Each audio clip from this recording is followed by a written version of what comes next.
14 years ago, Joan Gregory was lost in a shipwreck in the South Pacific Ocean. And 14 years her mother spent searching for her the world over. When Joan was found on the Magick Island, a strange place which the scientists living there have named Euclidia, it seemed that Mrs. Gregory's troubles were at an end. Now, however, we find that this is not the case, as the island of Euclidia contains so many powerful and unusual scientific devices and discoveries that it must be captured and its knowledge turned over to the world at large.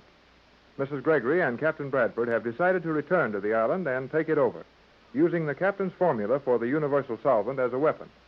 Jerry and Joan are not to be taken along, and we'll see what Jerry and Joan think of that idea as we find them sitting on a bench on the corner of Hollywood and Vine in Hollywood.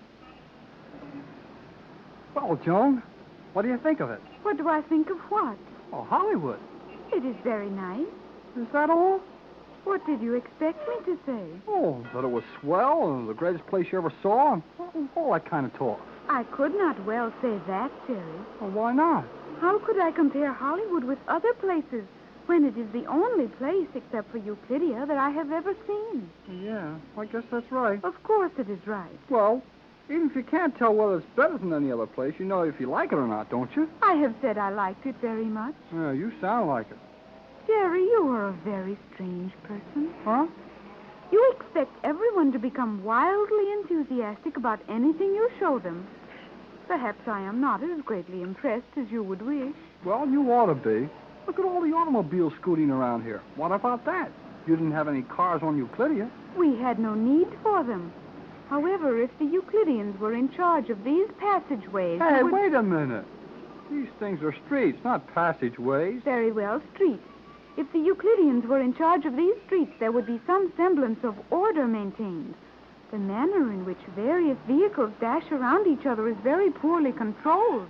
Okay.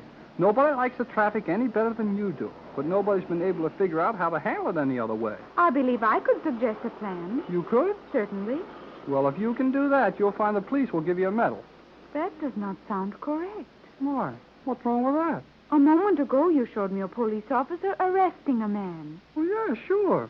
They arrest you if you do something wrong, but they can be mighty nice to you if you do something right, too. I wonder if I will ever understand this strange country. This strange country? After living on that crazy island, you think this country is strange? On Euclidia, everything was well-ordered, regular, and perfectly controlled. While here, everyone seems to be doing much as they please. Well, why not? This is a free country. But everything is so carelessly done. What's wrong now? That lunch we had. Oh, lunch? What was the matter with it?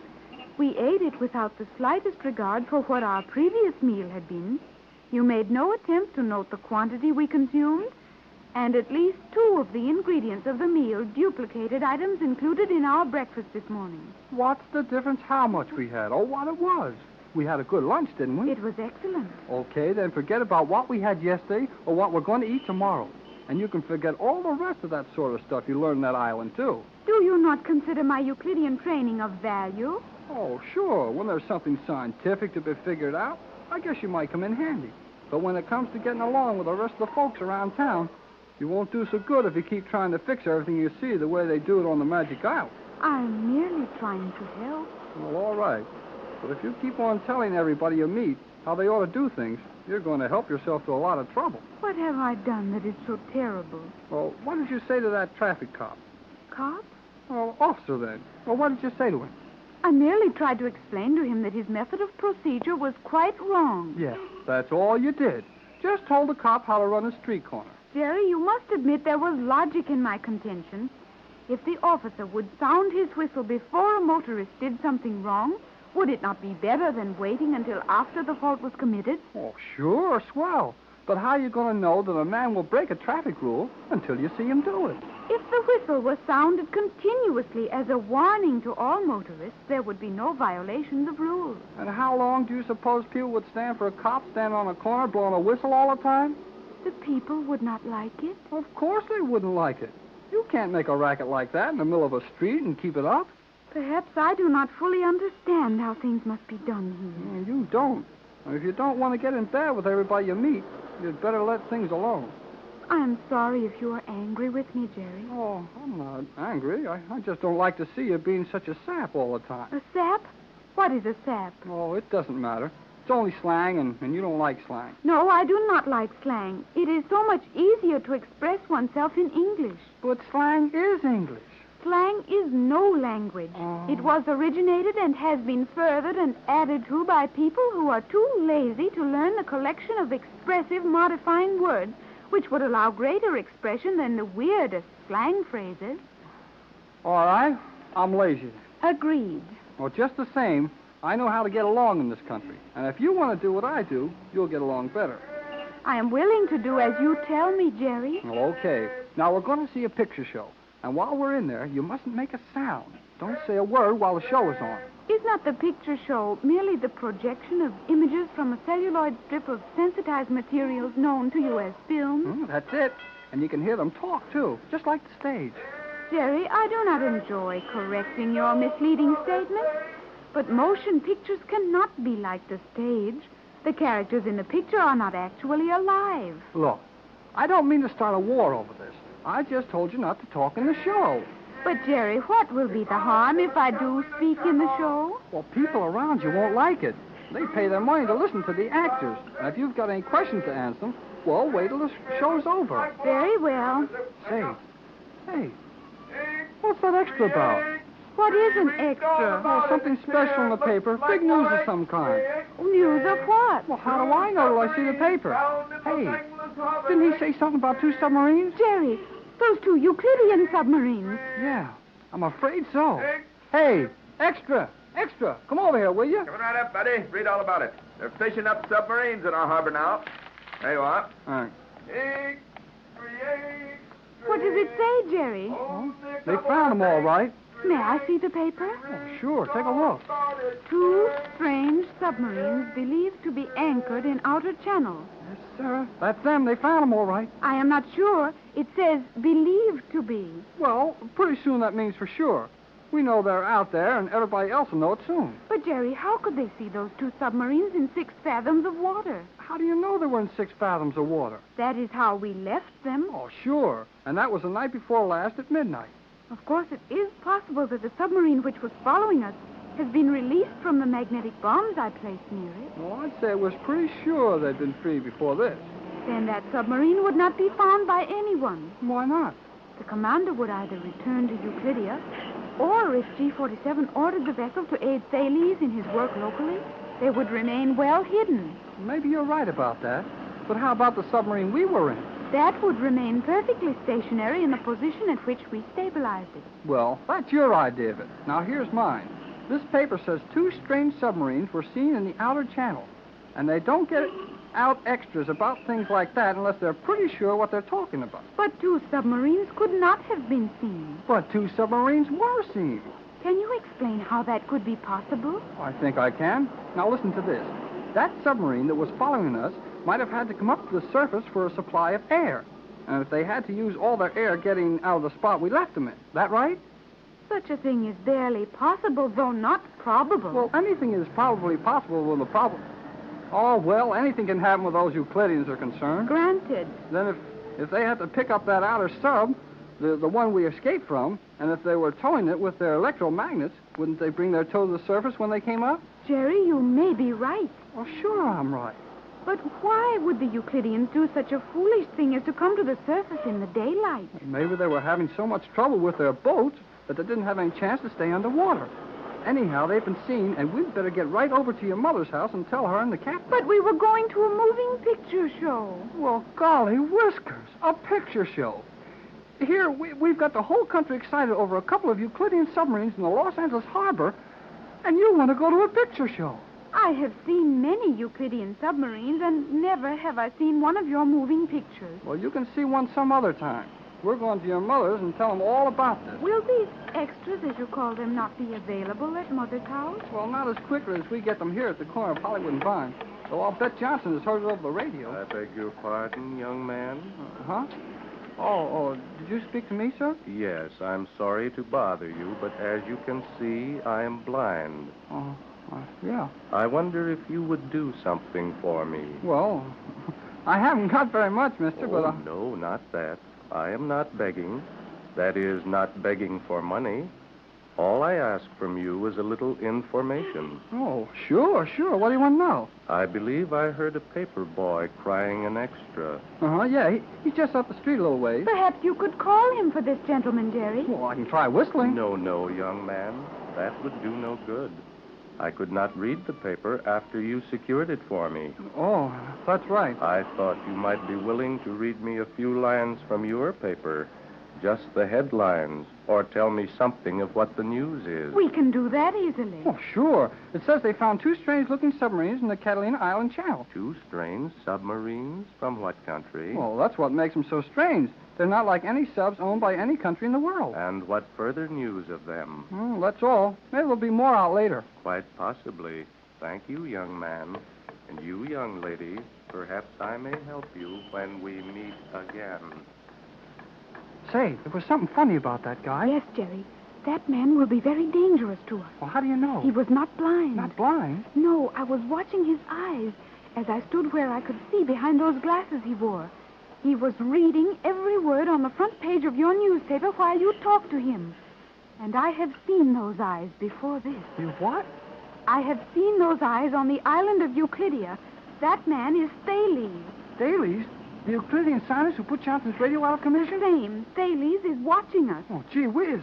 We'd better beat her right home and tell the captain and your mother. Oh, why'd I let him walk away? You could not be expected to know him. You only heard his voice over the radio, and he was carefully disguising it then. It's a long way from the magic island of Euclidia to Hollywood, California. But the presence of the Euclidean scientists in Hollywood has reduced that distance to nothing. When Jerry and Joan went on a tour of Hollywood Boulevard, giving Joan her first view of the world in which most of us live, and contrasting sharply with her life on the island, the plan was to see a moving picture show. That plan was rudely interrupted, however, for as the youngsters stood on the corner of Hollywood and Vine Streets, a newspaper extra told the world of a strange event. Two submarines have been found in the channel just outside Los Angeles Harbor. They must be Euclidean submarines, and a man who is disguised as a blind street vendor is identified by Joan as one of the Euclidean scientists. The young couple are in Mrs. Gregory's car, rushing to her home with the news. Jerry, you are doing very foolish things with this motor car. Well, I want to get to your mother's house, don't I? But you are breaking many of the rules you told me about. Well, this is the time to break them. Your mother and Captain Bradford can explain to the police. They'll see that it's time to hurry. All this is very confusing to me. On Euclidia, all things were in order. Here in your world, all things are mixed up. What's wrong now? There are so many different names on the intersections of the streets. You couldn't have all streets with the same name, could you? But it would be possible to use only numbers, would it not? It would not. The way some people write, the post office never would figure out where a letter was going. But how does anyone ever learn all of these things? Oh, Jerry! Oh, what's the matter now? Nothing. Now? You nearly struck that other car. You mean he nearly hit me, but he didn't. Well, here we are at your mother's house. And I am glad. Huh. After all the things you took me riding in on Euclidia, all those trick elevators and stuff, you've got a lot of nerve to talk to me about a little fast driving. That was far different. On Euclidia, everything is mechanically perfect. Here, the human element is given too many opportunities to make mistakes. And your driving is a mistake. Oh, okay. I'm a mistake. But here's the house. Fall out. Fall out? Yeah, get out. Jump out. Come on, hurry up. I wonder if Mother and the captain will be here. That's what I was wondering. You know, if they've heard about those submarines, they might have taken out for the harbor on the run. Perhaps we should have gone directly to the harbor. No, I think they'd want us to come here. Jerry, do you just attempt to open the door and go into anyone's home? No, not every day, but this is an emergency. You might save time by ringing the bell. Oh, so you learned we got doorbells in this country, have you? To be sure. Mother let me ring the bell nearly all morning. Huh. Fine business for a 15-year-old girl, ringing the doorbell all morning. I had never seen one before. I'll bet the servants love that, running to answer a bell all morning. They did not do that. Mr. Johnson explained to them that I was only experimenting with it. Some experiment. Well, maybe you had fun ringing it, but I can't get a sound out of it. If you would open the door as I had it this morning, you would hear the bell ring. Yeah, and if I could open the door as you had it this morning, I wouldn't need the bell. Jerry, it opens. Well, sure it does. Come in quickly, both of you. Mother, we have news. Not here. Gee, what's all the mystery? Follow me into the radio room and I'll tell you. These stairs are steep and dark, so be careful.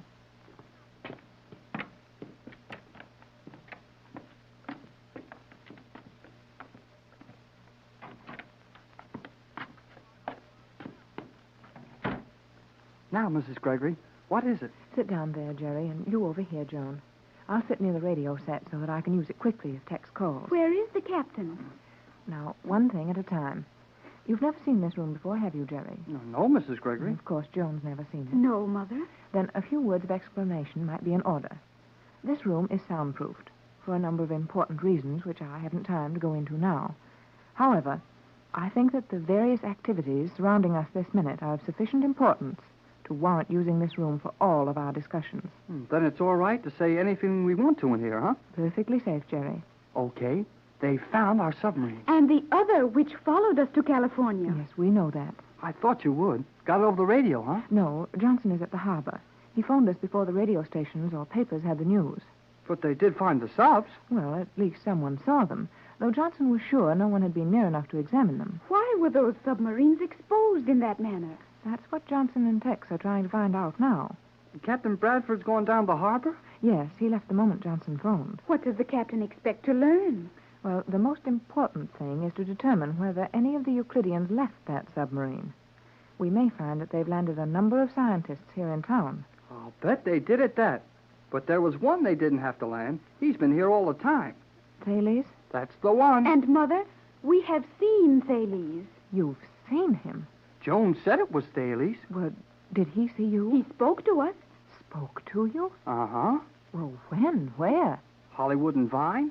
What was he doing? He was disguised as a blind man. See, we got an extra about the subs, and this blind man came over and asked us to read our paper to him. Well, I thought he was blind, so I read him the headlines and a little about what happened. But you're sure it was Thales? Perfectly sure, Mother. I know him well. And while he was reading the paper in Jerry's hand, I was able to see his eyes behind the glasses. It was Thales, without doubt. Did he know you recognized him? I am sure he did not, Mother. I gave no sign of recognition, and I did not tell Jerry what I had seen until Thales was some distance from us. Well, I don't see where it makes any difference. He knew who we were, all right. He must have been following us all the time we were walking around the boulevard. And if he saw you hurry off to us with this news, he'll know that you recognized him. I think not. It was only natural that we should hurry to you with the news of the submarines. Yes, well, that's so. Well, I was a little surprised when Joan told me who he was, but now that I've had a little time to think it over, I'm not so surprised at all. No, Jerry, it's only what we might have expected, and Captain Bradford was right. He didn't want you two to go out alone today, but I overruled him. Oh, we didn't get hurt. And I see no reason for any fear of Thales. Like all the other Euclideans, his interest in us is only relative to his interest in the captain's formula. But don't you understand, Joan, that if they could kidnap you or Jerry, or any one of us for that matter, we would sacrifice the formula to secure your release? Gee, I never thought of that. Nor did I. I've thought of it every minute since you've been gone. Well, we weren't taking much chance, though. Joan and I'd be a couple of pretty noisy people to kidnap on Hollywood Boulevard in broad daylight. Of course, we would not allow such a thing to happen to us. Oh, I know you think you wouldn't. But suppose you discovered you were late for the show or late for dinner coming home. You wouldn't take time to look in the rear seat of the car very carefully, would you? Golly whiskers, Joan. Your mother's right. If we hadn't run for the car the minute after we saw Thales, why, he might have hidden on the floor in the back. That is true. And that is one more danger in your strange country. Our strange country? Yeah, I had that all morning. After all the danger and crazy things we went through on that island, Joan thinks it's more dangerous on Hollywood Boulevard. Well, she may be right. On Euclidia, you're aware of your constant danger and take steps to protect yourself. while in this country you wander carelessly around the streets without a thought of such things. That is exactly what I was trying to explain to Jerry. Oh, I can see it now, and it sure puts us in a hole. We're in no danger as long as we remain in this house. We're guarded by automatic devices as clever as any on Euclidia. Why do you have such a mysterious house, Mother? Yeah, I asked her that a long time ago, Joan, but I didn't get any answer. And I'm afraid the answers must be just as unsatisfactory this time, Jerry. I think, Mother, that you and the captain are engaged in some enterprise which you prefer to have kept secret. That's something like it, Joan, but more than that I can't say, except to assure you that whatever it is, it's entirely honest and to our credit. Oh, sure, we know that. But I'd like to know a little more. Are you government agents? Now, Jerry, please, no more questions. Oh, okay. And now I must call Tex. You will not use the radio, will you? No, that might be too dangerous. I'll use our private phone line to the station in Wilmington. Either Tex or Johnson will be there. Well, Mrs. Gregory, I don't mean to butt in, but if Tex and Johnson are busy down at the harbor, well, I don't think you ought to bother them with our news. Jerry is correct, Mother. Thales can do us no harm now. Well, I know all that, but it may help Tex to be fully informed. And not only that, I want to test this line. It may be tapped. How can you tell if it is? One of the captain's inventions. He has developed an instrument for testing the balance of a line which is so delicate that even a piece of metal touching that line at any point will register. The captain is very clever. Boy, and am I glad he is, with all the stuff that's going on around us now. I'll set the automatic recording device and you may hear our conversation. This is indeed a well-equipped communication chamber, Mother. We use the recorder to transcribe important messages delivered while we're out. Now, if you'll both be very quiet.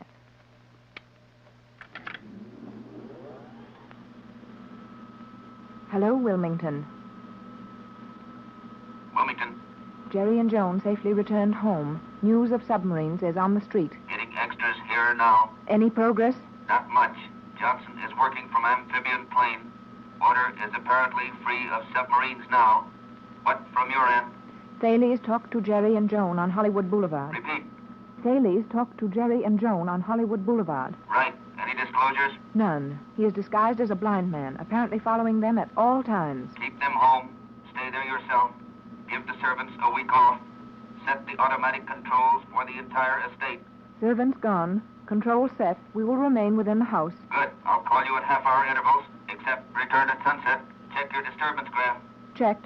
The line is open somewhere. I thought so. That is all. Wilmington. Now we can talk freely. You were right. That phone line had been tapped, and those Euclideans, or one of them, must have heard all you said. Undoubtedly, but we didn't say anything they didn't know. The captain has learned very little at the harbor. Oh, I'm not too sure of that, Joan. Tex sounded to me as if he could tell us a great deal more than he did. Well, that phone line being tapped sure proves one thing to us. Thales isn't the only Euclidean spy in town. How does it prove that? Well, he hasn't had time to get from the boulevard over to where he could tap this wire. Quiet, Jerry. Watch that green light in the corner. There, see it flash? Yeah. What's that? The alarm. And it's the inside alarm. Someone is through the outer alarm and in this house. But, Mother, how could they get through the outer alarms? I had the gate open for you and Jerry. I set the alarms and closed the gates as soon as you came up the drive. I'm afraid you, too, had company. Gee, we did forget to look in the back of the car, and I'll bet it wasn't empty. The magic island of Euclidia seems to have as much effect on the lives of our friends in Hollywood as it did when they were on the island. Jerry and Joan went out in the afternoon, and one of the scientists met them on Hollywood Boulevard. When they rushed home to tell Mrs. Gregory and Captain Bradford that a newspaper extra is on the street with the story of the finding of their submarine, they found Mrs. Gregory alone. The house is protected by automatic alarms. The captain is down at the harbor trying to get further news of the submarine. As Mrs. Gregory explains the alarm system to Jerry and Joan, the signal light flashes in the radio room. Someone has managed to get inside the ground and is entering the house. Yes, there it is again. Someone is getting into the house. Well, let's go and do something about it. Wait, Jerry, wait. We're quite safe in this radio room. But, Mother, suppose they enter rooms where your valuables are kept. We have a number of little surprises that will prove very interesting to anyone who goes too far. And we might do something very foolish if we tried to interfere just now. You mean we just sit still and let the alarm catch whoever it is? Well, something like that. Is that possible, Mother? Almost, Joan. If you'll notice that board where the green lights were flashing, you will note that there are a number of such small lights, and every one of them represents a room or a corridor in this house. Then the progress of the person breaking in is visible to us at all times. Exactly. That's a swell idea, to be able to tell just what room a burglar's in, but what good does it do? if we just sit here and let him go through the rest of the house. Well, there is one room, the study on the second floor, which will be easier to get into than to get out of. Gee, a trap, huh? You might call it that. Will this person be caught in that room, Mother? Yes. Our most valuable possessions are in that room, and naturally, anything we have which would attract the attention of a person clever enough to get into the house at all must be in that room. I think we may safely admit the probably high intelligence of this person who is now going through your house. Well, if it's one of those blame Euclideans, he'll be plenty smart, all right. And I believe it is one of those Euclideans. Mother, Jerry, there goes another of the green lights. Yes. That's the main stairway. Apparently, our friend is making straight for the study. I hope he gets into it quick. How does the trap work? Well, every door and window in the room is closed by a steel panel the moment the room is entered by anyone who does not know how to set the switches before entering. And those steel panels will hold the prisoner safely until you are ready to release him. Exactly. Captain Bradford designed it, and we've caught a few burglars that way. I wish he'd hurry up and get in there. Which green light is for that room? Well, it's the center of the board and is slightly larger than the others. I see it. Oh, so do I. Say, the light right next to it went on. Yes. The study will be the next room entered. Will another signal show when the steel panels have closed? When that happens, an alarm gong will ring. Will we hear it in the soundproof room? Yes, Jerry. It's connected in here. How long should it take? Any moment now. Say, Mrs. Gregory, I thought I saw the light next to that one flash on and off. Next to it? Yeah, just to the left of it. There it is again. Why, you're right. But I can't understand that.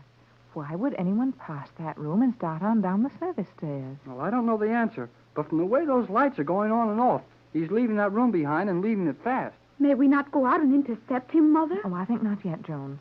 If he hasn't entered that room, nothing of value has been touched, and we might find it very dangerous. If it is someone clever enough to know that that room was a trap, might he not be clever enough to imprison us in this room? Yeah, that's an idea. Maybe we're in the trap ourselves. No chance of that, Jerry. In an emergency, this entire side of this room can be made to open out merely by pushing on it. And at the same time, alarms are rung at the police and fire departments. I think you'll find that we can get out. This is sure some house. It is indeed.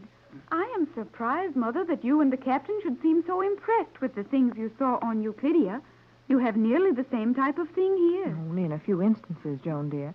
The captain is clever, but he's only one man, while Euclidia is a colony of the world's greatest scientists, gathered for a purpose and devoting their lives to science. That is true. Well, that reminds me of something I've been wanting to ask you for a long time, Joan. If they're great scientists from all over the world, then a lot of people must know them. Why doesn't somebody worry about where these men are or ask questions about them? I've often wondered about that, Jerry, and so has Tex. I think I can answer that, or partly so. Then hurry up and do it. The way things happen to us, I think we need all the answers we can get. Are any of G-47's men well known to the world, Joan? It is my belief that a number of the scientists on Euclidia are men who have been well known in various countries of the world. But if that's true, why didn't we recognize them? Tex knows most of the prominent men in science throughout the world. He's worked with many of them in laboratories and on expeditions. And surely he would have seen someone he knew on the island. Well, the only thing about that is that all those Euclideans have that funny way of talking. They all use high, squeaky voices. There you have hit upon the answer, if my belief is true, Jerry. What do you mean, Joan? For some time, in fact, since I have grown old enough to understand that there was another world than Euclidia, I have felt that everyone on the island was wearing a disguise and were disguising their voices. Gee, maybe some of the men we saw on the island are men from this country. They are from every country, of that I am sure. And most of them are men and women, famous men and women of all countries who have supposedly been lost with expeditions, or who were passengers on ships which were supposed to have sunk. Supposed to have sunk? Yes, Mother. I am sure that many famous people who were supposedly lost at sea and in the air are now associated with G-47 on the island of Euclidia. Golly whiskers. What an idea that is. It's tremendous. Think what it would mean to the world if it could be proven that many of the famous characters of the last 10 or 20 years, supposedly lost forever, are members of G-47's colony. But why would they do a thing like that? There are many famous people in all lands who are not satisfied with their lives, or who feel that they would have a greater freedom for their scientific work in such a colony as Euclidia. I can understand that, but how did they learn of Euclidia? How did they reach the island, become members of the colony without the rest of the world learning of it? Yeah. How did they know about Euclidia and how to find it? I believe that G47 has ways of communicating with those persons whom he believes valuable to him. But, Joan, G47 made it very plain that he considers Captain Bradford important. Yet he made no effort to get him to come to Euclidia. He came to Euclidia, did he not? Sure, but that was looking for you. And how did the news that I was on the island reach you? Joan, you're right. Why, you must be right. G47 allowed the news of your life there to reach us when he decided the time had come to have Captain Bradford on the island. Precisely. And if that's right, then old G47 will keep trying to get Tex or his formula until he does get it. I think so. It looks very much as if our experiences with G47 have only started. Sure looks like it. That old guy sure hangs on to an idea when he gets his hands on And, it. Jerry, I think you are wrong about that also. About what? You always say old G47. I think that if the truth were known, G47 is a young man. I am sure he is under 40, and his beard and heavy glasses are worn only as a disguise. G47, a young man? Well, if he's under 40, he's certainly a young man, at least in the professional or scientific world. Well, that sounds like it might be true. There ought to be some reason for those funny voices all those Euclideans use, and if they're doing it as a disguise, that makes sense. Indeed it does. But we'll have to forget that for a minute and remember where we are. Our visitor has left the house. Oh, Mother, we were careless in talking so long. Now all those little green lights have gone out. Oh, I wanted to go and catch that fella a long time ago. Now it's too late. No, Jerry, that wouldn't have been wise. We're better off here. The alarm system showed that the study was not entered, and whatever our visitor came after, he didn't get. Yeah, but don't you Wait a think we minute, could quiet, have... Jerry, quiet, please. Calling. Both of you, Wilmington be calling. very quiet. Hello, Wilmington. Ready. Go ahead. Have just made some important discoveries which I can't give you now. Have you had a visitor this afternoon? Yes. The alarm system showed steady progress through most of the house. Jerry, Joan, and myself remained in this room. That is excellent. Do not leave that room until I arrive. When will that be? Within the hour. Isn't there anything we can be doing? Nothing except stay in that room. Do not leave it for any reason, and do not open the door. I understand. Johnson may arrive before I do. He has full instruction, but do not attempt to come out and meet him. He will release you. That is all. That is all.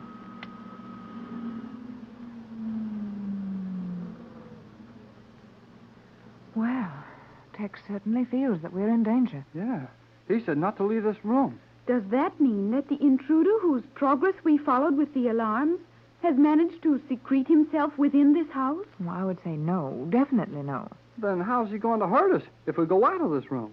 Well, I think it's highly probable that he's left some sort of trouble waiting for us out there. That could easily be done.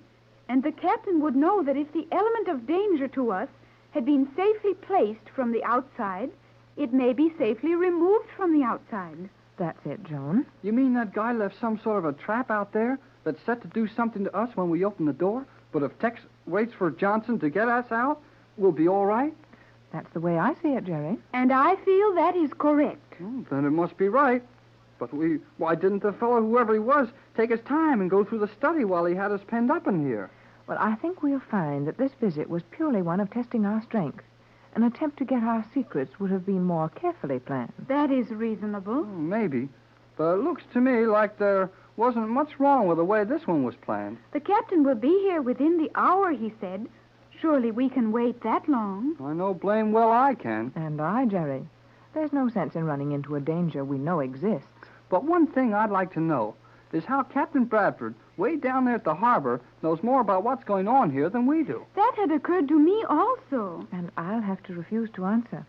There are many things about this home and our system of communication which would add to your knowledge, but it would also add to your danger.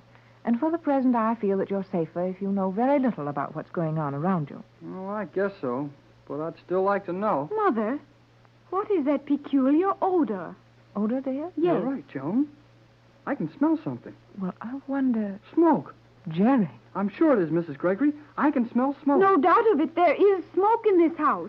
Why, this room is supposed to be airtight except for the air conditioning. Do you suppose that fellow set the house on fire? Oh, I don't think so. But even if he did, we stay here. Stay in this room with the house burning? Yes, this room is fireproof, and it will stand alone if the rest of the house burns to the ground, and the study will do the same. Are you sure it's safe to remain? Nothing is ever absolutely safe where fire is concerned, but I'm sure we're safer in here than we would be trying to get out. Well, I don't like it much. My idea about fires is to try getting out of them. Would it not be wise to open the door slightly and investigate? No, sit still, both of you. Tex said for us to stay in this room, to keep that door closed, and we'll stay here if the house burns down around us. The corner of Hollywood Boulevard and Vine Street may seem like a strange place to meet one of the scientists from the Magic Island of Euclidia. But an even stranger place to meet a Euclidean is in your own home. That's apparently the situation which confronts Mrs. Gregory, her daughter Joan, and Jerry Hall. When Jerry and Joan started out to see a matinee at one of the moving picture houses, they met the Euclidean electrical wizard Thales, disguised as a beggar. Now they are locked in the radio room at Mrs. Gregory's home. And Mrs. Gregory has been talking over the phone with Captain Bradford at the harbor, where he went with Johnston to investigate the Euclidean submarines. A faint odor fills the room. The house is on fire, but Mrs. Gregory refuses to let Jerry or Joan leave the room. Oh, I don't doubt what you say, Mrs. Gregory. If this room is fireproof, it's fireproof.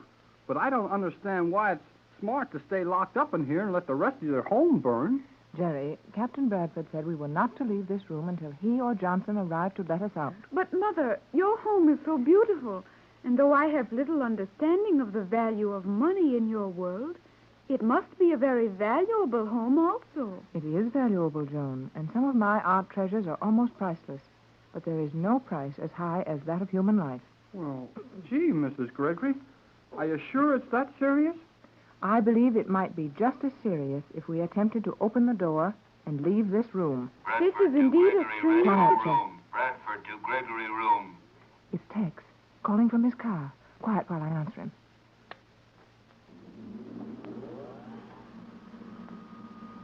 Gregory radio room to Bradford. Go ahead, Tex. Remain in that room. Do not leave until Johnson or I arrive to let you out. We understand. No move is being made. Where are you, Tex? Sorry, but for obvious reasons, I can't tell you that. Are you in the car? No, that is all.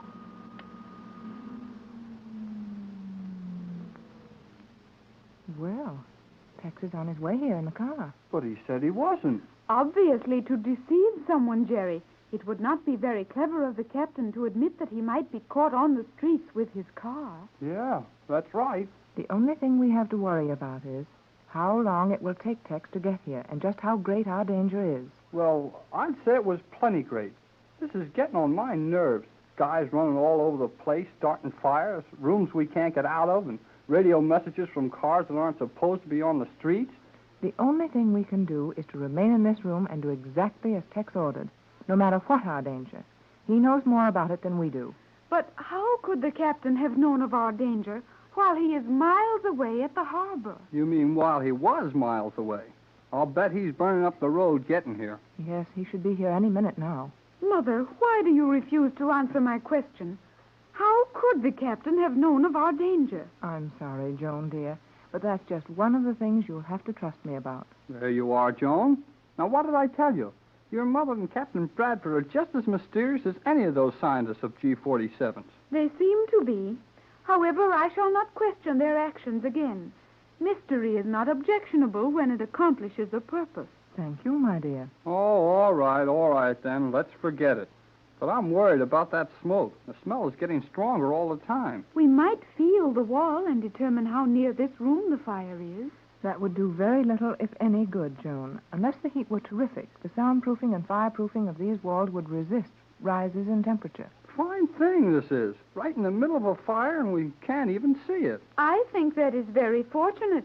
If we must be in the middle of a fire, it is best that we cannot see it or feel it. Yeah, I know, but we're missing all the fun. Well, it might not be very funny, Jerry, out in that hall with fire all around you. Well, I didn't mean to be funny.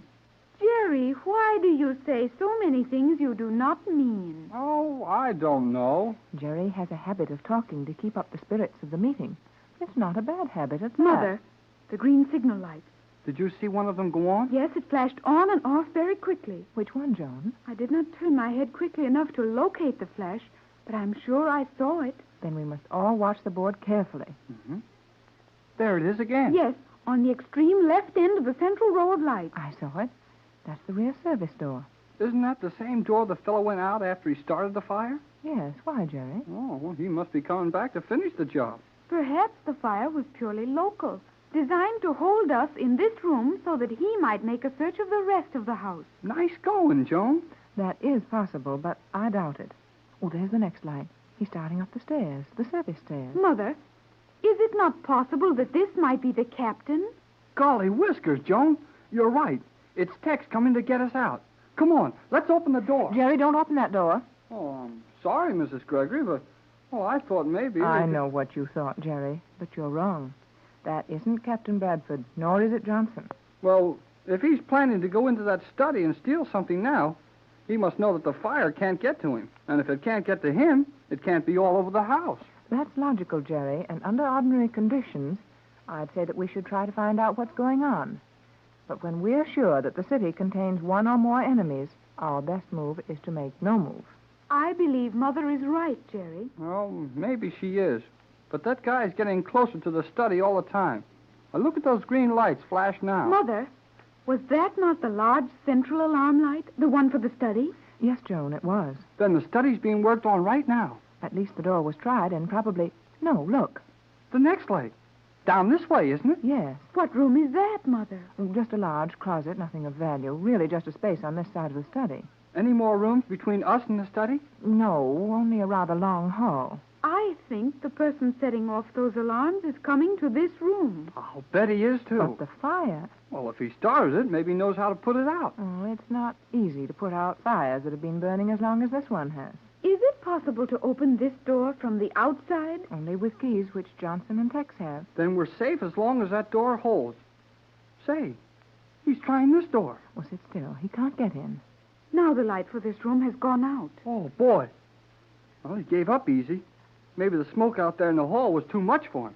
If we watch the lights, we'll soon know where he's going. Mother, the door. Huh? Door? The smoke is coming in around it. Oh, he's getting the door open. Steady in there. Tex! Captain Bradford! It did sound like his voice. Come on. Everything's all right. It is, Tex. Oh, I can only see smoke. I'm inside the smoke. Come out in the hall and we'll get a window open here. What happened, Tex? Where's the fire? Right in that smoke pot on the floor. Here, give me a hand to raise this window, Jerry. Aye, aye, sir. Now we can all have a little fresh air. Oh, Tex, what in the world has happened? Well, several things. I'll go over them just as quickly as I can. But I think we'd better stay right here in this window. I want to watch for Johnson. There is something strange about this smoke, Captain Bradford. I was wondering which of you would notice it first. No, I don't notice it yet. It's smoke, and it's just as smoky as any smoke I ever smelled. But it does not injure your eyes, Jerry. Huh? No, it doesn't. And it doesn't hurt your throat. Why? Our Euclidean friends at work again. And that smoke is one of their little tricks. Probably designed to create fright and give the impression of a fire without causing any injury or discomfort. Well, where would that get them? Wasn't someone in here? Of course. And we traced them to the study. Right, and the plan was to work in the study without interruption, as this smoke drove you out of the house the quickest way, which meant this window. But we were in a room that was practically airtight, and the smoke did not penetrate enough to disturb us. Right again, and our friend got discouraged and left. How would anyone be so sure which room we were in? Well, for some time, you've been using the radio. And a person clever enough to have a diagram of this whole house and know the shortest route to the study would naturally know where the radio room was. Why, yes, I should have thought of that. These Euclideans work so fast they leave a lot of things around we should have thought of. And are you certain, Captain Bradford, that a Euclidean was our visitor? Positive. Thales was the man. Well, that isn't very surprising. We've known for a long time that Thales was in Los Angeles. But is he alone? I think not, Joan. Did other Euclideans come ashore from the submarine which pursued us here? Not much doubt of it. Did anyone see them? Not leaving the submarine. Both these boats are gone. Back to Euclidia, I suppose. That would be correct, Captain. Then how do you know any more of those signs landed? I can't prove it, but here's what happened. Just after a Coast Guard flyer reported he'd seen two strange-looking submarines in the water, subs disappeared. But they must have landed men before that. Not so fast, Pat. I think they landed after that. After the submarines disappeared? Sure. Jerry, have you forgotten how easily we landed from a submerged vessel? Oh, yeah. Sorry. Well, not long after the subs were reported, a smart newspaper reporter and a cameraman hired a water taxi and tore off out into the channel. They found 4 men, feebly swimming around the water and calling for help. Naturally, they dragged them aboard and tried to question them. But the 4 rescued men suddenly came to life and tossed the surprised newsboys and the owner of the boat overboard. Then they headed for Long Beach, and that's the last seen of them. What about the water taxi? It was found abandoned at one of the landings. Did the 3 men who were thrown in the water describe the 4 men who threw them overboard? That's the sad part of it. Those boys were picked up a few minutes later, as the water was black with boats by that time. But all they could say about the 4 men from the sub was that their faces were covered with black, as if they'd been through a fire or explosion. Gee, maybe the submarine blew up with them. Jerry, I am ashamed of you. Well, what's wrong with that? Boats have blown up. Not Euclidean boats, but in this case, it was only a quickly adopted disguise. That's exactly what it was. Well, didn't they learn anything from the voices? I should think that peculiar, high-pitched monotone of the Euclideans would have caught their attention. The 4 men never spoke after those first faint cries for help. And a cry for help, even in a foreign language, sounds very much like any other cry for help. Then you think we've got 4 more of those Euclideans on shore to worry about? I'm sure of it, Jerry. Have you a plan, Captain? I've got several. We may have to try them all before we get away. Get away? Tex, you're not going to run away from this, are you? You bet I am, and I'm going to run straight to that island again. But what can we do that we didn't do before? We're working on that now. Johnson's rounding up a fleet of fast yachts and several other things, including a large amount of the chemicals necessary to compound my formula. You're determined to go back and attempt to take over Euclidia? Certainly. We haven't any choice, Pat. With at least 5 Euclideans in Los Angeles, and probably more, we're just as safe on the high seas or on Euclidia as we are here. Oh, boy. We're going back to the Magic Island. Oh, no, Jerry, you're not going. But, Mother, I'm sorry, Joan, but I've explained that to you carefully. You and Jerry will remain here in school where you'll be safe. Yeah, we'll be safe with a town full of Euclideans. But, Jerry... Looks like you're going to have to give in, Pat. Tex, you don't mean I that... think it's best to take the youngsters along. Did you hear that, Joan? We will be going back to Euclidia. But, Tex, the danger The of danger it... would be greater for Jerry and Joan if they stayed here without us. All those Euclideans would have to do would be to kidnap either one of them. And our plans would have to go overboard while we rushed back here and tried to rescue them. Sure. The captain's right, Mrs. Gregory. And Joan and I can help you a lot, too. To be sure we can, and we will. Oh, I don't doubt that, but... Now, Pat, you might as well forget it. None of us can make any plans to lead a normal life in this world until we break up that colony of G-47s. And the sooner we get started, the better. We're going back to Euclidia. Back to the island of Euclidia, the magic island of the South Pacific Ocean. That's the plan of the Gregory party, which had so many weird adventures there before. At one time, and not so long ago, our friends had but one thought, to escape from Euclidia. Now they're planning to return to the strange island, but this time they'll be much better prepared to guard themselves against the weapons of G-47 and his scientists. In the library of Mrs. Gregory's beautiful home in Los Angeles, Captain Bradford is explaining his preparations for the trip. The clock is striking 12, midnight, and Mrs. Gregory, Jerry, and Joan seem greatly excited as the captain outlines his ideas. The thing I want you all to understand is this. There's just as much danger in this trip as there was in the last one, possibly more. That's the part that I can't understand, Tex. You admit we'll be going into certain danger, and yet you're willing to take Joan and Jerry into that danger with us. The captain has explained all that, Mother. Oh, sure he has, Mrs. Gregory. It'd be a lot more dangerous for Joan and I to stay here than it will be with you. That's it, exactly. You 3 seem to understand it perfectly.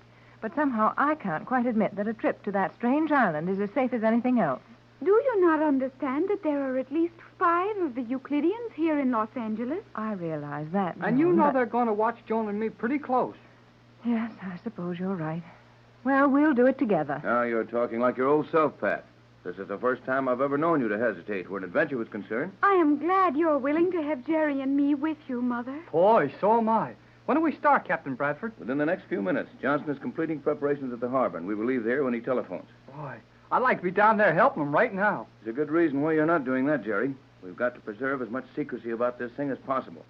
So I doubt if we're making a move that the Euclideans don't know all about. You may be very sure on that point, Captain.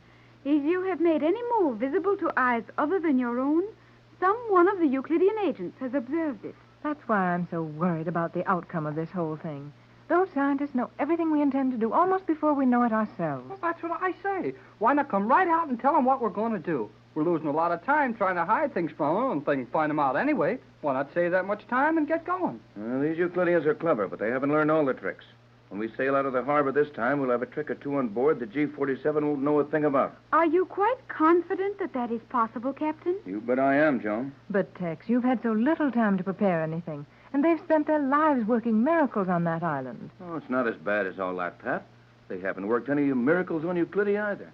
G-47 and his scientists are merely a clever group of men who are devoting their lives and unlimited money to the study of science. There are hundreds of men in the world who could do the same things if they had the time and the money. That is possible, Captain Bradford. And I have seen enough of your work to assure me that you could equal, if not surpass, the Euclideans in scientific work if you had given the same concentrated effort to it. But you have not. And it would seem to me that the advantage was with them now just as it was before. Well, now, look here, Joan. You haven't even given the captain a chance to tell us what surprises he's got ready for those men on the island. And I'm afraid I can't tell you all about them just now. But when we're safely on the boat and out on the high seas, I'll explain the whole thing to all of you. Why, Tex, you don't think we're being spied on here, do you? Probably not. Probably. I thought Mother's home was so well guarded that it was impossible for anyone to observe anything they were not supposed to see here. I thought that once. Now I know better. Oh, gee. What makes you say that, Captain? Yes, Tex. You seem very sure that this home is no longer entirely safe. Have you forgotten what happened to you three here this afternoon? You mean that Euclidean sneaking in here and making us believe the house was on fire so he could have time to steal your valuable papers out of the study? Well, not only that. I felt that we were exaggerating our safety here. But how, Tex? How? You discovered our private phone line to the harbor was tapped, didn't you? Yes, but it was surely tapped outside the house and probably outside the grounds. Right, but it was tapped. Though it's hidden underground in a maze of cables that all look alike. Well, what if they did tap the wire? They can't use that wire to listen in on us now, can they, in this library? No, they can't do that. But they have been using our line for their communications. And what I've learned about their plans proves that they know all about ours. You have proof of this, Captain? Yes, and I'll show you in a minute. Jerry, Yes, sir? will you turn the radio on? Sure. Throw that knob on this side over to the right, Jerry. Oh, like this? Yeah, that's right. Now open the top and start that turntable. The record I want you to hear is on there now.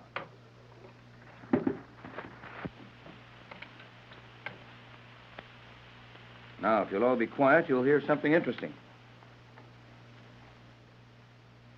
Are you ready for your instructions, S1?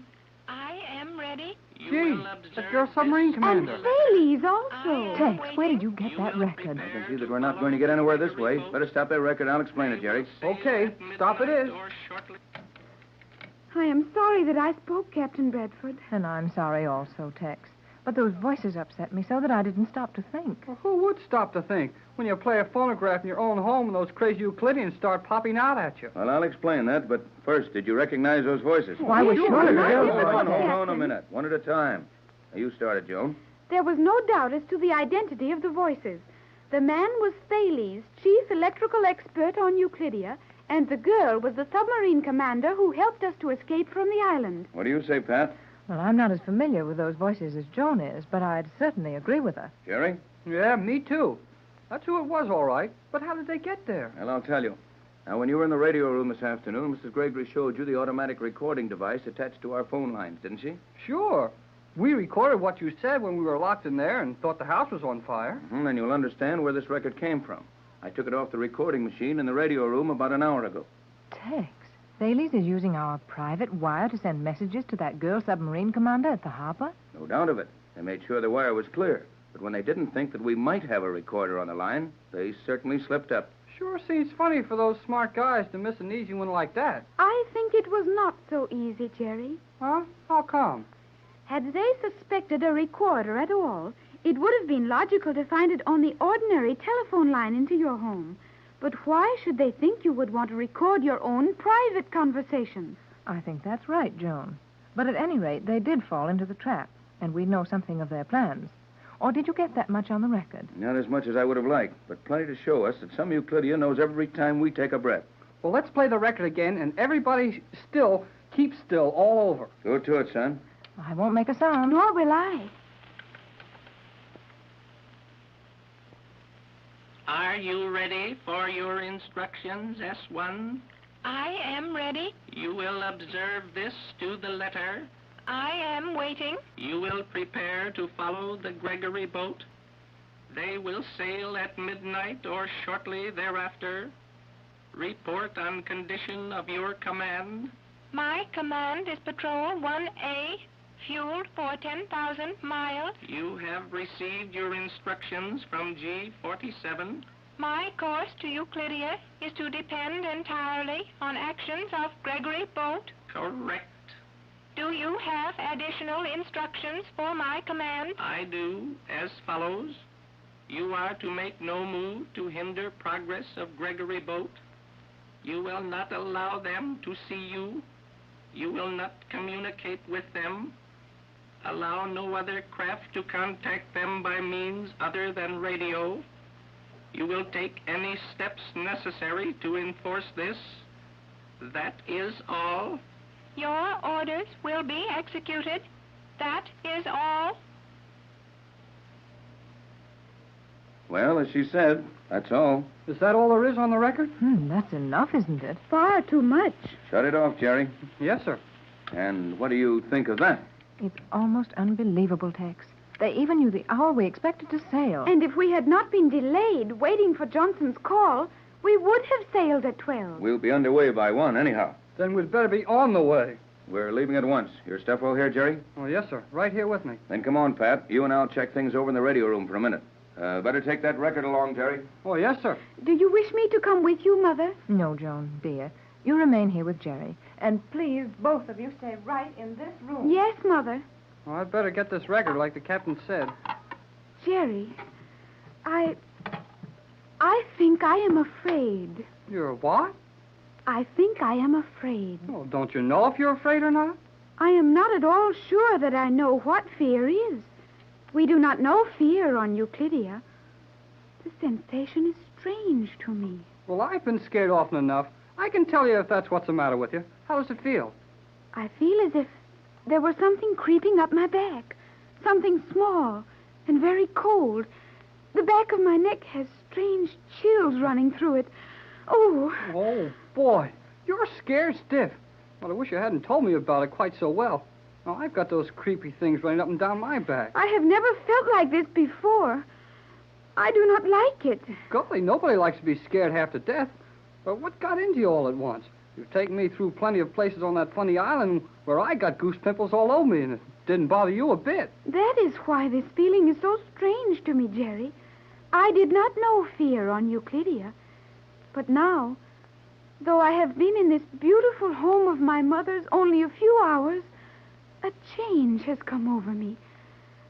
I have learned something of comfort, of beauty, of the sort of happy, foolish fun young people in your world have. And with it, fear has come. You felt safer on Euclidia than you do in Hollywood? Not that, Jerry. There was always danger on Euclidia, but I was part of it. Now I am not. Now your world is my world. And I realize how helpless your world is against such a man as G47 and his scientists. Yeah, I know how you feel. But don't forget that we've got Captain Bradford, and that girl submarine commander's on our side, too. I have told you before that you put too much faith in that girl, Jerry. Well, she hasn't hurt us any yet. Gee, there's the telephone.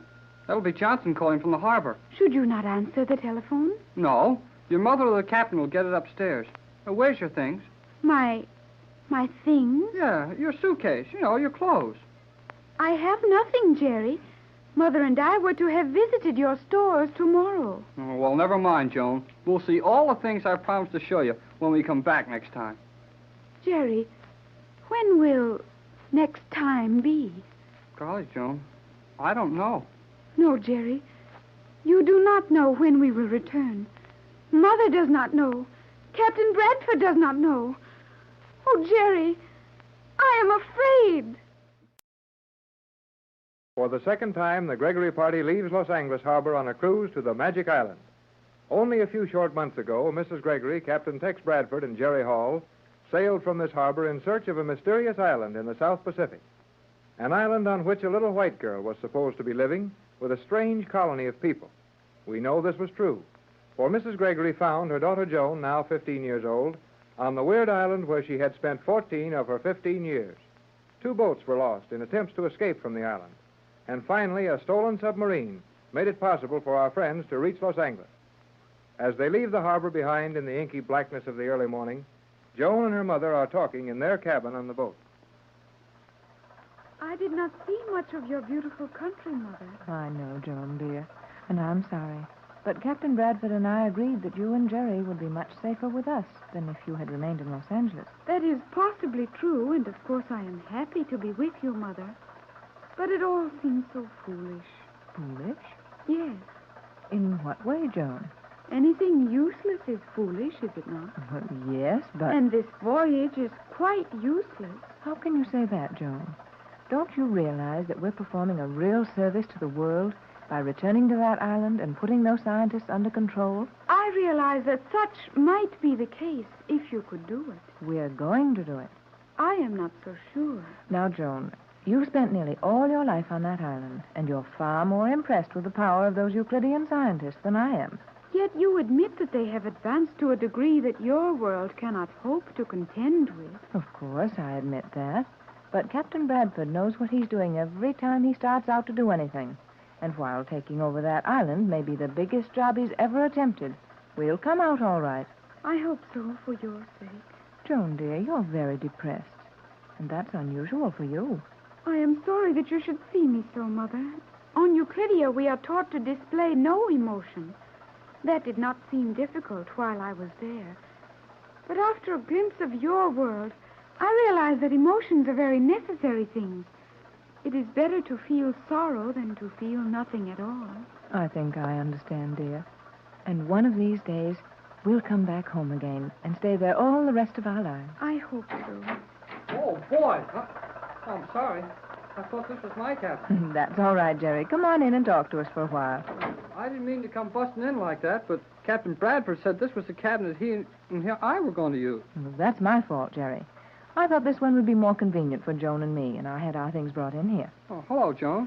How do you do? Oh, what's the matter with you? Not a thing. Well, you look to me like everything was wrong. Joan's feeling badly about leaving home so suddenly, Jerry, and I can't say that I blame her. We promised to show her a great many things in our world, and in less than 48 hours after landing in Los Angeles, we're leaving it again. Yeah, I know how you feel, Joan. I felt sort of funny, too, when I had to run away without saying goodbye to Dad. You did not see your father? No. Jerry, do you mean that you left on this trip without getting your father's permission? Well, he knew I wanted to come with you, and he didn't say I couldn't. But when I went home the last time to get my clothes, well, I couldn't find him. I'm very sorry about that, Jerry. You should send him a radio message at least. And if he doesn't want you to go, well, we'll put about and take you back to the harbor at once. Oh, now, you won't have to do that.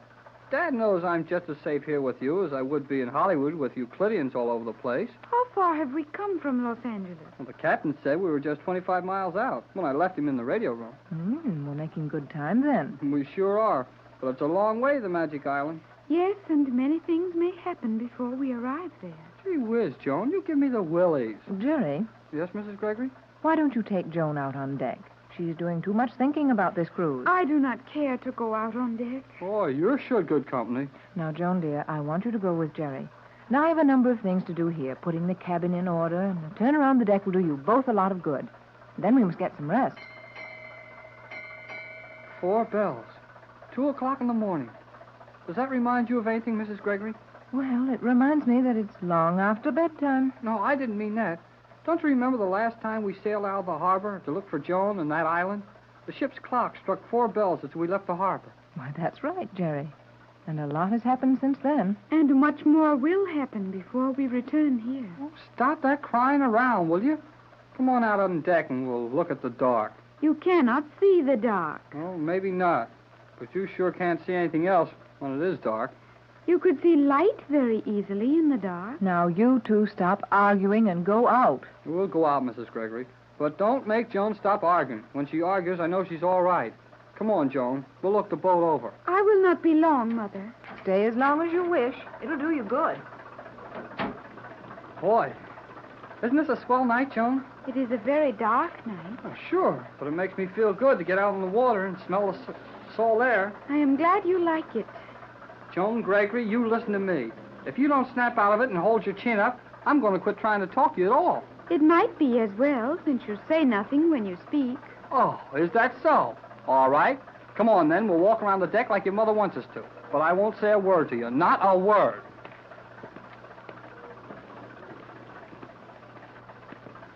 Did you hear me? I'm not going to talk to you. Very well.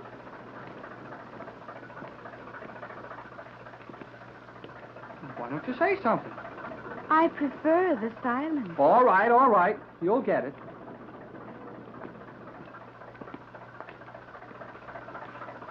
Sounds sort of funny when I don't talk, huh? I could not say. You are always talking. What's the matter with you? You don't like it when I talk, and you don't like it when I keep still. You don't like it in the cabin, and now you don't like it out here on the deck. That's you, Jerry. Just started out to find you. Yeah, it's me. And Joan. You two can hear something mighty interesting. Come on the radio cabin. What is it, Captain Bradford? We know that girl submarine commander is following us in an Euclidean submarine. I think we're now hearing one of the scientists on the island talking to her by radio. Gee, let's hurry up and see about it. Come on, Joan. I think it is very doubtful, Captain. We ought to pick up the island easy enough if their signal is strong enough to be heard in the submarine. Oh, sure we could. Is it set on now, Captain? Right where I heard the signals before. Well, then let's listen in. Maybe we'll hear them again. Was it the voice of G47 you heard, Captain? No, it didn't sound like him, but the signal was so faint I couldn't be sure. If it was not G47, you were not listening to the island. Hey, he isn't the only scientist who knows how to run that transmission set. No, but he is the only one who would be issuing instructions under these conditions. Well, how can you be sure of that, Joe? The Euclidean submarine, which is following us, is under orders now. Those orders will not be changed except in an emergency, at which time G47 would give the orders. Well, maybe there's an emergency we don't know anything about. Maybe that girl commander's having trouble with the boat. Might be that. I think not. Euclidean submarines do not have trouble. Now, wait a minute, Joan. Before you figure the captain's all wrong, why don't you find out what it is he thought he heard? Very well. Well, I know what I heard. That girl submarine commander was talking to one of the Euclideans, and she was being ordered to change her course. S1 to control. S1 to control. There she is now. Quiet, Jerry. Well, Joan? It did sound like the commander, and she was calling the radio control. That could mean but one thing, the main transmission S1 chamber on to Euclidia. control. Commander S1 requesting control beam. Commander S1 to base control. Well, she's not getting any action very fast. Doesn't that sound as if she's calling the island, Joan? It does indeed. Her request for a control beam from base control can mean but one thing. She is in difficulty or has unusual news to report. Why doesn't someone on Euclidia answer? There may be some reason for the signals going unanswered. Can you think of any of the reasons? A sudden change in plans, which will be given to her as soon as they are formulated. But couldn't they call her and tell her that? Certainly not. Funny way these Euclideans have of playing this game. One of their best submarine commanders asking for a radio beam. And they won't even bother to answer a signal. They make up their minds what to tell her. S1 to Gregory Boat. S1 to Gregory Boat. Hey, Tex, she's calling us. Let's find out what she wants. Commander S1 calling Gregory Boat. You will answer at once. Yeah, she's calling us all right. Steady, Jerry. This may be a trick of some kind. What do you think, Joan? This is most unusual, Captain.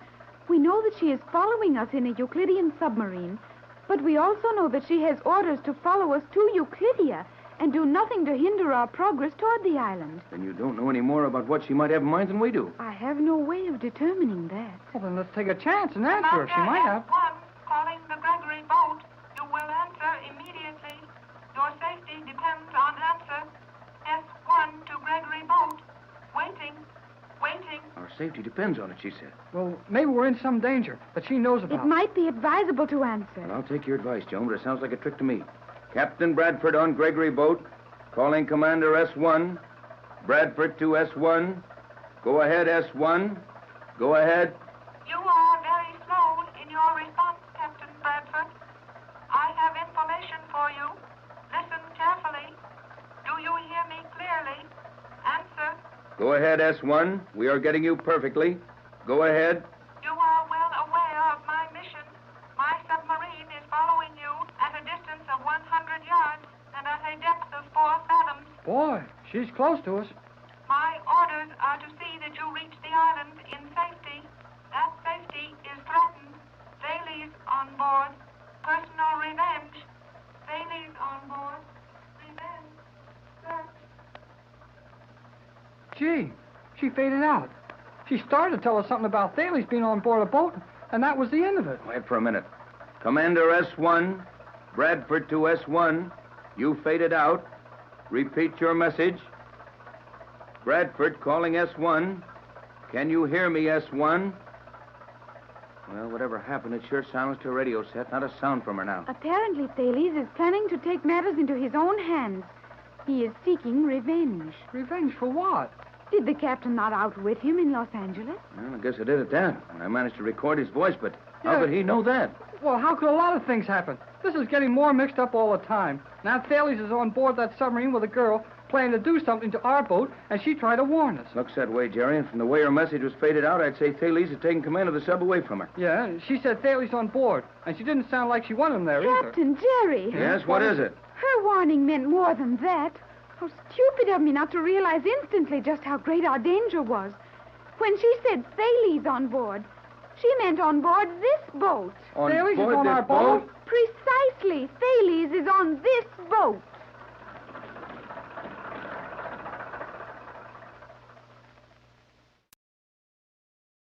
During the time when Mrs. Gregory and her friends were prisoners on the island of Euclidia, they were helped more than once by the beautiful young girl who commands one of the Euclidean submarines. Now it seems that the girl is helping them again. As the boat carrying the Gregory party leaves Los Angeles Harbor and strikes out into the open sea, Captain Bradford receives a strange message on the boat's radio. Jerry Hall and Joan Gregory join the captain in the radio room. They hear the voice of the girl submarine commander warning them that Thales, the Euclidean electrical wizard, is on board their boat. The captain begins a search of the boat and sends Jerry to remain with Mrs. Gregory and Joan. But, Joan, dear, I can't believe it. I can't figure out how that guy could be on board, but the girl submarine commander seemed to be pretty sure he was. Where could he be hiding? The captain is now making a thorough search of the boat. Well, this isn't a very large boat, Joan. It doesn't sound possible. I think, Mother, we will find that the submarine commander was correct. Those Euclideans don't make many mistakes, but there isn't much room on here for anybody to hide. What are the accommodations? This cabin of ours, Joan, and we're sure no one is hiding in here. Granted. And then the cabin that Jerry and the captain are sharing. Well, there's nobody under my bed. I looked. That leaves only the radio cabin, which is out of the question as a hiding place, and the small cabin shared by the engineer and cook. That is our entire personnel? Yep, that's all of them. The cook and the engineer stand watches at the wheel in the daytime, and Tex and I take turns at night. So you see, Joan, with a crew of that size and barely room to accommodate all of us, the chances of some man being a stowaway are very remote. Yes, it would be very difficult to hide on this small boat. And there's mighty little space down below. We're carrying extra fuel drums in every place we could squeeze one in. Johnson sure knows how to load a boat. Of course, we're short-handed, but no one knows what conditions we'll have to face at the island. And we must have room for our old boat captain and engineer when we're able to rescue them. Golly, that's right. McLeod, the Scotch engineer, and the old Yepanope skipper are still prisoners on the island. They will not be harmed, I think. Probably not, but they must be very worried about what's going to happen to them and what's happened to us. Well, at the speed this boat's making, it won't be many days until they find out. Jerry, do not allow yourself to be carried away by a false feeling of security. That girl commander said Thales was on this boat. Therefore, Thales is on this boat. Well, he isn't here if he can't be found, Joan. I would not depend on that, Mother. Now, look, Joan, you're getting scared over nothing. Well, we'll soon know what Tex has learned. Come in. What'd you find out, Captain? Come in and tell us, Tex. I didn't find out a thing. I've been all over this boat with a fine-tooth comb. There's no one on board but ourselves, the engineer, and the cook. Now, what did I tell you, Joan? Are you quite sure there is no room for a stowaway? Out of the question. Remember, this boat is a whole lot too small for the trip we're making. Every spare inch of space is crowded with fuel drums. There isn't a place for a cat to hide and stay hidden. I can believe that, Tex. And how in the world you got as much stuff on board as you did is beyond me. But if this Euclidean is not on board, what did that girl's message mean? Oh, I think it was just done to scare us. And you still insist that Commander is friendly toward us? Well, I don't know. No, I think her advice was honest enough.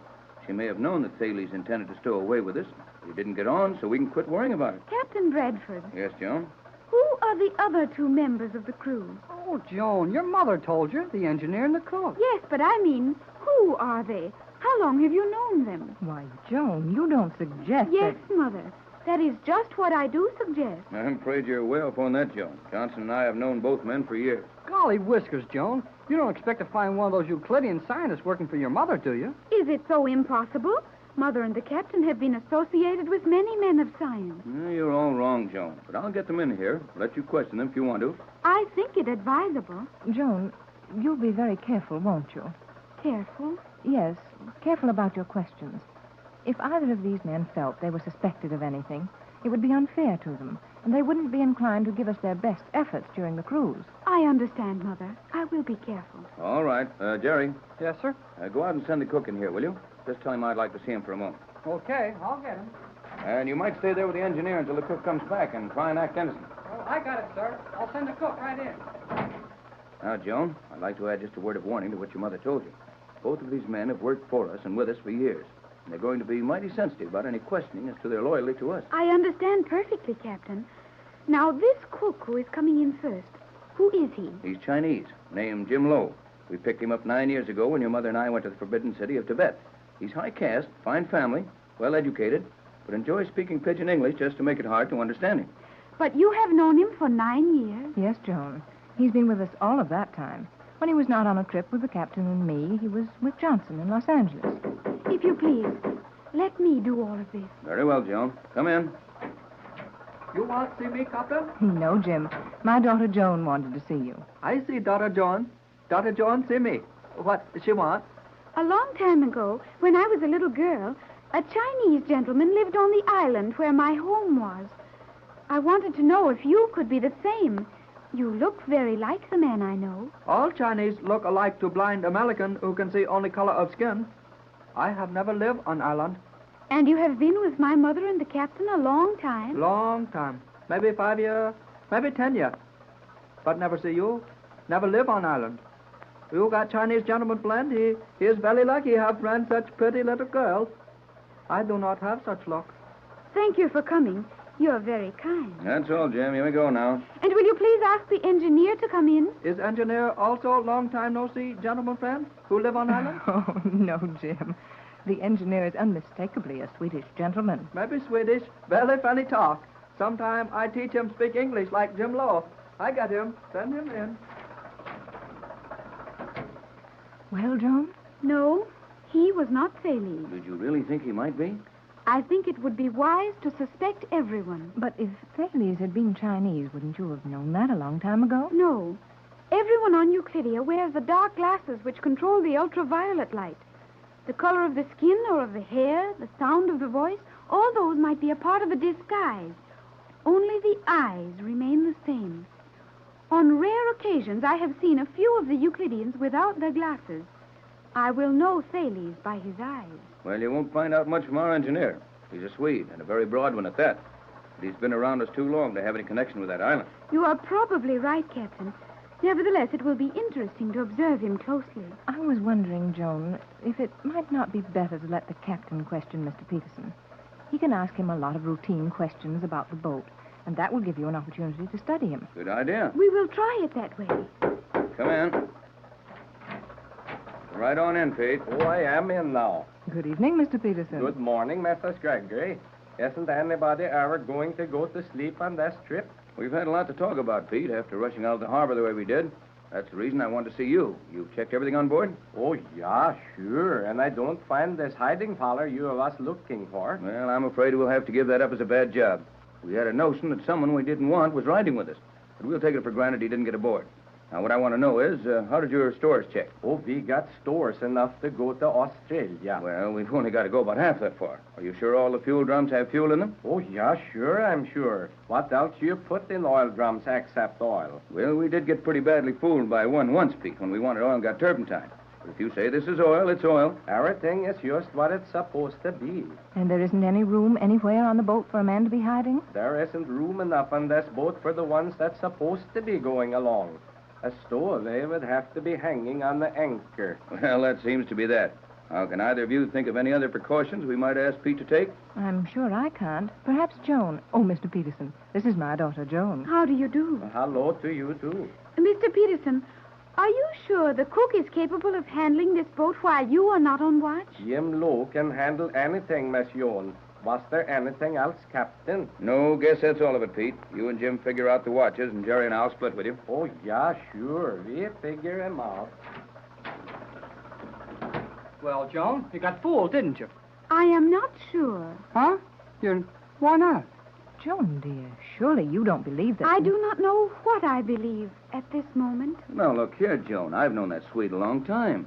While he's a swell marine engineer on small boats, that's all he is. Well, you're all excited over nothing, Joan. Possibly. Couldn't you see that Peterson is exactly what he claims to be? I was interested in his eyes. And he wears such heavy glasses that it is impossible to tell what his eyes look like. My opinion is that he knew what I would be looking for. Did you not notice that he stared at me, even though he was addressing others in this cabin? I noticed that. But I thought it was just because he hadn't seen you before. I should think he'd try to avoid looking at you if he was afraid you'd recognize him. No, it is impossible to study the eyes through glasses such as he wears.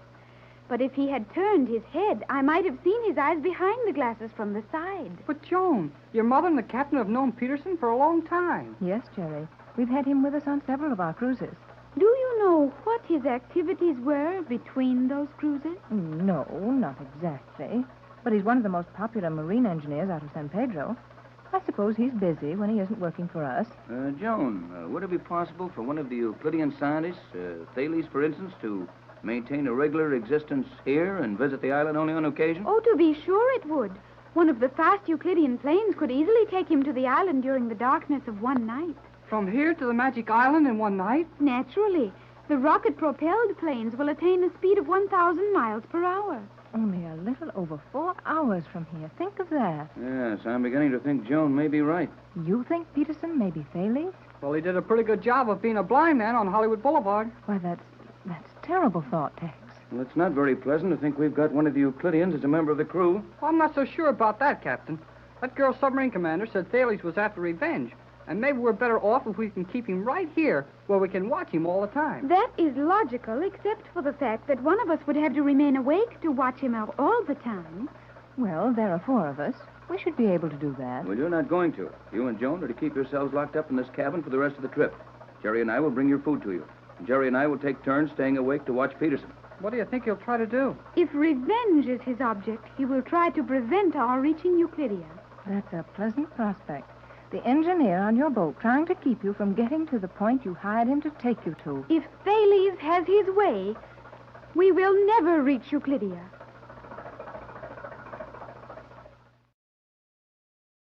On board the Gregory boat, the scene is one of quiet yet steady activity. The boat is plowing through the fishing banks off the coast of Lower California, Mexico. Mrs. Gregory and Joan, acting on Captain Bradford's orders, are locked in their cabin, while Jerry and the captain take turns at the wheel where they can keep an eye on the Swedish engineer, Peterson.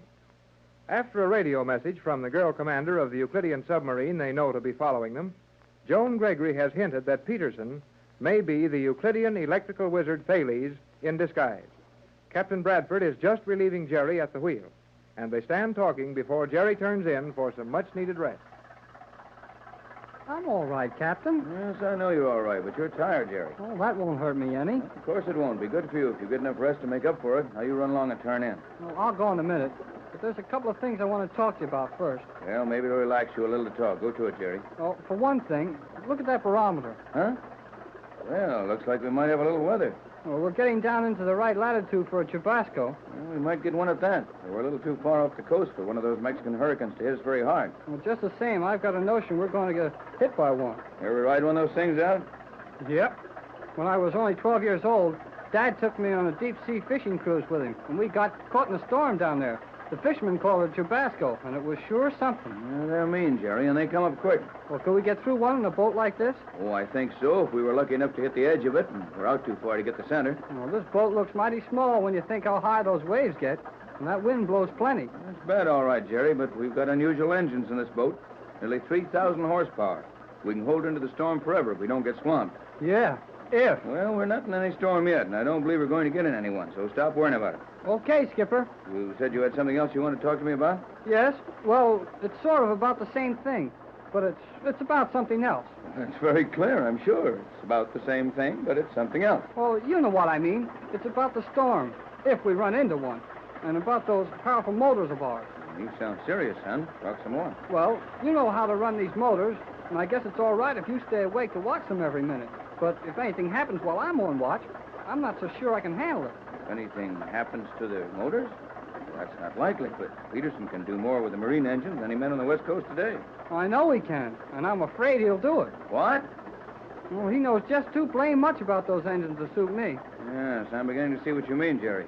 If we do run into a storm, those engines are going to mean the difference between getting out of that storm and not getting out of it. And if Peterson is his fellow Thales, he might not feel like helping us any. That's what I meant. Well, to tell you the truth, Jerry, I'm not the least worried about Joan's suspicions.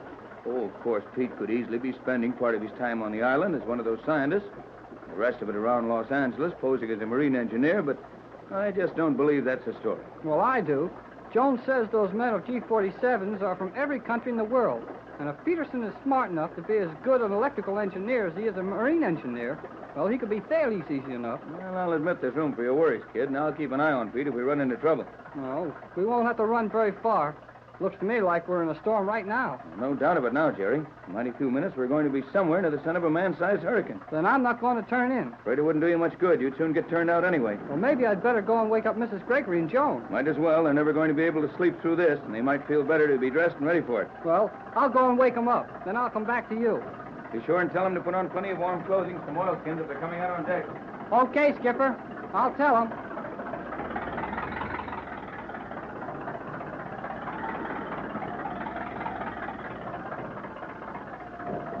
Oh, boy. Those engines sound like the stern's coming clean out of the water.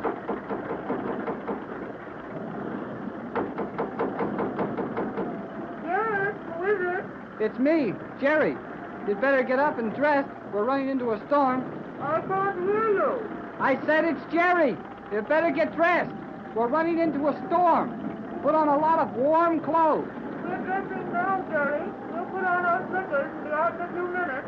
I'll be at the wheel with Tex. We'll join you there.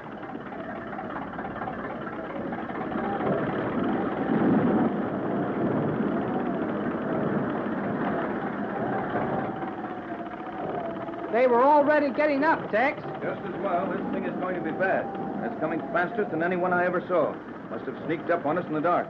Everything's running all right, though. Oh, we'll get through it, but we're liable to get pretty wet before it's all over. Is it all right for Mrs. Gregory and Joan to come out here on the deck? It is now, but if it gets too bad, they'll have to stay in their cabin. The engineer seems to be making those engines behave. He'd better. We wouldn't be any too happy here without motors. Say, where's the cook? He's trying to make some hot coffee, but I'll bet he's having trouble keeping the coffee pot on the stove. Hey! That's too rough for me. I don't know about this thing, Jerry. If it gets too bad, we'll use the radio and ask someone to stand by for us. Nobody's going to come into the middle of this thing and try to find us in the dark. No, but they could be waiting to pick us up when we get out on the edge of it. Can you tell if we're in the worst part of it? Well, we're not yet, but the trouble with these things is that you can't tell where the center of the storm is. We may be heading right for it. Well, I hope it never gets any worse. We'll be all right as long as those motors keep going and the rudder post stays in.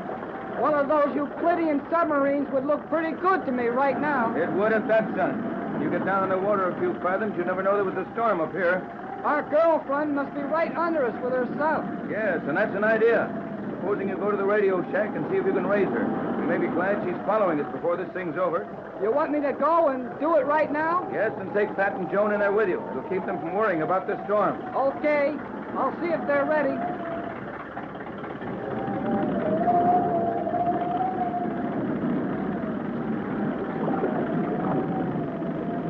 Is that you, Jerry?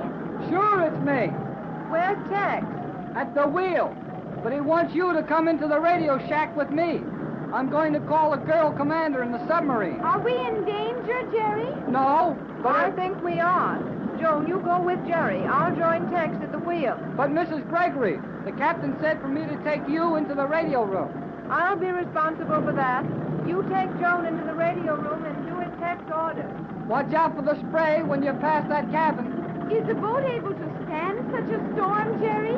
I don't know. Come on. We've got to get busy in the radio shack. Why do you call the radio cabin a shack? Oh, for the love of mud, Joan. This is no time to ask questions. Now hang on to my coattail and we'll see if we can get around to the starboard side. Hang on tight, Joan. I will, Jerry.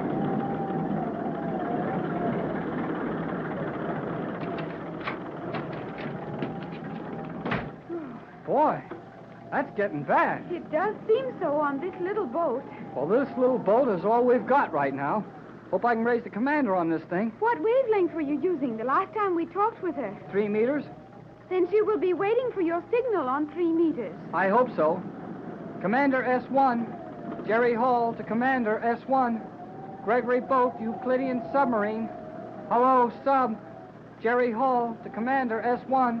Commander S1 to Gregory Boat. You may proceed, Jerry Hall. Proceed with your message. Hello, Commander. Looks like we may need you before this is over. The storm is getting pretty bad. up here on the surface. What can you do to help us out? I will bring my command up to 3 fathoms. Drop your bow anchor at once. I will take your anchor with my stern magnetic fin. Reverse your motors. Run them at full speed astern. If your anchor chain holds, that will stabilize you. Drop your anchor at once. That is all. Okay, Commander. Well, Joan, I guess she thinks it's serious, or she wouldn't do that. You stay here and listen to this radio, and I'll report to Tex and drop that anchor, and I'll come back in here with you. I will do as you wish, Jerry. Hey, look out! You don't get hurt by some of this stuff sliding around in here. So hang on the radio table. Yes. It's bolted to the deck. I will take care of myself. Hurry and drop the anchor. I'm going right now.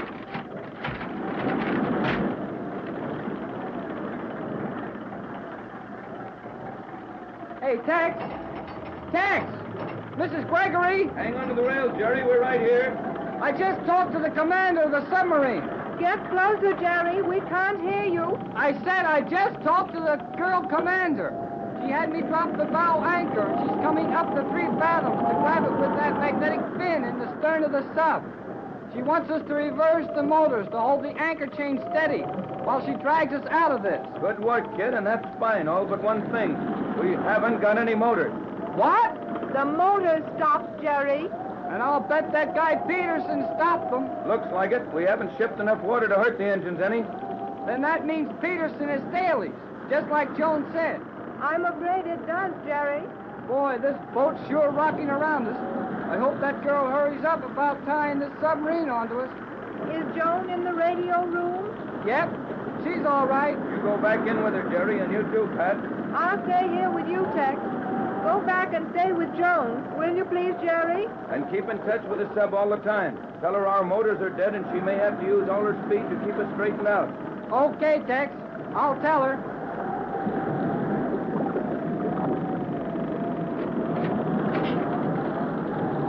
Is the storm getting worse, Jerry? The boat is tossing about much more. Well, I don't know about the storm, but our engines are dead. Was that an accident? No, I don't think so. And the captain doesn't think so either. Then I was right. Peterson, the engineer, is Thales, the Euclidean. Yeah, it looks like it. Now keep quiet while I tell that girl sub-commander about our motors. Jerry Hall, the commander, S1. Gregory Boat, Euclidean submarine. Jerry, the submarine magnets have just picked up our anchor. Yeah. Now keep still and let me try to pick up the commander. Jerry Hall, the commander, S1. Jerry Hall, the commander, S1. Gregory Bolt, the Euclidean submarine. Our motors have stopped. Can you hear me? Our engines have stopped. Can you hear me, Commander? Jerry Hall, the submarine. Hello, Commander. Can you hear me? Our engines have stopped. Hello. Hello. Hello. Hello, Commander.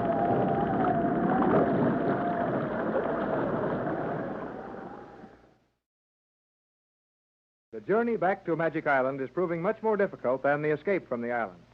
Just off the coast of Lower California, Old Mexico, the Gregory boat has run into one of the hurricanes so common to that locality, known as the Chubasco.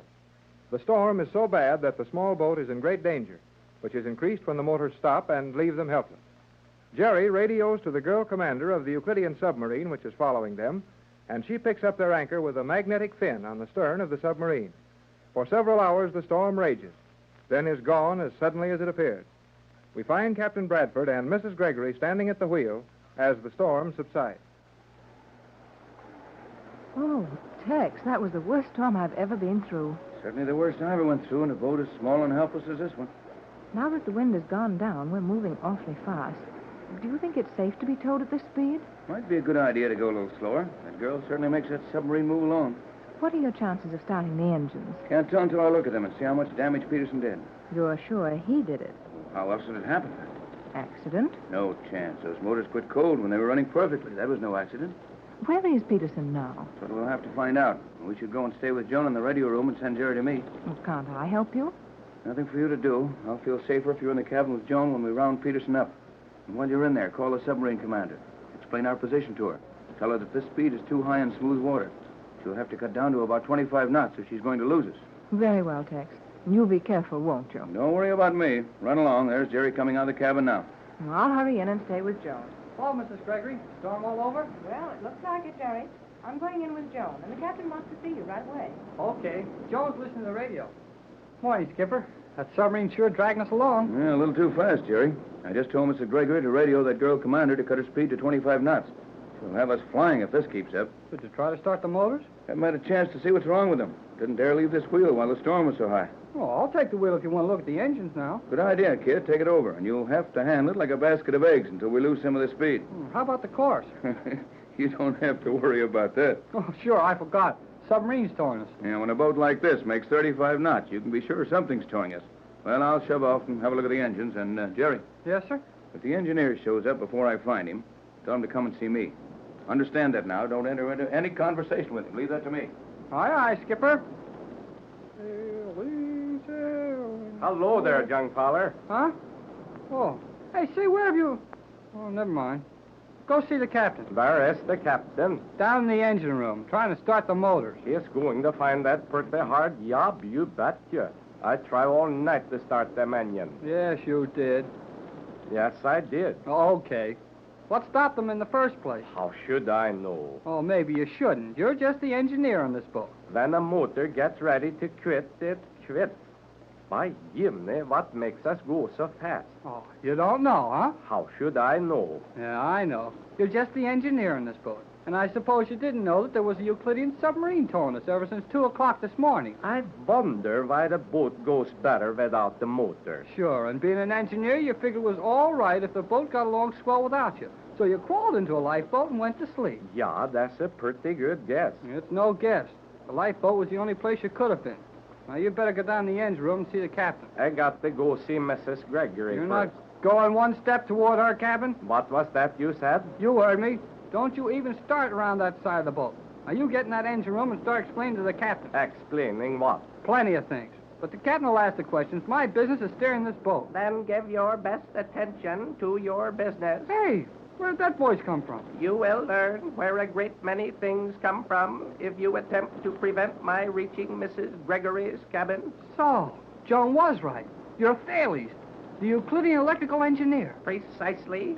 I am Thales, as well as the trusted and simple Swedish engineer on this boat. Well, you won't be trusted anymore. Now, you going to start for that engine room, Peterson, or Thales, or whatever your name is? I am going to Mrs. Gregory's cabin. Oh, no, you're not. Just take one step, and I'll use this. So, you have one of the small 60-second ray guns, eh? You bet I have. And I know which end of it works, too. You would be doing a very foolish thing to use that on me. G47 would not regard your act as particularly friendly to Euclidia. Well, something tells me you're not going to be in any too good with G47 after he hears about this trip. We were supposed to be allowed to reach the Magic Island in safety, and you're sure not helping us along any. I will be the judge of what G47 will think of this trip. Well, in just about 5 seconds, you won't be the judge of anything. Let him have it, Jim. Good boy, Jimmy. You sure laid him out. It is written, when frying pan hit head, head was in wrong place. Well, you sure know what to do with a frying pan besides cooking it. It is a poor skillet which will not serve two masters. Well, I saw you sneaking up on him, but I was afraid you'd never make it before he turned around. Jim Lowe do not care which way head is looking when flying pan falls. If he look too quick, I drop pan quick. Well, you sure did a good job. Now run down the engine room and tell Captain Bradford to get up here quick. Maybe more better let skillet fall on head one more time.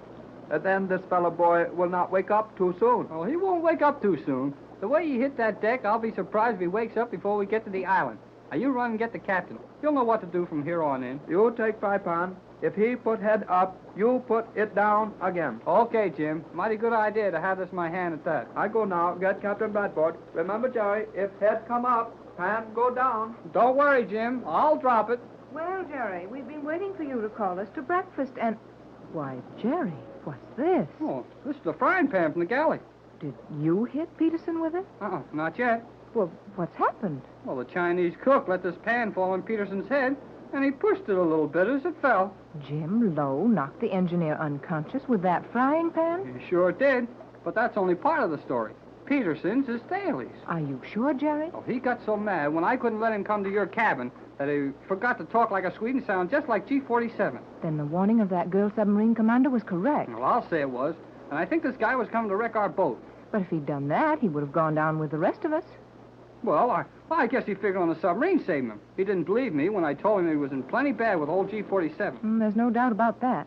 But, Jerry, where's Jim Lowe now and Captain Bradford? Well, the captain went down to the Endz room, and I sent Jim down there to get him. Here he comes now. All right, Jim. You stay there until I get back. Coming right up, Jerry. Everything all right here? Well, sure is. There's your engineer. Tex, from what Jerry tells me, I gather that Jim Lowe is the hero of the hour. Yes, he is, and he knows it, too. He had to explain to me just how he hit Peterson with it. And he said the sound of the frying pan on Pete's head was music to his ears, like the stroke of a big temple gong. It did make a swell bong when he hit him. And Peterson was really Thales. Looks like it. Well, what'll we do with him? Only one thing to do that I can see. Tie him up and set on him until we get to the island. Well, I don't like the idea of having to watch that guy for days and days. He's too slick. I think you're right, Jerry. It would be hard to keep as clever a man as that prisoner on this boat for long. Say, wait a minute. I've got it. Jerry. Yes, sir? Go in the radio room. You and Joan raise the girl commander on the submarine that's towing us. Ask her what to do with this fellow. She'll know fast enough. A good idea. She ought to be told about this anyway. Yes, she's certainly entitled to the information.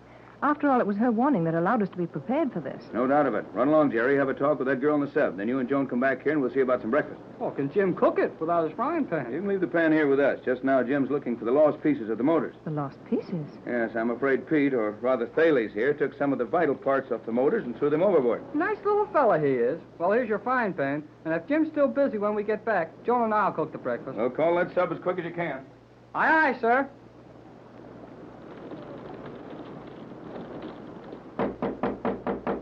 Who is it? Jerry, can I come in? One moment until I unlock the door. Come in, Jerry. Boy, have I got the news. What is it? Shut that door and let's get this radio set started. The radio is ready to use now, Jerry. What is your news? Well, you'll hear it if you listen when I tell it to the girl submarine commander. Jerry, you have found Thales. I'll say we have. Where? Lying on the deck. You found him there? No, I left him there. How did he get there? Jim Lowe put him there with a frying pan. A frying pan? Yes, sir, a frying pan. Now, keep quiet. Let me call this girl submarine commander on the But, sub. Jerry, are you sure I that said keep quiet and let me use this radio. Captain Bradford's orders, and he said to hurry it up. Very well. Calling Commander S1, Jerry Hall on Gregory Boat to Commander S1. Hello, submarine. Gregory Boat to Euclidean submarine. Hello, Commander. Commander S1 Hello. to Jerry Hall. You may proceed, Hall. Proceed with your message. First thing is, will you please slow down to 25 knots? We can't stay in the water much longer at this speed. We'll be up in the clouds. Will curtail speed to accommodate proper towing of your craft in smooth water. Proceed with balance of message. We found Thales. Proceed with your message. Well, gee whiz. Aren't you surprised? I said we found Thales. Thales. I understood you. Proceed with your message. Oh, golly whiskers. You might get excited about it. It is what I warned you to expect. You are wasting time, Hall. Proceed. Hurry up, Jerry. Okay. Well, we found out that our engineer, a fellow Mrs. Gregory and Captain Bradford have known for years, was really Thales. He sure sounded Swedish enough until he got mad at me. Then he sounded like old G-47. Our Chinese cook knocked him out with a frying pan, and we want to know what to do with him. He will be returned to Euclidia as a prisoner. G-47 will deal with him. Yeah, we figured that, but we're not sure we can hold him that long. There's nothing on board this boat that was made to keep a guy like that prisoner. I will accept the responsibility of his delivery to G-47. Prepare your landing stage on the starboard side. I will rise to the surface and take the prisoner aboard the submarine. You will arrange to deliver him to me at once. That is all. Okay, Commander. We'll have him ready. I am so glad we will not have him aboard this boat. So am I. There goes the Magnus. She's dropped her anchor chain, and in about a minute, the nose of her sub will be sticking up out of the water. Come on, Joan. We've got to get ready to turn Thales over to her.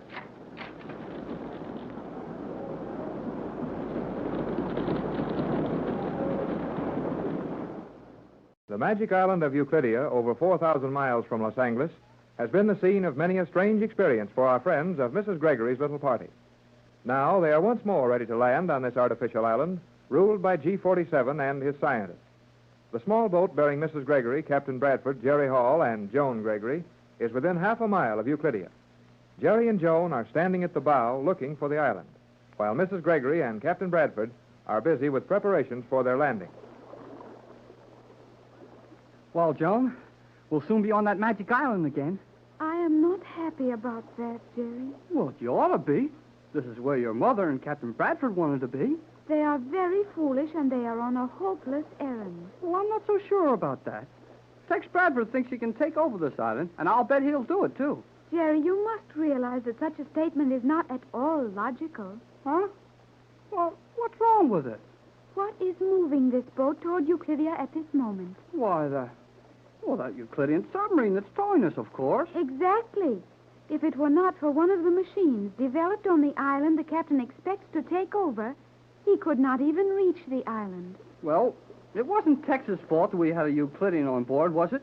Could he help it if the sweet engineer turned out to be Thales? Thales was clever in arranging to be on the boat, was he not? Well, he wasn't clever enough to keep from getting caught when he wrecked our motors, though. Perhaps he did not object to his capture after the motors were out of commission. Well, maybe not.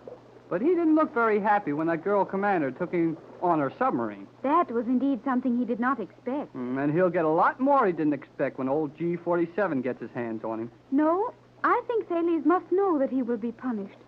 Personal revenge is not allowed on Euclidia, and Thales was seeking revenge because the captain had recorded his voice. Yeah. Hey, what will G-47 do to him? That remains to be seen. I say, here comes our Chinese cook. And boy, is he in a hurry. He is a strange man. Yeah. It's getting so I don't know anybody but strange people. Well, what's up, Jim? Captain Bladford say come tell you we near island. No, well, we know that. We can see it from here. The eye is blind to strange sights. Look over there, Mr. Lowe. Almost dead ahead. Jim, look. No see island. Well, you see a bank of gray fog or clouds lying there in the water, don't you? Oh, sure. See foggy cloud on water. The island is surrounded by that fog. Island inside cloud? Yep, island inside cloud. That would seem very dangerous place for island. Steamship run through cloud, go smash on island. Too bad. But on this island, steamships are not allowed to go smash. They go around. Very good idea. If all steamships know that. Well, they can't help but know it, Jim.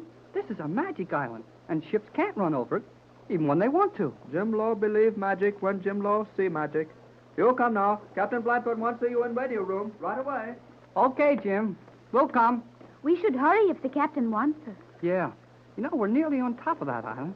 Hey, but Joan, did you notice that we're not moving as fast as we were? That is obvious, Jerry. The submarine commander has dropped our anchor from her magnets.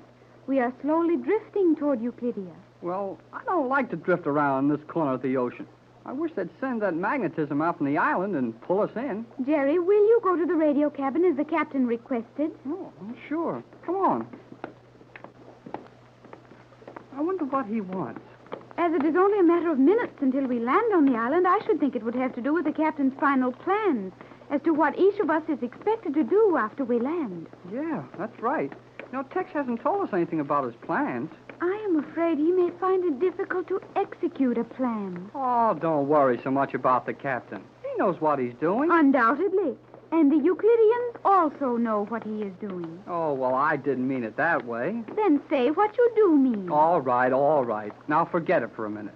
We'll go in and see what Tex has to say.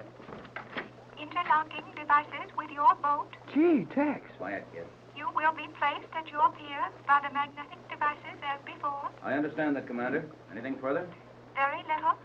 You have a definite mission to perform on the island. You cannot hope to do it in secrecy. Therefore, you will find your position more tolerable if you request an audience with G-47 when you land. I'll do that all right. That's what I came down here for. Your reason for coming here is known to the Euclideans as well as to your own party. I have dropped your anchor from my stern magnetic fin. I will now proceed to my sub-level anchorage. You will be drawn in. That is all. Oh, hold on a minute, Commander. When are we going to see you? That is all. Now, come in, Jerry. May I come in also, Captain? Hey, what's going on, Tex? Just a minute, Jerry. I'll course you may come in, Joan, but your mother's waiting for you in your cabin.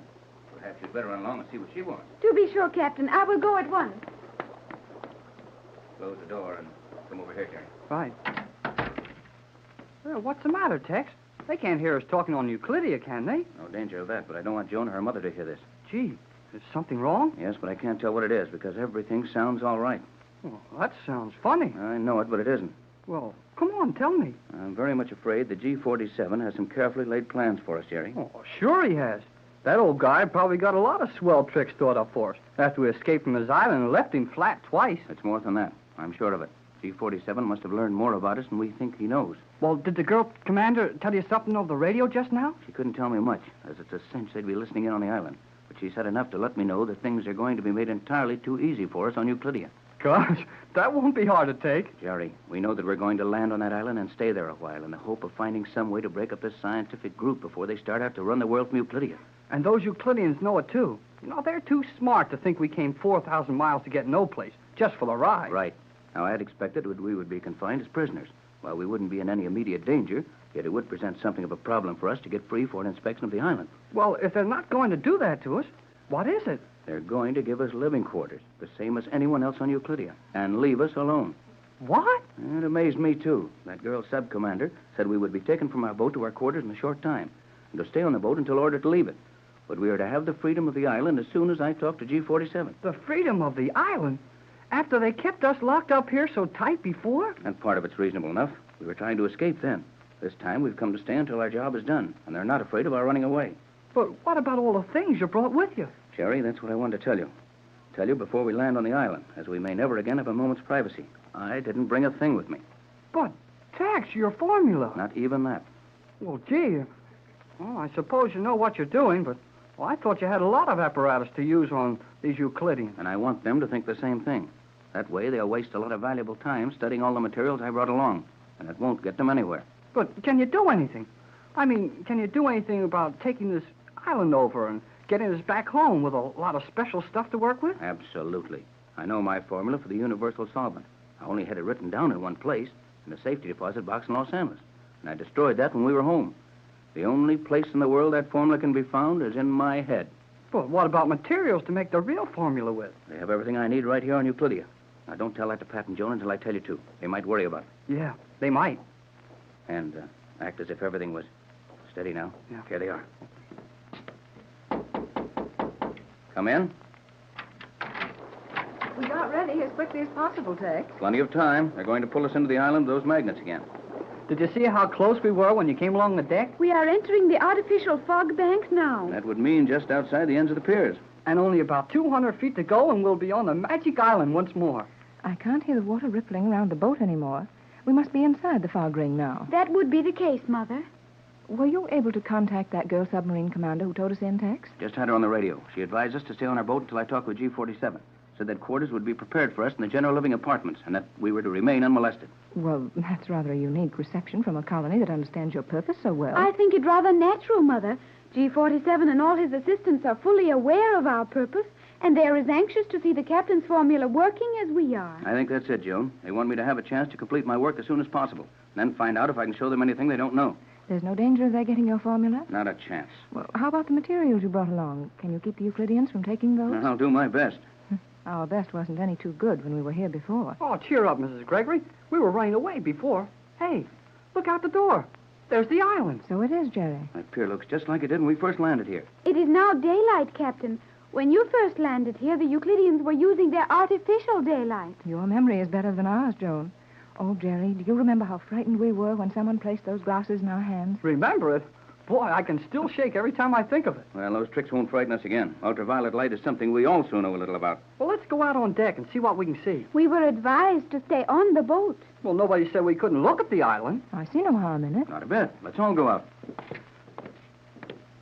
Look, Mrs. Gregory, we're at the same pier we were before.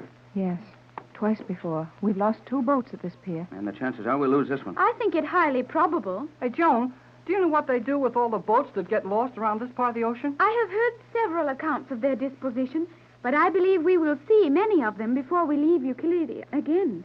If we ever leave it. Now, there you go again with that if we ever leave it stuff. Well, don't worry, Joan. We'll get away this time. We know what we're getting into, and we're well prepared for it. Well prepared for it? For what? Well, for anything.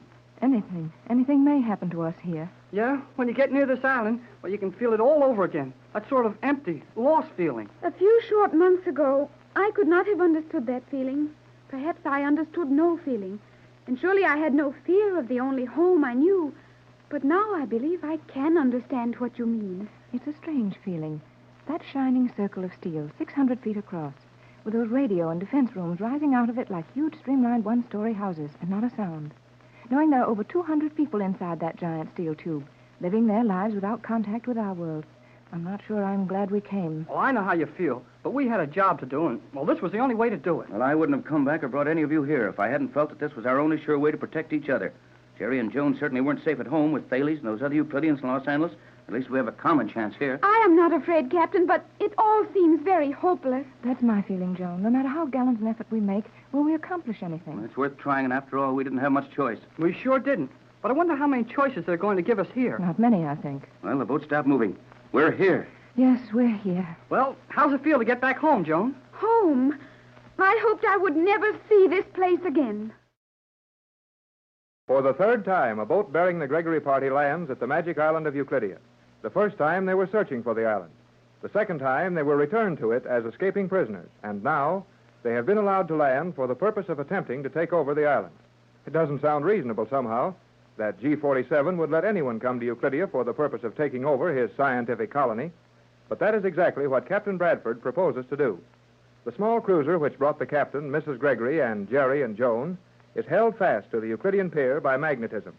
There is no sound to be heard over the entire island. Well, this blame place has got another one of its noiseless days. It would seem so, Jerry. It's mighty weird at that. It is a terrible place, Captain Bradford, and I am not at all sure we acted wisely in returning to Euclidia. Oh, forget that, Joan. We had to do something, didn't we? Jerry is right, Joan, dear. With Euclideans watching our every move at home, we had no choice but to come back here and attempt to learn something of the power here. We have seen many examples of the power of G-47. Well, I'll grant that he's given us a number of unpleasant surprises, Joan. But if we don't do something about regulating things here, the rest of the world may be in danger. I think not. Well, you always think not. But Captain Bradford's right. All these scientific gadgets would be too much for the world right now. It'd mean plenty of trouble. You don't understand our world, Joan, and your visit to it was so pitifully brief that you had no time to see it. But we feel that there are a great many things of more value than reducing everything to a science. All of the electrical and chemical wonders these men have perfected can be used to advantage by the world. But they must be in the hands of the proper people. Sure, Joan. Well, we can't let old G-47 and his bunch get loose in the world with all the power they've got. Why, they could take over every country there is in a week. And would that be so bad for the countries? Yes, Joan, it would, according to our standards of living. This isn't the place to argue about it. When are we supposed to land on this island? Well, that girl submarine commander said for us to report to G-47 as soon as we got here. I'd be glad to do that if I could find him. I suggest we start across the island. We will be seen and stopped. Then we may state our business and be conducted to G-47. I think that's the best thing to do, Tex. So do I. Right? Come on.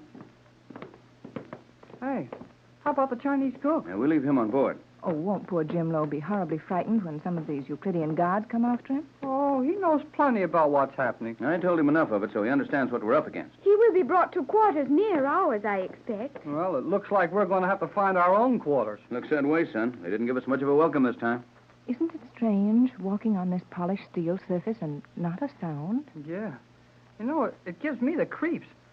Boy, the deck of that old boat will sound mighty good when we get back on it again. Which is liable to be some time. Well, where do you suggest we go, Joan? This is strange to me also, Captain Bradford. I have never seen anyone allowed to advance to this point on the island without being stopped and questioned. I wouldn't mind being questioned if I could only see someone or hear something. Well, at least we can be thankful they're using natural daylight. We don't have to stumble around that artificial sunlight of theirs without the proper glasses. Well, you're the only one who's got any idea about this place, Joan. What do we do now? I believe we should proceed to the central control chamber and ask for instructions. Straight ahead? Yes. All of these surface rooms are of shining steel. We can see nothing except the surface, and yet we're being watched from within. Well, you bet we are.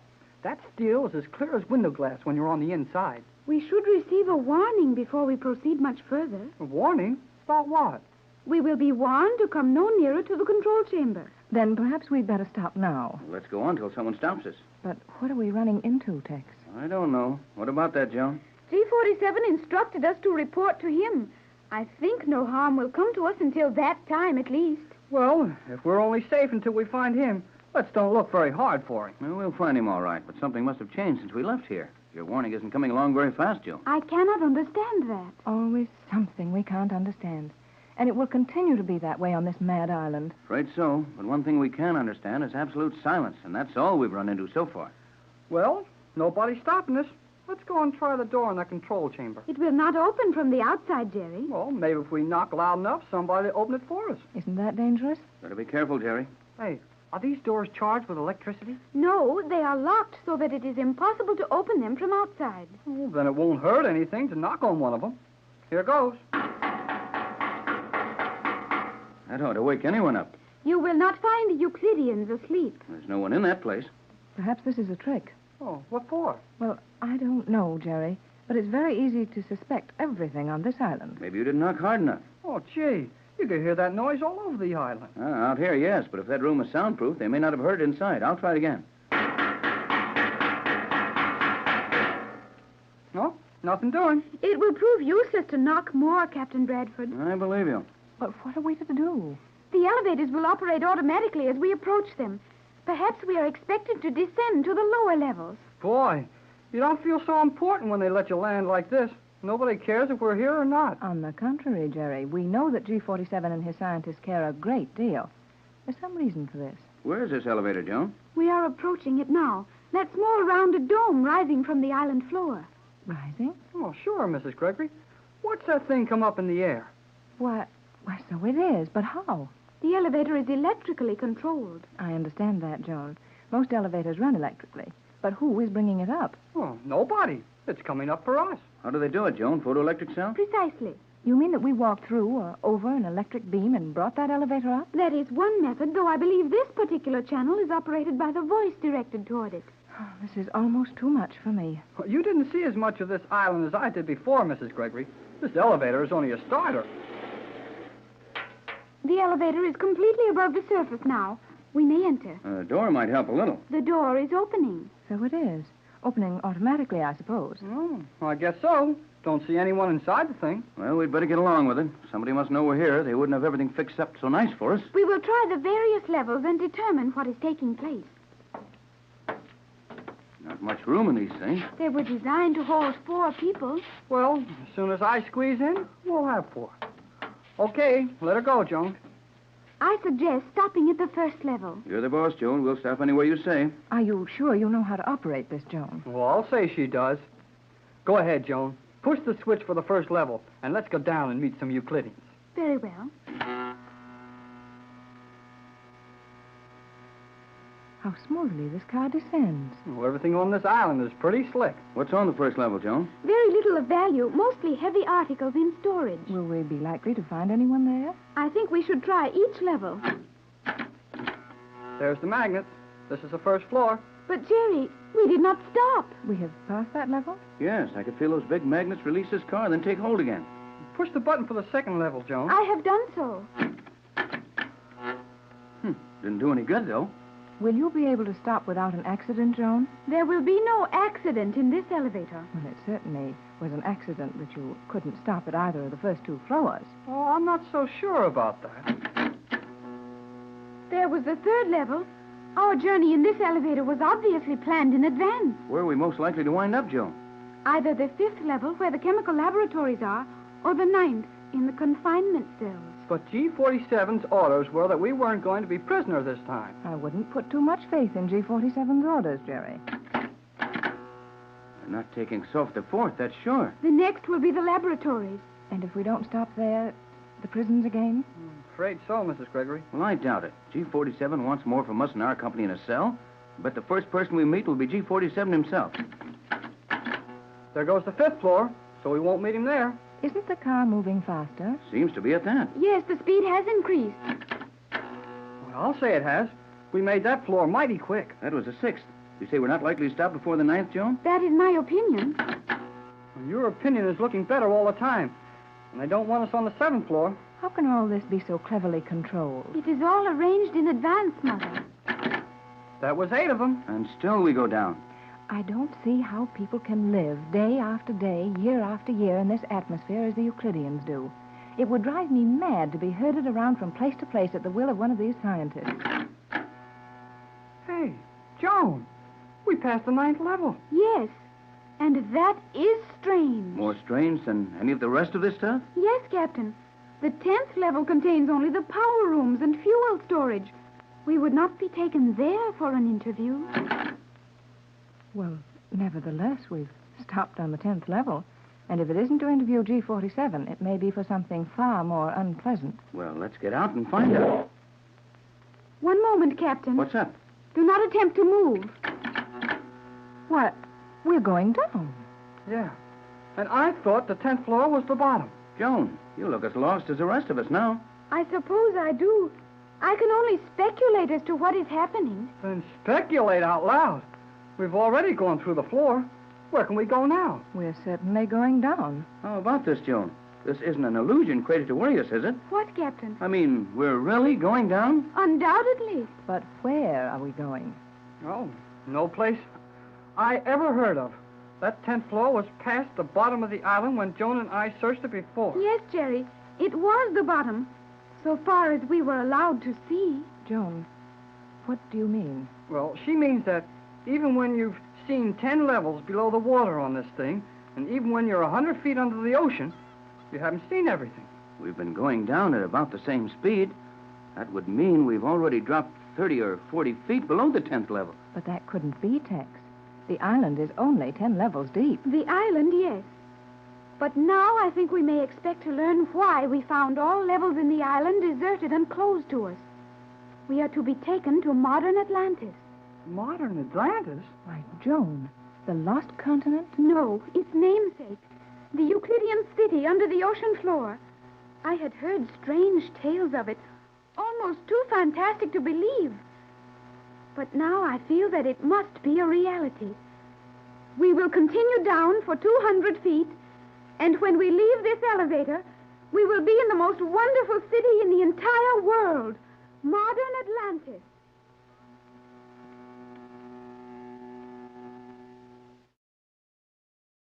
On the magic island of Euclidia, the Gregory party is learning more of the wonders of the place and learning them very rapidly. When their boat was pulled to the pier by magnetism, Mrs. Gregory and her daughter Joan, Captain Bradford, and Jerry Hall found no one to greet them. They know the Euclidean scientists expect their landing. It's very puzzling as they walk across the island, enter one of the automatic elevators, and descend to various levels, searching for G47 or one of his assistants. The mystery deepens as their elevator passes the 10th level, 100 feet below the surface of the sea and supposed to be the lowest level on the island. The elevator does not stop there, however, and we find them now 50 feet below the bottom of the island, 150 feet below the surface of the water, and still going down. Oh, gee whiz, Joan. How far down does this elevator go? I do not know, Jerry. I have only heard vague rumors of the Euclidean city below the ocean floor. But, Joan, you said something about modern Atlantis. Surely you don't believe there's a lost continent under us. Well, why not, Pat? The only people who refuse to believe the story of Atlantis are the same kind of people who said automobiles wouldn't run and airships wouldn't fly. But, why, it's tremendous, Tex. Yes, it's that all right. Well, Joan's lived on this island 14 years. I should think she'd know more about this. G47 and his men have not told me everything about Euclidia. I think we may see things of which I have never dreamed. Well, the only time I ever did see this kind of stuff is when I was dreaming. This elevator keeps going down. We must be nearly 100 feet below what we believe to be the foundation of the island. And yet we go down. Down into what? Well, whatever it is, it's been made by man. If these Euclideans can stand it, I guess we can. I am as greatly surprised as you are, Captain Bradford. My knowledge of Euclidia will be useless here.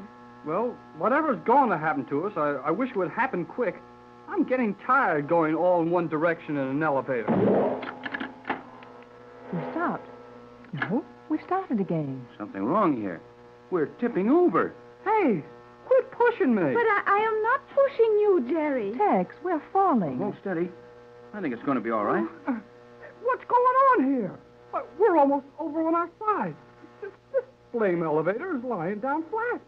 And it still goes. Perhaps we are now traversing a horizontal passage. Joan, dear, you think this elevator is traveling along a tunnel almost flat on its side? It is obvious, is it not? Well, golly whiskers. When their elevators are going to run like this, I wish somebody'd tell me so I could get on top. I'm all squashed. Well, it is a little uncomfortable, Jerry, but we'll be all right. Yeah, it's swell for you. You're on top. But I'm getting all the wind knocked out of me. I think our position is changing again. Why? Hope we don't have to stand on our heads.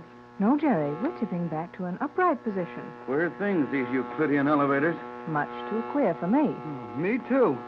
I like my elevators running up and down. Is it not logical to have them also run horizontally? Yes, dear, it's probably logical, but it's also upsetting. We seem to be almost on even keel again now. Yeah, I can tell that. I can get my breath. But how long is this weird ride going to continue? I have no way of determining that. We're going at a terrific speed now. Wherever we're going, it shouldn't take us long to get there. Have you any idea as to our direction? Not the slightest. We're going down. Of course, Jerry, we all know that. What Mother meant was our direction from the center of the island during our progress along a level plane. I wouldn't know. We just passed another control of some type. I hope we don't start upside down now. We are stationary. What? Huh? Joan's right. We've stopped moving. Why, so we have.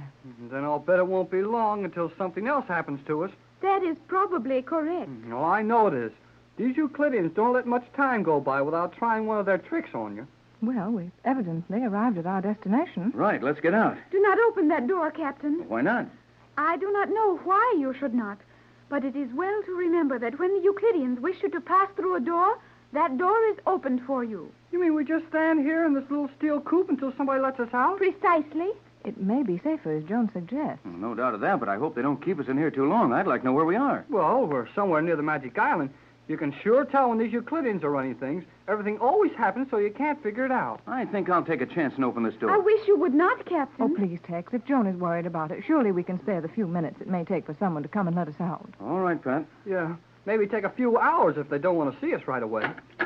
The door is opening now. Yes, look.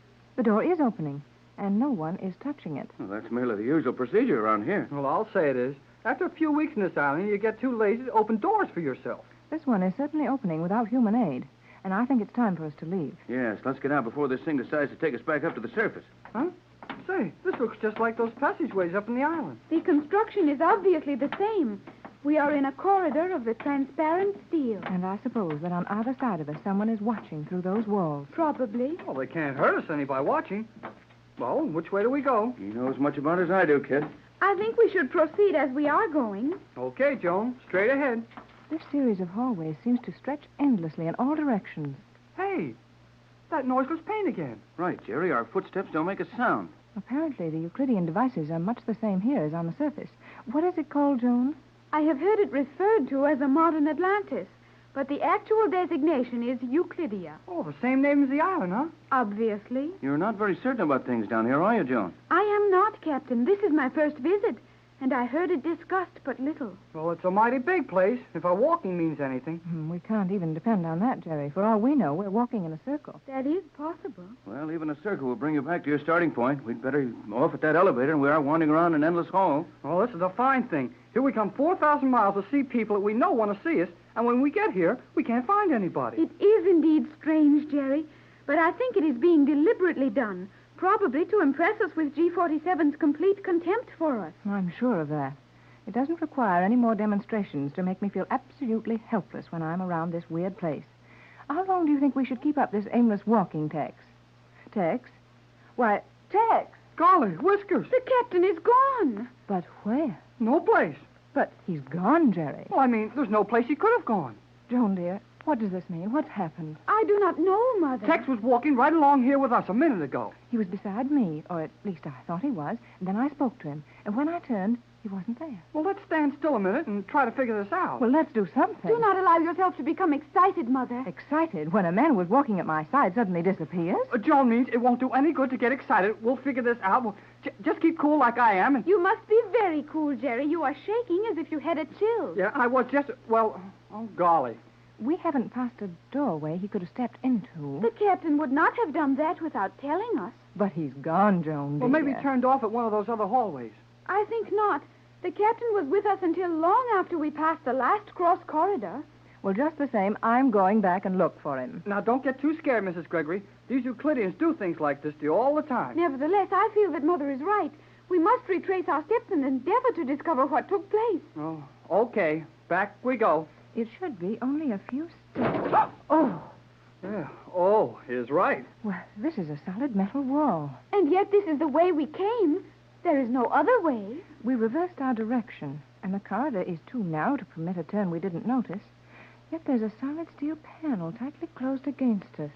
Then it slid into place without a sound, and I'll bet the captain is on the other side of it. Do not attempt to call out to him, Mother. But, Joan... I know what is best under these circumstances.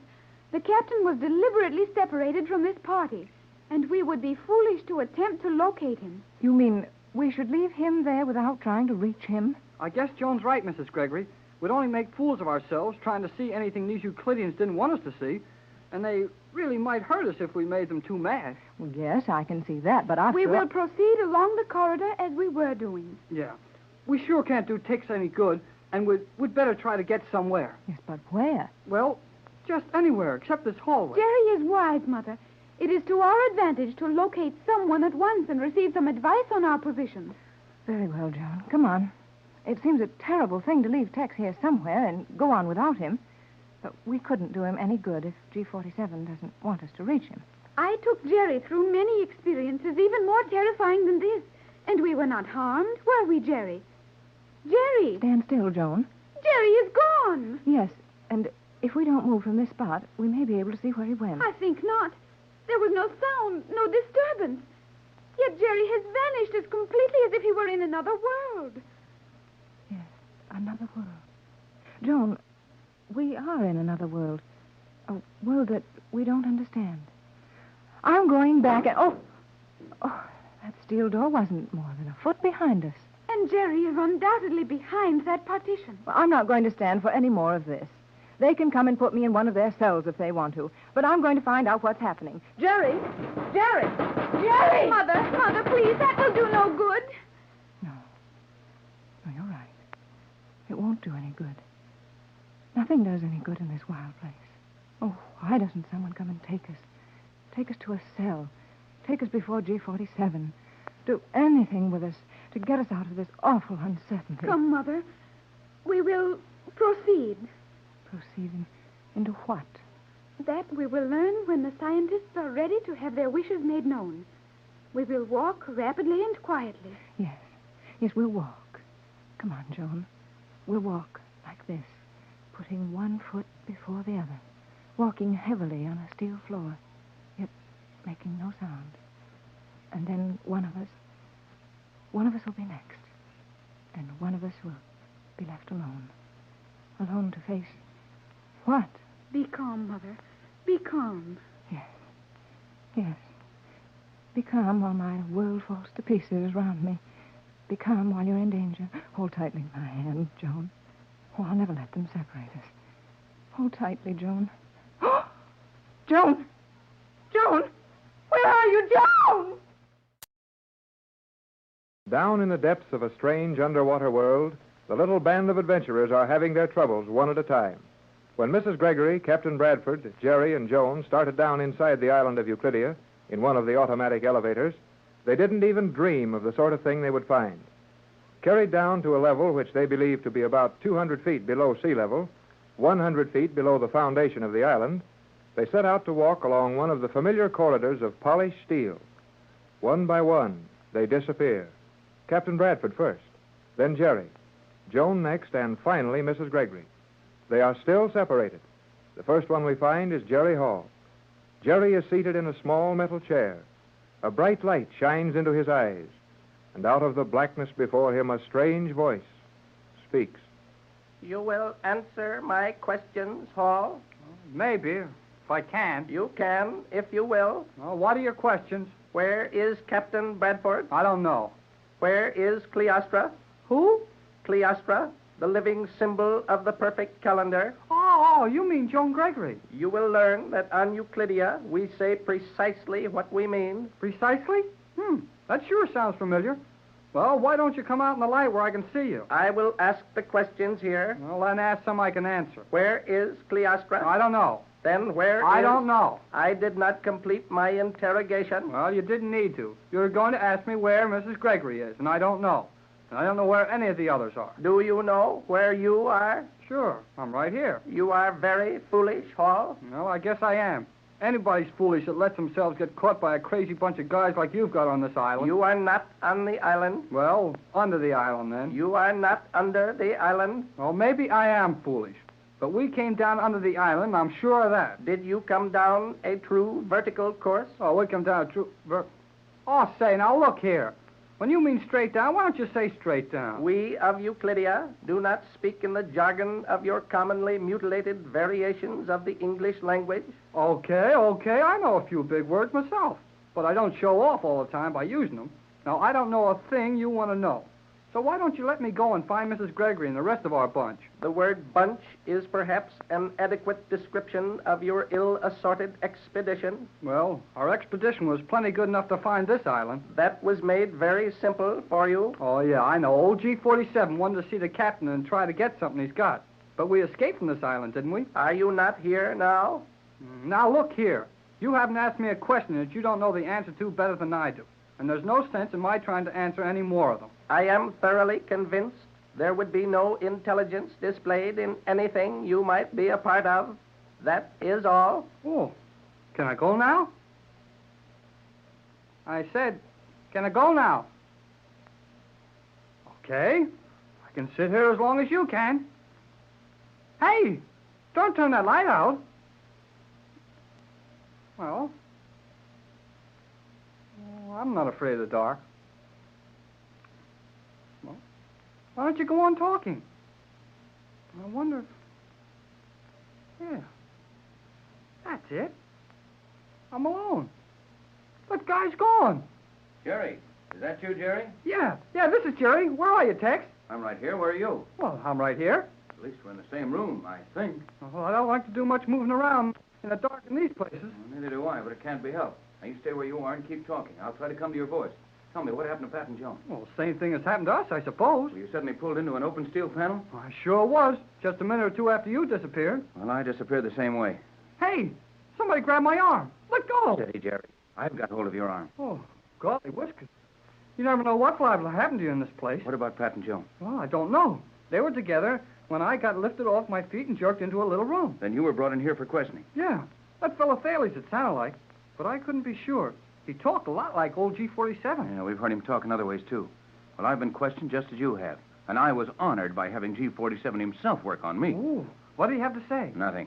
He wanted me to do all the talking, and I didn't say any more than he did. Well, that must have been a noisy meeting. Well, not very. However, there's no use in our trying to hide our purposes from these Euclideans, Jerry.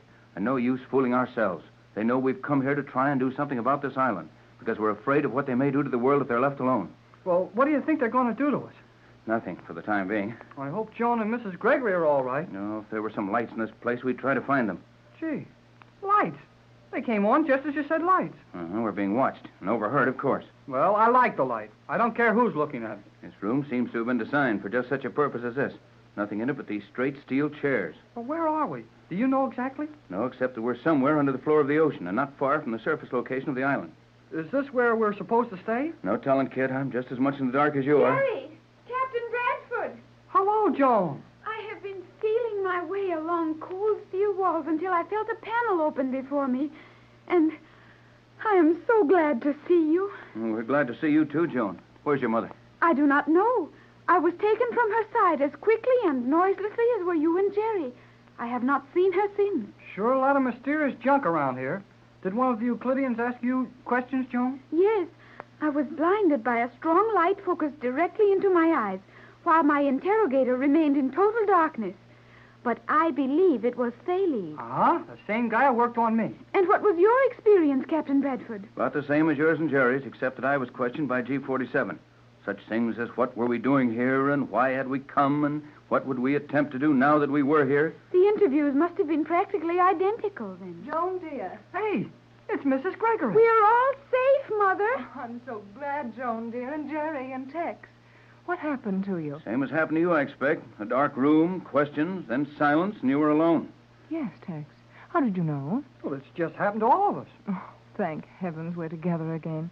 And I hope we can stay together. The lights, they're going out.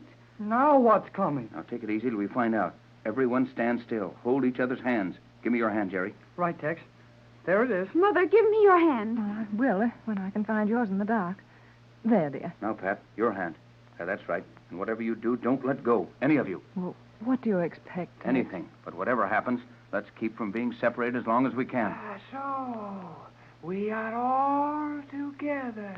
G47. Precisely. What's the idea of the black magic, G47? You can do just about as you wish with us here. Why put on this cheap show? Ah, my dear Captain, you will learn to entertain a greater respect for me before you see the outside world again. Just where are we now? You are in Euclidia. That might mean anything. It might indeed. Now, you will answer some questions. What a gain. Mrs. Gregory, what do you hope to gain by this visit to Euclidia? Hey, that's not G47. It is Thales, I believe. Where is your formula, Captain Bradford? My formula is safe from you. What were the materials you brought on your boat? What experiments did you hope to conduct here? The compounding of that formula by anyone except a scientist of Euclidia will seal your fate. Tex, just what I thought. We're only safe until they can force you to give up that formula. They'll never do that. Never is a longer period of time than any human is allowed to hold a secret. We will never give this up, G47. You are very foolish to ally yourself with this hopeless cause, Cleostra. Now, wait a minute, you two. I'm not a bit frightened by these third-degree methods. I can talk and reason as well in the dark as you can. I'm the only one of this group who knows my formula. The only one in the world. And the only written copy of the formula I destroyed when we were in Los Angeles. You can't browbeat any secrets out of the others, and you'll never get them from me. Good for you, Tex. We all feel the same Ah, way. very heroic. However, your sweeping gestures have the weakness of all heroics. They have no value in the face of fact. But the formula is a fact, and my having it a fact. And is it not a fact that you would surrender the formula before you would allow harm to come to any of these others? Well? No, Captain. We are able to undertake anything with you. Yes, Joan, dear. But the four of us mean very little when the safety of the world is at stake. Do you think you four weak fools are of any value in the world? Well, as long as we can keep guys like you from running wild and upsetting all our countries, we're plenty of good to the world, and that's more than you are. We of Euclidia have knowledge that is priceless to your elementary world. That depends on your senses of values. We're going to do everything within our power to see that your vast scientific knowledge is not used to harm the world. No, never mind, Pat. We're only wasting our breath. Let's just let them talk, and when the time comes, we'll find a way to do the right things. Does anyone in your world ever do the right things? Hey, listen. That's the signal to submerge the island. That means we will not see the daylight for some time. The island is being submerged completely and will remain so until we have that formula. Well, we can stand it down here if you can. And in the meantime, there are warships from every nation in the world ready to come to this position and attack the island if we do not return within a specified time. That is interesting indeed. For those warships, we'll find only the crater of an extinct volcano. A volcano? Under the water? So that's where you got the foundation of the island. Precisely. The island was built in the crater of a volcano, and that made your excavations easy. Gives you plenty of space under the ocean floor. Several millions of cubic feet. Millions of cubic feet? In what? In Euclidia, where this room is located, where you are now more than 200 feet below the surface of the water. And this is the highest level of the city. City? I told you, Mother, I thought there was a city here. When will you let us see this place? You will be free to explore it at your pleasure tomorrow. It is not necessary to warn you that escape is hopeless. No, we can see that for ourselves. Anyway, we didn't come here this time to try and escape. You may go to your quarters when you so desire. And I suppose we've got to walk around here in the dark and fall over a lot of steel chairs trying to find a door. Hey, You're wrong, Jerry. There's plenty of light now. G47. And Thales. They are gone. golly, gone without a sound. And they were both right here in front of us. Don't let that bother you. We're going to have a lot of things more serious than disappearing tricks to contend with. Yes, our position is serious now, Tex. We cannot escape as we did from the island. No, they're not kidding about that. We're 200 feet below the ocean. 200 feet. Under the water. It might as well be 200 miles. During the past few weeks, we've learned a lot about the Magic Island. One thing we learned was that the island is called Euclidia. Now, however, this seems to be not altogether true, as the island itself is apparently only a small part of Euclidia. When Mrs. Gregory, Captain Bradford, Jerry Hall, and Joan Gregory returned to the island on this trip, they expected to stay for some time and learn as many as possible of the Euclidean secrets. On their arrival, they found the island deserted. One of the automatic elevators carried them down into the lower regions of a submerged mountain. We find them now in a room of polished steel, 200 feet below the surface of the South Pacific Ocean. Well, here we are again. Yes, Jerry, here we are again. You should not say, here we are again. We have never been here before. You're right enough, Joan. We've never been here before. Oh, maybe not in this room. But this is sure the third time we've come to this island. And our prospects are a little more grim and hopeless each time we come. Yeah, maybe we've come once too often. That is bad grammar, but sound reasoning. I'm inclined to agree with Jerry for once. If I'd had any idea we would run into a setup like this, I doubt if we would have left Los Angeles. But, Tex, Joan had mentioned something of a larger colony she thought existed. That is true, Captain Bradford. I did mention that, though I was very indefinite about it. I'm not blaming you, Joan, but one of us certainly should have thought that the Euclideans would have a larger place in that island for the operations they were carrying on. Well, I guess we can all think of a lot of smart things we could have done, now that it's too late. But we're here, and I think the best thing to do now is to figure how to get out of here. You're right, Jerry. We knew we were taking chances when we came here. Well, Joan, while you've never been in this undersea city of theirs before, you probably know more about it than the rest of us. What would you suggest? That is very difficult to answer, Captain Bradford. I heard the Euclidean scientists mention the city below and Euclidia proper, and I felt somehow that there was much of Euclidia that I had not seen. But I have no definite knowledge with which to help you. Well, why not quit talking about all the things that might help us if we only knew them, and talk about the things we know how to do? Well, what would you suggest, Jerry? Well, let's get out of this room and start looking around. Do you know how to get out of this room? Well, sure. Walk out. Where is the door? Why? Huh? Oh, gee. There isn't a door in this room. That's the first trouble. There are probably a number of exits as G47 and Thales entered and left without any trouble. But to me, those steel panels all look exactly alike. I think we would find it useless to attempt to leave until provisions are made for that. Well, I'm getting tired of all that stuff. You can't even open a door until you get permission. Take it easy, Jerry. Won't help anything to get all worked up over this. After all, we did get ourselves into it. Yeah, and didn't old G47 say we're to have our freedom here and not be locked up? Precisely, Jerry. But it is possible our quarters are not prepared at the moment.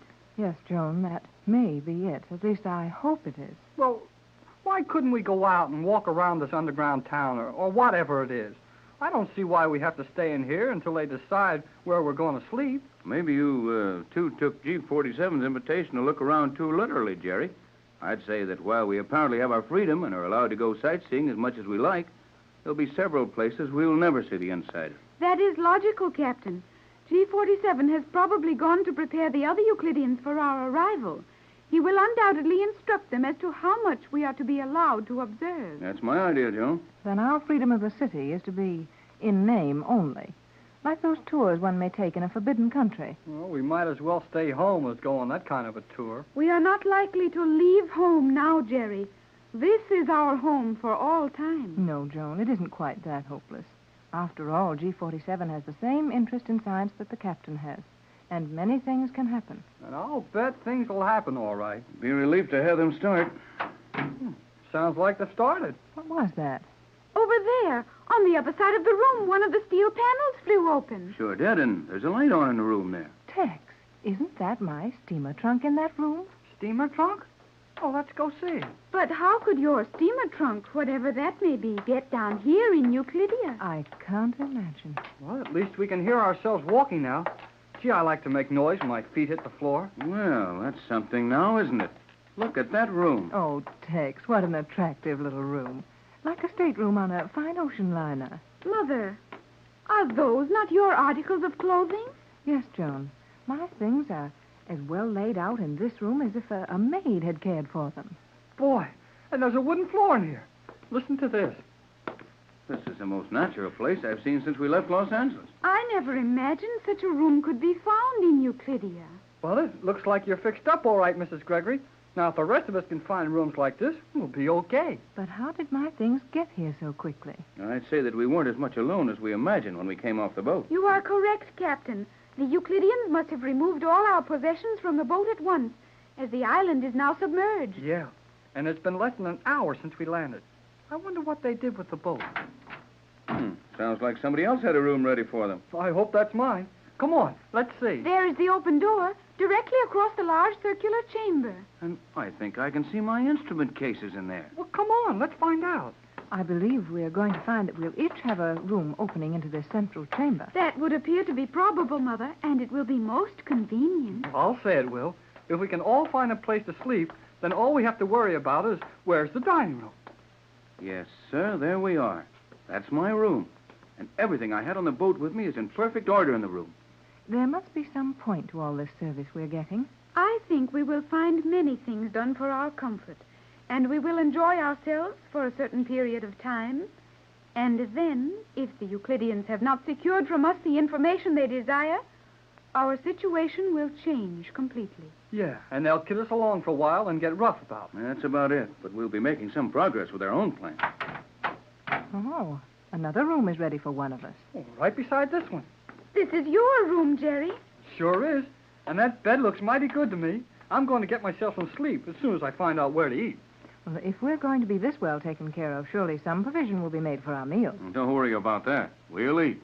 But we have to do it whenever these Euclideans feel like feeding us. Well, one thing's sure. It won't take us long to eat in this place. You don't lose much time when you swallow a pill for dinner. That should be my apartment. Yes, Joan, dear. There it is, next to mine. Come on, Joan. Let's go look at it. There is nothing to see that we have not seen in the other rooms. You're sensible, Joan. No use running all over looking at these things.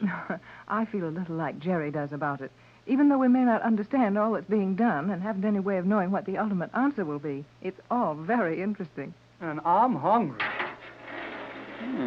Sounded like another door opening somewhere. It was, and look, Tex, look. Say, that is something. It is indeed something. Well, golly whiskers.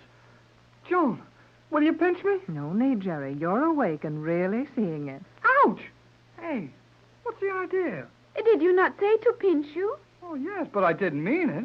What did I tell you about saying things you do not mean, Jerry? Oh, you tell me so much that I never know what... Here, you two. This is no time to start an argument. No, it certainly isn't. Tex, will you give me your arm? With pleasure, Pat. Joan, may I have the honor of taking you in to dinner? Oh, Jerry, you speak so nicely when you want to. Oh, sure. What a beautiful dining table. And it's loaded with food. I hope this keeps up. I believe we may depend on that. This seems to be the head of the table, Tex. Will you do the honors? Indeed, I will. Will you look at the porterhouse steak? Not much like the pills you're worried about eating, is it? I'll say it isn't. Mrs. Gregory, will you have... Tex, look. What's the matter, Pat? Well, nothing. I mean, nothing to be alarmed about, but look at this. The silver, you mean? Yes. It is very beautiful, is it not? Sure is. But what are you so excited about, Mrs. Gregory? Oh, you wouldn't know, Jerry. You couldn't know. But I'm surprised that Tex didn't see it. Mother, I believe I know what you mean. The silver is exactly like yours in your home in Los Angeles. What? Is it, Mrs. Gregory? Well, it's more than that, Jerry. It is my silver. Yours? Are you sure, Pat? Yes. And this is my table linen. Tex, my entire table service. Oh, gee whiz. How could that happen? I believe that the visitor who went through your home while we were locked in the radio room spent more time in various parts of the house than we noticed. No doubt of it, Joan. One of those Euclideans took everything out of your mother's house that he thought she would want for a long stay on the island. And that sounds like those men are mighty sure we're going to make a long stay. Yes. There's something horribly final about it when you find that your personal possessions have been brought over 4,000 miles without your knowledge. As I tried to explain to all of you in Los Angeles, I felt that our arrival on Euclidia would be the end of all communication with the world for us. And now I am convinced that such is the case. Oh, now, cheer up. If this is the sort of treatment we're going to have all the time, we can't complain much. Well, I'll say we can't. And I'm hungry. Let's eat. Yes, we may as well do that. Why, these rolls are hot, just as if they'd come out of the oven this instant. And yet, why, we've been here for several minutes. Well, that's not startling, Pat, if you'll notice that each bread plate is a small electric grill. Boy, it sure is. And that's why this steak is kept so hot. Oh, boy, is this good. Jerry, is it your custom to speak while you are eating? Well, sorry, but when you expect to be handed a pill for your dinner and somebody brings you a steak that's kept sizzling hot, it's hard to remember your manners. Oh, I know that, Jerry. But we must try very hard to preserve our composure and maintain all of our standards in the face of everything. This food is really very excellent, is it not? I don't know when I've tasted a meal I enjoyed more. Imagine sitting down to dinner in a polished metal dining room, 200 feet below the ocean, and finding your own table service waiting for you. I wonder what happens when we're through eating. This will probably disappear just as suddenly as it appeared. Well, I hope they give us time to get out of this room before that steel door slams shut again. Yes, I'd rather sleep over in that stateroom of mine than on one of these hard metal chairs. Captain Bradford. What? Behind you. Huh? Oh. Well, I thought this was too blame good to last. well, G47, I suppose we have you to thank for this? You have, though your thanks would mean nothing. Nevertheless, we extend them. Do we take care of this stuff, or does it go away like it got here? The facilities for your meals will be at your disposal at stated intervals. You will have 1,800 seconds in which to complete each meal and leave this room. We eat on time and when and what you tell us to eat, huh? Precisely. When may we begin our tour of Euclidia? Tomorrow morning, you will find the main passageway open. You may proceed through the city as you will, and I might suggest that you take every advantage of the comfort and security offered you. Adapt yourselves to this method of living, as you will remain here for the rest of your lives. Far below the surface of the South Pacific Ocean, the Gregory party have spent their first night in Euclidia, the hidden city of the Euclidean scientists.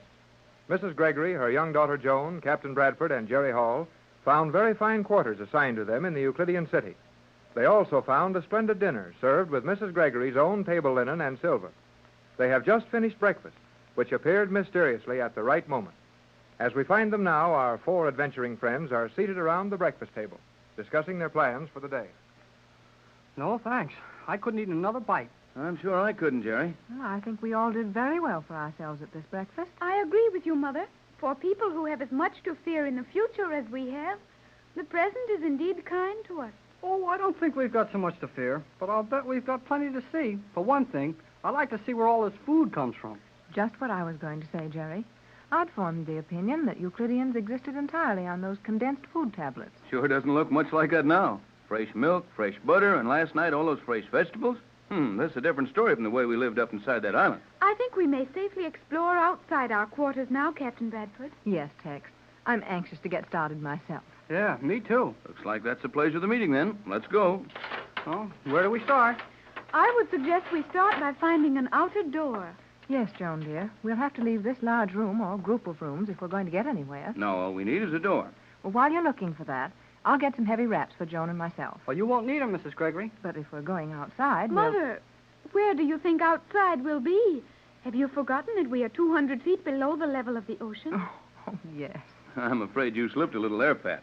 Outdoors is very liable to be the same as indoors in this place. Oh, sure it will. No matter where we go, we'll still be inside this underwater city. I think we will find the door to the outer corridor is over there. What makes you think that, Joan? Our sleeping quarters and the dining room occupy nearly all of the other sides. That should be the outer door. Well, it won't take long to find out. Come on. And if one of these panels does prove to be the door, we still have the fun of opening it. Joan and I got a lot of doors open once just by... Hey, look. Yes, Jerry. Another of the voice-controlled doors. And this is the beginning of another series of weird experiences, I suppose. Looks like it, Pat. But remember that these Euclideans are human, just as we are. If they can stand it, so can we. Well, here we are, back in our disappearing hall again. Yes, there is the elevator shaft through which we came. And now our steps make no sound. More of the soundproofing. We'll just have to learn to take that sort of thing for granted and not lose any time speculating on it, or we'll spend all our time doing that. Well, where do we go first? I think we should continue along this corridor until we see something of interest. Then we've gone far enough now. Yes, it's all interesting, but I'd prefer to see something a little different for a change. Let's keep on walking. Looks like our tunnel splits up pretty soon. So it does, Jerry. Just ahead there are 2 corridors. Well, I guess we can choose the one we want to use. G47 said we could go anywhere we wanted to. Isn't this floor sloping sharply downward? I'll say it is. Feels like we're walking downhill. G47 said this was the highest level of the ocean floor city. We may have to descend some distance before we find anything worthy of our inspection. At least we'll have to go on down until we find a doorway to use getting out of this tunnel. Oh, here's the dividing line. Which way do we go?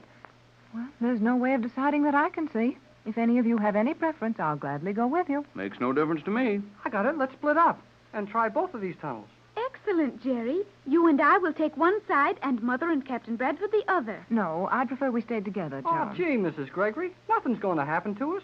Old G47 said we'd be safe, didn't he? Yes, if he can be depended on. I think G47 does not have to trouble himself to the extent of telling anything other than the truth. I suppose you're right. Our position is so obviously hopeless that none of the Euclideans would even bother to deceive us. Then you'll let Joan and me go on a sightseeing tour of our own? Please, Mother. What do you think, Tex? Oh, I don't see where there's anything going to hurt them. I'd say let the youngsters go, but set a time to meet us back at our own quarters. Very well. But understand, Joan, and you, Jerry, that you're to come back to our own quarters in... how long, Tex? Why not make it noon? I suppose they'll serve our lunch at noon, won't they, Joan? I think so, exactly at 12 noon. Okay, then. We'll meet you back here at noon. Come on, Joan. We will be prompt. Have no fear of that, Mother. Well, see that you are, Joan. I'll worry if you're late. And don't ask too many questions. Try to keep out of the way as much as possible. Aye, aye, Skipper. Well, here we go again, Joan. I wonder if you and I will ever be able to sit down and enjoy one thing at a time, Jerry. Well, what's the matter now? Every moment since you came to Euclidia, we have been exploring this or searching for that or looking for something else. Are we to spend the rest of our lives in corridors, looking for things always just beyond our reach? Well, golly whiskers, Joan. We've got to find out all we can about this Euclidia place. Why must we do it all so quickly? We will have ample time during our stay here. Oh, I know. You think we're going to be kept here until I've got a long gray beard that I keep falling over every time I take a step. But we won't be. We got away from here 3 times, and we can do it again. We got away from the island. It is not such a simple matter to escape from this place, I think. Oh, maybe not. But let's stop worrying about that and see what we can see. I do not find this long tube of polished metal very interesting. Well, I do. For one thing, we're going down pretty fast, and we've been walking fast. I wonder how far down we can go. We will be here long enough to learn the answer. Well, stop talking like that, Joan. We're not doing so bad. Badly. All right, then. Badly, we're not doing so. That is not correct. I know it, but who cares? Now, forget crying about how long we're going to be here, and let's try to learn something. A most excellent idea. Gee whiz. The commander. Precisely. Where did you come from? If your eyes were as active as your tongue, you would have noticed that I merely opened a panel in this wall and stepped into the corridor with you. Well, why don't you make a little noise once in a while when you do those things? Sound is a useless disturbance where silence will serve. Is it permitted to ask questions, Commander? Naturally.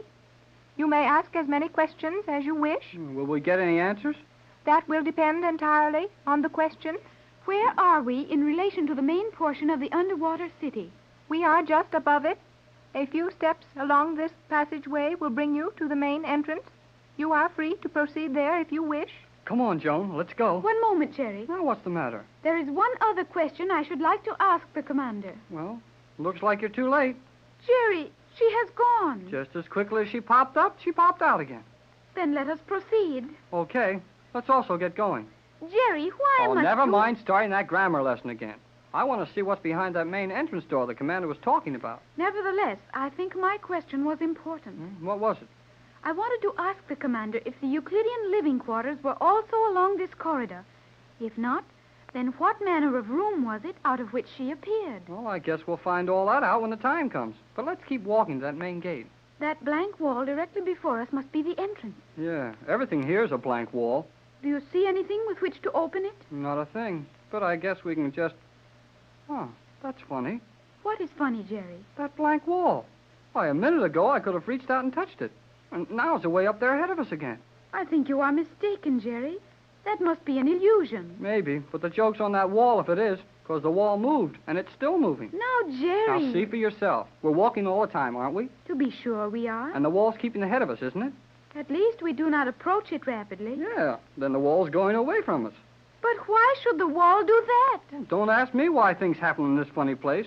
All I want to do is to get through a door, and I can't even catch the blame thing. Jerry. Yeah? I think I know how the illusion is being created. How? Our descent is so rapid, the angle of this floor so sharp, that what we supposed to be the end of the corridor was in reality part of the ceiling. Oh, I guess you're right. This thing does slope down pretty fast. Boy, we must be a long way under the ocean now. And I believe we are nearly to that door. That girl commander sure has wild ideas about how many steps there are in a few. You are impatient. Okay, I'm impatient. But just the same, I want to get someplace. Then your hope is about to be fulfilled.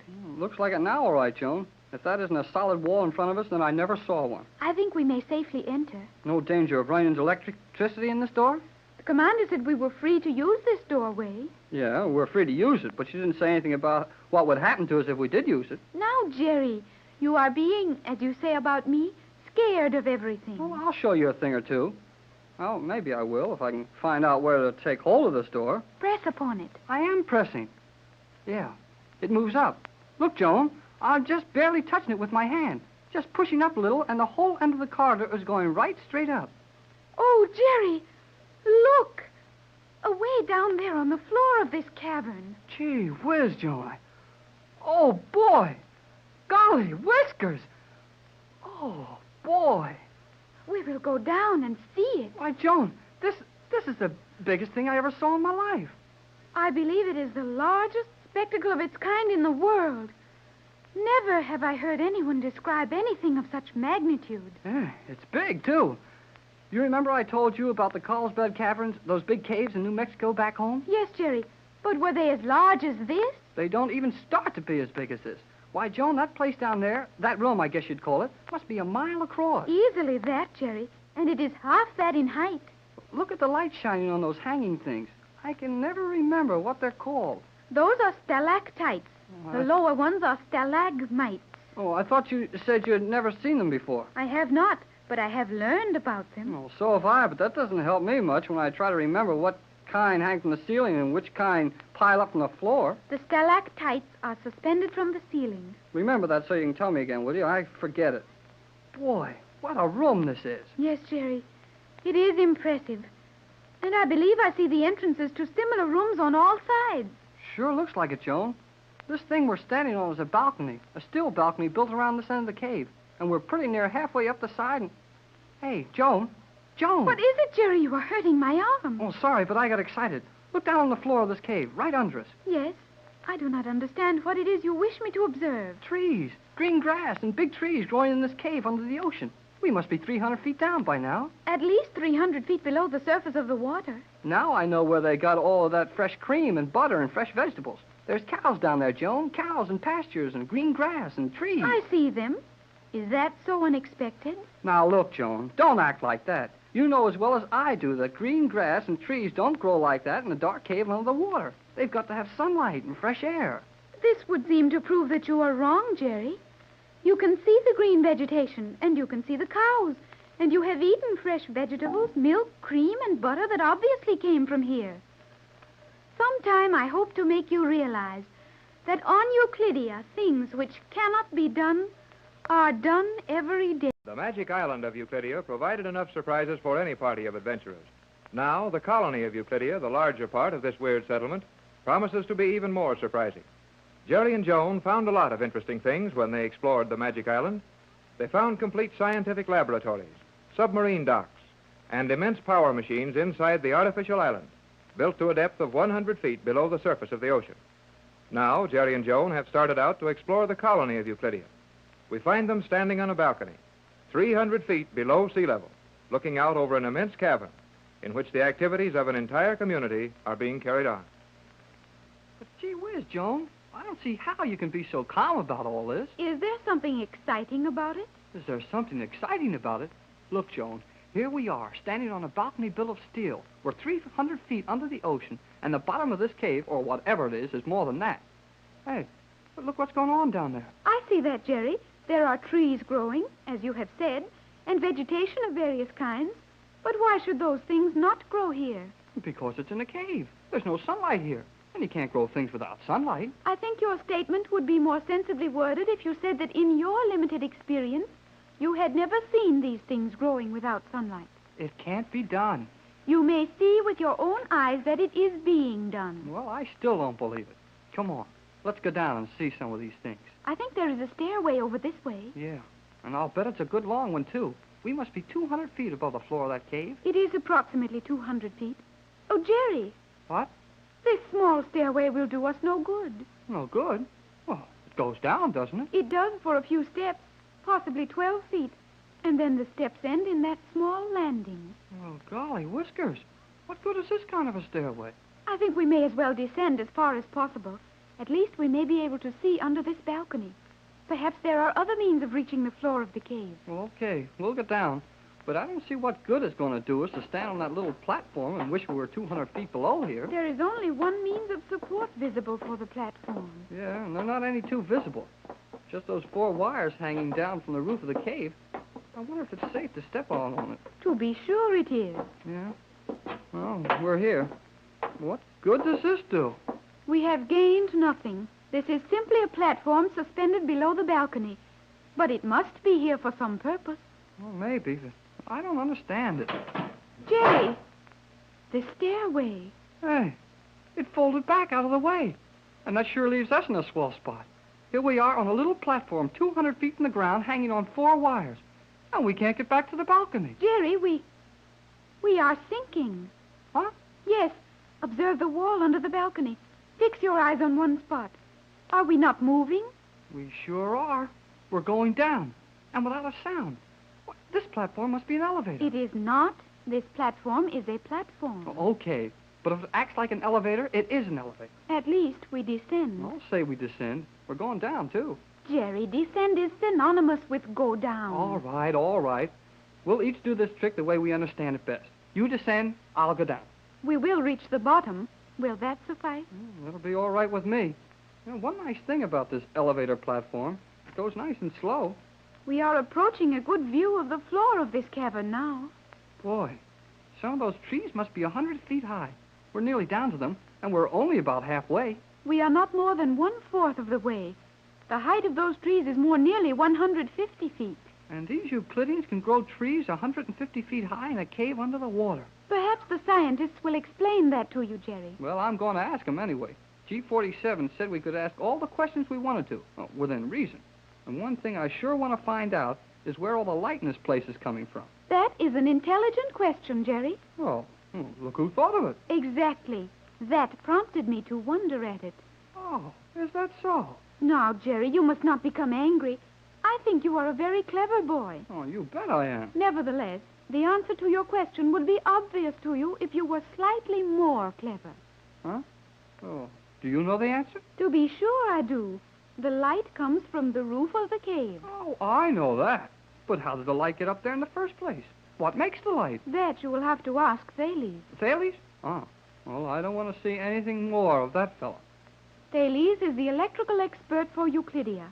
Any question on illumination will be referred to him. Well, then maybe I can get along without the answer. I'd rather not find out than ask that fellow anything. Hey, Joan, we've stopped moving. I had noticed that. Look, Joan, we've been moving along pretty fast here. Oh, not as fast as one of the regular elevators in the island, but we've come down about 100 feet in 3 or 4 minutes. Now, this platform is hung on those wires on the corners, but when we stopped, this platform didn't sway around. It didn't move like it was swinging on wires, and it hasn't moved yet. That is strange. Are you sure there is nothing supporting us from below? Oh, nothing but the air. That looks kind of thin to me. Something is being used to hold this platform perfectly motionless. Well, other things are moving, even if we're standing still. What is moving? Well, look over there at the wall of the cave. Yes, a portion of the wall is moving. But what a strange action. Oh, it looks to me like a long, narrow strip of the wall is opening down toward us, like one of those drawbridges they used to have in front of castles. I am watching it. A section of the wall directly opposite this platform is opening, and the metal section is coming downward in an arc, which should terminate at the exact level of this platform. Well, that's the way it looks, and that's a pretty good long piece of steel, too. We must be 40 or 50 feet from that wall. Jerry, someone is walking out along that narrow strip of steel as it comes down into place. Yeah, and they're not waiting for it to get all the way down, either. Hey, look out, Joan. Get back from that edge. I will not be struck. There is ample room. Boy, they sure know their engineering on this place. Our platform never even shivered when that steel drawbridge fell into place. Is this not the submarine commander, Jerry? Yeah, it looks like her. But she's turned around looking at the wall, and I can't be sure. Yeah, now she's looking this way. You will follow me? You mean us? Of course she means us. Well, I just wanted to know. Okay, Commander. Here we come.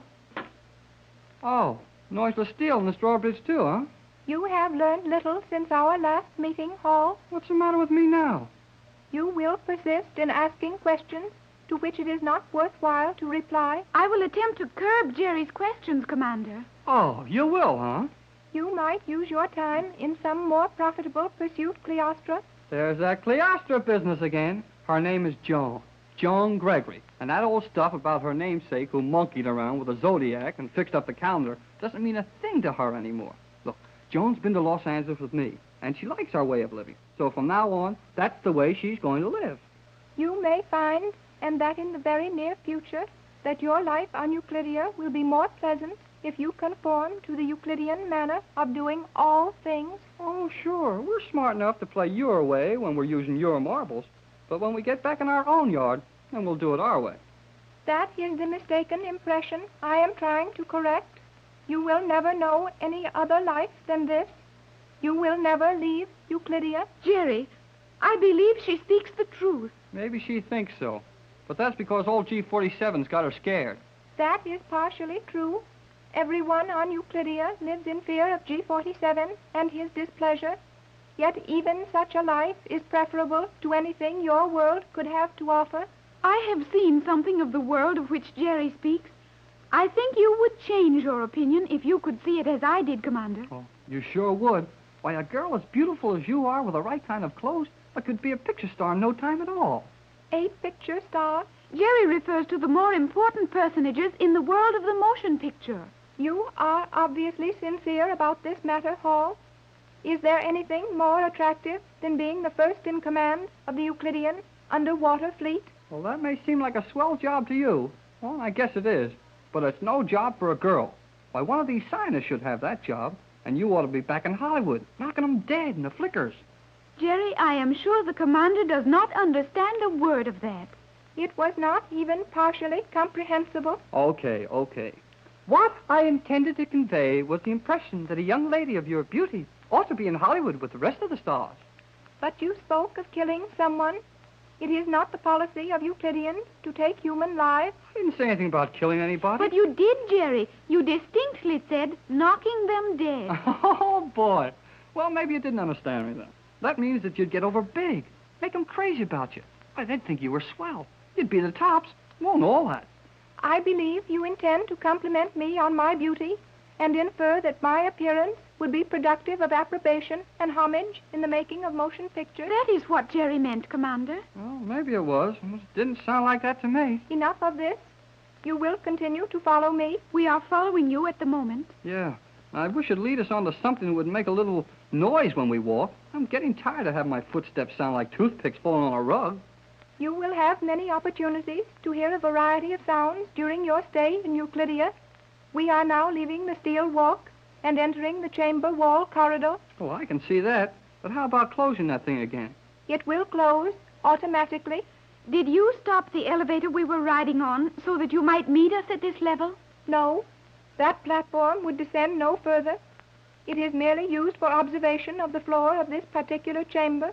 You might have stayed there all day if I had not noticed you. Where are you taking us now? Where I supposed you were trying to take yourselves. Down to the floor of this chamber. Commander, you continually refer to this chamber. Are there others? There are 12 others. 13 in all. 13? Oh, boy. What is the matter, Jerry? Oh, nothing. Only I hope they discover another one. Are the others much smaller than this one? The others are all much larger than this. Larger? 12 other rooms under the ocean and all larger than this? Precisely. This is slightly less than 1 mile in diameter. The largest chamber in the city is 2 miles wide. Gee whiz. A cave 2 miles wide. Will we get to see all those other places? I believe that is G47's wish, though your conduct will have much to do with permission to continue. I will leave you here. Continue down this spiral passageway. You will reach the floor of the chamber. I will meet you later. Do not follow me further. Jerry and Joan are now several hundred feet below the surface of the South Pacific Ocean. After the Gregory party was comfortably located in their new quarters in the Euclidean city below the sea, Mrs. Gregory and Captain Bradford started out to explore the underwater colony from one side, and the youngsters chose the other. When they stood on a balcony of steel, looking out into a natural cave nearly a mile in diameter, where large trees and green grass were growing below them, Jerry and Joan thought they had seen something wonderful. Now, however, they are seeing things even more wonderful as they stand on the floor of the immense undersea room. Hey, Joan, listen to that. Listen to what, Jerry? Listen, you'll know what to listen to. I hear a variety of strange sounds. What do they mean? Well, if it was back home, out in the country, I'd say we're in somebody's barnyard. Sounds like chickens and stuff to me. I have never heard a chicken. Well, you're hearing them now. I don't believe it. Jerry, you say you can hear something, then you say you do not believe it. What are you thinking about? Well, I know there couldn't be any chickens or ducks or pigs or any of the rest of those things here. We're in a cave 400 feet below the water. But you said you heard those animal sounds. Well, I still don't believe it. Jerry, it is foolish to stand here and discuss something we may easily settle. Well, how can we settle it? If we step around this section of the wall into the main chamber, we will see what is making those noises. Yeah, guess you're right. Okay, come on then, Joan. Hey, Joan. Joan, listen to the noise our feet make here. What is so strange about that? Well, this is good old dirt we're walking on now. Just plain old ground. Boy, it sounds good after all that noiseless steel we've been walking around on. I can understand how you would feel that. Joan, look, it's a regular barnyard, just like we have back home, any place in the country. What are those lively white things? Those lively white things are chickens, white leghorns. I have eaten of chicken, but I have never seen one before. Did you like that bacon we had for breakfast? It was indeed acceptable food. Well, that old guy over there with a curly tail, that's a pig, and someday he'll be bacon. Will he also be eggs? Will he be what? Will the pig be eggs? We had eggs with the bacon this morning. Look, Joan, you don't get eggs from pigs. You get eggs from chickens. It's about time you started eating some real food instead of that concentrated stuff they give you in those little pills. Huh, eggs from a pig. I am sorry if you think I am stupid, Jerry, but I had never seen either a chicken or a pig. Oh, okay, but don't ask me a lot of silly questions now if you see a cow. A cow? What is a cow? I know it. Now hold everything. I'll explain a cow when we see a cow. I suppose you think milk comes from those concentrated milk tablets. That is indeed all I know of milk. Well, it strikes me that a lot of these Euclideans know plenty more than you do about a lot of things. Somebody's been living down here and taking care of all these animals and birds and stuff. Jerry, what is stuff? Oh, stuff is, well, when you're talking about something and you mean a whole lot more that's pretty near the same thing, well, that's stuff. A larger quantity of nearly the same thing. Hey, look who's coming.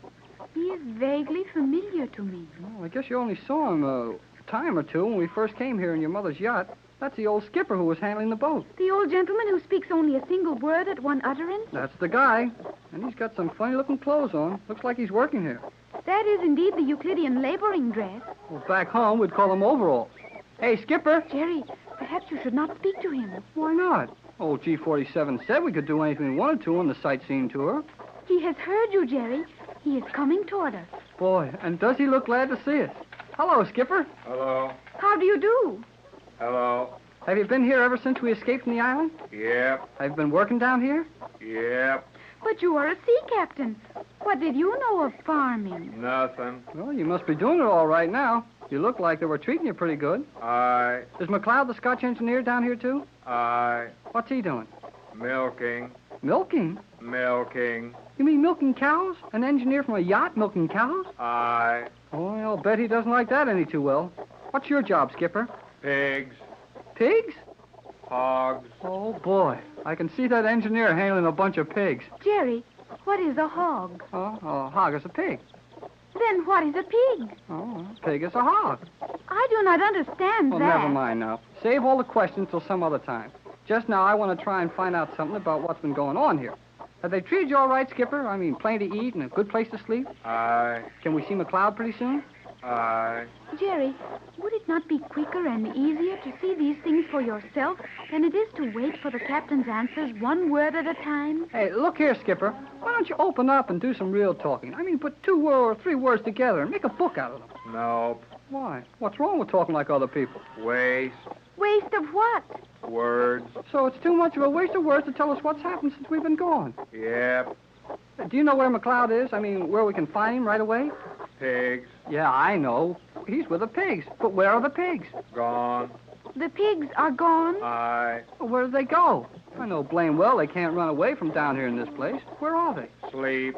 Oh, the pigs are gone to sleep? Aye. Jerry, if they are sleeping, we do not wish to disturb them now. Look, Joan, a pig is something you don't care whether you disturb it or not.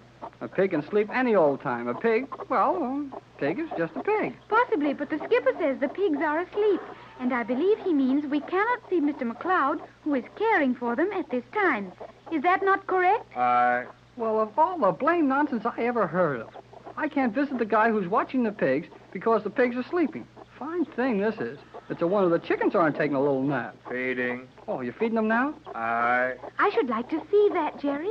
I have never seen a chicken eating. Nope. Nope, what? You mean we can't watch you feed the chickens? Nope. What is the objection? Orders. Orders? Regulations. Regulations. Boy, I pretty nearly had you there. That word's long enough to count for 2.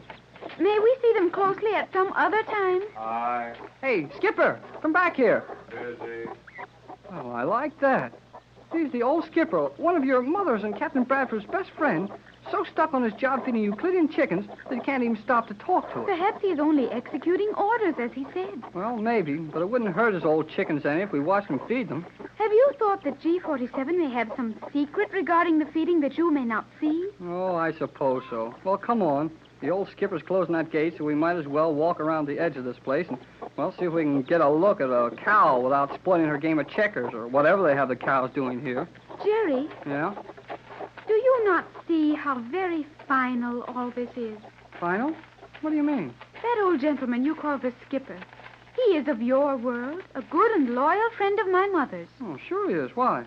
Yet his appearance is that of a man who is very happy, quite content with his lot, satisfied with this life. Yeah, well, I guess he didn't seem very excited about seeing us, but then he never gets excited about anything. I meant more than that, Jerry. He is intelligent, has seen much of the world, and knows what various things are worth. Yet he is content to remain in Euclidia. What are you trying to say? I am afraid that may happen to all of us, Jerry. Is it not entirely possible that we may all find life here so pleasant that we will not want to leave it? Mother and the captain and yourself may be quite willing to give up the world you have always known.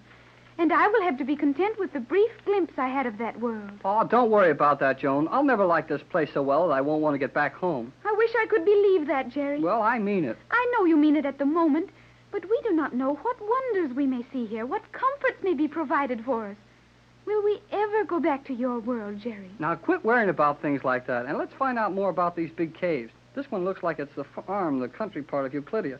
Where are the rest of the caves the girl commander told us about? When we were up on the balcony, I could see the opening into one of the other rooms. But from our position on the floor, I can see nothing but trees. Trees, 200 feet high. Boy, what a place. And on this side of us, the artificial steel wall of the chamber. And now we're back in that noiseless steel again. And I suppose a lot of this spooky Euclidean stuff will start happening. Oh, I knew we couldn't have pigs and chickens all the time. Must you walk so rapidly, Jerry? Well, why not? There's nothing to see around here, and I'm in a hurry to get where I can see something. You will see a great deal. Gee whiz. G47. Where did you come from? That is not important. You will follow me. Oh, okay. Come on, Joan. No. Cleostra will remain where she now stands. You mean I'm to go with you alone? Precisely. What shall I do? Remain in your present position. Mrs. Gregory and the captain will join you in an instant. Oh, but look here. Why can't Joan come with me? You said we could look at anything we wanted to on this island or under it. I will show you something far more interesting than anything you might discover for yourself. But where are Mother and the captain? Silence, come on. I won't be long, Joan. I have spoken. That is all. Yes, that is all. And I am alone. Alone in the same world from which Mother and the captain and Jerry have tried so bravely to remove me. Joan, dear. Mother! Where's Jerry? And are you all right, Joan? Oh, I am perfectly safe, Mother. But where did you come from? Through this steel slide right behind you. Why, it's invisible now. Why, sure it is. Once you pass through a door in this place, there's no chance to find it again. But where's Jerry? G47 just stepped through another of those noiseless steel panels and ordered Jerry to accompany him. What was he going to do with Jerry? That I do not know. Oh, probably ask him a lot of questions. Jerry doesn't know the answer to the only question old G47 cares about. I hope he can make that scientist believe him. I suppose we are quite helpless to do anything for Jerry. Naturally, Mother. And any attempt on our part to move in Jerry's behalf would only anger G47. Well, we might as well take it as calmly as we can and wait around near here for him to come out. What have you two been seeing? We saw the old captain of your yacht, Mother. The skipper? Yes. How is he? He seemed in the best of health and spirits. So obviously so that Jerry could not understand it. What was he doing? He was caring for the chickens. Chickens? Yes. I had never seen one before, and we did not view these from a good point. But Jerry said they were chickens that gave us the bacon, which we used with the eggs, which came from the pigs to make our breakfast. Well, Joan, dear, that's the first time I've ever heard you so completely mixed up.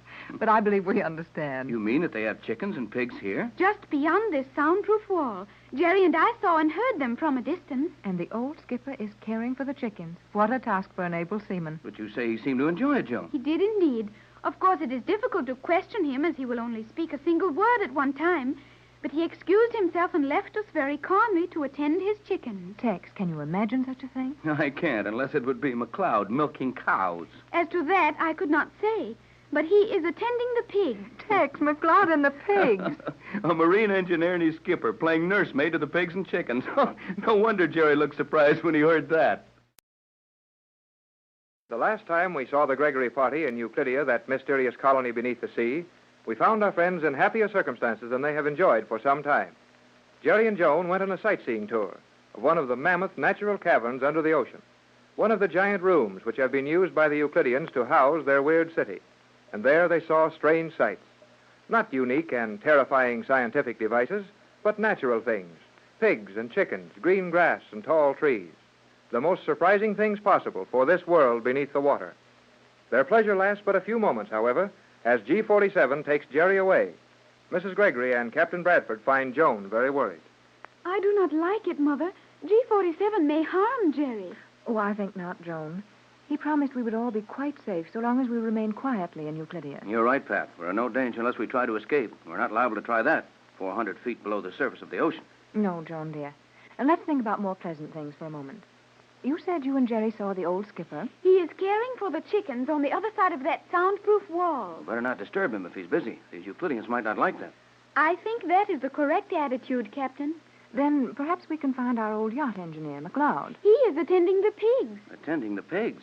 I bet the pigs would appreciate that if they could hear how nicely you worded, Joan. But never mind that. I'd like to see Mac for a minute, even if he is busy. I have no idea where the pigs are to be found. In what manner of place would pigs be likely to congregate? Oh, my dear. You'll never realize how much good you're doing us until you've lived for some time in our world. Pigs are not usually referred to as congregating, but I suppose that will do. I am sorry I do not have a larger acquaintance with pigs. Forget it, Joan. Let's walk around here a while and see what we can see. All this perfectly natural vegetating is amazing to me. It's a mighty good reason for it, if my opinion's any good. What is that, Captain? Do you remember when we visited the cloth mill up in the island where they make the Euclidean cloth from seaweed? To be sure. I conducted you to that room. Who could forget that place? Where the machines made such a frightful clatter you could hardly hear yourself think. That's what I'm getting at. When we stumbled into that room, we had been walking without making a sound, opening and closing doors without a sound, riding in noiseless elevators. Then all at once a terrific din struck our ears. It was all done for a good reason. Precisely, Captain Bradford. As you so promptly surmised at the time, those machines were deliberately made noisy to aid the Euclideans in retaining their normal sense of hearing. Well, I'm sorry to have been so stupid about this, but I'm finally getting the idea. All of this naturalness, cows, trees, noise when we walk, all of these things are kept here in their natural state so that the Euclideans will remember how to behave when their time comes to go out into our world. I am glad we will be allowed to see things as they are in your world. All of my life, until you came, was spent up in the island, and there everything was artificial. Even our food was strange in comparison to what I now know as normal food. I think this atmosphere is good for all of us, Joan. We can keep up our spirits a lot easier among things we understand. Yeah, that's all right, but let's not forget that these Euclideans are just as dangerous and just as watchful in this weird undersea city as they were on the island. I would like very much to explore some of the other large caverns. The others? Are there others, Joan? Yes, the submarine commander explained to Jerry and me that this is only one of 13 such chambers. Do you know what is in those other caves? No, Mother. Let's go and find out. I would enjoy that, but I do not want to leave Jerry here. We're certainly not getting anywhere this way. Don't be too sure of that. We're on one of those noiseless steel runways now. So we are, and I believe it leads upward. Well, let's take a chance and go up on it. Perhaps we can come out on that balcony again. And this time we'll watch everything that's to be seen and plan our tour. Hello there. Pat, did you hear that? Well, I did hear something. Perhaps Jerry is calling us. Jerry never saw the day he could make a noise like that. Hi, over there. Hello. Tex, that sounds like McLeod. That's who it is, and he's coming this way. Is this gentleman the engineer from your yacht, Mother? Yes, dear.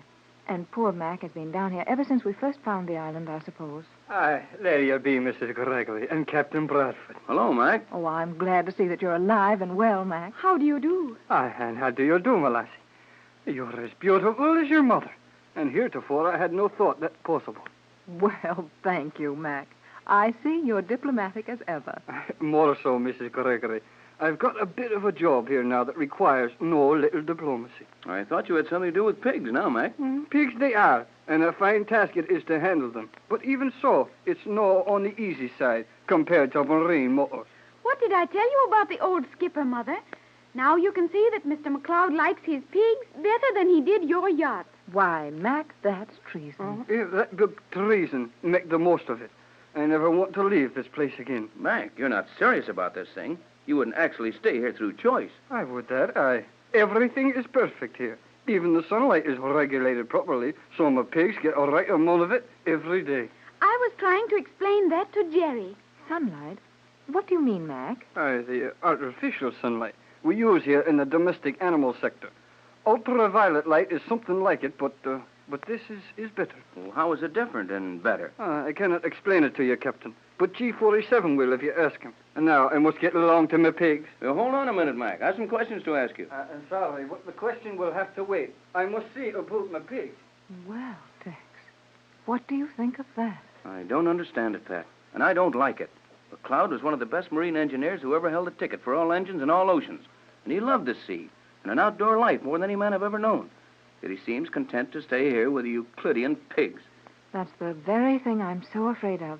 The thing I've tried to warn you against all along. It's so easy to find things attractive in this sort of life.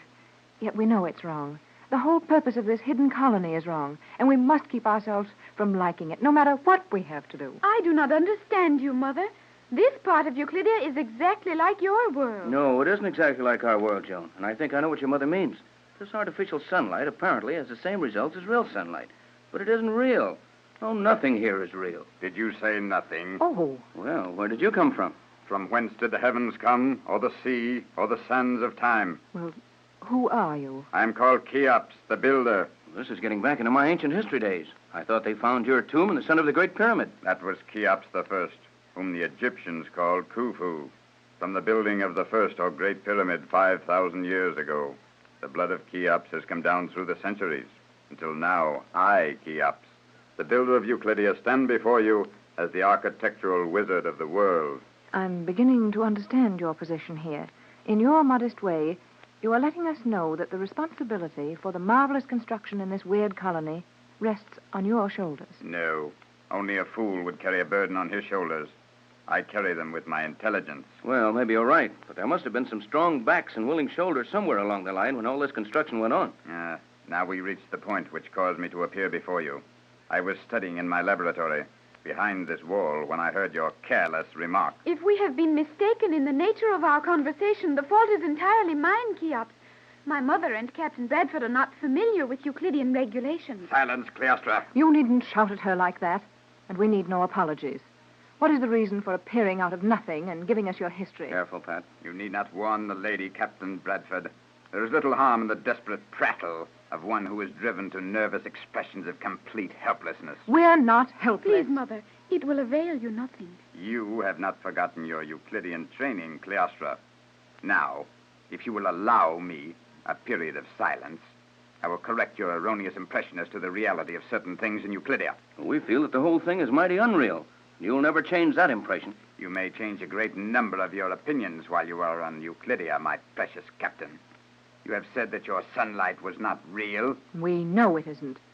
Sunlight doesn't penetrate 400 feet of water and the rock and steel roof and walls of these caves. You see all about you evidence that our sunlight will do everything that can be done with the light and heat of the sun. Yes, we see that all right. But what will the effect of this artificial light be on future generations?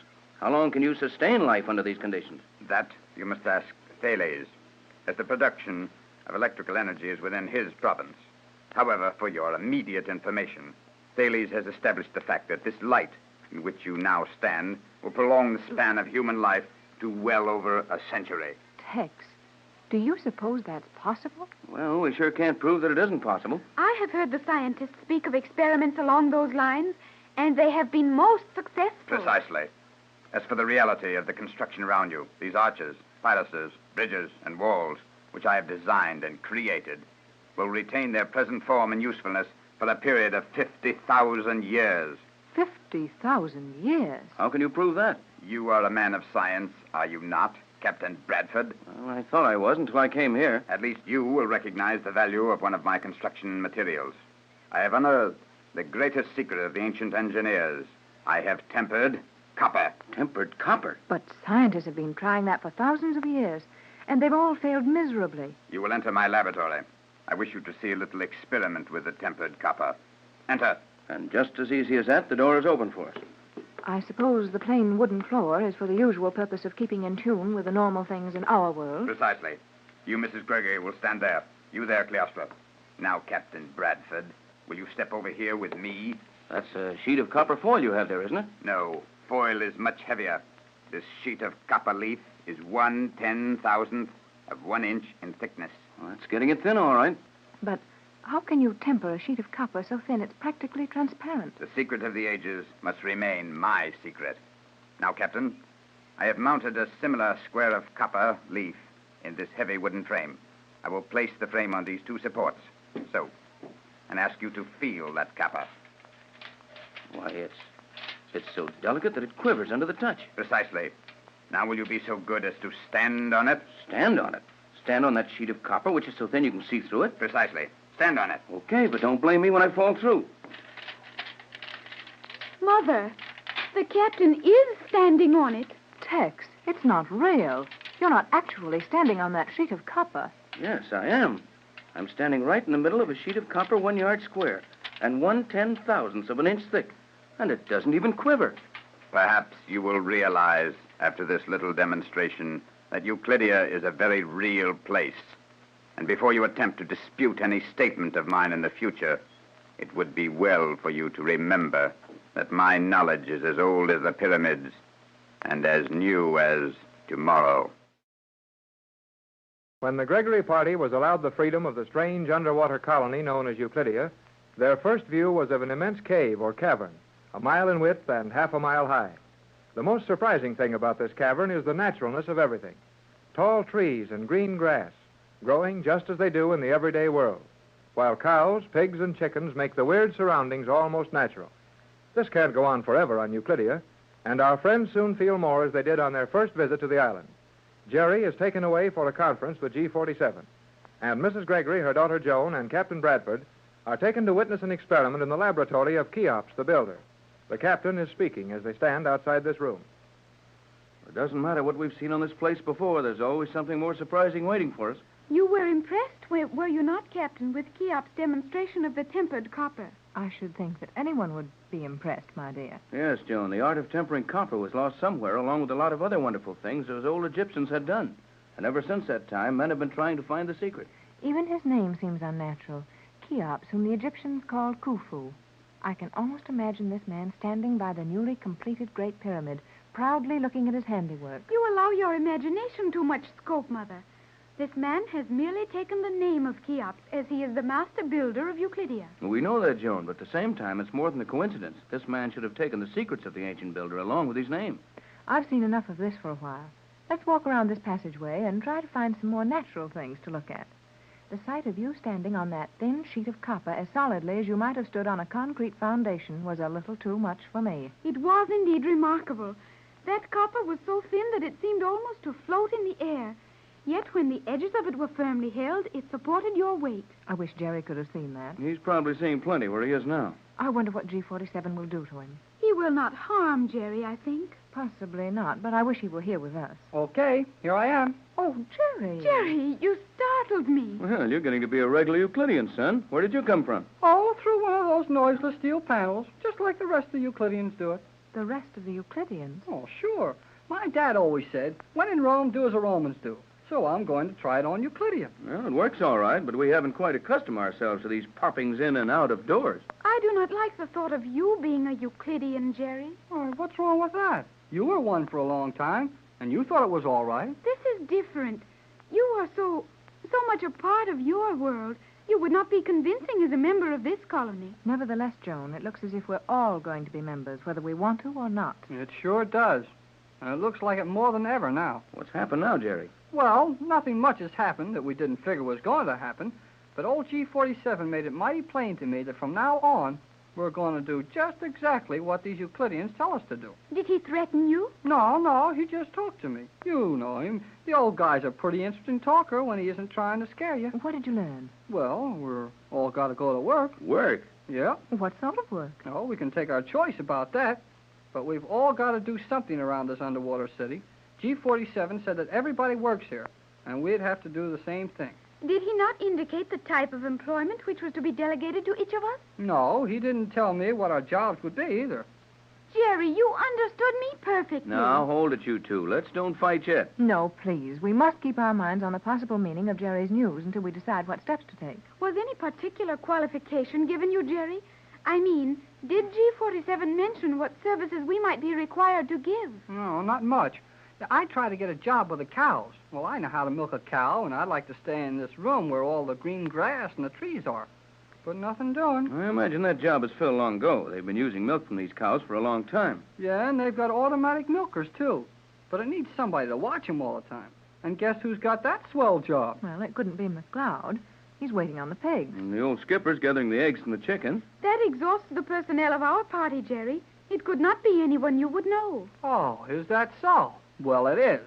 The new milkman who watches the machines milk the cows is Jim Lowe. Jim Lowe? Jerry, not the Chinese cook from our own boat. Yep, the Chinese cook's got the job. Does he understand his duties? The nearest that Chinese ever got to a cow was opening a can of condensed milk. Yet he has the job. What a place this is. Are we to choose our occupations and report, or what is our procedure, Jerry? Well, we can go around and pick out our own jobs after we watch the eruption. Eruption? Of what? Well, the volcano. Jerry, you mean the crater where the island of Euclidia is located? Yeah, well, I guess it must be there. There's going to be an eruption of that old volcano. That's what G47's getting ready for. He said we could go up to the top of this room and watch it through the transparent seawall. How far are we from the base of that crater? I think not more than 200 feet, Captain. Then we're not going to watch any eruptions if we can help it. There's more to this, isn't there, Jerry? Well, sure there is, if you'll all give me a chance to tell it. You wasted time discussing our future occupation. Yes, and if that volcano thing is on the level, we may not need any future occupation. Well, that eruption is going to be artificial, and G47 is going to pull a switch that sets it off. An artificial eruption that will create a disturbance on the surface. There must be a good reason for that. There is. I should think so. That'll destroy the island. Oh, no, it won't. You see, they pulled the island way down into the bottom of the crater. It won't get hurt a bit. Did G47 tell you all of this, Jerry? Yeah, and he told me a whole lot more. But we'd better be getting up there if we want to see this. All right, son. You can discuss as we go along. Come on, Pat and Joan. Do we go up this way, Jerry? Yeah, right up this twisting runway. I guess it comes out in some sort of a transparent walled room from what old G47 said. Well, what's it all about? Well, they're going to set off a lot of inflammable bombs. There's a lot of ships cruising around over here, taking soundings and trying to locate the island. What ships, Jerry? Well, they wouldn't tell me that. But I got an idea there are boats from more than one country that's rushed down here to try to save us. And now they'll never know we're here underwater. I guess that's about the size of it, Pat. When they take all the soundings they want, they'll find nothing but the crater of an extinct volcano in a submerged mountain. And those bombs exploding will create the impression the volcano is active again. Then all those ships will be driven away, thinking we have all been lost at sea. Well, what's worse than that? Everybody will think we didn't know what we were talking about. Yes, Jerry, I understand. There isn't any island at the position we gave. There sure isn't. At least not where they'll be looking for it. Well, I'm sorry, folks, but I wouldn't be a bit surprised if those ships up there represent our last chance to communicate with the outside world. If there were only some way to warn them. to let them know that we are down here, 400 feet below the water level, and that the island is submerged beneath the base of the crater over 200 feet below the surface. Well, if we could get our hands on a radio set out of some kind, I'd take a chance and send a message out. And you know perfectly well that you'll never be allowed to approach anything that resembles a method of communication. It would not be natural to allow us to send messages which would expose the secrets of the Euclideans. You're right enough about that, Joan. The thing I feel the worst about is that the news will be flashed all over the world that we were all wrong, that the Magic Island never existed, that the position we gave is really an active submarine volcano. Well, there's plenty of people who have sailed over here before. Well, they know there wasn't any volcano here then. That makes it worse, Jerry. It will bring them to the conclusion that an island possibly existed, but that the volcanic eruption has destroyed the island and probably taken us with it. That is logical, Mother. Though surely some of the charts of this locality must show the existence of the submerged mountain we are now inside of. Afraid not, Joan. Euclidean and its magnetism have been around here too long. All the charts of this position are wrong. The mountain isn't shown on any of them. Well, we can't help it now, so we might as well watch what goes on. I guess this is the door we go through. It is at least the end of the passageway. Careful, Jerry. That may be the wrong door. No, G47 said to come up to the top of this runway and to open the door. This is the only thing I can see that looks like a door. Do you think this must be the one he meant? Well, go ahead, Jerry. Well, I'm trying to, but it doesn't want to open. No, nothing doing. You should not have to pound on the door, Jerry. If we were supposed to enter here, the door would open easily. Joan's right. There's a mistake someplace. Well, let's forget about it. I'd feel safer if we weren't any too close to this wall when those explosions take place. Well, it looks like we can't get in here, so we might as well go back down. Those Euclideans are going to watch this thing from somewhere. And if we can find that place, we can watch it, too. We have not much time, have we? Well, G47 didn't say how soon they were going to start manufacturing this eruption. But the way he hurried me out of his room gave me the idea it would be pretty soon. Well, then let's go back down. We passed several panels that looked like doors on our way up here. Maybe some of them can be opened. I'd just as soon not open any doors. After all, the ocean is on the other side of this wall. Quiet. What was that sound? It sounded like an earthquake to me. The bombs. I'll bet they've started them. Yes, there's another one. Tex, I felt this steel wall quiver. Now, Pat. Well, I did. Can't you feel the floor trembling? Yeah, I can. This isn't so good. Come on. I believe it is time to leave this place. Maybe so, but there must be someone around here watching this eruption. I'd like to see how they do it. Oh, Tex, please, come along. Oh, very well, Pat, but there isn't any danger. These Euclideans built things too well for that. It is possible, however, that they have not anticipated the stress and strain accompanying these explosions. Oh, sure they have. G47 told me he had the idea of using fake explosions in that old volcano for protection long before these walls were built. Well, whatever it is, we're in danger. That noise is steadily increasing. Hurry, hurry, you fools. G47, what's happening? These chambers are to be flooded. Flooded? Oh, I felt something was wrong. But G47, did you not tell Jerry to bring us up here? Will you hurry out of here? No. I told Hall to take you to the top of the other passageway. This is a pressure channel.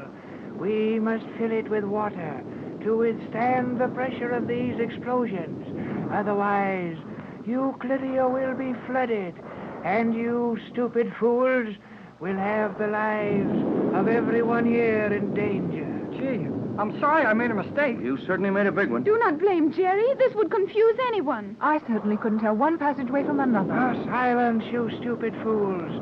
Go, hurry. Take yourselves down this incline as rapidly as possible. Go. But what about you, G47? Go.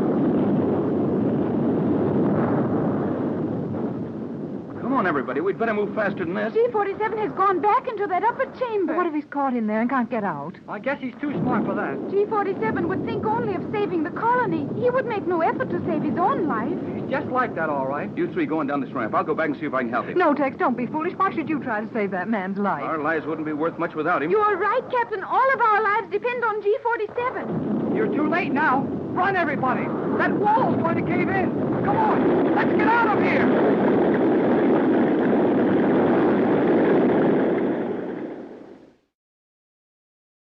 One by one, the members of the Gregory party have seen various portions of the huge Euclidean city below the sea. In one of the vast natural caves, which the Euclideans have improved and strengthened, Mrs. Gregory and Joan are waiting anxiously for Captain Bradford and Jerry Hall.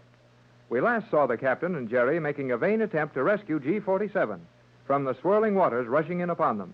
as a series of explosions rock the walls of the cavern. A steel door has slammed shut, cutting off their view of the flooded passageway. And Mrs. Gregory and Joan stand, helplessly waiting for someone to appear. The explosions are still being heard in the distance. I think we should try to get in there, Joan. No, Mother, that is foolish. But Tex is in that passageway and Jerry. You cannot help by getting hysterical. G47 and the captain will do everything possible to save themselves, and Jerry as well. But if we opened that door, we might get them out. And if we opened that door, the waters of the ocean would rush in and flood this entire city. Every life in Euclidia would be lost. And we're just going to stand here and do nothing? That is not wise either. Let us go to a higher level in one of the other passageways. Very well. But it's so useless, just a waste of time. We do not know that. Come, let us walk as rapidly as possible. This is one time when the all-wise Euclideans got a little taste of their own medicine. Their cleverly designed volcanic eruption is just as apt to destroy their city as it is to drive away any boats on the surface of the water. I know the Euclidean thoroughness of planning much better than you, Mother. It is only a remote possibility that misfortune has befallen G47. Even if he could manage to escape, what of Jerry and the captain? The captain's life is very valuable to G47 until his formula is secured for the Euclideans. If G47 is safe, Jerry and the captain are also safe. I hope you're right, Joan, dear. But I can't feel very cheerful about it. I think we will soon have information of a more definite nature. Is this not Cheops approaching us? It looks like him, and he's in a hurry. He does appear to be excited, and that is not like one of the scientists. If they've had bad luck with their artificial volcanic eruption, you may see a number of these Euclideans jarred out of their irritating smugness. It is Cheops, the master builder, who approaches us. Ah, there you are. Come, Cleostra. Come, Mrs. Gregory. You will follow me. Follow you where? Do you not know enough of Euclidean procedure to refrain from questioning the actions of Cheops? Come, Mother. We will follow Cheops. He may lead us to something of interest, and surely anything is preferable to our present state of uneasiness. You have retained something of our teachings, Cleostra. Oh, very well. I won't forget your greatness or my extreme humility in your presence.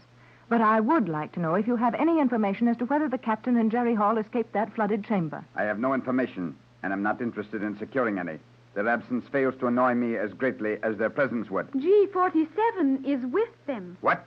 G47 is in that flooded chamber with the captain and Jerry. Then come. We must hasten to the control room. Come with me, that you may show me the point at which they were last seen. You're excited enough now. Naturally. G47 must be saved. Well, I don't agree with you as to that. But as you'll probably be forced to save Tex and Jerry at the same time, we'll help you. I think we are now at the same level as the corridor they were imprisoned in. That is well. We will enter this control room. From here, we may command a view of the surface through our prism reflectors. Enter.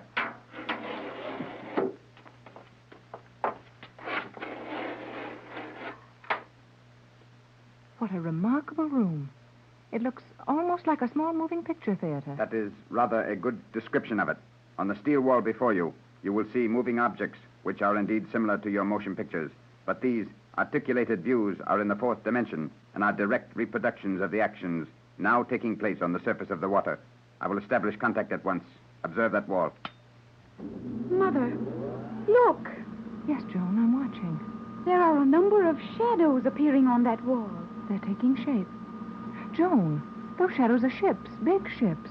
You are observing the movements of the various vessels rapidly leaving this position. Apparently, they have no liking for active volcanoes as an anchorage. Those are the ships which came to rescue us? Yes, Joan, dear. Tex didn't tell you and Jerry all his plans, as he didn't want to raise your hopes and possibly have them dashed.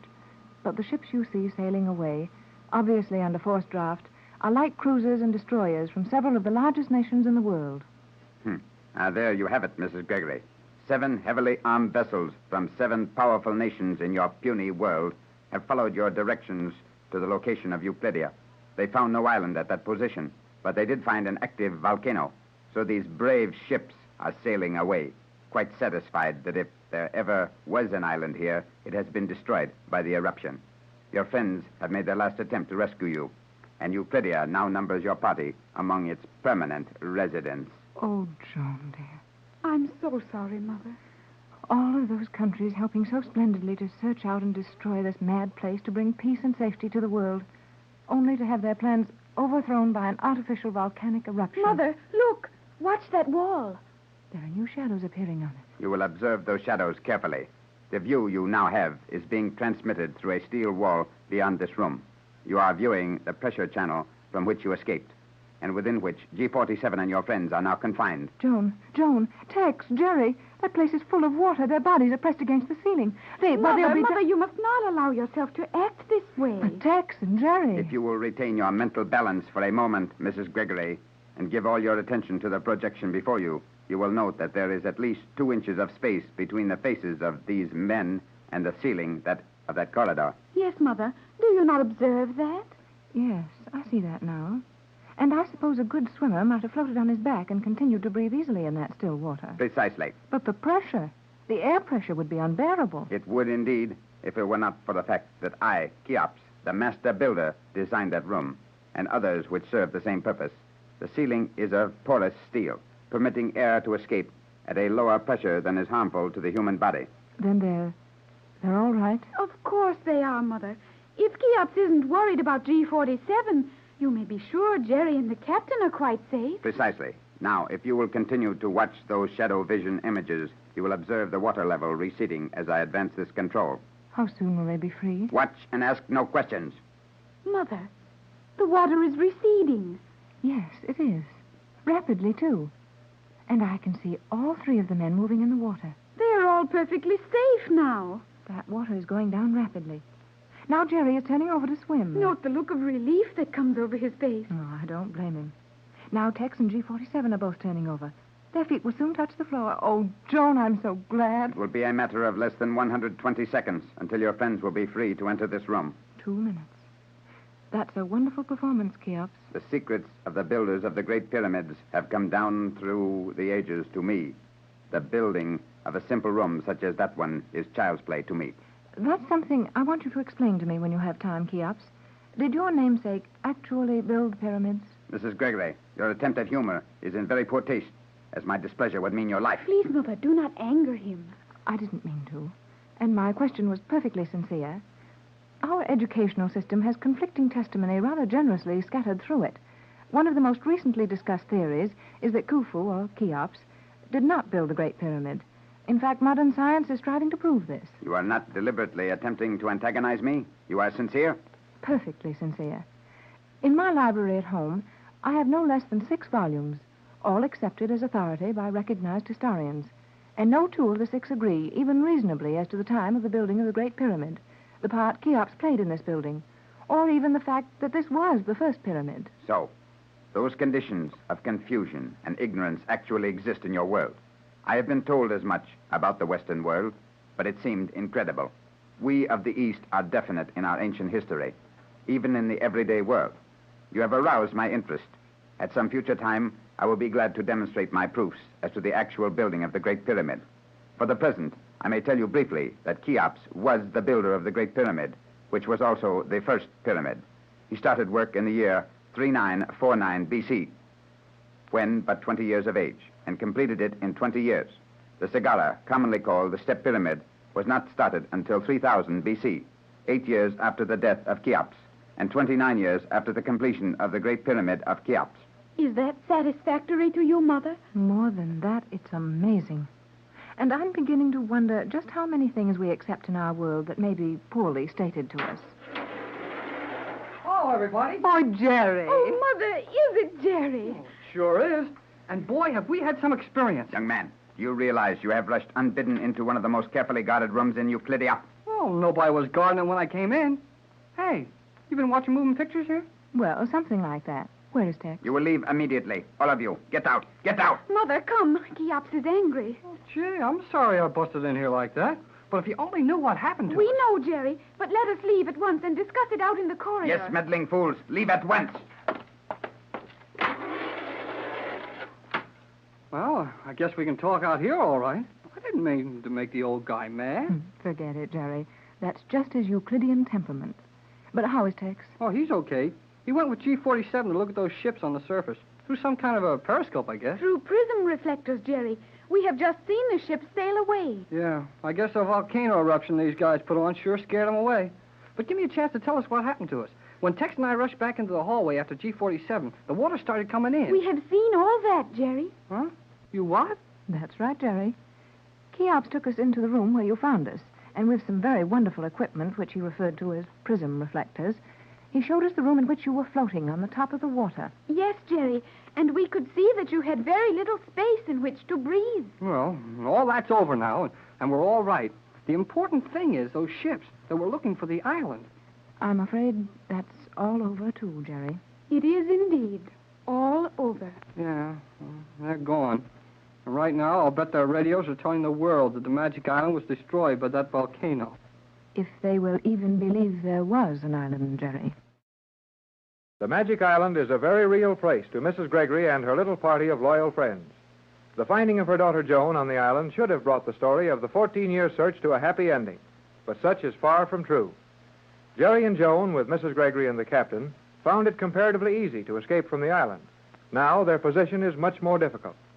400 feet below the surface of the water, 200 feet below the spot where the artificial island is hidden in a volcanic crater, the mysterious city of Euclidia, a complete community, capable of sustaining life indefinitely, holds our friends tightly in its grip, and escape seems far away. Come, Mother, we may as well return to our quarters. Well, sure, Mrs. Gregory, come on. I hate to leave Tex without knowing just where he is. Well, we couldn't help him any if we did know. I suppose you're right, Jerry. He is indeed, Mother. Very well, Joan, dear. I'll wait quietly for news of the captain. But why return to our quarters? We may as well continue our inspection tour of this underwater city and learn all we can about it. It is time for our lunch. Oh, boy. Grub. Grub? Yeah, you know. Grub, chow, victuals, eats, foods. Jerry Hall, if you would only say what you mean. Oh, I did. You just don't understand English. Do you understand it? Do I? Please, Why... Joan and Jerry, don't start another of your arguments now. Oh, I'm sorry, Mrs. Gregory. Come on, let's go to lunch. I don't feel that I care for anything. Oh, sure you do. You've got to eat something whether you feel like it or not. Yes, Mother. It is foolish to deprive yourself of the nourishment your body needs merely to give your mental depression full sway. Hey, listen. It is indeed time for our lunch, and we must hurry to eat it as we will be given only a limited time. Very well, Joan. Are you sure which way we go? Oh, that's easy. We take that elevator right over there. One nice thing about this underwater city, they don't hide things as much as they did up in the island. That is true, Jerry. We will be able to find our quarters at any time. It's very obvious that the Euclideans don't feel it necessary to take any further precautions against our escaping. They know we can't escape. Oh, gee, Mrs. Gregory. Quit acting so down and out. We're not licked yet. Perhaps you don't realize when you're licked, Jerry, but I feel rather thoroughly beaten. We are in no danger, Mother, and we have unlimited time in which to plan. There is still hope. Oh, sure there is. But here's the elevator. I know it's the right one because the girl submarine commander showed it to me. We must go quickly or the luncheon will be removed. Yeah, we have to eat just when these fellows want you to or they take it away from you. Now, hang on tight, Mrs. Gregory. The commander said this elevator was mighty fast. If she thought it fast enough to warrant her warning, it would probably be terrifying. There are a number of handles which we may grip with our hands. Yeah, and those handles look pretty shiny, like somebody's been hanging on plenty. Well, get set. Here we go. Can you operate this, Jerry? Well, I can try.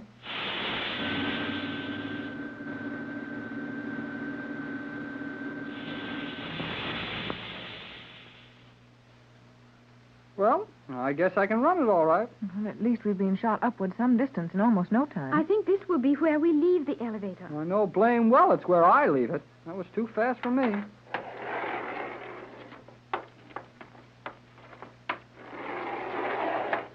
We are on the proper level. The section containing our quarters is just ahead. You're a good guesser, Jerry. I must be. I sure didn't feel any too sure when that elevator would land us, though. We are now walking on the noiseless steel. The corridor outside our quarters is noiseless. I think we are correct. Yes. That should be the door right over there. Hey, wait a minute. Sounds like another elevator coming.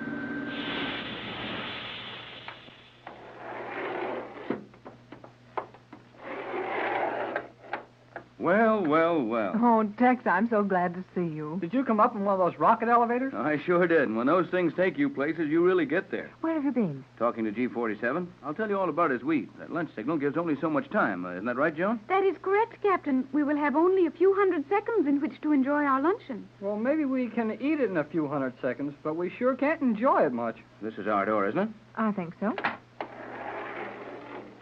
We're home. Home. Oh, Jerry. Oh, I'm sorry. What's the matter? Mother has been very depressed, And Jerry and I have had no success in attempting to improve her frame of mind. Oh, forget it, Pat. Now let's see what these Euclidean wizards have brought us for lunch. Oh, boy. Fresh cantaloupe. Well, go ahead, Joan. Go ahead. Oh, make your wisecrack. Dig up some fancy name that none of us ever heard of for cantaloupe. It is not necessary to correct you at this time. Cantaloupe is the proper designation for this form of muskmelon, though your pronunciation of the name leaves something to be desired. Okay, what is it? Cantaloupe, the name being derived from the castle in Europe where this melon was first grown. Cantaloupe Castle. Well, cantaloupe, it's swell. Indeed it is, Jerry. Ice cold and perfectly ripened. I have to hand it to these Euclidean gardeners. They make food taste better than we can. They grow it under artificial light. Are you sure this melon was grown here, Tex? Positive. G47 told me that everything eaten in Euclidia was of their own production. It sure couldn't be any better if it is grown under real sunlight. I think you are all making a mistake when you refer to the sunlight of this underwater city as artificial. How can we be mistaken, Joan? We're under the ocean. This light doesn't come down through the water. We know it's manufactured here. Therefore, it's artificial. Surely there's no argument as to that. Afraid not, Joan. It just isn't sunlight. Not real sunlight. It does the work all right, though. Precisely. It performs all the functions of sunlight, therefore it is sunlight. The Euclidean light covers a far larger spectrum than sunlight, particularly in the ultraviolet wavelength. And when properly controlled by quartz filters, the amount of health-giving ultraviolet light may be accurately regulated and not depend on the season of the year, the altitude, condition of the atmosphere, relation of the sun to the zenith, and countless other factors which prevent people in your world receiving a constant amount of the beneficial shorter waves. All right, Joan, I give up. These Euclideans certainly look healthy enough, even if they do live under the sea. And if they can do everything with artificial light that we can do with the sun, there's plenty of room for argument over the use of the word artificial. There's nothing artificial about this salad either. The celery is so crisp it sounds like a windstorm when I bite it. No, I haven't heard it. Bite harder. Oh, I think I'm making enough noise, Jerry. Now, that's better, Pat. That laugh did you good. Indeed it did, Mother. You must not allow yourself to become so sad and worried. I'll try to remember that, Joan. After all, we're all in the same predicament, and if the rest of you can be cheerful about it, there's no reason why I shouldn't. Now you're talking. Oh, boy, oh, boy, oh, boy. I don't see how anybody could be anything but cheerful with a meal like this in front of them. I would say there was but little of the meal left in front of us at this time. That's right, Joan. We've certainly eaten as if we never expected to get another meal. Oh, looks like we didn't eat this one any too fast, either. Why, the table is sinking through the floor. It is, indeed. We were late in arriving for our lunch. Oh, so that's where all this food comes from. I thought of noiseless servants jumping in and out with huge trays while we weren't watching. This thing works just like a dumbwaiter. It seems to. I suppose there is a passageway below this section where food is delivered to the living quarters from the kitchen. Well, I'll bet you're right, but I'll miss my guess if they call them anything as common as kitchens here. You may be sure they do not. On Euclidia, the chambers where the food is prepared are referred to as the dietary laboratories. Uh-huh. I knew it. These scientists just can't resist dressing everything up in technical terms, can they? They do seem to lean that way, but if all our meals are as appetizing as that one was, I'm not at all interested in what they call their kitchens. Me too. I mean, me neither. Oh, no, neither am I. Oh, something. Oh, that floor section nearly caught my foot. I was watching for it. I knew they wouldn't leave a hole where that table went down. Well, now that we've had our lunch in 200 seconds, or whatever it was, let's talk about what we've accomplished so far. Well, we know that the volcano eruption that the scientists put on scared away that fleet of ships Johnson had come down here to try and rescue us. And we know that with them went our last hope of rescue. No doubt of that. We'll never be allowed to reach any means of communication here. But there's always the chance of escape. I agree with you, Captain. Escape from this city below the sea would seem difficult and may prove an impossibility. But until that is proven, I feel that we should hope and continue to learn all we may about the city. Good girl, Joan. That's the spirit. And, Pat, I want you to get in line with the rest of us. We'll get out of this place if it takes a year or 10 years. I'll do my part, Tex. And for myself, I'm not so greatly worried. I've spent over 14 years looking for Joan, and now that I've found her, I can be fairly content anywhere with her and with you, Tex. But it's Jerry I'm so worried about. Oh, gee, I'm all right. Why worry about me? Why, I'm a swell time here, and I can stand anything the rest of you can. Well, it isn't that, Jerry. Your father will be terribly distressed over your absence. If only we could get word to him that we're alive and well. The poor man must be nearly out of his mind. Yeah, I guess it is sort of rough on Dad. We will advise your father the instant we are allowed to operate any means of communication. We sure will. Now, in the meantime, let's plan and keep thinking. Did you learn anything of value to us in talking to G47? Plenty, but I haven't figured out how we can use it. Oh, what was that, Captain? Well, the one thing I was most worried about, as far as our escape is concerned, was the fact that the island is submerged and is going to stay that way for an indefinite period. At least a few months, until the world has forgotten us completely and given us up for lost. I thought all the submarines, planes, radios, and everything we might use for an escape were in the island. But they're not. They're not? They're not. Oh, that is splendid, Captain Bradford. There are means to escape from this city where we may have access to them. The means are here, though our having access to them may be something else. Well, I'll bet it will be. Don't forget we stole one of their submarines the last time we escaped. And when they got it back, after Joan blew it up with those bombs in the Catalina Channel, well, it wasn't anything but a bunch of junk. And G47 will be very bitter over the loss of his submarine. Naturally. They are expensive beyond belief and difficult to construct. I thought of all those reasons for the old boy to be mad at us, and he surprised me plenty when he thanked me for spoiling his submarine. He did what? G47 thanked you for almost destroying that beautiful boat? He did, and he meant it. But I do not understand that, Captain Bradford. G47 cared more for those submarines than anything on Euclidia. Right, and that's why he was grateful to us. We showed him that his idol had feet of clay. The submarines weren't as perfect as he thought, or we wouldn't have been able to render that one helpless so easily. He thinks we've done him a big favor in showing up the weakness in that boat, and he's asked me to help him design another, eliminating the faults we found in that one. Tex, it's almost unbelievable. G47 has asked you to help him on a new submarine. He has? Oh, boy! There's your chance to begin to plan for our escape. And more than that, I'm to be allowed to see the rocket ships. They actually have rocket ships? I told you of the rocket-propelled airships. Better than that, Joan. They have rocket ships built like submarines, which will operate under the water, on the water, or in the air. And those rocket ships are somewhere in this underwater city, somewhere that we'll finally locate. And when we do... When we do, we'll know how to escape from Euclidia. No matter how long and how hard any job seems to be, there's always a way to do it. Always an answer to everything that seems to go wrong. And it looks as if the Gregory party have found the answer to their troubles. When Mrs. Gregory, her daughter Joan, Jerry Hall, and Captain Bradford were taken to the Euclidean city beneath the sea and given their freedom to roam through the city as they pleased, it proved that the freedom was mostly imaginary, as they are prisoners. Perhaps even more surely prisoners than they were on the Magic Island. The Euclidean city is built in 13 enormous natural caves under the ocean, the smallest of these rooms being 1 mile in diameter, and the largest nearly 2 miles across. The highest point in this weird city is 200 feet below the water, and escape has seemed impossible. Now, however, we find Jerry and Joan walking through one of the large caves, and they're mighty cheerful about something. But, Joan, are you sure G47 will keep his promise? I have told you repeatedly, Jerry, that G47 need not stoop to the practice of deceiving anyone. He is quite secure in Euclidia. Well, I guess that's right. He could let Tex work with those rocket ships all he wanted to, and still be mighty sure that there wasn't any danger of our stealing one of them. Captain Bradford is very clever, but even he would find it impossible to take a rocket ship out of these underwater caverns. Yeah, I guess he would. But if the Euclideans... Hey, where are we going? We are going to the transportation room, where we will be allowed to see all of the Euclidean methods of transportation. Okay, that's all I wanted to know. What were you about to say when you interrupted yourself? When I interrupted myself? Yes, Jerry, you were mentioning the Euclidean rocket ships and the impossibility of getting one of them out of this colony. Oh, yeah. Well, I was just thinking about how impossible that impossibility really is.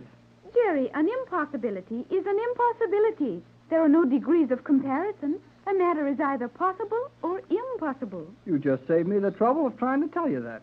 If it's impossible to get all those submarine rocket ships and all the other gadgets these guys use to get around in, and if it's impossible to get them out of here, what good are they?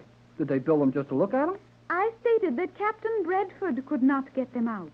The Euclideans get them out, don't they? Naturally. Then Tex Bradford can get them out. That does not follow. The Euclideans will impose certain restrictions on the captain. And when Tex gets ready, he'll smash those restrictions all to pieces. I hope you are correct, Jerry. You sound like your hopes were mighty weak. Say, Joan, our footsteps don't make any more noise. I had observed that.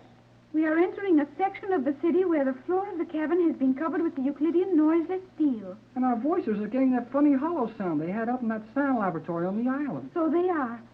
I believe that would indicate that we are approaching one of the more important sound testing laboratories on this level. Then maybe we'll see something interesting, huh?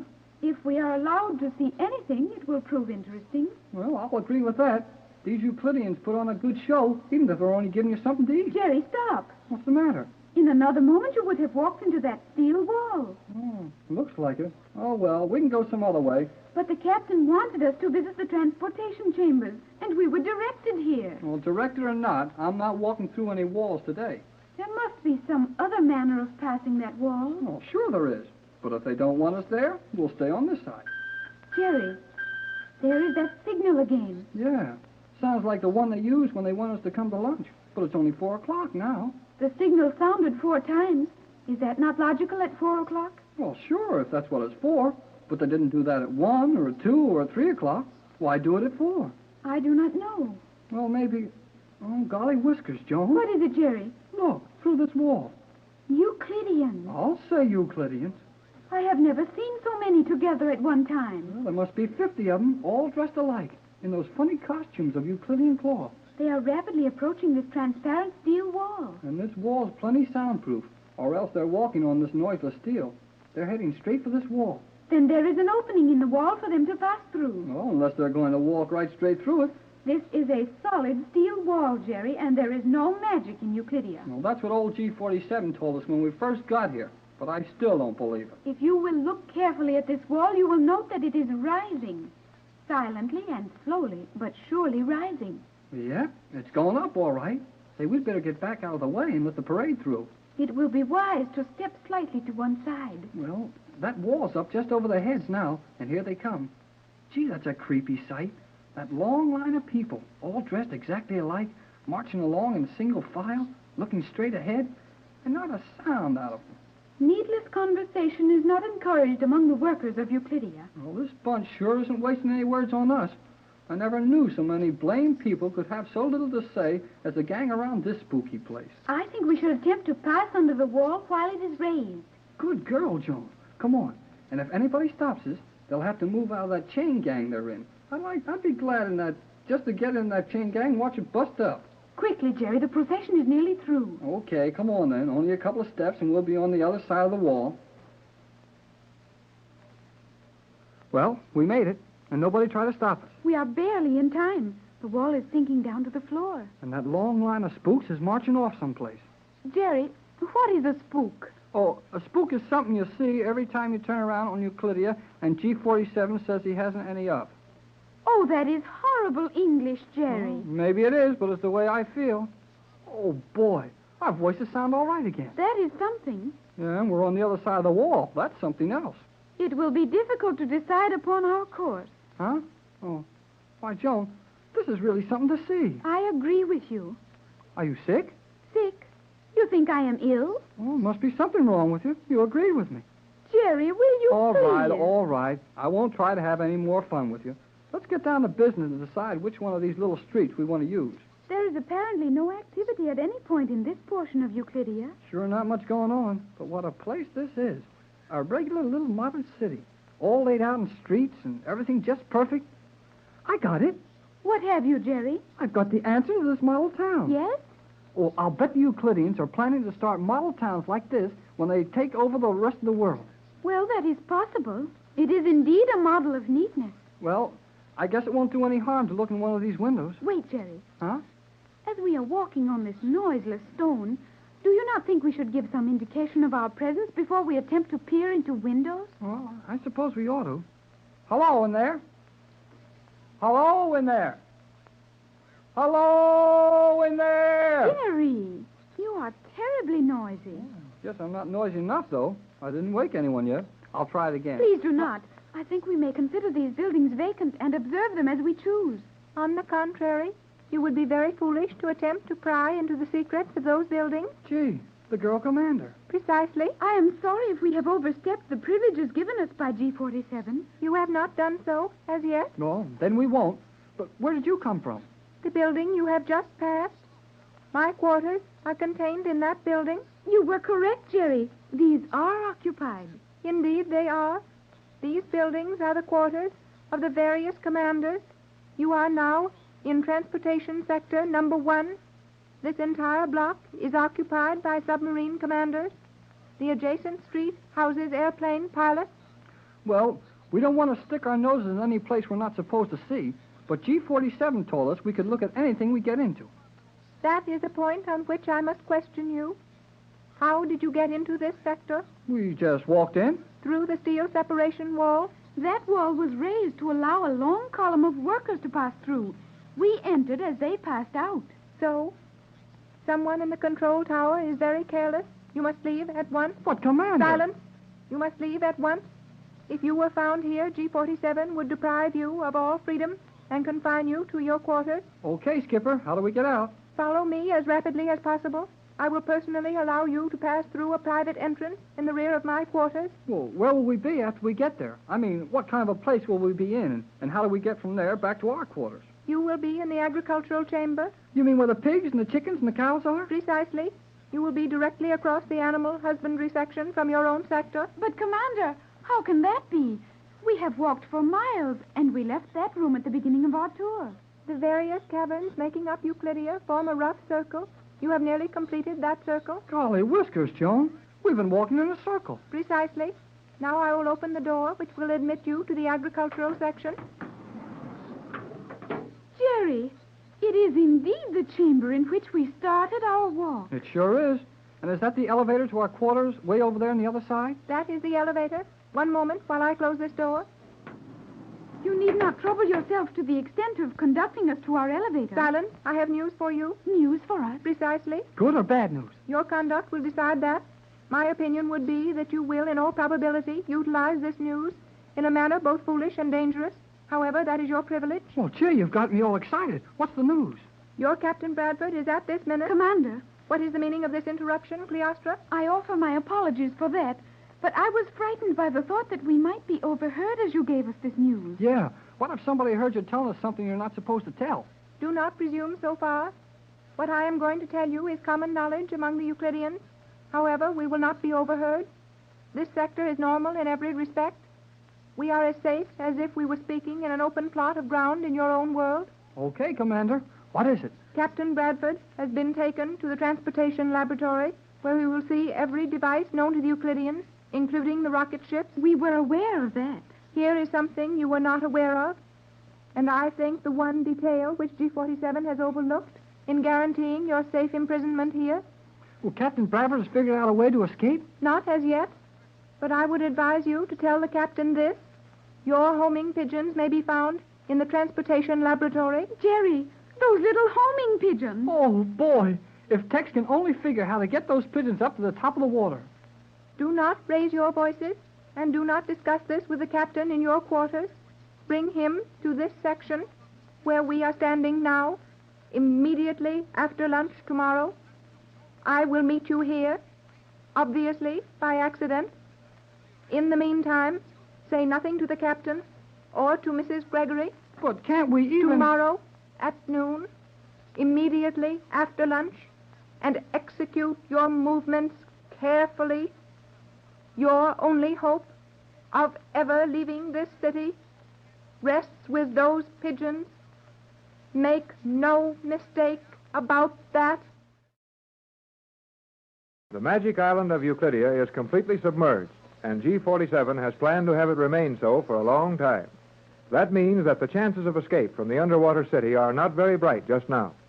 But when Jerry and Joan went on a tour of this strange colony beneath the sea, they were fortunate enough to meet their Euclidean friend, the girl submarine commander. She's given them a bit of news, and with it a great deal of hope. But Jerry and Joan can't tell their news to Mrs. Gregory and the captain in their own quarters for fear of being overheard. We find the two youngsters standing on a balcony which overlooks the agricultural section of Euclidia, trying to look innocent as they watch the floor of the cavern seeking Mrs. Gregory and Tex Bradford. All right. I didn't say anything, did I? Not yet. Then what are you sticking your elbow into my ribs about? That is a reminder that you are to continue saying nothing. Oh, okay. I know what's worrying you, and you can stop worrying about it. Do you think we should continue our walk? No, not yet. I thought I saw the captain and Mrs. Gregory walking over this way. We can go down and meet them. Very well, we will watch for them. Well, that's what I said the first time. If you hadn't given me an argument, we'd have saved a lot of time. What would you suggest we do with the time? What time? The time we would have saved if we had not wasted it in talking. You can say the silliest things. Hey, isn't that your mother and the captain over there? Yes, I believe it is. Well, then come on. Let's get back down the floor of this place and meet them. The elevator directly behind us will take us to a point which should intersect the path upon which they are walking. Okay, I can stand it if you can. But that funny cage they use for hauling pigs and cows around and this noisiest blame thing this whole crazy Euclidia. I noticed that, Jerry, and I can see no reason for it. Well, neither can I. It's easy to see that they keep some of the things human beings use around noisy on purpose so they won't forget how to hear with all the silence around them. But who cares whether pigs can hear anything or not? It is indeed puzzling, Jerry.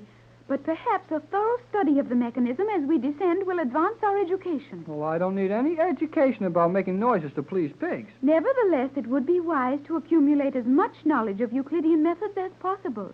It may prove valuable at some future time. Now who's talking too much? I said nothing. You blame near said plenty. Now let's get into this noisemaker.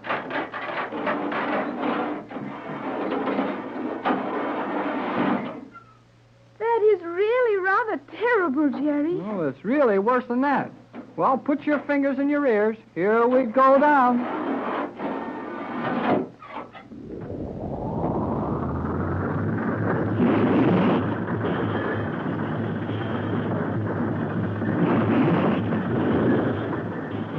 Well, golly whiskers. It's worse going down than it was coming up. I should think the pigs would resent this. They ought to, but hang on tight. It'll soon be over.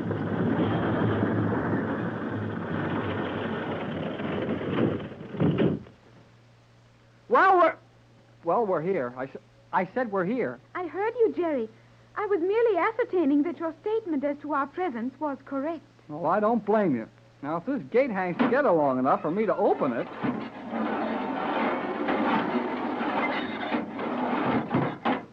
We have arrived safely. Yeah, and the next time we'll walk down. Hello, Joan. Oh, Jerry, there are Mother and the Captain. Well, hello, Mrs. Gregory and Captain Bradford. Come on over here. We got something to show you. Well, if you were riding in that broken calliope that just came down, you should be worth looking at. Are you all right, Joan, dear? Oh, we are quite all right. Well, it's nothing short of miraculous.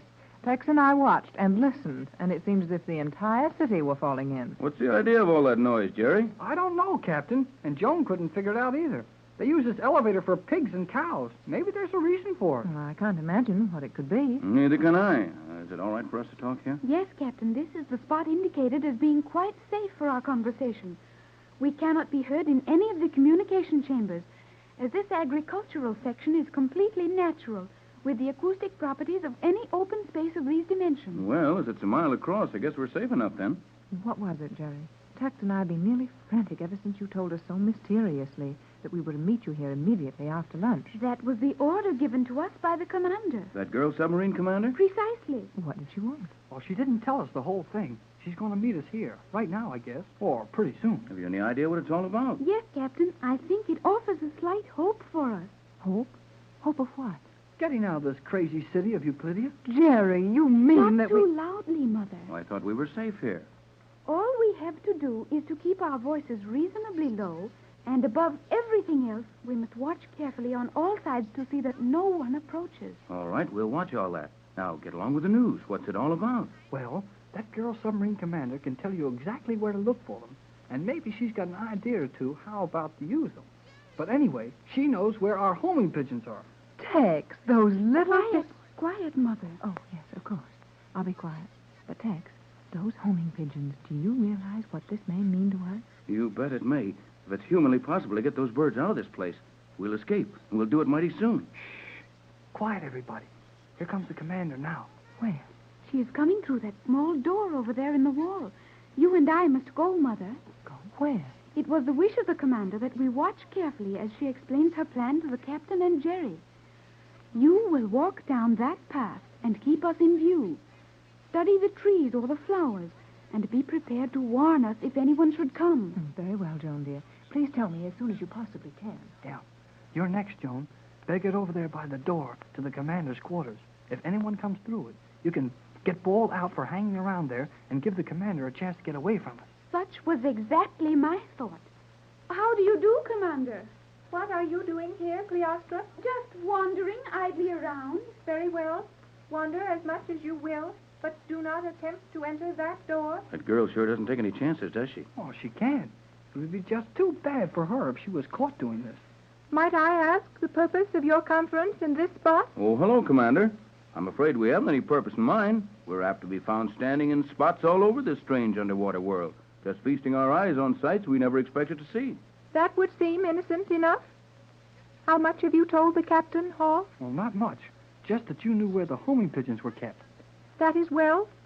And you discussed that only in this spot? That's right, Commander. Jerry and Joe never said a word until they got us over here. But would it look suspicious if you were seen talking to us? It might, if it were not for the fact that I arranged to have your presence here observed, and I have been sent to instruct you as to where you may and may not go on this side of the city. What about the pigeons? They are kept in a steel cage in the submarine experimental laboratory. I understand that you, Captain, are to work with G-47 in that section. Right. He asked me to help him locate the weakness in those submarines. Excellent. You will have ample opportunity to observe those pigeons and plan for their release. Then you think we've really got a chance to get out of this place?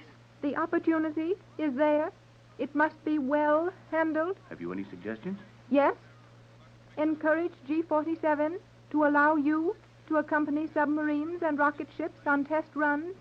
Attempt to establish the habit of carrying something aboard with you, something large enough to contain a pigeon at some future time. That's mighty clever, Commander. There is a reason for my position as High Command of the Euclidean Fleet. I'll say there is. You think on your feet. Only when I am standing. Well, that's just a slang expression of Jerry's. What he meant was to say... And I trust it will prove necessary to warn you again. I see that Cleostra is on forbidden ground.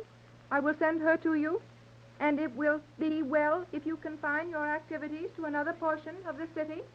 Gee, she's plenty smart. She sure is, son. Cleostra, you will join your friends and leave this sector at once? Of course, Commander, just as you say. Joan's getting bawled out. And she's taking it well. I'm glad we know so many people who know how to think fast. Are you two going to stand there and talk all day? Oh, we're going to move on, Mrs. Gregory. We just got bawled out by that girl commander. I think we were mistaken in coming to this side of the chamber. The commander made it very plain that we were to remain away from here. And she made that plain to us, too. What did you find out, Tex? I found out where the pigeons are, or at least where to look for them. And more than that, the commander gave me a mighty good tip on how to use them. She actually suggested a way to get them free?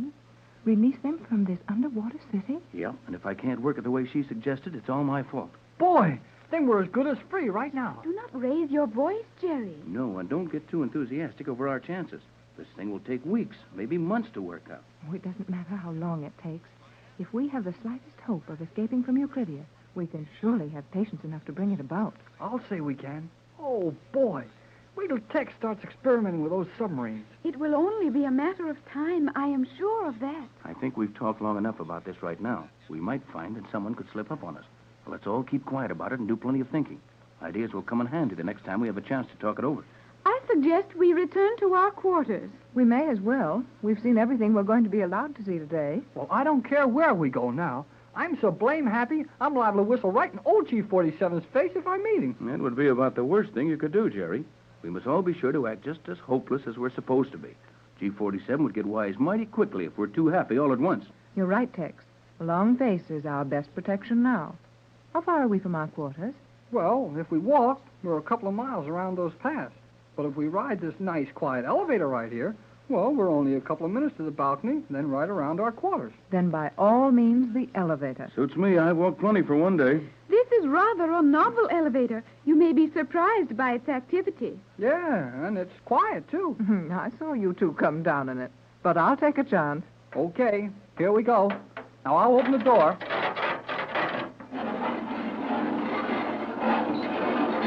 Good heavens! Were you afraid this contraption will be too quiet for us? It will surprise you still further as we ascend. Jerry, are you sure this thing is entirely safe? Oh, they haul plenty of pigs on it every day. Then it certainly should do for us. These Euclideans give those pigs the best of care.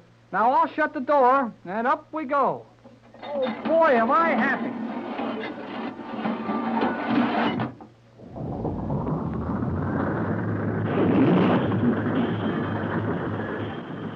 Heck, isn't this terrible? I've had smoother rides. Jerry thinks this is very funny.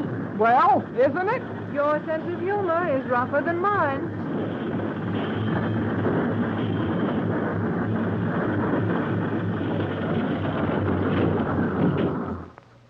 Pat and I watched you come down in this, but it's worse than we expected. Yes, I didn't expect quiet, as Jerry promised. But watching is nothing to the torture of riding. Well, we're here. Everybody out. Now be careful, Jerry. Don't forget to look sad. I'll try, but it's going to be mighty hard. I know what I know.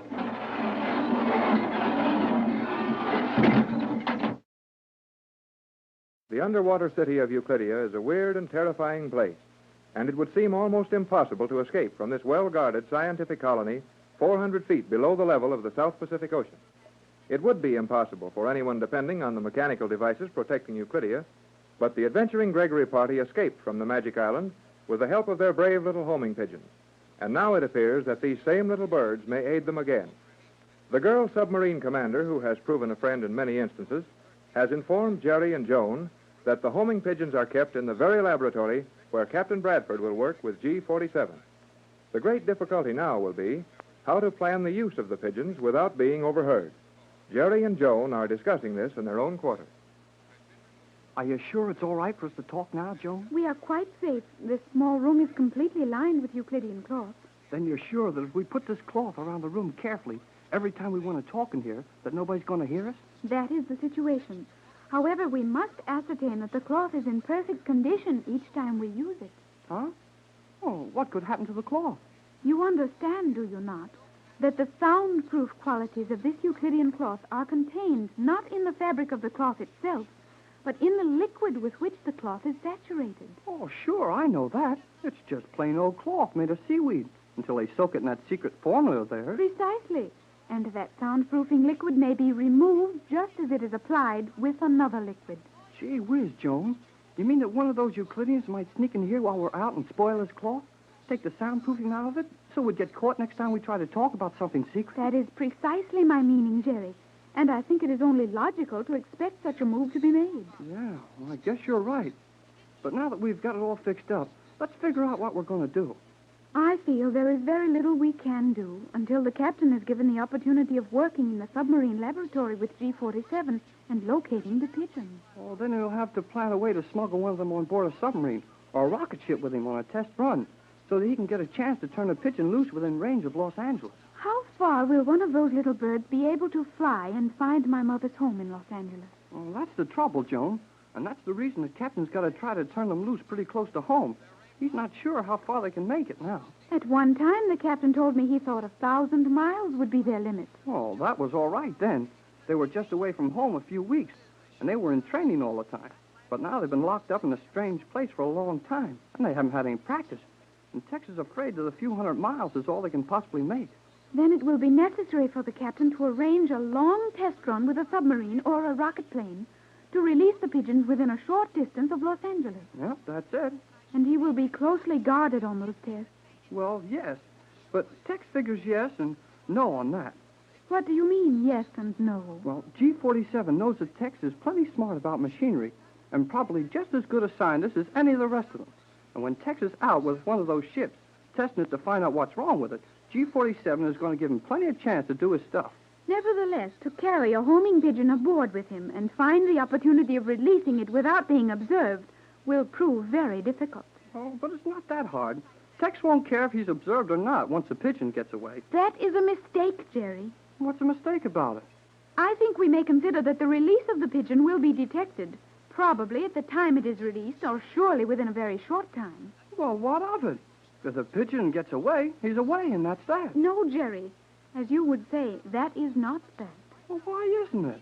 In the first place, if the pigeon is released from a rocket ship, which I consider most likely, the ship could easily overtake and destroy the little bird. Did you ever try catching a little bird going 40 miles an hour? Naturally not. Did you? No, but I don't have to. You're the one that thinks it can be done. I see no reason why that should be particularly difficult. But in the event that fog or clouds allowed the pigeon to safely lose itself, it would merely become necessary for one of the scientists to send a radio message to a Euclidean agent in Los Angeles. And the pigeon would be caught as Mr. Johnson waited for its arrival. Yeah. Gee, I never thought of that. Johnson wouldn't even be waiting for its arrival. Johnson's like everybody else by now. He thinks we were all killed when that artificial volcano eruption made it look like the island was destroyed. Precisely. He will be expecting no communication from us, and the little bird may not find anyone ready to receive its message. Well, just the same, Tex figures that he can get a chance to use those pigeons to do us some good, and I think so, too. I hope you are correct. Well, I know I am. And in the meantime, let you and I plan a few things of our own. What do you wish me to do? Oh, help me think. Think about what? About escaping from this city in the cellar. That would only be a waste of time. Except for the captain's daring plan, we have no hope. Sometime I get so blamed sore at you that I could give you a good spanking. What is a spanking? Didn't you ever have one? No, Jerry. I have never had a spanking. Is it something I would like very much? No, it's something you wouldn't like very much. A spanking means that I'd turn you over my knee and paddle you good. Paddle. I have heard of paddle. That is the instrument with which a small boat is propelled through the water, is it not? Well, I wasn't thinking of just that kind of paddle, but maybe it's a good idea at that. Hello, children. Oh, Mother. Mrs. Gregory. What's the matter? You two seem surprised to see me. We are. I'll say we are. How did you get in here? How did I get in here? You mean in this room? No, I mean in this apartment. This big place where all our rooms are. I simply walked in. Jerry, do you realize what that means? Boy, I'll say I do. It means that anybody else could have walked in just as easy and heard all we were saying. Were you discussing something you did not want overheard? Yes, Mother. We have covered this small closet with the Euclidean cloth, as you can see, and we were discussing... Look out, Joan. If Mrs. Gregory walked in on us, anybody else could do the same thing. It was indeed stupid of us, Jerry. We should have realized that while this cloth was making this room soundproof, it was also making it impossible for us to hear anyone entering these chambers. I hope you haven't given away any of Tex's ideas. No, I guess we have, if anybody was listening. Oh, Jerry. I think we are safe this time, Mother. Jerry and I have been speaking but a few moments, and you would probably have seen anyone leaving who might have overheard us. Yes, probably. But now that you have this little room fixed up so well, we'll continue using it with this added protection. When any two of us are discussing our plans, a third one must remain out in that other room on guard. You're right, Mrs. Gregory. And I hope it isn't too late for your idea to be of any good. I would not worry about that, Jerry. The element of time involved in our recent discussion should prove adequate protection. Yeah, we didn't talk long either. That is precisely what I said. Well, then you took too long to say it. Well, here you are. Oh, Tex. Sure happens quick. What's this? Now you can understand how startled Jerry and I were. I do understand. And I also understand how dangerous it is to speak in the false security of this room. Well, what's going on here? Well, Joan and I covered the inside of this room with that Euclidean soundproof cloth, as you can see. And when we were talking in here, Mrs. Gregory popped in just like you did. You see, Tex, Jerry and Joan feel that someone else, someone from whom our plans should be concealed, could have walked in on them just as easily as I did. Oh, I see. That could happen. But remember that nobody would have overheard very much when you had these curtains drawn as they were when I came in. I never heard a sound until I stuck my head through these drapes you put up. Oh, boy. That's sure a relief. Nevertheless, I feel that one of us should remain in the outer chamber whenever we are discussing anything of value. By all means. Yes, it might be safer. I have a little something to plan with Jerry right now. Yes, Captain? No, not for the moment, Joe. I'll tell you and Pat later. Now, if you two ladies will get busy doing nothing out in the central room, Jerry and I can do a little planning in safety behind these curtains. Come, Joan. It's nearly time for lunch. We'll freshen up a bit. Very well, Mother. Do not be long, Jerry. Okay, Joan. We'll be there when the... Well, Jerry's voice was certainly cut off sharply when that curtain fell over the doorway. That cloth is perfectly soundproof. And, Mother... Yes, dear? I think that should render our fears groundless. Oh, what do you mean? Even if someone had entered and walked unheard to that door, as you and the captain did, they could not have heard what we were saying without opening the curtains as you did. Let's hope you're right. But remember, Joan, dear, there are a great many things about this weird underwater city that we know nothing about. Perhaps there's some way G47 and the other scientists could overhear your conversation in that room. Of course, that is possible, but I do not think it is at all likely. Well, we can't help any by worrying about it. Come, dear, let's get ready for lunch. But I have not heard the luncheon signal yet. You'll hear it any minute now. And then that table will start coming up through the floor.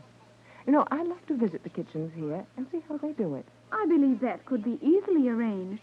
We will ask G47's permission. They must have a wonderful organization there. food prepared for and served to nearly 300 people in a half an hour. That is sufficient time, is it not? Well, apparently it's quite enough here, but back home it wouldn't be long enough. I am afraid, Mother, that all things back home, as you call your world, must be forgotten. Now, Joan, that's no way to talk. Tex and Jerry are planning right now, and when those two get down to business, things usually happen. Jerry is very clever for one so young, is he not, Mother? Yes, he is. But most young people of that age are clever. Perhaps as clever as Jerry. Most of them never get a chance to show what they really can do. As older people insist on dictating to them, overruling them on everything, and molding them to older standards, whether they fit or not. Now, Tex isn't like that. He's always figured that anybody old enough to think and express their thoughts is old enough to have an opinion worth listening to. And when Jerry gets an idea, Tex listens. The captain is a very fine and understanding man. You are quite fond of him, are you not, Mother? Why, yes, Joan, well, naturally, dear, oh, Joan, dear, come on, let's get ready for lunch. Mother, why do you always seem so nervous? And why do you wish to change the subject when I inquire as to your feelings for the captain? Now, Joan, dear, we're too busy for that, and oh, there's the luncheon signal. Yes, and the steel slide is moving in the floor. Our luncheon table will be up in a few seconds. Perhaps you'd better go over there and tell Tex and Jerry that lunch is served. Surely they would know that. The signal is quite plain. But would they hear it behind the cloth? Oh, how stupid of me, Mother. Of course not. I will call them at once.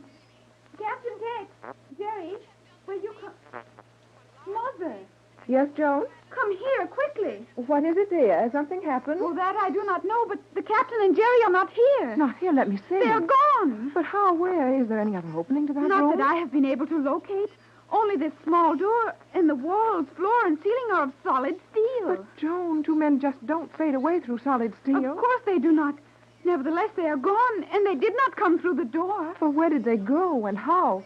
Joan, we must know what's happened to them. Down in the underwater city of Euclidia, 400 feet below the surface of the South Pacific Ocean, Mrs. Gregory and her daughter Joan find themselves in a strange and terrifying situation. One of the smaller rooms in the quarters assigned to them by the Euclideans has been lined with a soundproof Euclidean cloth to allow them to talk in privacy. Jerry and Captain Bradford were in this small room discussing plans for the possible use of homing pigeons in their escape when the time comes to capture the city. When luncheon is served, Joan calls to the conspirators, but they don't answer. Mrs. Gregory rushes to Joan's side. The room is empty. But, Joan, there's no way to get out of this little room. I think you are mistaken, Mother. But these walls are solid steel behind this cloth. Granted, nevertheless, Jerry and the captain are not in here now. Well, where did they go? That we cannot determine. Oh, Joan, at times I think you are the most exasperating child I've ever known. I am sorry, Mother. Oh, forgive me, Joan. I didn't mean that, really. But all of this disappearing and jumping around noiselessly from place to place is just a little too much for me. I suppose you do find it disturbing, but I have lived so long with the Euclideans that such actions are perfectly natural to me. Well, they're not natural to me. Jerry and Tex have disappeared, and we're going to do something about it. What can you suggest? Well, we'll have to look for them, Joan. I am quite willing to search, but it will be a foolish effort. We know that the construction of this room is solid steel. Nevertheless, Tex and Jerry got out of this room. And the means of exit is certainly closed to us. Oh, I suppose it's hopeless.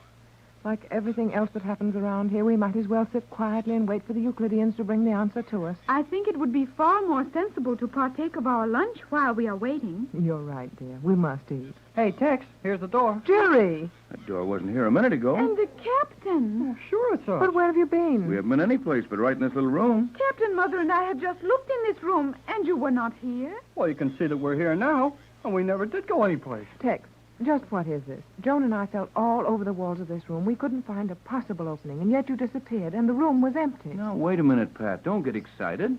There's something mighty funny going on here. Jerry and I were talking in this small closet, surrounded by this Euclidean cloth. When we tried to come out, the door was gone, but we never left the room. The explanation is quite simple, I believe. Well, then let's have it. Mrs. Gregory looks like she's just seen a ghost. Well, I am a little upset, Jerry. What's your idea, Joan? It could be only one thing, an optical illusion created by an additional partition dropped through the room. That could have been easily enough done, but That means that we haven't the privacy we counted on. I'll say it does. We're only kidding ourselves about being able to talk in that little room. And if the Euclideans have overheard you, all of your plans about using the home... Careful, Pat. Yes, Mother. It is not wise to speak too freely now. I think we may safely feel that this soundproof cloth has served its purpose. I hope you're right. So do I. But I don't feel any too happy about it. I think we'd better eat while we have a chance. Remember that it'll be 6 o'clock tonight before they push the next meal up through the floor at us. Hey, look, we're too late. The table's starting to go back down through the floor. We are indeed too late. And I was hungry, too. Well, maybe I can catch something off the table before it gets down below the floor. Be careful, Jerry. That machinery must be very powerful. Too late, Jerry. It's no use. Well, you're right. Well, there went our lunch. I feel it's all my fault. If I hadn't been so frightened, Joan would have had sense enough to eat while the food was here. Do not feel badly, Mother. It will not hurt any of us to do without this one meal. That's what you think.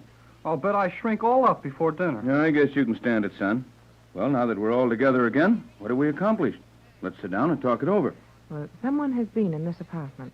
Someone has been here and has made several changes since our last meal. Well, we've been out of it since breakfast. I guess they've had plenty of chance to do anything they liked in here. But I don't see where anything's changed. Neither do I. I believe I know what you mean, Mother. Our steps no longer make any sound, and these metal chairs move noiselessly along the floor. Yes, Joan, that's it. Golly, they've been in here and put that soundproof paint all over everything. Looks like it, but why should they do that? You will find your radio reception much clearer in a soundproof room. Thales. Yes, but where's his voice coming from? From the radio receiver installed in your apartment. So, we're going to have a radio now. Where is it? In the wall near the exit to the main corridor. Yeah, look. I see it now. I see a square of steel that appears to be slightly newer than the rest of the wall. That is the radio installation. You will find the switch in the wall panel. After I am through addressing you, you may use this equipment at your pleasure. However, at this time, you will be prepared to give your attention to a broadcast originating in the United States. Gee, news from home. Oh, it'll certainly sound good to hear someone who speaks as we do. Wait a minute, Pat. These Euclideans are so anxious to have us hear this broadcast. I have an idea that we're not going to like it any too well. You are correct, Captain Bradford. It is entirely possible that this broadcast will contain material which may prove distasteful to you. Nevertheless, it will also contain information which should make your present position quite clear to you. How soon does all this happen? I am speaking to you from the central communication chamber in the heart of Euclidia. Before me is a chronometer perfectly synchronized with the time employed on your radio stations. In a few seconds, I will connect your receiver with our main apparatus, and you may listen directly to a news broadcast originating in Los Angeles. The guest of honor is your former assistant, Mr. Johnson. Johnson? Mother, you're Mr. Johnson. But what is he doing on a radio news program? Silence. In less than 20 seconds, you will hear the answer for yourselves. Tex, what is this? I don't know any more about it than you do, Pat.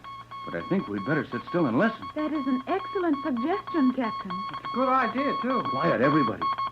At this time, ladies and gentlemen, we bring you our regular meeting with an outstanding figure in the news of the week. The past week has been a lively one in the world of news, with events crowding each other out of the way for a place on page one.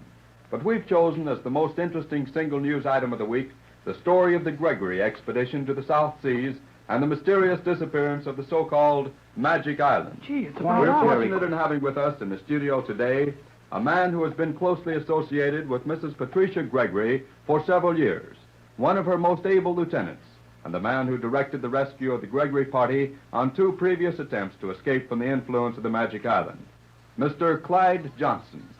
Will you come in, please, Mr. Johnson, and allow us to ask you a few questions? Yes, for the sake of the general interest in this cruise, I'll be glad to offer such news as I have. Well, Mr. Johnson, your attitude suggests that your news isn't going to be very pleasant. Indeed, it isn't. On the contrary, I know what I have to say will strike deeply into the hearts of the thousands who have followed so sympathetically Mrs. Gregory's search for her long-lost little girl. If you'll allow me, Mr. Johnson, I'd like to guide the path of this interview, not through any desire to interfere with your freedom in telling your story, but rather to help you extract a brief yet complete picture from the whole story. Well, I wish you would do just that. I feel that there's so much to be told, well, I just don't know where to start it. Suppose we start with the beginning of the first cruise to this island. Well, Mrs. Gregory and Captain Tex Bradford, who was in charge of all her travels and cruises, had heard over shortwave radio that her long-lost little girl, Joan, might be found on a strange island. The position of the island was given accurately. That position was 29 degrees south, 124 degrees, 30 minutes west, was it not? It was. A young amateur radio operator named Jerry Hall talked himself into the trip, and they sailed on Mrs. Gregory's yacht with a crew of two, an old sea captain, John Craig, and a Scotch engineer, Angus MacLeod. They had no trouble finding the island, though it was certainly a weird place. The island was artificial, wasn't it? That's right. And in the complete description I shall give the news agencies, you'll find the dimensions. But for our purposes today, why, I'd say that it's enough to, pardon me, the island proved to be an unnatural place. Home of a colony of brilliant, though perhaps slightly mad scientists who have developed many things far beyond our world. And the Gregory party successfully escaped from this island after finding Mrs. Gregory's little girl living there. Yes.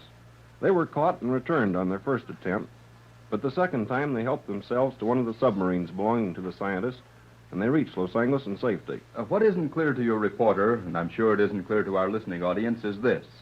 Why did they not stay safely in Los Angeles? Well, there were two reasons for that.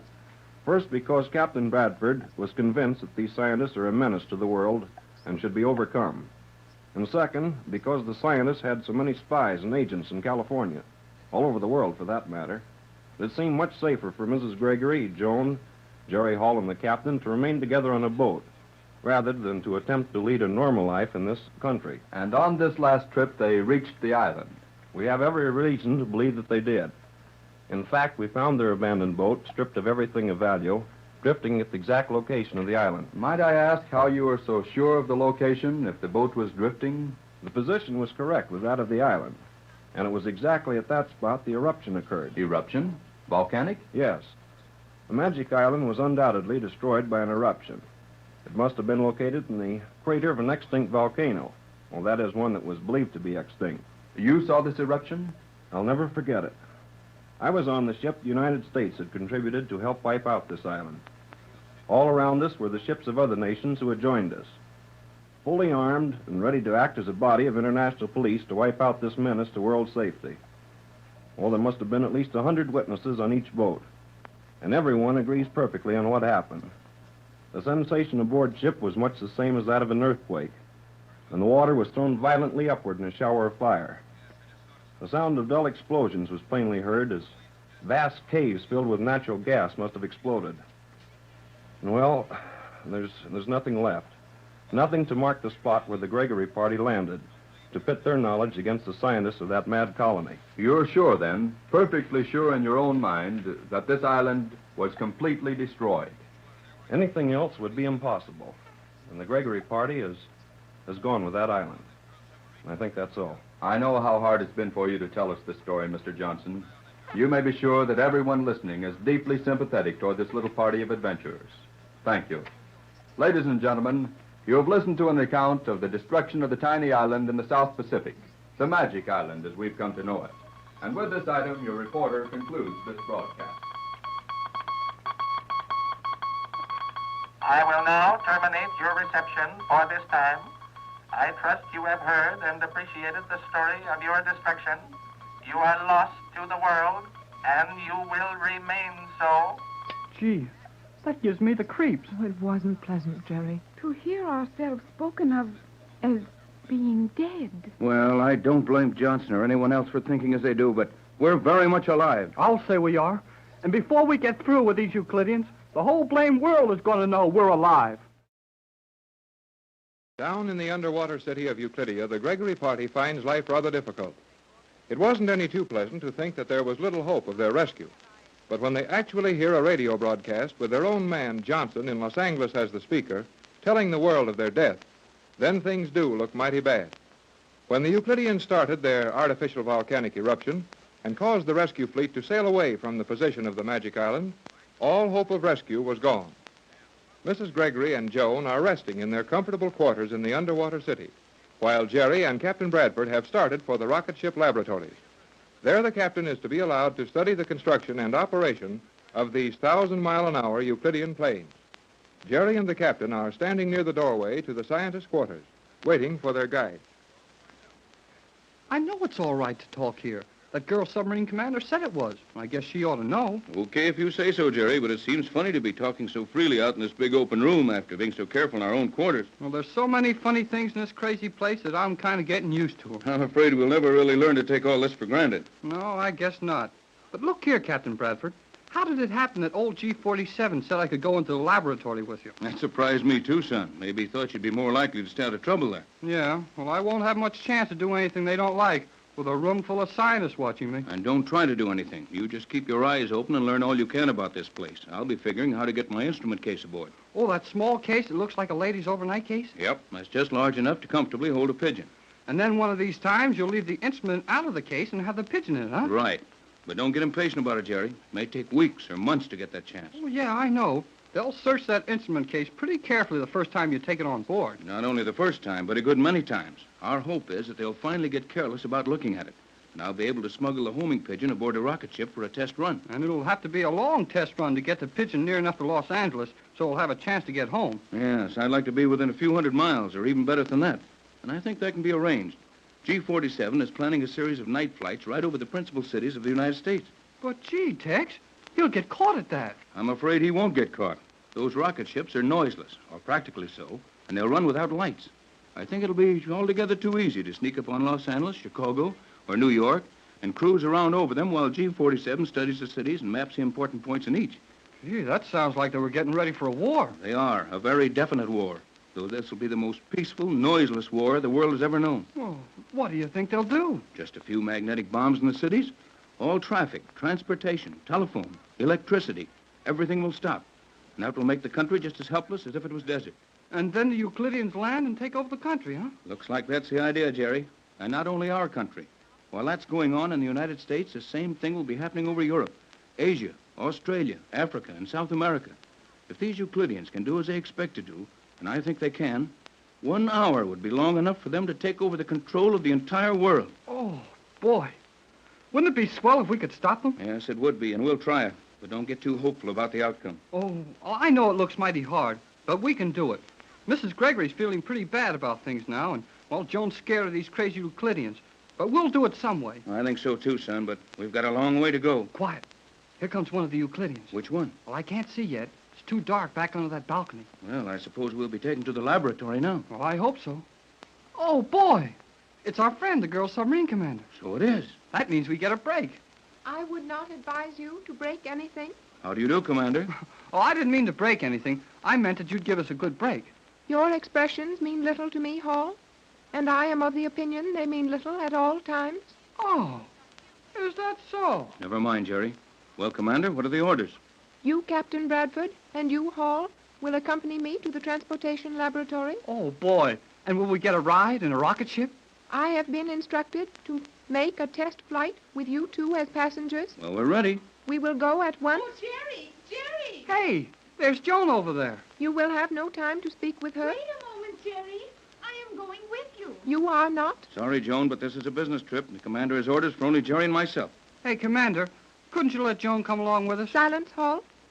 You will return to your quarters, Cleostra. But I... Best to do as she says, Joan, and I think you should stay with your mother anyhow. But Mother is resting. I am of no value to her, and I do so want to see the laboratories with you. Cleostra, if you continue, I will order your arrest and confinement. Golly whiskers, Joan. What's the matter with you? There is nothing the matter with me. Well, there must be. You ought to know these Euclideans well enough to know they mean business and not keep on arguing with the Commander. You are being unusually sensible, Hall. Jerry's right, Joan. You can't help us any, and I'd feel more comfortable if you stayed with Pat. Very well, Captain. I will return to Mother and remain in our quarters. Cleostra is acting in a very peculiar manner. Well, maybe she's afraid of something. No, I guess she just worried about everything and thought she'd like to go with us. Enough of this useless speculation as to what Cleostra might think. Come, we will enter the laboratories. As we enter, you will preserve silence unless directly addressed by one of the scientists. We won't say anything. I will open the panel. Oh, boy. What a room. Silence. You will follow me. The larger ships ranged along this side of the chamber are submarines. On that side are the rocket ships. One moment while I observe our surroundings. Yes, we are alone in this section. You may speak. It's about time. I was going to bust if I couldn't say something pretty soon. I don't blame you, Jerry. This is quite a sight. There are 25 submarines and 50 rocket ships. Oh, boy, 75 of these things. And they don't half fill this room. Whoever dug these caves sure had plenty of time. These caves are natural, except for the improvements installed by the Euclideans. Well, Jerry knows that. Commander, Yes, mind if I ask some questions? proceed. And when you get done, I'll ask some. Silence, halt. Proceed, Captain Bradford. Well, we're familiar with the submarines, as you know. As all Euclidia knows, only too well. Yeah, we sure put one over on all of you when we swept that other sub. Never mind that now, Jerry. We're here to learn all we can about this place.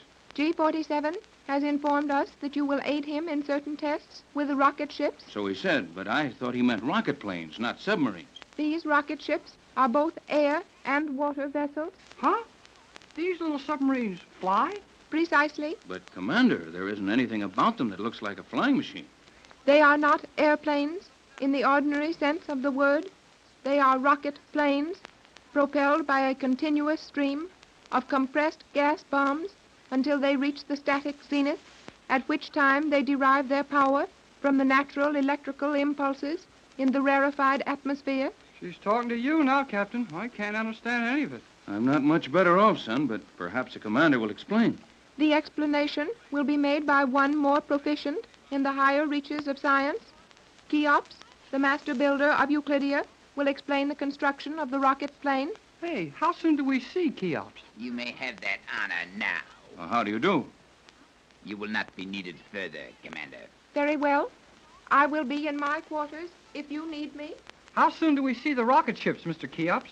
The term Mr. is superfluous. I am referred to as Cheops, master builder of Euclidia. Yeah, I know. Your grandfather built the pyramids or something. Never mind that now, Jerry. Sorry. I should like to inspect the rocket planes as soon as possible. We will inspect one at this time.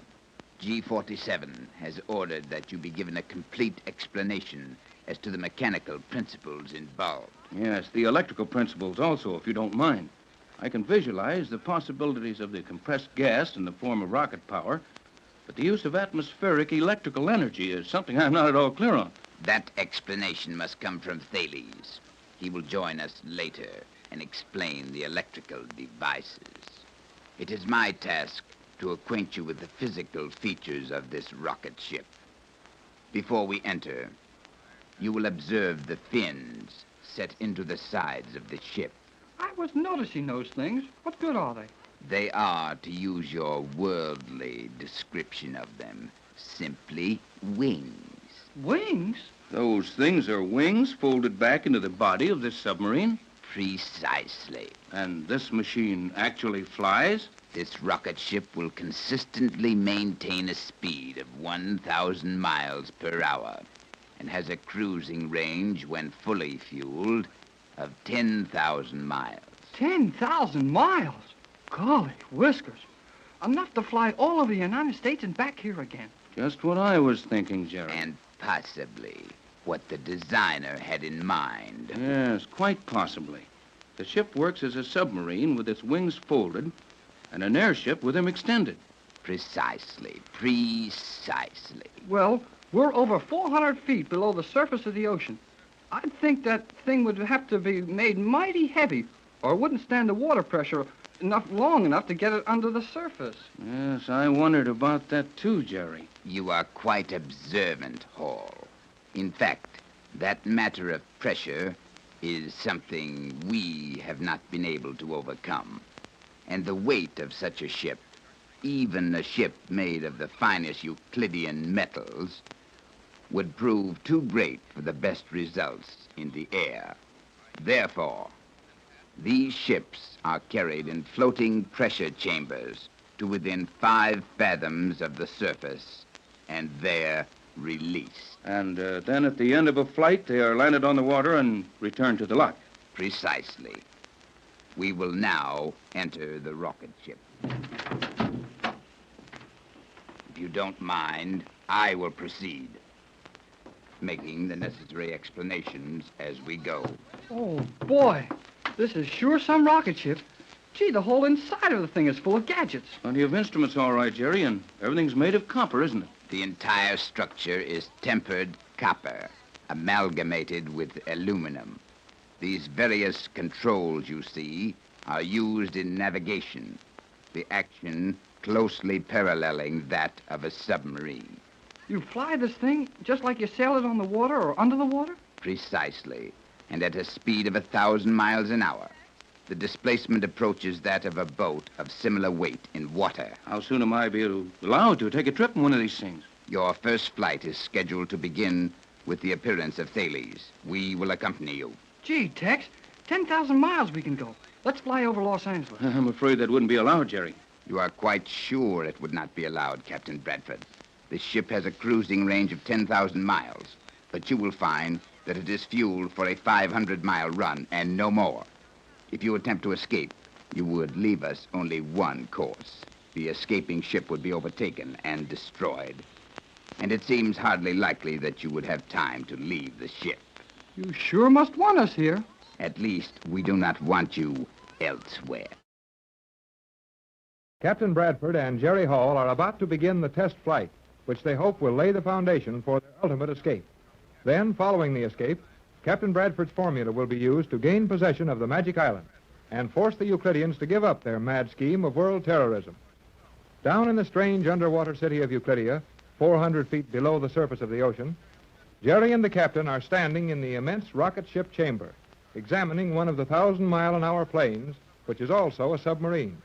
Cheops, the master builder of Euclidia, explains something of the weird plane's action as they wait for Thales, the Euclidean electrical expert. Thales will accompany them on their first ride in the rocket ship. I sure wish that fella Thales would hurry up and get here. I'd like to take a ride in this thing. Are you going along, Cheops? Naturally. As the master builder of Euclidia, my place is with this rocket plane while it is being tested. Thales is responsible for the electrical impulses used. G47 for the mechanics of the whole. And mine is the responsibility for the construction of the plane. Well, the captain's going to try and find out what's wrong with these things. Well, not exactly that, Jerry. G47 merely asked me to make some test runs in these ships and see if I could discover any weakness in them. All of which is most ridiculous. If the Euclideans can find no flaw in their work, how can you, a mere engineer in your world, hope to discover what we of Euclidia's great scientific fountainhead have overlooked? Oh, you think Tex isn't as smart as you are, huh? Steady, Jerry. Have no fear, Captain. Nothing this prattling young fool could say would make me angry. It merely annoys me. Okay, I'll keep still. Might be just as well. All right, I won't say anything more about it. But I can go right on thinking the captain's smarter than you are. You will confine yourself to thinking at once.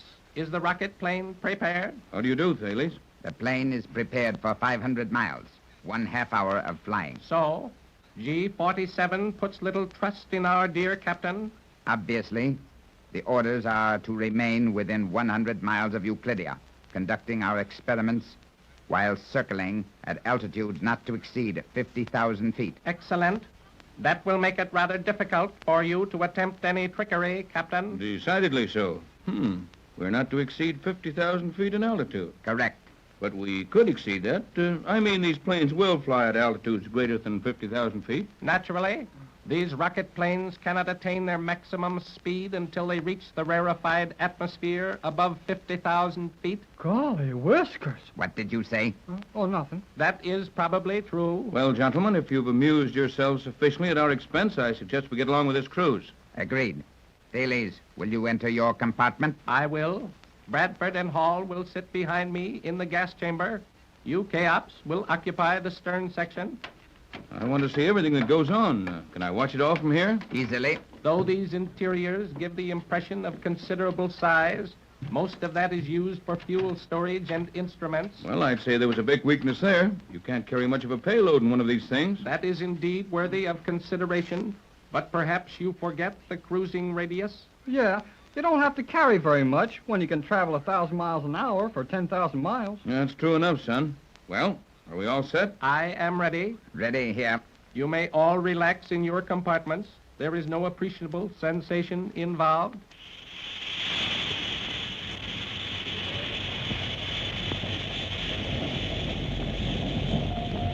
What's going on now? We are now moving down an incline into the lock. Must be plenty of pressure on that lock at this depth. As we enter the lock, it will be closed about us, and raised to within 5 fathoms of the surface. At that point, the pressures within the lock and without will be equalized, and our rocket plane will slip out into the water. The rocket plane acts as well as a submarine as it does as an airship? Yes, though at moderate speeds. Well, something slow, like 50 or 75 miles an hour underwater, huh? Precisely. That's plenty fast for us.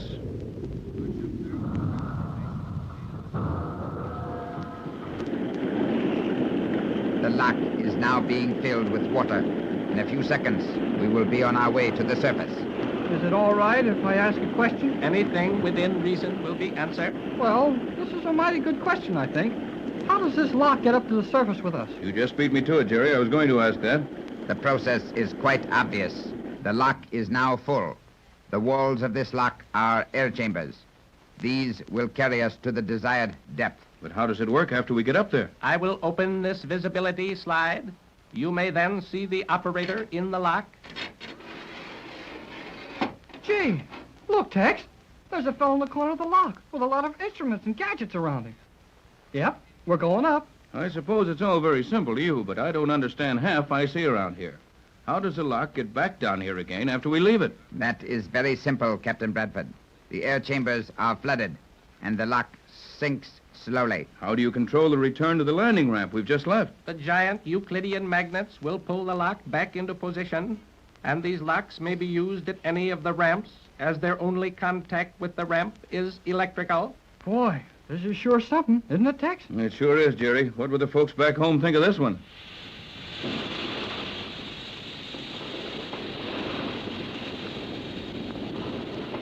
We will now leave the lock.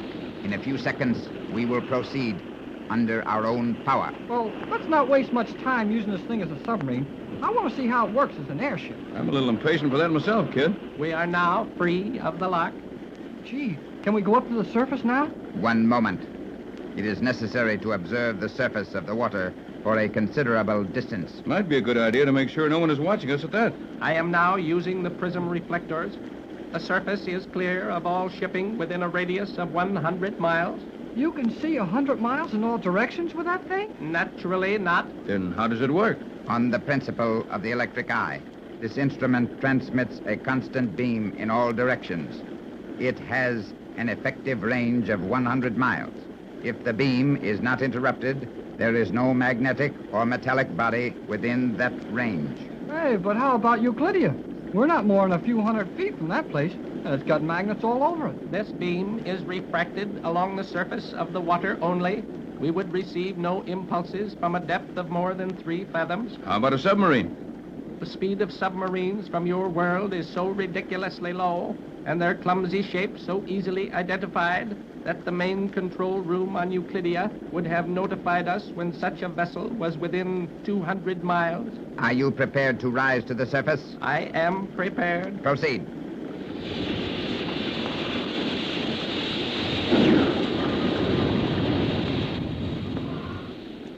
Gee, now what's happened? We are now lying on the surface of the water. Did you close that visibility slide? I can't see a thing.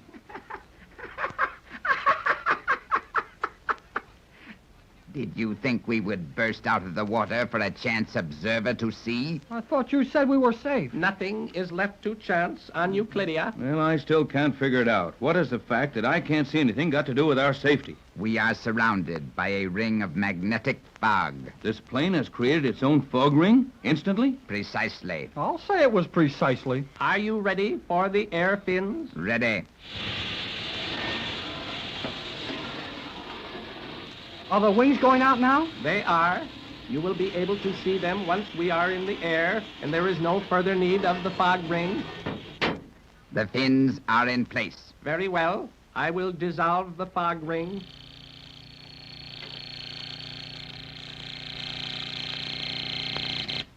Gee, Tex, look, the fog's gone. Yes, Jerry. It didn't take long. We are ready for a test flight. I will make such explanations as may be required. Thales, you will navigate. Right. We rise.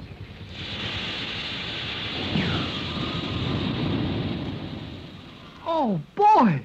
We're flying. What's our speed, Cheops? We are flying at the rate of 500 miles an hour and gaining altitude at the rate of 4,000 feet per minute. 4,000 feet of climb a minute, and we can't even feel it. Well, these chairs of ours are on universal joints, just like they were in the regular submarines. Precisely. Now, if you will watch this instrument panel before me, you will note our progress as I increase our speed to 800 miles an hour and our rate of climb to 10,000 feet per minute. 10,000 feet a minute? Observe the instruments. But, hey, 10,000 feet a minute. That's pretty near straight up. It might be, Jerry, if our forward speed wasn't so terrific. Precisely. We progress forward 702,000 feet while climbing only 10,000 feet in 60 seconds. Therefore, our actual rate of climb is something less than 15 degrees. Yes, it all sounds very simple when you figure it like that. But what I can't understand is how this compressed gas you use for fuel will drive this huge metal contrivance upward at 15 degrees and forward at 800 miles an hour, and do it all noiselessly. The gas is very simple. You are quite aware that hydrogen is inflammable, and therefore, under proper conditions, also explosive. Sure, we know that. We merely admit the air through tubes in the nose of the plane. This is properly mixed with a free agent, which I must decline to reveal to you. And as the gas is released through tubes in the stern, it mixes with natural hydrogen in the air, causing a series of explosions. But golly, we can't hear these explosions. Well, I'm not enough of a lightning calculator to have it all figured out in my head. But it seems to me that we must be traveling at approximately the speed of sound. You mean we're going as fast as sound travels? The captain is correct. Our speed is almost identical with the speed of sound at this temperature and this altitude. However, even if we could remain stationary during the discharge of the gas, you would not be conscious of it, as the explosions are continuous and do not disturb the air within this plane. Boy, this is sure some airship. More than that, Jerry. We're taking a trip we can remember for a long time. Silence. What's the matter? Silence. There is a disturbance on the radiograph. I will establish communications with Euclidia. Straighter plane, X1, reporting. Straighter plane, X1, to Euclidia. There is a disturbance on our radiograph. Instructions. Waiting for instructions. What's this liable to mean? It might mean a number of things, though in all probability, our course has been crossed by another Euclidean craft. The beam to Euclidia is clear? Precisely. That course signal is steady, but this instrument continues to register disturbance. That can mean but one thing. There is another flying machine of some type on our course, and at greater altitude. We will remain at this course, come what may. Captain Tex Bradford and Jerry Hall are certainly in an exciting spot now.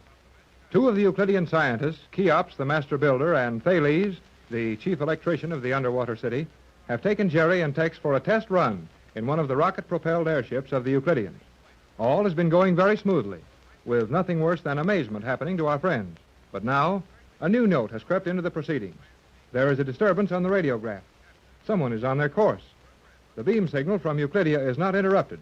Therefore, another aircraft of some type must be in the air, ahead of them and above them. But that's impossible. Their delicate instruments don't register the presence of any other plane. Let's see what the scientists can do about this. Well, gee, what are you going to do about it? There seems little to do at the moment. But if someone is on this course, isn't there danger of our running into them? There is the pleasant possibility of our doing that. Pleasant possibility? Running into another airship 40,000 feet in the air and going 800 miles an hour? Captain Bradford. Yes? Is there any type of aircraft in your world which might be cruising at an altitude of 40,000 feet over this location in the South Pacific Ocean? Not a chance. We will continue to climb steadily.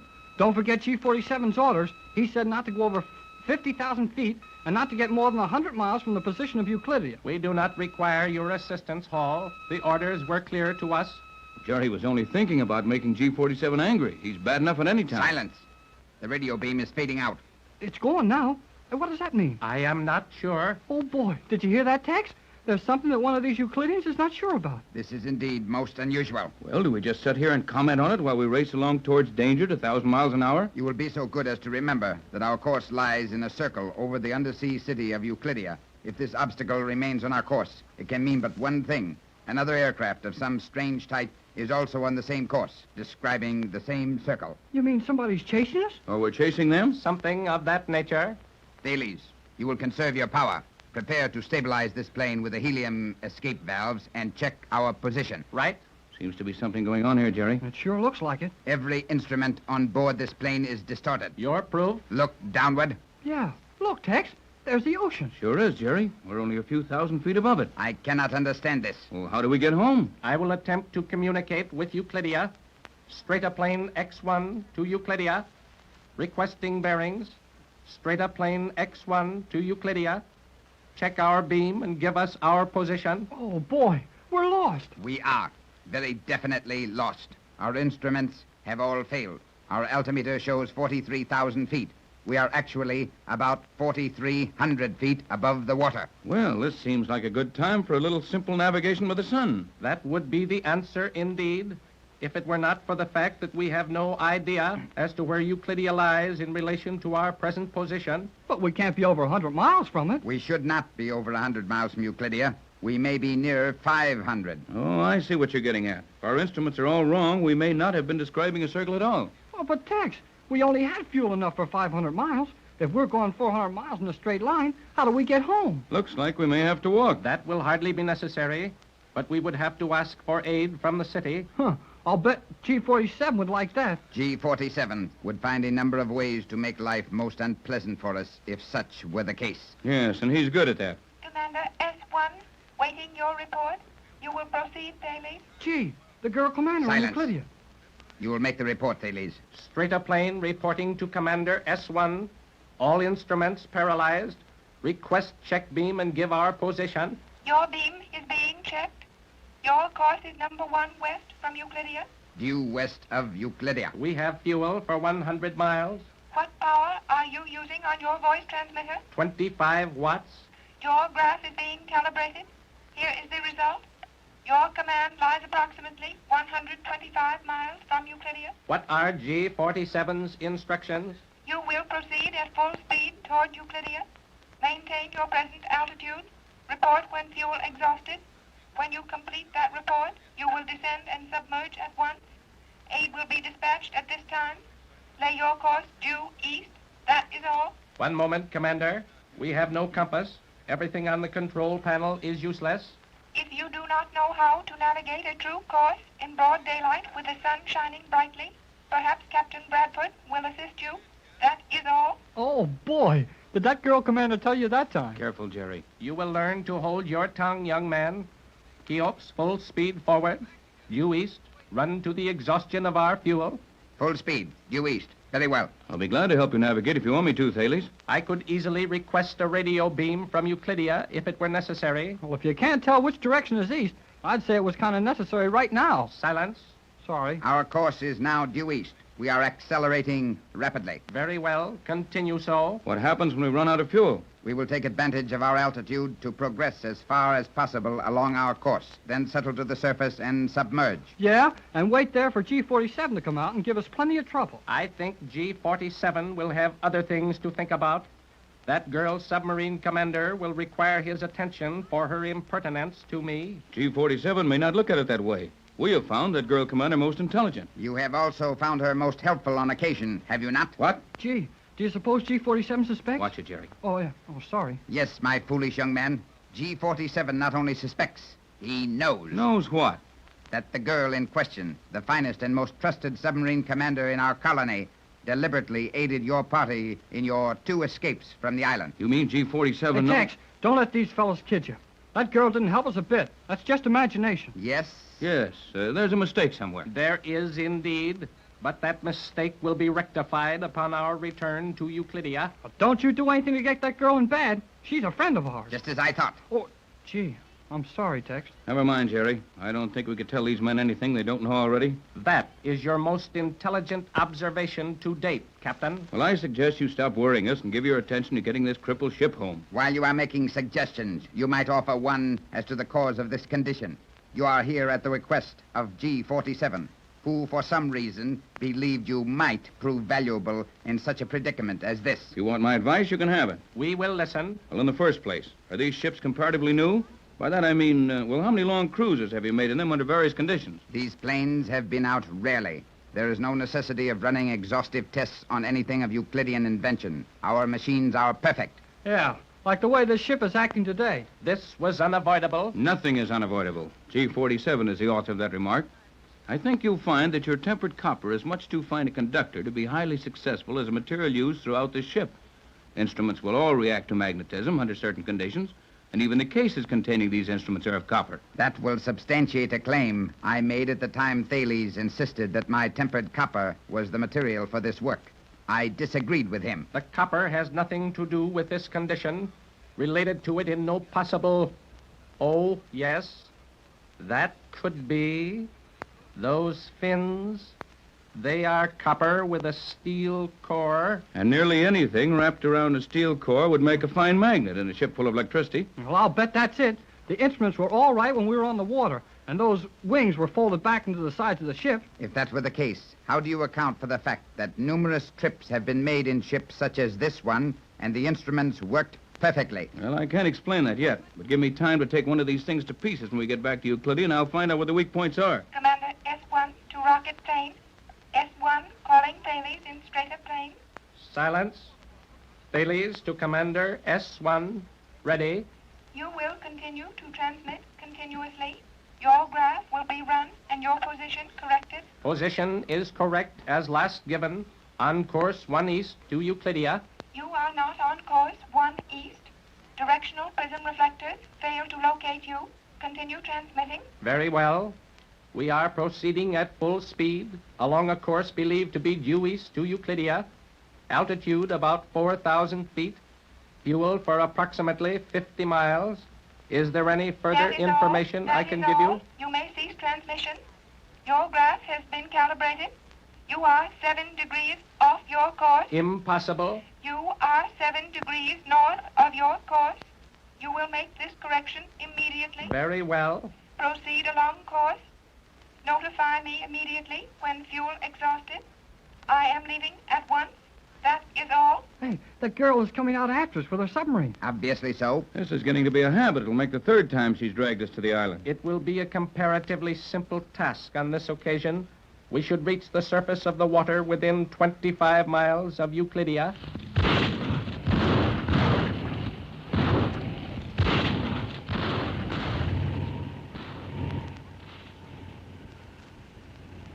If that sound has any significance, your latest observation is faulty, Thales. Yes, that was bad. We are losing headway.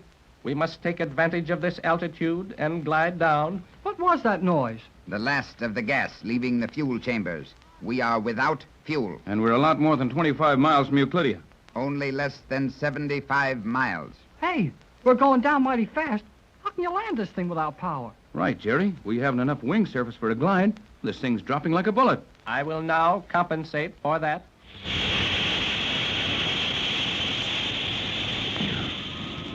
Oh, boy. Did we bounce that time? Hey, what did we hit? That sudden jar was caused by the release of the helium cylinders. The outer shell of this plane is now expanding. Expanding? Precisely. You mean that you release compressed helium into the outer shell, and that it is pliable enough to expand and carry our weight as a lighter than airship? Precisely. Well, it's a good trick if it works, but it looks to me like we're starting down again, and mighty fast, too. What? Yes, we are falling again. I will release the reserve supply of helium. Hey, you have to do that so rough? It's better to flatten out up here than it is to hit the water at the speed we were making. We are gaining speed again. We are not being supported. Yes, something vital has failed. You mean we're falling? You can't stop us? Steady, Jerry. What's to be done, Thales? I have exhausted every means at my command. How about you, Cheops? There is nothing more to be done. What will be our speed when we hit that water? The least we may hope for is a speed of 75 miles an hour. 75 miles an hour? But, hey, we can't land that fast. We're going pretty near straight down. Well, that's going to smash the ship to pieces. Afraid it will, Jerry. This is once the Euclidean perfection has failed, and failed plenty.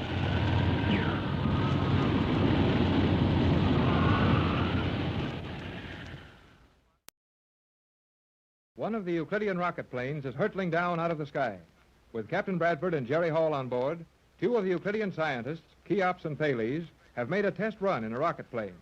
Some flaw in the instruments has caused them to run beyond their fuel limits, and in trying to return to Euclidia, the fuel supply has failed them completely. They are within 75 miles of the underwater city, and help from Euclidia will reach them quickly. But all of this may do them very little good. The plane is diving for the water at a speed of over 50 miles an hour, and the helium gas supply, which was to have inflated the shell of the strange craft and allow them to settle gently to the sea, has proven inadequate. Only 1,000 feet separates the falling plane from the water. We're going to hit. I can do nothing. Here, give me the controls. What can you do? Give me the controls. Everybody keep quiet and hang on. What are you going to do, Tex? I'm not sure, kid, but I think I can do it. Now, hang on.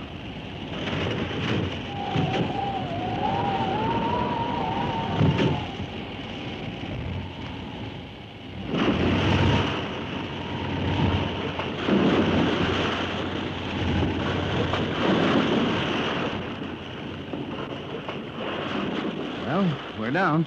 I'll say we're down. And we're floating on the water just as nice as you please. How did you do it, Tex? Just flew this thing down, that's all. That is one of the most remarkable demonstrations it has been my experience to witness. Phenomenal. All you have to know is a little about flying. Perhaps you gentlemen would do well to take a few lessons. Your rebuke is well deserved. Yeah, serves you right, too. But how did you do it, Tex? Just took a chance and it came out right. After all, Jerry, the secret in good flying is the men, not their instruments. I saw that those dinky little wings weren't going to hold us up at the rate we were going, so I folded them back in, shot straight down, and then checked our course by shooting the wings out again, and using full elevators at the same time. You sure checked our course all right. I felt like I was going through the bottom of the sea. That was preferable to going through the floor of the ocean. And how it was. You may not realize it, Captain Bradford, but you have placed yourself in a very enviable position. Old G-47 will give me a tin medal for this, I suppose. His expression will be more practical. You will undoubtedly find yourself given a place of honor among the scientists of Euclidia. Oh, the captain doesn't want to be a Euclidean. Don't be too sure of that, Jerry. As long as we're going to spend a long time in Euclidia, it might be more comfortable to spend it as a Euclidean. Well, let's quit arguing about what we're going to be and tell somebody in Euclidia that we're sitting out here in the water. Good idea, Jerry. We haven't any motive power? None. Our gas is exhausted. I will report. Cheops to Euclidia. Straighter plane to central control. Waiting. Gee, it's going to be nice if they've forgotten all about us out here. That is impossible. Yeah? Well, you said it was impossible for this plane to go wrong, too. But it sure did just the same. I think they're waiting for a signal from us. They are slow in answering. I will continue asking for a signal. Cheops to Euclidean control station. Cheops calling central control station. Straighter plane is down. Helpless on water. Answer at once. Cheops, Euclidean control.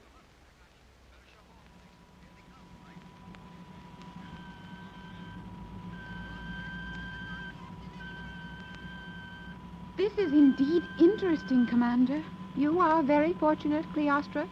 G-47 is in high good humor when he allows anyone in this communication chamber. It has been a long time since we heard from the plane. Do you suppose Jerry and Captain Bradford are all right? Supposition is of little value in any case. We may assume that they are in no danger. But if they are running out of fuel? When they report again, we will start out to locate them and tow them in. We? Then I am going with you. You have G-47's permission to accompany me at any time. If your mother has no objection, I will take you on this trip. Cheops calling central control station. Cheops calling central control station. Silence, Cleostra. Cheops is calling. Cheops calling Euclidia. Straighter plane is down. Helpless on water. Unable submerge. Answer at once. Oh, Commander, they are down. And Cheops says they are helpless. Silence. Commander S1 to straighter plane. Leaving at once with submarine. Will run on surface if possible.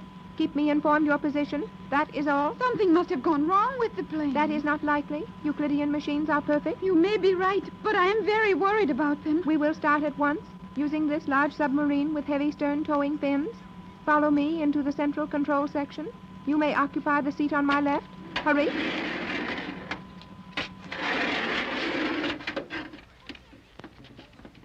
We will use the lock which admits us to the water at this depth.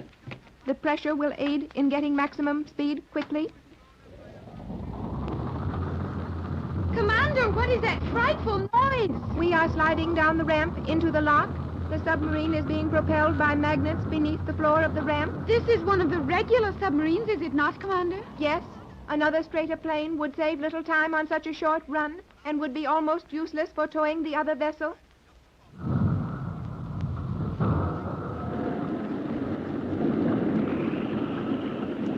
We are are now in the lock? In a few seconds, the lock will be filled. Then we may go. You do not feel at all alarmed over the position of the captain and Jerry? Yet they are helpless on the surface of the water. Alarm would not aid them. We must not rush to conclusions as to their condition. We will arrive at their position in approximately 3,600 seconds. I will now leave the lock. Brace yourself firmly. Our speed will be very great.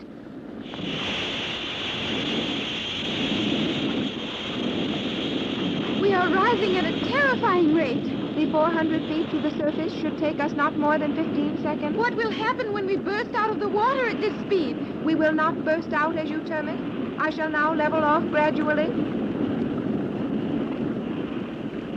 Oh, Commander, we are out of the water. We are on the surface and running smoothly. Precisely. That should not surprise you. Did you not steal one of these submarines and take your mother, Jerry Hall, and the captain safely to Los Angeles? To be sure.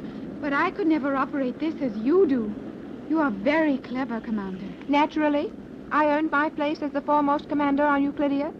Now we will continue on this course. That plane will be drifting slightly, and Cheops was very indefinite as to their exact position. But I think we may safely run full speed ahead for some time. What is our speed now? You may observe the instruments. Thank you. Oh, 75 miles per hour. This is the maximum speed of this vessel, is it not? It is. And a speed that is not advisable except in an emergency. Oh, I am so worried about the captain and Jerry. You are very fond of that silly young man, are you not? I am, and he is not silly. Very well. I wish to tell you something, Joan. Joan? Why, Commander, you called me Joan. Precisely. You prefer that to Cleostra, do you not? Why, yes. Of course I do, but you... Do not interrupt me. We have only a short time, and I have much to tell you. I will be happy to listen. G47 knows that I assisted you in your 2 attempts to escape from the island. He knows. Positively? But if he knows that, he will punish you terribly. My punishment has been prescribed.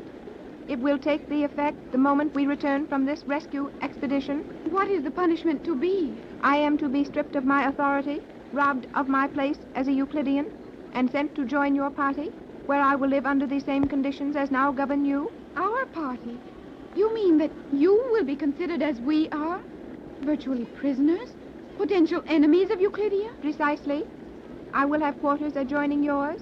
From this time forth, my lot is cast with yours. Why, Commander, that is wonderful. Wonderful? Why, of course, is it not? I am not sure. Oh, but it will be wonderful. You will like our way of living, and then you can have lovely clothes and stop wearing that Euclidean cloth uniform. I wonder how it will feel to live as you do. Oh, you will be happy with us. Mother will let you have one of her dresses to wear. Oh, I am so excited. There is so much I want to tell you about Mother's world. I hardly know where to start. Silence. Our conversation must be postponed. Is something wrong? Do not become excited. I will find out. How can you tell who it is if the signal is too weak? I will use a magnetic beam and attempt to relay the impulses to our equipment. Cheops, calling Euclidean control station. Cheops to Euclidia. Straight a plane to central control. Emergent. Answer at once. Emergent. Cheops calling Euclidia. Jerry and the captain, they are in trouble. Silence, Cleostra. I will attend to this. Commander S1, Euclidean Patrol Submarine number 1. Getting your signal very faintly, Cheops. Proceed. Hurry. Waiting. Our plane was damaged in landing. We are filling up with water. No compressed air. No gas. Preparing to leave ship. Bulkhead gas exhausted. We will have to swim without aid. The batteries are underwater. Radio will stop soon. Break. Orders. Abandon ship immediately. Give us your exact position. We are proceeding at full speed along course 1 west from Euclidia. Your position. Position. Last given is best. Advise. Water. Batteries. Hurry. Commander, their radio stopped. Yes. The vessel is flooded. And we do not even know their exact position. True. And without the ship, it will be almost difficult to reach them in the water. I know that. If the water is the least bit rough, it is nearly impossible to see a swimmer in it. Are the captain and young Hall good swimmers? Very good. The captain has been a champion swimmer, and Jerry swims strongly and easily. They will need all their skill. Neither Thales nor Cheops can swim. They cannot swim. Precisely. Very few Euclideans are able to swim. The perfection of Euclidean boats has made swimming unnecessary. Then hurry, Commander, hurry. I am driving this boat beyond the safety factor at this moment. Well, if we save those men, you may thank Jerry and the captain for it.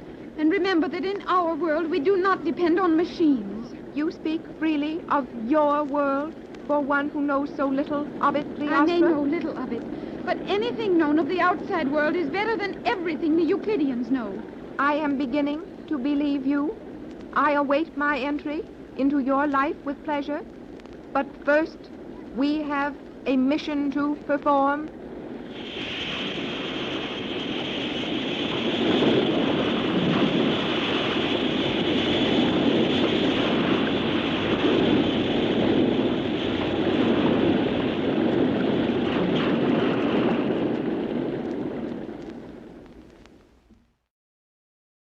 Just 75 miles from Euclidia, one of the rocket planes of the Euclidean scientists is down in the water. This should not prove very serious under ordinary conditions, but something went wrong with the plane. The instruments have failed. And now, even the gas-filled bulkheads which were designed to keep the strange craft afloat have proven worthless. Captain Bradford, Jerry Hall, Cheops, and Thales are helpless in the water as their craft is slowly sinking. On board a Euclidean submarine racing to their aid on the surface of the water are Joan Gregory and the Euclidean girl commander. They are within a few miles of Jerry, the captain, and the two Euclideans who were with them, but it seems as if even this short distance may be too great. The captain and Jerry have a mighty serious problem on their hands. I think this portion of the plane will float for a few minutes at least. It better float. We're a long swim from anywhere. The chances are that this section will stay where it is for some time, and there's no use pulling it underwater until we have to. Now, look, let's all let loose and float in the water where we can reach out and grab that thing if we need it. Okay, Tex. I'm floating now. Hello over there on the other side. Cheops, Thales. Yes, Captain Bradford. We are here. Are you hanging on to the ship? We are. Better let go and give the wreck a chance to stay afloat as long as it will. We might need to climb up on it. Yeah. But we might find a couple of hungry sharks around here. I am sorry, Captain. It will be impossible for me to release my hold on the wreckage. Why is that impossible? I cannot swim. What? You can't swim? I cannot swim. And I am in the same predicament. I cannot swim. Oh, gee, this is swell, Jerry. Yeah. Just dandy. Here we are floating around in the Pacific Ocean with a sinking ship and two fellows who can't swim. And we're all right as long as this wreck stays above water, but those air tanks were all cracked up when we hit, and seems they'll be opening up any minute. And when that happens, you and I'll have to try to swim and keep those two above water at the same time. Right, that's about the size of it, Jerry. You just take care of yourself. I can handle them. They don't lose their heads. Oh, no, you don't. I can swim as long as you can. We'll take one of those fellows and we'll keep them afloat if we have to put them to sleep. Right. You men work your way around to our side of this thing. Very well, Captain. Please, I'm coming. Yes. Coming. How soon do you think that submarine can get to us, Tex? No way of telling, Jerry. I don't know what speed it's making or exactly how far we are from the position of Euclidia. Just to make it real nice, the submarine skipper isn't exactly sure where to look for us. This is rather an unusual situation, is it not, Captain Bradford? Well, you might call it that. It's a situation that wouldn't happen to us if those Euclidean rocket ships were as flame perfect as you claimed they were. That is true. You are in a position of advantage now, Hall. You may think your remarks well advised, but let me warn you that once we are back in Euclidia, steps will be taken to curb your tongue. Now, before you worry about taking any steps to do anything to us, you'd better give a little thought to saving yourselves. This boat won't float for more than a few minutes more. And when it goes down, we'll swim. Swim and float and tread water. And then swim and float some more. Possibly for hours until that rescue submarine locates us and picks us up. I've told you twice that I do not swim. Then you don't give any orders. Tex and I can swim and hold you two above water for a little while. If you do as you're told. We will know how to obey orders. I suppose you practice it right now. Might save a lot of trouble when the time comes. What is to be done? Drop your grip on the side of this boat and turn over on your backs. Turn on our backs in the water? Sure. Turn over on your backs. Here, Thales. Give me your hand. Now, don't try to push me to the bottom of the ocean. Just put your hand on my arm. In this manner? Yeah, that'll do. Now, you do the same, Cheops. Very well. Now, turn over on your back and try lying as flat as possible in the water. Oh, don't worry about your nose. I'll keep it above water. Very well. You'll do the same thing, Thales. I do not feel any particular confidence in you, Hall. And you know how I felt about you all the time. You'd better either get some confidence in me or learn to swim. I will attempt to turn over on my back. Come on. There you are. That wasn't so hard, was it? It's just a ridiculous position for a scientist. Maybe, but if Jerry let your head go into water, your position would be a lot more ridiculous. I would suggest, Thales, that you remain silent and be thankful these men are human fish. It's a good idea, Cheops. Now, you're doing all right with your floating. Now, both of you know how it's done. Here, flop over right side up again and rest on this boat as long as you can. How about it, Skipper? Will they do? I think we can handle them, son, if they behave that well after the boat's gone down. You have no fear of our behavior, have you? We haven't any fear. But you'd better have it. If Tex and I get tired swimming around with you. We'll do exactly as ordered. That may save you a lot of trouble. Well, it looks like we've done all we can until the commander arrives with her submarine. How do you estimate the distance separating us from our rescuer? I don't. I couldn't even guess. Well, at least we can't see anything of her submarine. And she said she'd be on the surface. The submarine which the commander is using will project only 10 feet above the water under ordinary conditions. 10 feet. Plus a little if she's riding high and fast. Yes. If the craft is making its best possible speed, it will stand less than 15 feet above water. How far over the water can you see something? Only 15 feet high. Oh, slightly less than 5 miles, isn't it, Cheops? Yes. Precisely. If the submarine is proceeding at top speed, it will not be visible to us until within 180 to 240 seconds run of our position. Oh, boy. That's too blame close. If we can't see her any better at that, she can't see this thing half that far. She might run on past us and never know it. Yes, that is indeed possible. Let's break a piece out of the top of this ship and get it up into the air now. That is impossible, Captain. While the construction of this rocket plane has proven inadequate as a protection against a forced landing, you will find it much too strong to be torn apart with the hands. I suppose so. And of course, the blame thing turned upside down, so we can't get at the door. That is another weakness we will remember and remedy when construction of more of these ships is done. Better fix plenty of these things before you build any more of these. Hey, Tex, look over there. Where, Jerry? Where? Look, where I'm pointing.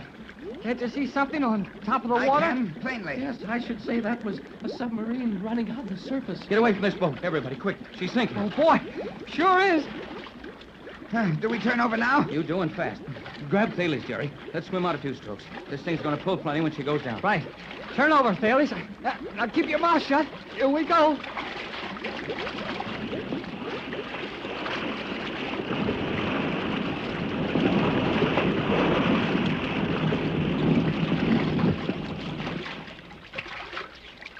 You all right, Jerry? Yep. I'm okay. Able to get your breath, Cheops? I'm suffering no discomfort. How are you doing, Thales? I do not care for this position being pulled about by my head as a fish on a line. However, it will suffice. You'd better.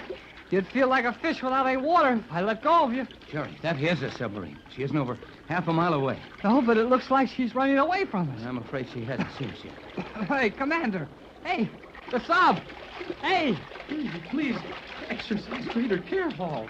You nearly let my head sink when you threshed around in that manner. Oh, yeah, I've got it. Let me take both of them, Jerry.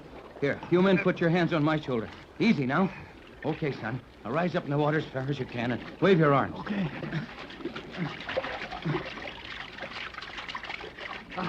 It's no use, Tex. She doesn't see us. Yes, she does, Jerry. She's putting about. I can't see where that sub's getting any closer. Well, you won't for a few minutes, probably. She was going at a terrific clip. It'll take her some time to swim around and get over here to us. Are you sure that that's the Euclidean submarine? No doubt of that. Nothing else on the water today could make that kind of speed. If it is the commander, she will reach us quickly. Yes, that boat will describe a very small arc and lose headway rapidly. It's doing that all right. Golly whiskers, Tex. Look at that thing come. What a sight, Jerry. That girl has straightened it out and heading right for us. It would be well to signal that she is not to run near us at too great a speed. I imagine that our position would not be too comfortable if the water was rough. You might get part of the ocean in your nose, but we could roll that out of you later.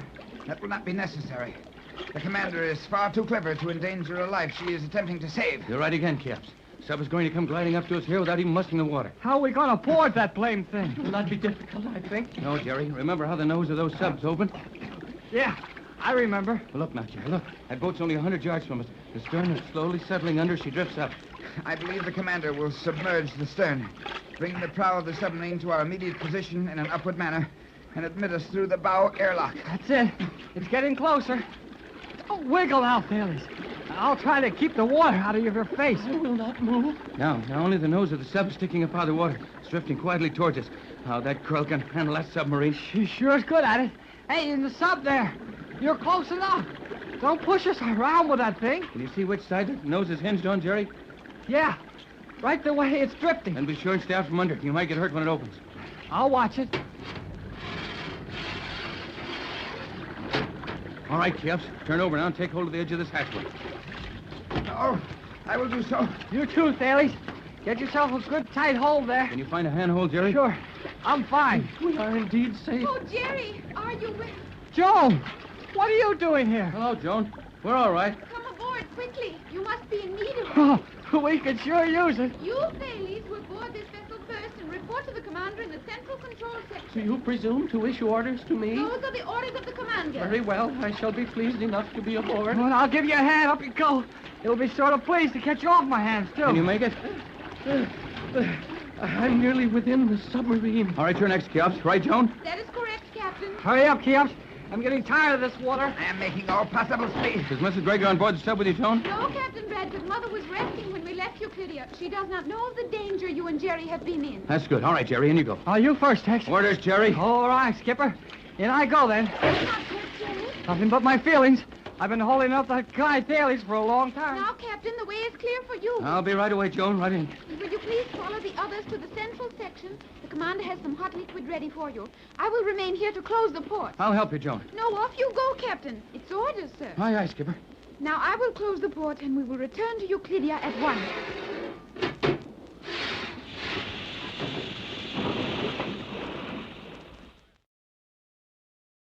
The Euclidean submarine, carrying the 4 men who were forced down on a test flight of a rocket plane, has landed them safely in the city of Euclidia. The 2 Euclidean scientists, Cheops and Thales, have gone to their own quarters, and the girl submarine commander is reporting the rescue to G-47. In the quarters of the Gregory party, we find our friends very happy over the reunion. Tex and Jerry are dressed in warm, dry clothing. Joan and her mother question them about their flight in the rocket plane. But it must have been terribly dangerous, Tex. Oh, we've been in worse places. Well, I never have. No, Jerry. Your position at the time that rocket plane fell helpless into the water would seem to be about the worst possible situation. And Tex knows it was. He just doesn't like to worry us. Nothing to worry about. Those Euclideans had a flying machine that would fly after a fashion, but when their power failed them and the gas tanks developed a leak, they didn't know what to do. They sure didn't. And you did. I guess these Euclideans have too many fancy instruments and gadgets on everything. They forget how to do anything themselves. But they've been so careful to preserve their natural sense of proportion about other things. Those rooms they keep noisy and the small farm they have here. All such things are maintained to keep them in tune with the normal way of doing things. Even so, Mother, the failure of this rocket plane flight is an example of what the captain means. The Euclideans do depend entirely too much on their instruments. Yeah, that's right, Joan. And the air isn't the best place in the world for that. Things happen pretty fast when you start falling out of the air. The man who flies only by instruments hasn't time to stop and remember how they used to do it in the old days. Well, one thing is sure. If Tex hadn't known plenty about flying, we'd have hit that water so hard that the rocket plane would have gone straight through to the other side. Jerry, that is not possible. Well, maybe not, but we'd have hit plenty hard just the same. Yeah, but we didn't, so let's stop worrying about it. Yes, we may as well drop it. When Tex gets that, I don't want to be interviewed, it was only a routine flight look on his face. There's nothing more to be had from him. Well, one thing we learned, and it ought to help us a lot. What was that? Oh, there's plenty of things wrong with that rocket ship, and if G-47 keeps his promise to let Tex work on them, he'll have plenty of time to plan our escape from here before he's through. Careful, Jerry. You need have no further worry about being overheard. No, don't be too sure, Joan. Remember how Thales talked to us through that radio speaker they installed for us? And how easy it was for him to hear our conversation in the control room? Golly whiskers, that's right. We have no further need for caution in our conversation in these quarters. I am positive of that. You seem sure of yourself, Joan, but I'm afraid the rest of us don't share your confidence in the matter. Perhaps you have not learned all that I have had proven to me. Well, giggling goldfish, don't act so blame mysterious about everything. What do you know that we don't? You are impatient, Jerry. Well, Joan, for once I think Jerry is justified. Our position here is not so enviable that we can afford any secrets from each other. I am sorry, Captain. I will explain. Please do, dear, at once. As you know, I rode with the girl commander as she took that submarine to your rescue. She did a swell job of it, too. Gee, Mrs. Gregory, if you could have seen the way that girl... Jerry Hall, I am trying to explain. Oh, I'm sorry. The commander and I had a splendid opportunity for conversation as we searched for you on the surface of the water.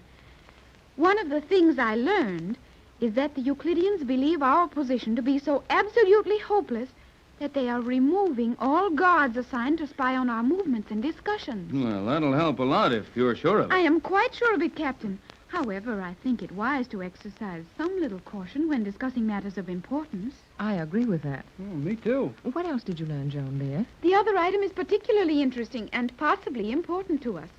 The commander will be sent in here to share these quarters with us. That girl commander? Yes. Why, I thought you said these Euclideans weren't going to bother to watch us so closely after They this. are not. Well, looks to me like they're putting a spy right under the dining room table. Sure looks that way to me. It certainly does. It means nothing of the kind. The commander will be one of us, a prisoner, no longer a Euclidean. Why, Joan, dear, do you realize what you're saying? Of course, Mother. But what's it all about? Well, I got an idea from something she said to Joan and me. G-47 found out that she helped us escape from that island. I'll bet that's it. That is the answer. G-47 knows that the commander helped us at the time we put the scientists to sleep in the laboratory with the captain's gas formula. And she's being stripped of her high command in the Euclidean fleet? She is. Oh, golly whiskers. That makes one more for our side. And that girl knows a lot about this place. She certainly does. This may be a help to us. It seems incredible. Hey, that's the word I was trying to remember. The girl is so valuable to these Euclideans. She's the finest submarine commander they have. I wonder if it isn't some sort of a trick. I know it is not. In talking with the commander, I could see that she is deeply interested in learning something of the ways of our world. I described to her some of the pleasant things I had seen during my brief visit to Los Angeles, and her face positively shone with excitement. Excitement? That girl got excited? She did. Oh, that's almost too much. Yes, that girl is the coolest person in an emergency that I've ever seen. And if she was excited about the prospects of becoming one of us, she must be in earnest about it. She was very much in earnest. I hope you will not object, Mother, but I promised her that you would allow her to wear one of your dresses so that she might see how it would change her appearance. Of course she may wear one of my dresses, or all of them for that matter. Hasn't she ever worn anything but that uniform of Euclidean cloth? Nothing. The commander was born on Euclidia and, except for ocean voyages, has spent her entire 22 years here. Gee whiz. 22 years in this place. Seems pretty terrible to us, son, but I suppose you can get used to anything, especially if you don't know what to do about changing your position. Oh, I'm anxious to see her. When will she arrive? I believe within a very short time. Tex, will you help me? Oh, sure. Doing what, Pat? Well, let's fix up the little room next to mine. The one you have your instruments in. Yes, that's probably the room they figured on her using. I presume it is, as that is the only vacant room in these quarters. Come on, Tex. We'll put it in order. This is certainly a surprising angle to run into.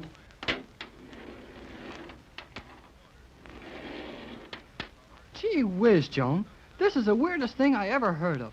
One of the Euclideans coming over to our side. Jerry. Huh? Do you like the commander so very much? Oh, sure. I told you she was a friend of ours. I do not mean that. I mean, do you like her as well as you like me? Oh, Joan, stop that silly stuff, will you? You women are all alike. Sure, I like her. She's a mighty pretty girl, and well, so are you. Am I pretty, Jerry? Yes, you're pretty, Jerry. Now, stop worrying about that girl. Why, she's 22 years old. I guess she won't have much time for me. But would you like her to have time for you? Joan, will you stop acting like a baby? Oh, I'll bet that's her now. I suppose it is. Come in. It is I. Hello, Commander. Come in and make yourself at home. It is indeed unfortunate that I must disturb you in this manner. We do not mind. Well, I'll say we don't. We're tickled to death. Here, sit down. Thank you. I suppose Joan has told you that I am to be one of you? Joan? Did you call her Joan? That is the name she will use in your world. I am now of that world. Thank you, Commander. Well, wait a minute then. You're not going to be called Commander anymore either. What's your real name? I anticipated such a question, and I am ready and willing to enter your ways in all things. I have my record from the Euclidean personnel file. My worldly name is Elaine Raleigh. Elaine. Gee, that's a pretty name. Elaine is a nice name. Do you think you will like it? I may as well like it. Well, look, Commander, Elaine, that's swell. Now, there's one more thing I wish you'd do for us. Stop talking like a Euclidean and talk like we do. Perhaps the command... Elaine is able to speak no other way. To be sure I am. Oh, boy. Did you hear that, Joan? Naturally. Well, it may be natural to you, but it sure surprised me. The Euclideans have found it necessary, for numerous reasons, to develop a unique speech which will hide their true identities in time of need. But we are also constantly trained in using a manner of speech suitable to your world, so that we may not attract undue attention when moving in your world on secret missions. Well, I sure like your voice a lot better this way. It is indeed more pleasant. Gee, Joan, you know, you sound more like a Euclidean than the commander. Perhaps I do. I have had no training in any other manner of speech. Well, you just stick around Elaine and me, and we'll teach you how to talk. Jerry. One thing that I cannot understand, Jerry. Do many people in your world prattle on endlessly about meaningless things as you do? Oh, I'm not so bad. You speak far too much and say too little. Yet you seem sensible, and I have seen evidence of your intelligence. In the world which Jerry knows, it is not considered necessary to wear a mask of science in order to display intelligence. Oh, gee, thanks, Joan. You sure can make words get up and dance for you. Well, I see that our latest edition has arrived.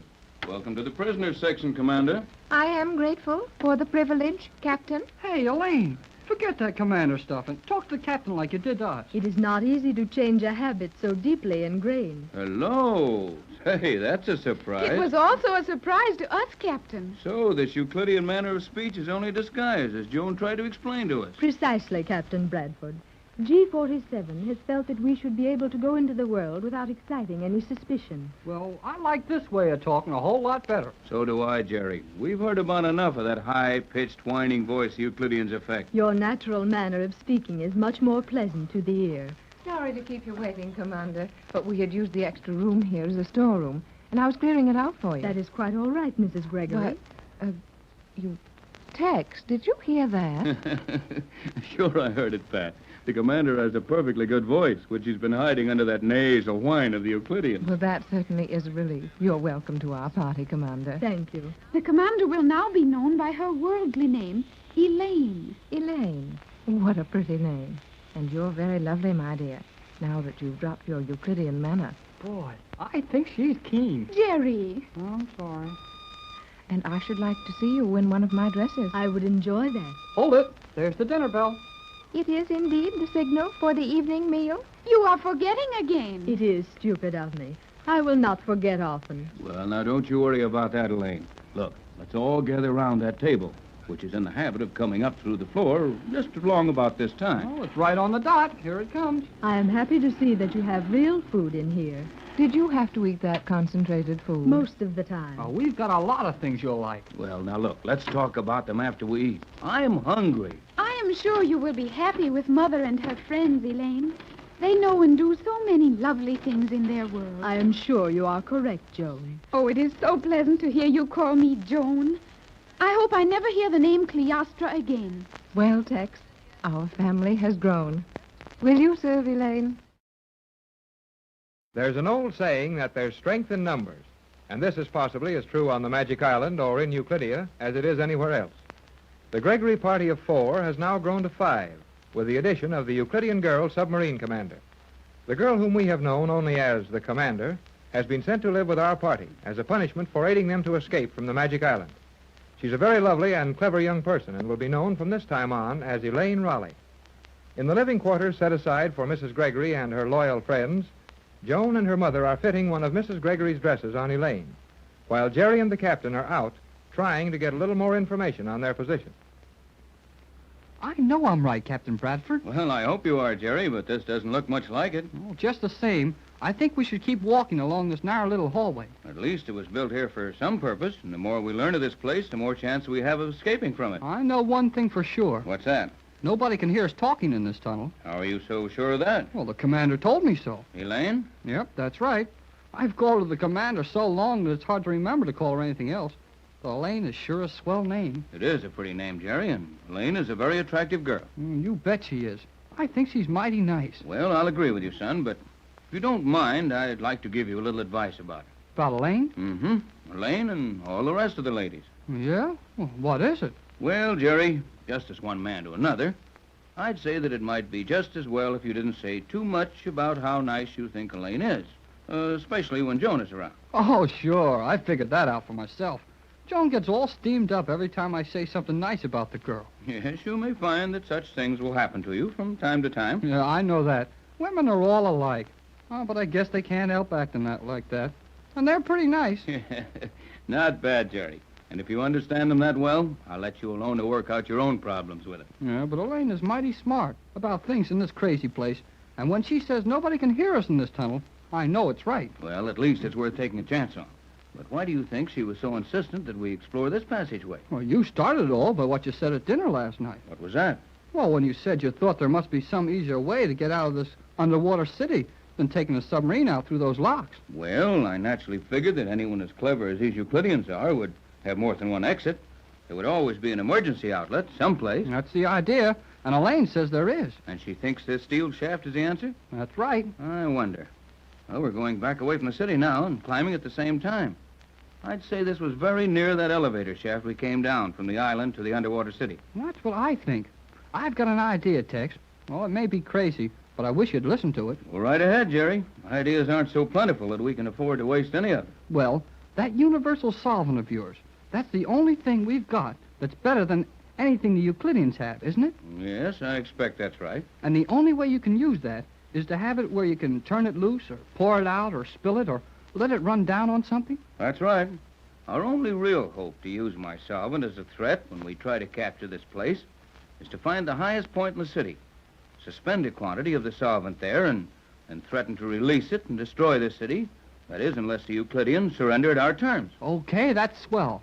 And that fits right in with what the commander, Elaine, said. Yes, go on. Well, she figures that this tunnel we're walking in comes out inside that mountain that the crater of the volcano is in.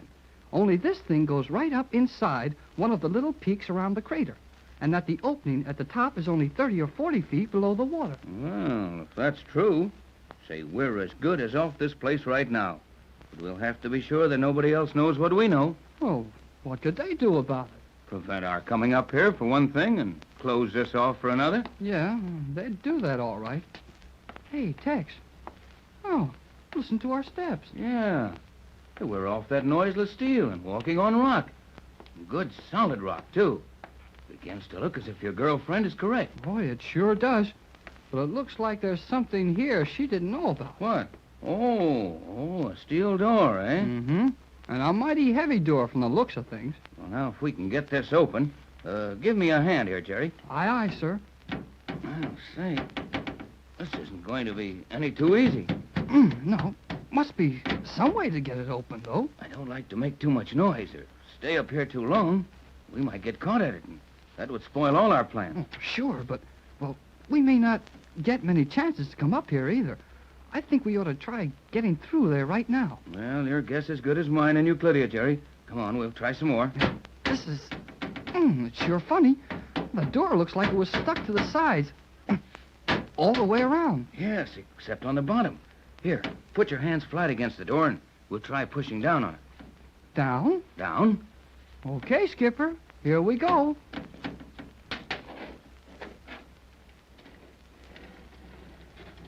Hey, it's moving, Tex. It's moving. Well, it sure is, son. Look, it's going down. That's the best thing in the world for us. Why? Why is it? Well, I'd say there's only one reason for a door to open down. There isn't room for it to open up. And that can mean only one thing. There isn't room for it to open up because we're too near the top of this mountain. or whatever we're inside of. Gee, Tex, look into that room. Yes. Not only into the room, but look through the room. Come on. Wait, hold it, Jerry. Wait till this door is all the way down into the floor. You might get hurt if you start in there now. Okay. Boy, that's something to see, isn't it? It certainly is. Look, that room is made of transparent steel. And it's mighty near the surface of the water. Why, it must be. Yep. Well, the water's light's enough that you can see all around in the room. How deep could the water be in letting that much light? Well, I don't know exactly, but I'd say, not over 4 or 5 fathoms. Not more than 30 feet? Oh, something like that, I think. Gee, Tex, if we're only 30 feet below the surface of the water, we could swim out if we had to without getting hurt. Yeah, we could do just that, son. Well, everything seems to be stationary. Come on, let's go on in. Gee, this place isn't very big. Plenty big enough for an escape chamber, and that's just what it was designed for. Well, how do you get out of here? I'm trying to figure that out. I think I have. How? Now, look, see that valve down there in the corner? Huh? Oh, yeah. I get it. Air pressure. Right, boy. Either air pressure to bring the pressure of this room up to that outside, or to flood this lock with water. Be hard to get out of here and into the water at that. That's a long time to hold your breath. I don't have any idea that you're supposed to hold your breath while you're getting out of here. Well, how else can it be done? Looks more to me as if this whole room was a lock. Yeah, a floating lock. It can be forced up to the surface of the water. Looks like the locks they used to get that rocket plane out of that underwater city. Exactly. I think when our time comes to escape from Euclidia, this is the way we do it. And you can leave some of your solvent out in that hallway, so we'll eat down through into the city and let the ocean flood in and destroy everything. That's it, except that we'll give the Euclideans a chance to surrender and become good citizens of the world. You know, after all, Jerry, we're here to stop those scientists before they do a lot of harm in our world with their inventions and discoveries. Our business isn't to hurt anyone. Well, I guess not. But they wouldn't worry about hurting anyone else. Well, do you know of anyone they've hurt? No. Yeah. How about that old sailor who got the first radio message off to us? Well, he wasn't hurt.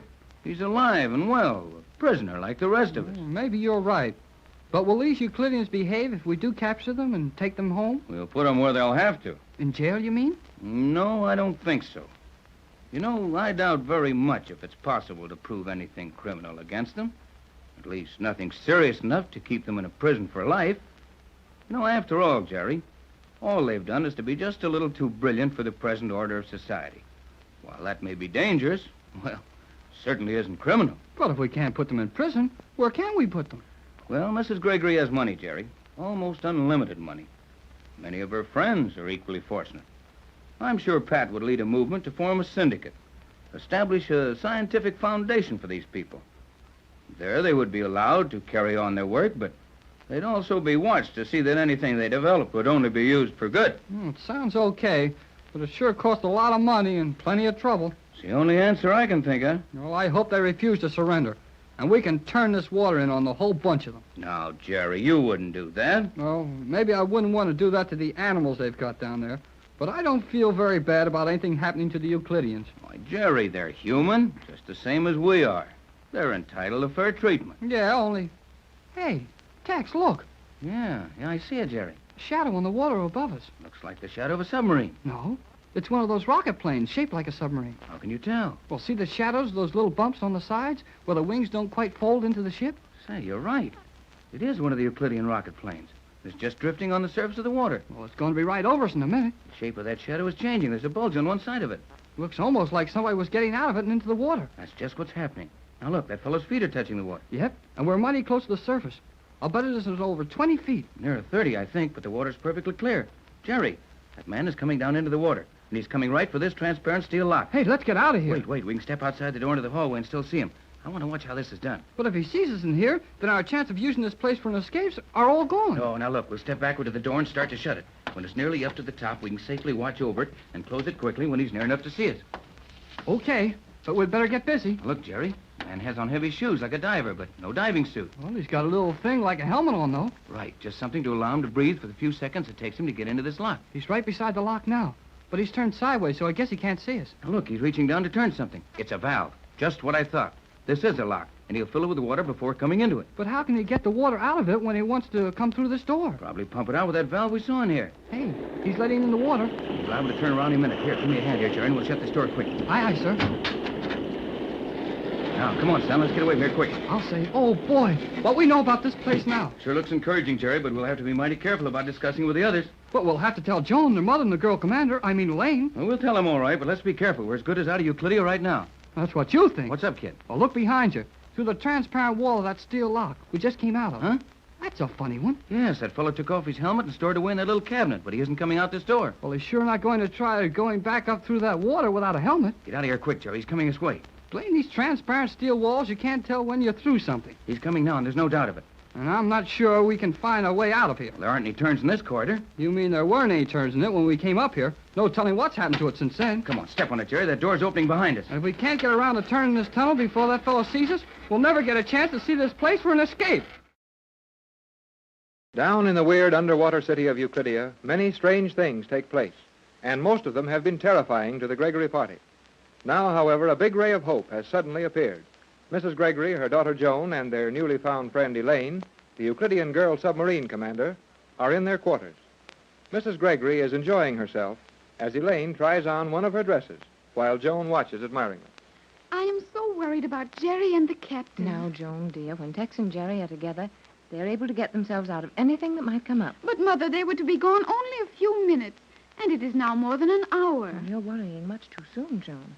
When you've lived as long as I have, you'll realize that a man loses all sense of time when he's out doing something that interests him and completely forgets anyone who might be waiting for him. That would seem to be the case, but I do not like it. Well, dear, older women than any of us find fault with things men do. But it's much easier to find fault than to find the cure. Oh, Mother, look. Why, Elaine, you're lovely in that dress, dear. I think it must be the dress that is lovely. I have not changed, and no one has told me previously that I am lovely. But you are. I like that much better than your uniform of Euclidean cloth. I hope I may never again... You have forgotten, Elaine. I am sorry. We understand, my dear girl. You've kept up that Euclidean atmosphere so long that you find it difficult to realize that all of your Euclidean mannerisms and your obligations to these scientists have been left behind you with that uniform. Mother, may Elaine have this dress? I mean, may she keep it? Well, to be sure. I am not at all sure about doing that. This dress must have some value, and if I understand things in your world, articles of value must be exchanged for things of equal value. That's approximately correct. But don't let that worry you for a moment. I can well afford to give you a dress or a complete wardrobe. Mother is a very rich woman, Elaine. Oh, Joan, dear, please. But that is what Jerry says about you. Well, even if it's true, we don't discuss those things. Mrs. Gregory, if I return to your world with you and attempt to enter life as you know it, what will be my place?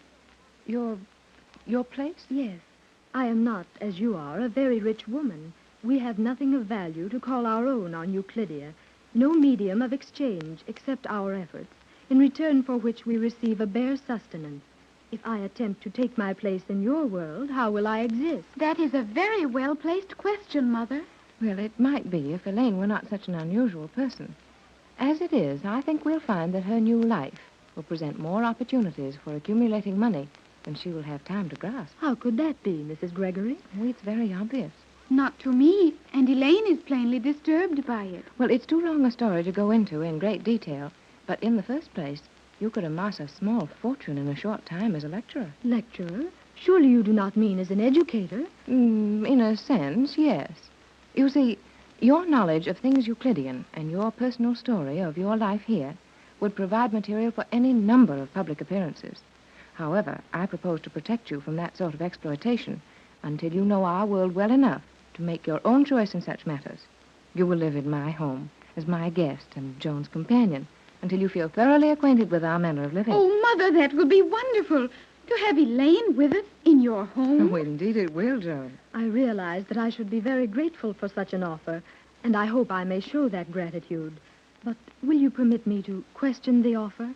Question it? You need not question it, Elaine. My mother is very sincere in her gesture. Oh, indeed I am. I am sorry to express myself so poorly. I would like to ask a question regarding your offer. Perhaps that is a more satisfactory way to state it. Well, of course. What's worrying you? Will it not be crowding you, making your quarters stretch beyond the number of people your apartments were designed to accommodate? Oh, and that's what's bothering you. Why, my dear girl, I could take a dozen young people into my home and still have room to spare. Mother has a truly enormous home, Elaine. That must be so. And Jerry is quite possibly correct when he says that you are a very rich woman. Well, perhaps he is. But let's forget that for the moment and get back to the matter of your appearance. You think that I will present a proper appearance? And more. Indeed you will. I wish Jerry were here. He has a number of expressions which are very poor English and sound silly, yet are quite valuable. Jerry could tell you in a few slang phrases just how acceptable your appearance is. Boy, oh boy, have we got big news. Jerry! You bet it's Jerry, the one and only in person. Well, Jerry, you're all excited. You bet I am. And he's got a mighty good reason to be excited. What is it, Captain Bradford? Yes, Tex. Is it something good? Something so good that we'll have to be very careful how we tell you about it. Well, may we hear now? Golly whiskers. Oh, boy. Hey, Tex, look. Well, what struck you, Jerry? The commander. I did not strike you, Hall. Oh, forget that Euclidean talk. Look at that girl, Tex. Is she a knockout? What a picture for the film magazines. Would she knock 'em dead in Hollywood? Boy, is she something to write home about. Giggling goldfish. That was what I referred to, Elaine. You have no idea what Jerry meant by all that, yet his intentions are perfectly clear. And Jerry didn't tell more than half of it. Now, Elaine, how do you feel? I feel something that I have never felt before. It is all so strange to me. You are all such strange people. You are concerned with my comfort, planning my future, and commending me on my appearance. I feel that if you will excuse me for a few moments, I will try to compose myself. Well, what's the matter with her? Gosh, did I say something wrong? No, Jerry, you said everything just right. But Elaine isn't accustomed to compliments and kindness. For the first time in her life, she was overcome with emotion. And she prefers to be alone for a few moments. Yeah, I know. All girls are the same way. When they get too happy to do anything else, they start to cry about it. Looked like a case of tears, all right. I can understand that. My feelings were the same when you first found me on the island. I had known nothing of affection, love, or kindness. We all understand, and a good cry will help her a lot. Now suppose we let poor Elaine alone for a little while, so she may exercise her first opportunity to act like a woman and give us the big news. Gee, Tex, I got so excited when I saw that girl in Mrs. Gregory's dress that I forgot all about our news. Well, I didn't.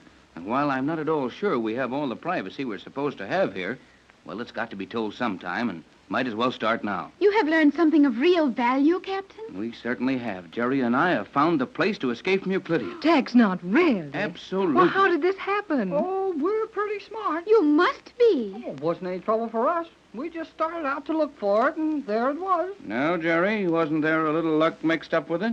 Well, not much. And didn't we have a well-directed hint from Elaine that we might find something of value if we followed that steel tube to the top? Sure, but, all right. We just happened to find it. That's more like it. Well, never mind the distribution of credit. What was it you found? We found an airlock near the former position of the island, and so close to the surface of the water that all of us could easily escape and get to the surface without any help if we had to. Tex, really? That's right. Where was this? Well, we followed this steel tunnel round and round, getting higher and higher all the time, and I guess we kind of lost our directions.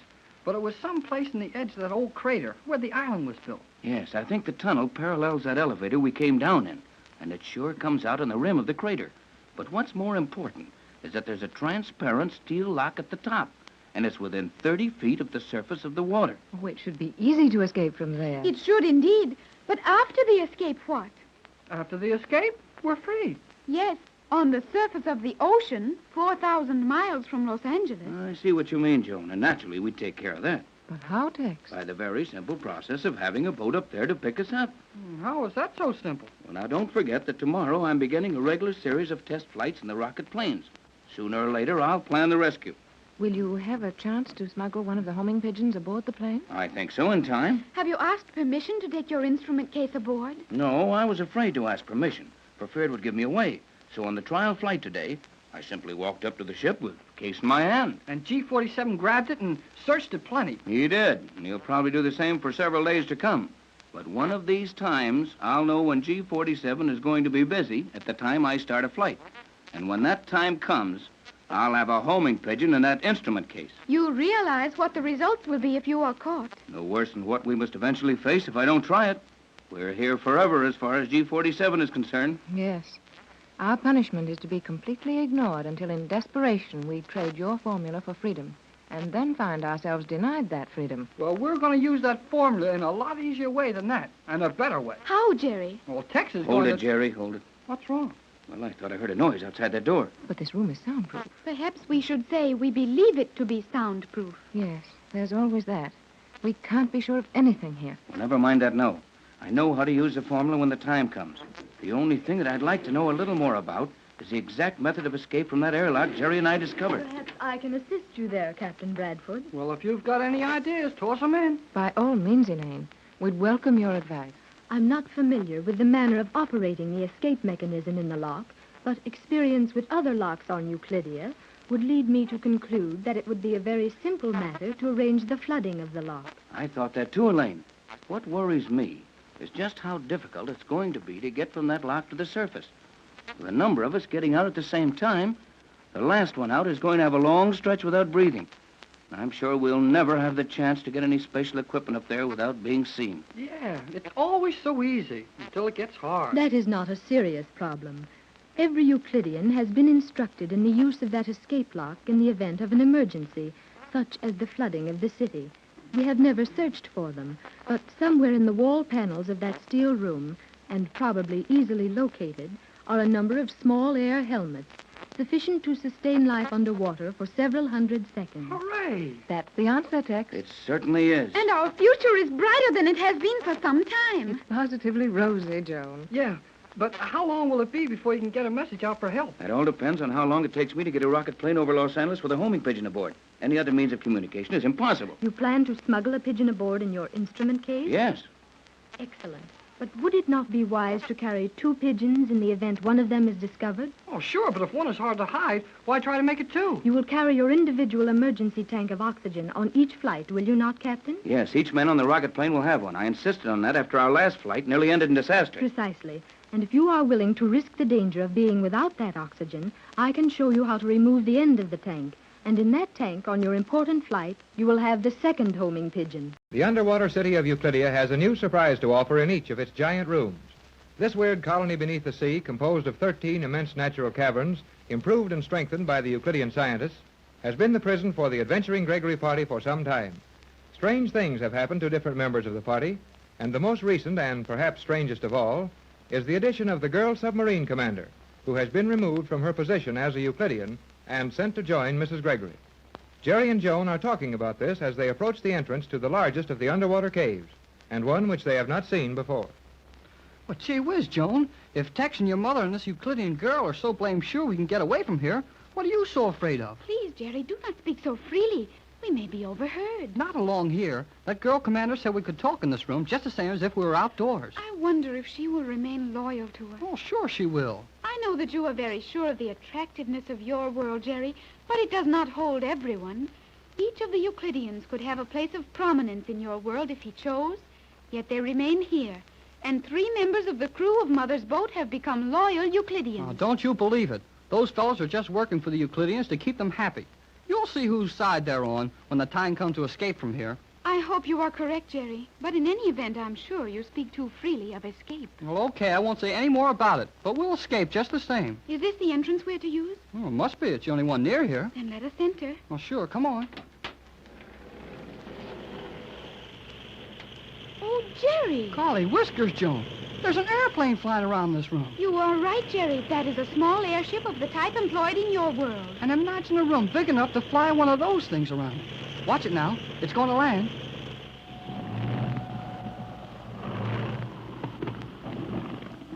Jerry, there is no one in that plane. There ain't what? Not ain't. No, isn't either. You're right. That cockpit is empty. But that little plane was doing a good job of flying around the cave. It must be radio controlled. If it is, they sure know their business. That landing was the smoothest thing I ever saw. How large would you estimate this chamber to be? Well, I'm not used to rooms this size, and things fool you around this crazy place. But I'll bet it's at least 2 miles across and pretty near a mile high. That would be my estimate, too. Oh, wonder they can fly airships in here. But why are they doing it? I should say that was obvious. They are testing the plane in some manner. Well, sure they are. But why test a thing like that? Well, they've got rocket planes here that will go 1,000 miles an hour. Why would they be playing around with a little old ship like that? That I do not know. Well, I'll bet I'll find out pretty soon. G47 said we could ask as many questions as we wanted to. And here's where I asked some. Of whom are you going to ask them? Yeah, and it might be a good idea to find somebody to talk to. This is the emptiest, lonesomest room I've seen since we came here. There must be someone who was observing and controlling the flight of that small plane. Quiet, Joan. Listen.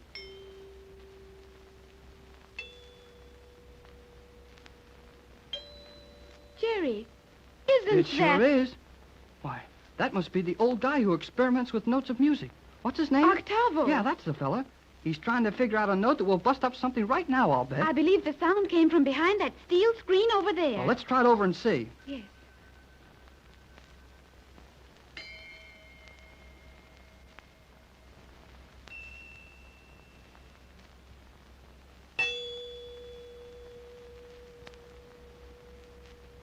Yep, you're right, Joan. There's the old boy. Hello there, Octavo. He is very deaf, Jerry. I do not believe he heard you. Well, let's get around in front of him. Hello there. I said hello. Who are you? I'm Jerry Hall. And I am Joan Gregory. I know you. You were once Cleostra, the living symbol of the perfect Euclidean calendar.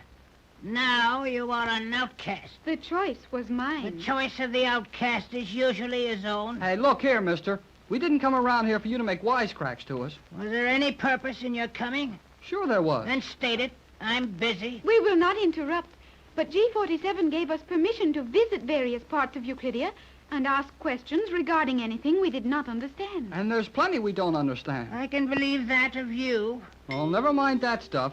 Is it all right if we watch what you're doing? If G47 has given his permission, it is not within my province to deny your request. No, okay. We won't get in the way. What are you doing? Did you observe the flight of that robot-controlled plane? Yeah? We witnessed the end of a flight as we entered this chamber. I am working with the destructive musical notes, searching for the keynote of the motor in that plane. When I find it, the plane will crash. I should think it would. I will be interested in studying the results. To try it out on real planes in our world someday, huh? Who knows? Well, I don't know, but I've got a pretty good idea. Keep your ideas and hold your tongue. Please, Jerry, we will not be allowed to witness this experiment if you anger Octavo. Oh, okay, I'm shut. I believe I am approaching the correct note. I will send the plane aloft once more. How do you do that? Thales, the master electrician, is operating the controls for me. You may see him in the tower yonder. There he is, Jerry. Oh, I see him, and I don't like him. Jerry, was that not sudden? Sudden? It's worse than that.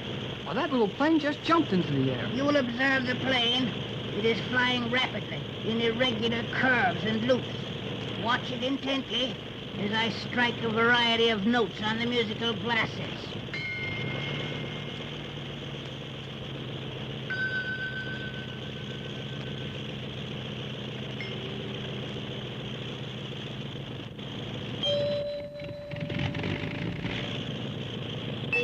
Hey, Octavo, when you hit that other note, I thought the motor of the plane started acting up. There was a change in the sound of the plane. I observed that. However, the plane continued unharmed. The musical note was, therefore, not perfect. Yep, it's still flying, but that came mighty close. I will signal Thales to land the plane and rearrange the scale of these glasses. That is very clever, is it not, Jerry? The manner in which that small plane is controlled from a distance. Sure is, but I've seen that done back home. What I'm interested in is this musical glass thing. You will observe that I will change the level of the liquid in several of these glasses. Well, which glass do you use now? That I cannot determine without going over them. Well, you've got to do all that all over again? Precisely. You are impatient, Jerry. But this is liable to go on all day. All day? Young man, I have spent a lifetime at this work, and I've isolated only a few of the destructive notes. Well, we'll walk around and look at something else while you get tuned up. You have my permission to do as you please. But let me warn you to remain out of range of the musical notes. We will be very careful. See that you are. Come on, Joan. Let's see what we can see around here. I believe there is little of interest in this cavern. It appears to be merely a testing laboratory for planes. Well, what's the matter with that for interesting? A testing laboratory for airships, and the ceiling of the place is 400 feet below the ocean. It is unique. Yeah, I guess it is. Hey, look, Joan. Is that a real airplane? Where? Right here, this little thing. It appears to be. I never saw anything that small it was supposed to fly except the kite. Oh, do not touch it. Oh, well, I wouldn't hurt it any. Nevertheless, I would advise you to leave it alone. Oh, okay. Sounds like October's getting ready to try it again. The little airplane is still standing idly. Well, I guess the old boy knows he hasn't even got a note to close to it, what he needs. There is the control tower, Jerry. And Taylor looks like he's got some fun out of doing something to us. I think that Thales and Cheops are now both very dangerous enemies. And I know they are. G-47 punished both of them for letting that rocket plane crash while Tex and I were along. And they acted like it was our fault. The captain's quick action in saving all of your lives made Cheops and Thales look very foolish.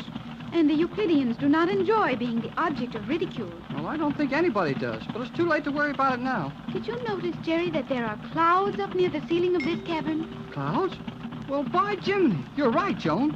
And that's sure something to tell the folks. A room under the ocean so high that it has clouds in it. Of course, the clouds might easily be formed by vapors arising from the damp floor of the cave.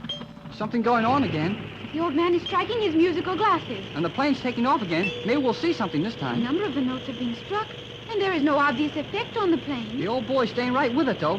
He must think he's got something. He has unlimited patience. One thing you've got to say for Thales, he sure knows how to run that plane by remote control. Jerry, I believe Octavo is nearing the solution of his problem. What makes you think so? He is striking that one note continuously.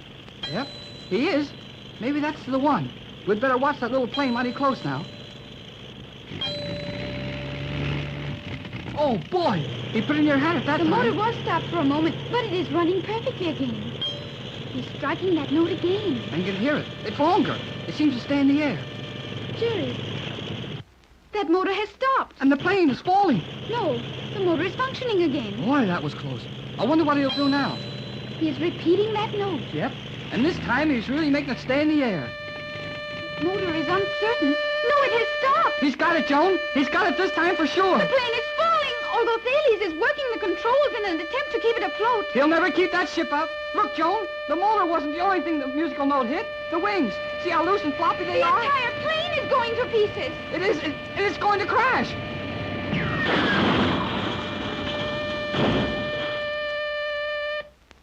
Gee whiz. Oh, Jerry, that was terrifying. I'll say it was. Suppose that had been a big plane with people in it. Perhaps a human pilot in the plane could have kept it aloft. Not a chance. Nobody can fly him when the wings come off. I've heard Captain Bradford say that. Well, young man, you do not seem to be in such a light mood now. Did you enjoy my little demonstration? No, I didn't enjoy it, but it was good. That was my meaning. Octavo, could you have done the same thing to a larger plane with a human pilot at the controls? Certainly. Probably with less effort. Well, what are you going to do with that thing? Can you not imagine the effect such a demonstration would have on your country, for example? Gee, you wouldn't dare do anything like that. That is a foolish remark, and you know it only too well. Yeah, well, I guess I do. Jerry, let us return to our quarters. It suits me. And if we've got to see things like this all the time, well, I'd just as soon not do any more looking around. Jerry and Joan have just watched one of the most terrifying demonstrations they have ever seen.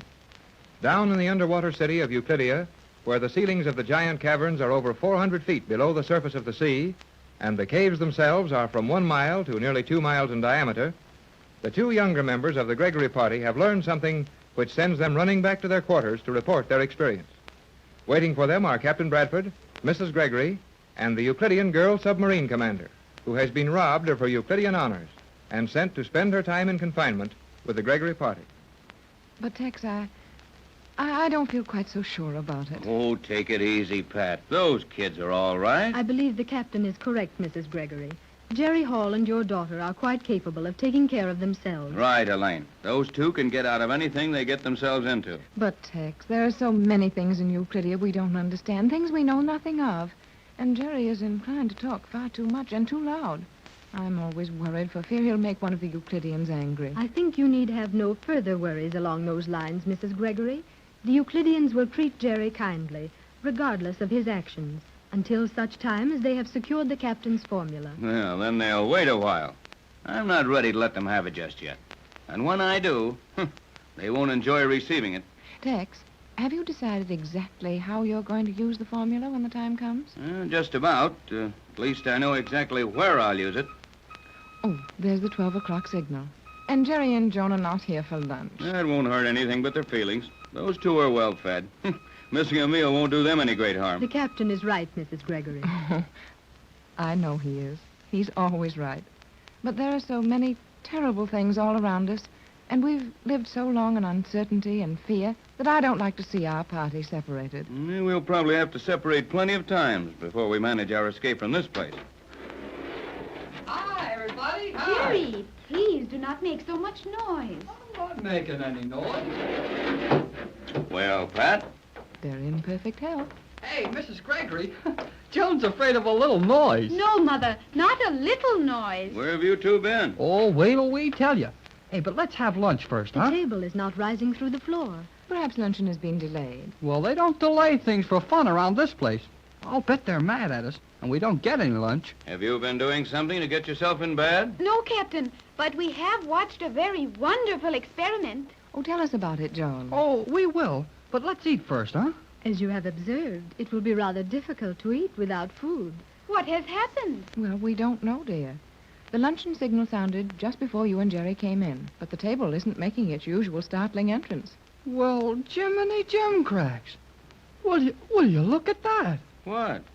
That little steel pole sticking up through the floor. Where did that come from? Obviously, it has been raised from the lower level, much as the table is elevated. Yes, I can see that, but we were looking for a table full of lunch. That thing won't help us any. I have seen this happen many times, Captain Bradford. I believe you will find that our noonday meal is there for us. A meal on top of that thing? Are you serious, Elaine? Hey, hold it, everybody. I'm beginning to get the idea, and I don't like it. I think I know, Jerry. More of those pills. The concentrated Euclidean food pellets. Yeah, that's it. Well, I think I can do without mine. Me too. I'm not as hungry as I thought I was. It would be very foolish to refuse food. We will find that this concentrated meal is an indication of an emergency within the city. And if we do not eat now, it may be some time before we will be offered another meal. And certainly some time before another meal of worldly food is sent to us. Will you please bring the pellets, Jerry? Oh, well, yeah, sure. If this is all we're going to get for a while, you better eat it. Yep, here they are. 5 little pills for us to get fat on. Well, I can't give you any choice. They're all alike, so help yourselves. Thank you, Jerry. You do not seem to enjoy the prospect, Mrs. Gregory. Well, none of us are crazy about it, but it's the best thing we have offered right now. Thanks, Jerry. This is very nice, thank you. What's nice about it? When you are offered food on Euclidia, it will be well for you to remember that anything you receive deserves your gratitude. Oh, hey, forget it, Elaine. Why, I am sorry. We understand, my dear. You have been a Euclidean so long that it's not easy for you to break away from it. Did sound startling, though, to hear the voice of that submarine commander suddenly pop out at it. I will be more careful in the future. No one could want to forget Euclidia more quickly than myself. Well, our dinner's all over. I don't feel any too fat. Now, Jerry, you are perfectly aware that the food you have eaten is entirely sufficient for your needs. Oh, sure. But I can't taste it. What did you and Joan see that kept you so long, Jerry? Oh, well, when we went over to... Pardon me just a moment, Jerry. But I think that's the sort of second-order business. I'd like to hear something more from Elaine about this emergency she spoke of. I cannot tell what it is, as I have no way of securing information now. But something is happening. Something which the Euclideans feel important enough to warrant calling the staff from the food chambers to active duty. Oh, all hands and the cook on deck, huh? Must be that, son. But what could be happening? Many things. Perhaps an attack from the outer world. I think not.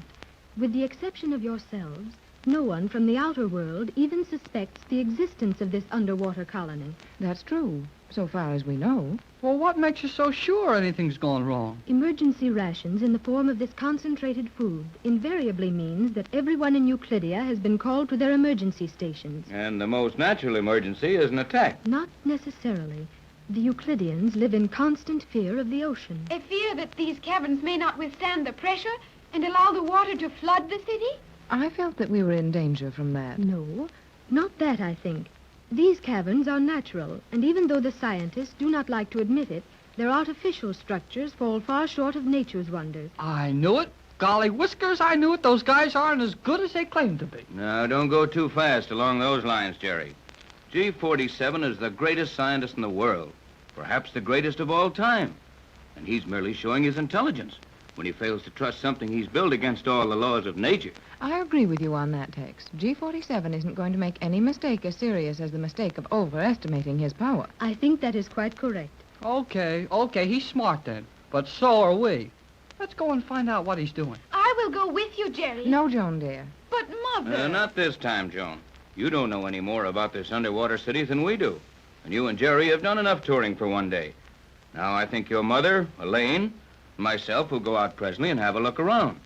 But before we do, it might help to know what you and Jerry saw on this last trip. Well, we saw plenty. And it wasn't good news for our world, either. What was it, Jerry? Well, you remember those musical notes that blame near wrecked the submarine we stole? We are not likely to forget that quickly. The horrible tremors that passed through the steel shell of that huge boat as the musical note struck it. Are they working on those things again? They are indeed, Captain Bradford. Jerry and I saw Octavo perform an amazing experiment. He's working in the airship testing cavern, is he not? He sure is. And he's got Thales working with him, too. Thales is operating the radio control from the tower, and Octavo is testing his musical robot-controlled plane, flown within the chamber. Within the chamber? Yes, Mother. You mean one of those undersea caverns is large enough to fly airplanes in? Boy, I'll say it's large enough. The plane we saw in use was a very small one, of the type ordinarily used in your world for observation.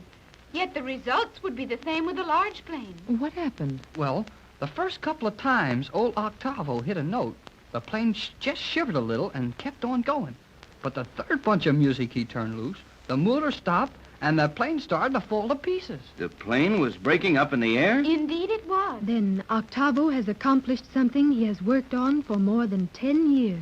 And what will be the effect of this on flying if we can't stop these activities? Well, if we can't keep this guy Octavo from getting loose in our world, well, there just won't be any flying, unless the Euclideans do it. Exactly. And what you've just seen is one more reason for our plans to take this place over. Captain Bradford, may I ask a question? Why, certainly, Elaine. Will you trust me? Trust you?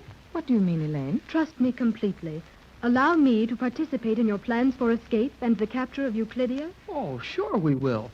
Well, I've known ever since I first saw you that you were going to be a friend of ours. And I, too, feel that the commander... Oh, I'm sorry. That Elaine is to be trusted. Of course. You're one of us now, Elaine. And you have no more reason to love the Euclideans than we have. What caused you to ask that question? It would appear to me that the time has come for us to make some well-organized and rapid movements if we hope to leave Euclidia in safety. And, what do you suggest? Nothing for the moment. But if you will allow me to enter into all of your discussions, I am sure that my services will prove of value to you. Oh, sure they will. That would seem reasonable to me. If you wish, I will go over the situation with Jerry and Joan, while the captain and yourself learn what you can of the present emergency. Very well. Come on, Pat. Let's go out and look around. Well, you ready to leave at once? Yes, I just thought of something. Hey, isn't there anything we could be doing? Do what Elaine suggested. Get all of our ideas on our position here. We'll go over them when we're together again. Take you back, Mother. Well, we'll return as soon as possible, dear. And while we're gone, you three remain in these quarters. Whatever happens, don't leave here until you see us again. Oh, but Captain Bradford, what is it? Tex, what's the matter with you? I've got an idea. Well, it must have been a sudden one. Well, it was, and I wanted to get you out of there where I could tell you before my face gave me away. What is it, Tex? Something you didn't want the others to find out? Something I didn't want that girl submarine commander to find out. Tex, what has happened? Nothing yet. And I think as long as we keep an eye on that girl, nothing will continue to happen. But let her out of our sight after she knows our plans, and G47 will have them just quick as she can get to it. Oh, you're mistaken. Oh, I wish I was. Something tells me that girl is not what she pretends to be. Why, that's out of the question, Tex. It isn't reasonable. That girl has helped us a number of times. Yeah, true, but if you remember, she never helped us into any very permanent security. But she's an outcast from Euclidia. Even Thales and Cheops told you that, Tex. It would be to their advantage to tell me that, wouldn't it? Tex, something very definite has happened. What is it? That girl asking us if we trust her. That sounds too much like a criminal who gets his alibi ready before anyone accuses him of the crime. Oh, you're worried about nothing at all, Tex. That girl is a friend of ours, and I'll trust her with our lives. Well, I won't. I think she's hiding something from us, and that's that. We won't discuss our plans with her. Tex, I'm sorry to have to say this, but you've invited it. I'm in charge of our party. What? Just that. After all, this entire expedition is mine. We came on my boat. The responsibility for all of you rests with me, and from now on, I'll assume active command. But, Pap, I'm sorry, Tex, but I don't see it your way. And you'll be good enough to take orders from me. That girl remains a member of our party, and I expect you to treat her as such. Down in the depths of the Euclidean underwater city, the little band of adventurers whom we have come to know as the Gregory Party find themselves faced with a new problem, and probably a new danger. The Euclidean girl submarine commander who helped them to escape from the island has been put out of the Euclidean colony and made a prisoner with the Gregory Party. Jerry and Joan believe the girl to be a good friend of theirs, but Captain Bradford isn't so sure. Some emergency has stopped all activity on Euclidia, and Mrs. Gregory and the captain have gone to find out what they can. Jerry and Joan remain with the girl submarine commander in their quarters. Hey, you know, Joan, there was something mighty funny about the way Tex was acting when he went out of here. His manners seemed to be very abrupt. Well, it was more than that.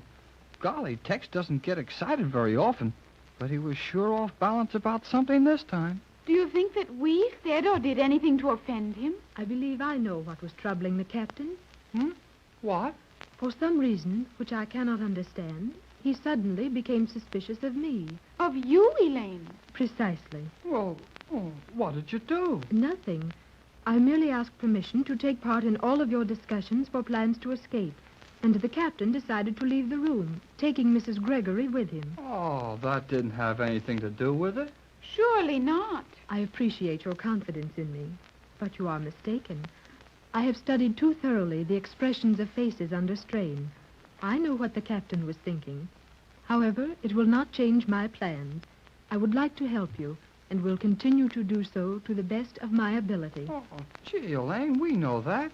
Now quit worrying about it, and tell Joan and me what this emergency or something, what's it all about? I have no more definite knowledge than you two, but I recognized the existence of such an emergency when the concentrated food pellets were substituted for our regular food. Do you think that all of the Euclideans are now engaged in some important work and could not spare the time to prepare our usual meal? Precisely. What may have happened, we can only surmise, but it must be serious. Well, at least they're still here. Thank heaven for that. Hey, they're all excited about something. What has happened, Mother? Oh, a great deal. You three haven't moved out of this room since we left? No, sir. We have followed your instructions to the letter, Captain. Good. Now we'll have to work fast. Doing what? Escaping from this place. Escaping? Yes, Joan, dear. We have a greater chance now than we'll ever have again. What has happened? One of the chambers... Silence! What? I am sorry. I forgot for the moment. But if you had not spoken, if I had been allowed to count the strokes of that alarm gong, I could have told you where the accident occurred. Oh, well, then, I'm sorry. I know about what is happening, but I'm not sure where. I have counted the strokes. There were 12.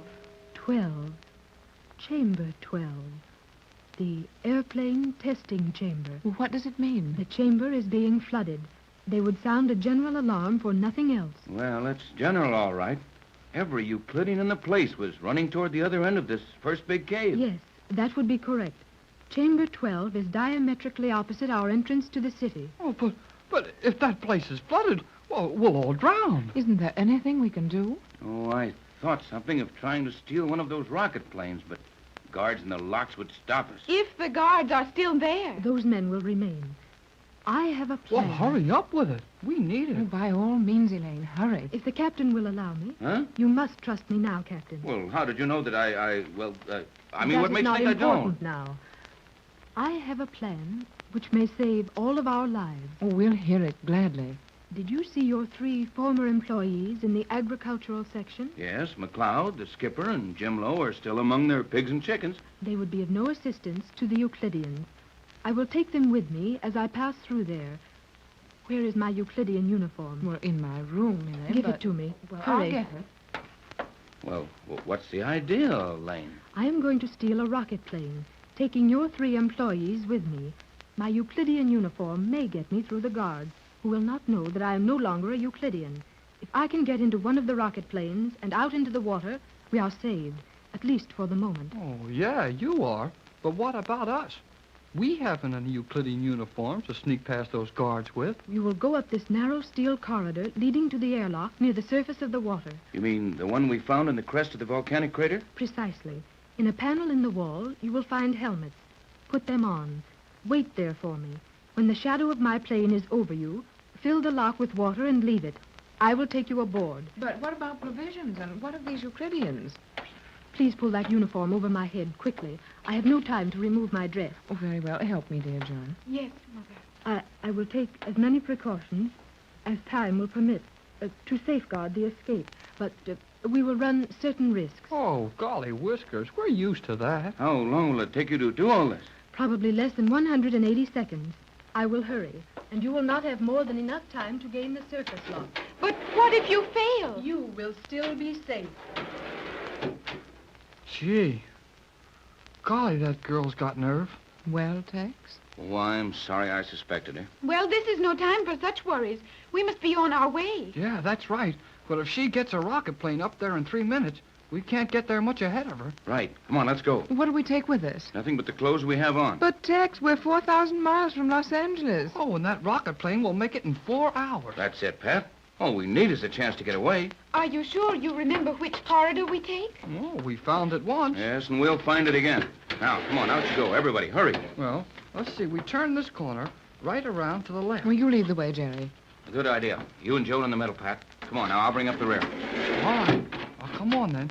Now, we'll have to hurry to beat that girl to the top of this thing. Oh, I don't like to be walking on this noiseless steel at a time like this. It's too easy for someone to slip up on us. So Jerry and I thought, Mother, until we discovered that all of these polished steel walls act as mirrors if anyone is following or approaching you. Why, sure they do.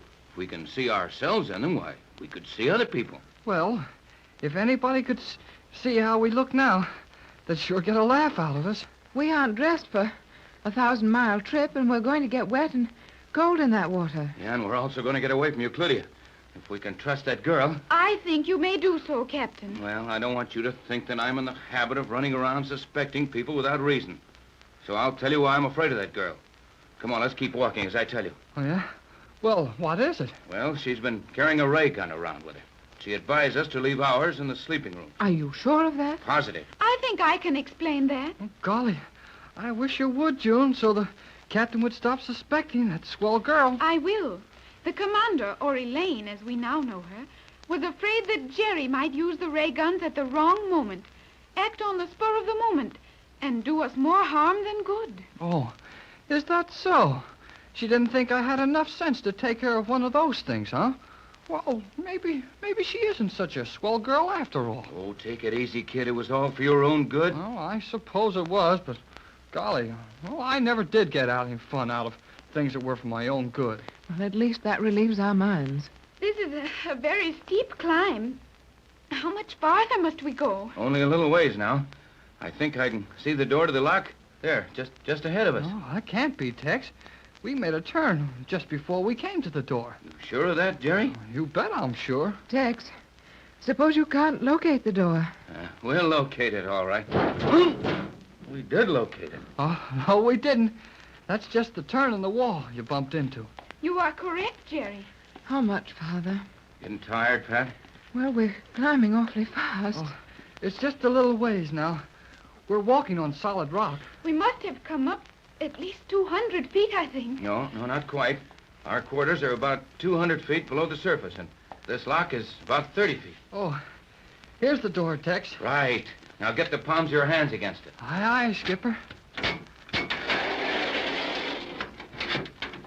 Why, that door slides down. Yes, Mother.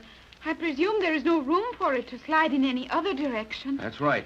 We're in a narrow ledge of rock, in the edge of the old volcano crater. Mighty little room. All right, okay, now in we go. Now, where's that panel with the diving helmets in it? It must be here, Jerry.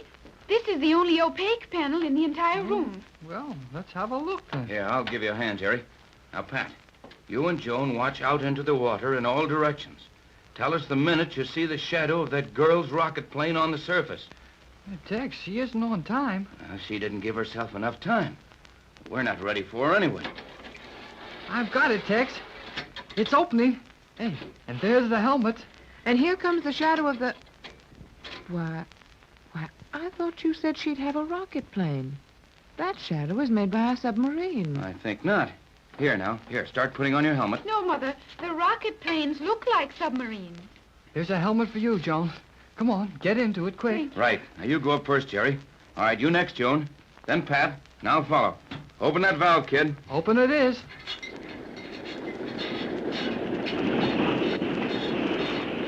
Now, helmet's on quick. Now, just swim up. It's only 30 feet. Lock is opening. All right, shoot, kid. Good luck, everybody.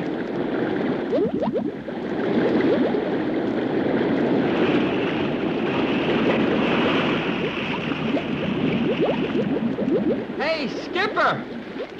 Open up, will you? Come aboard as rapidly as possible, Jerry. Make room for the others. Okay, Skipper. Boy, you sure move fast. Hey, Joan! Over here. I'm coming, Jerry. Throw away your helmet. I've done so. Up forward, out of the way, Jerry. Hurry, Joan. I will get in as rapidly as possible. Everybody here? All here, Tex. Where's Jerry? Jerry is aboard. Hurry up forward, Joan. Come, Mrs. Gregory. Well, I'll do my best. Oh, these wet clouds. Hey, wait a minute. I'll give you a hand, Pat. Up forward, please, Mrs. Gregory. Be in the second lane. Close the door after you. I will prepare to take off.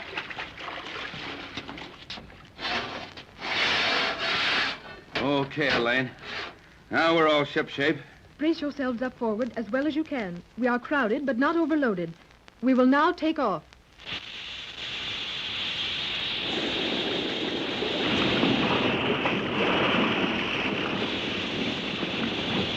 Oh, boy, we're off again. And in 4 hours, we'll be home. 4,000 miles away. That's pretty fast, but it's the best way to leave Euclidia. Hey, Elaine, where's the skipper and McLeod and the Chinese cook? They are in the forward baggage compartment. Everyone is safe. I will set my course for Los Angeles. How soon will the Euclideans take out after us? Not 4 hours. I have magnetized their submarine locks. We will not be overtaken on this flight.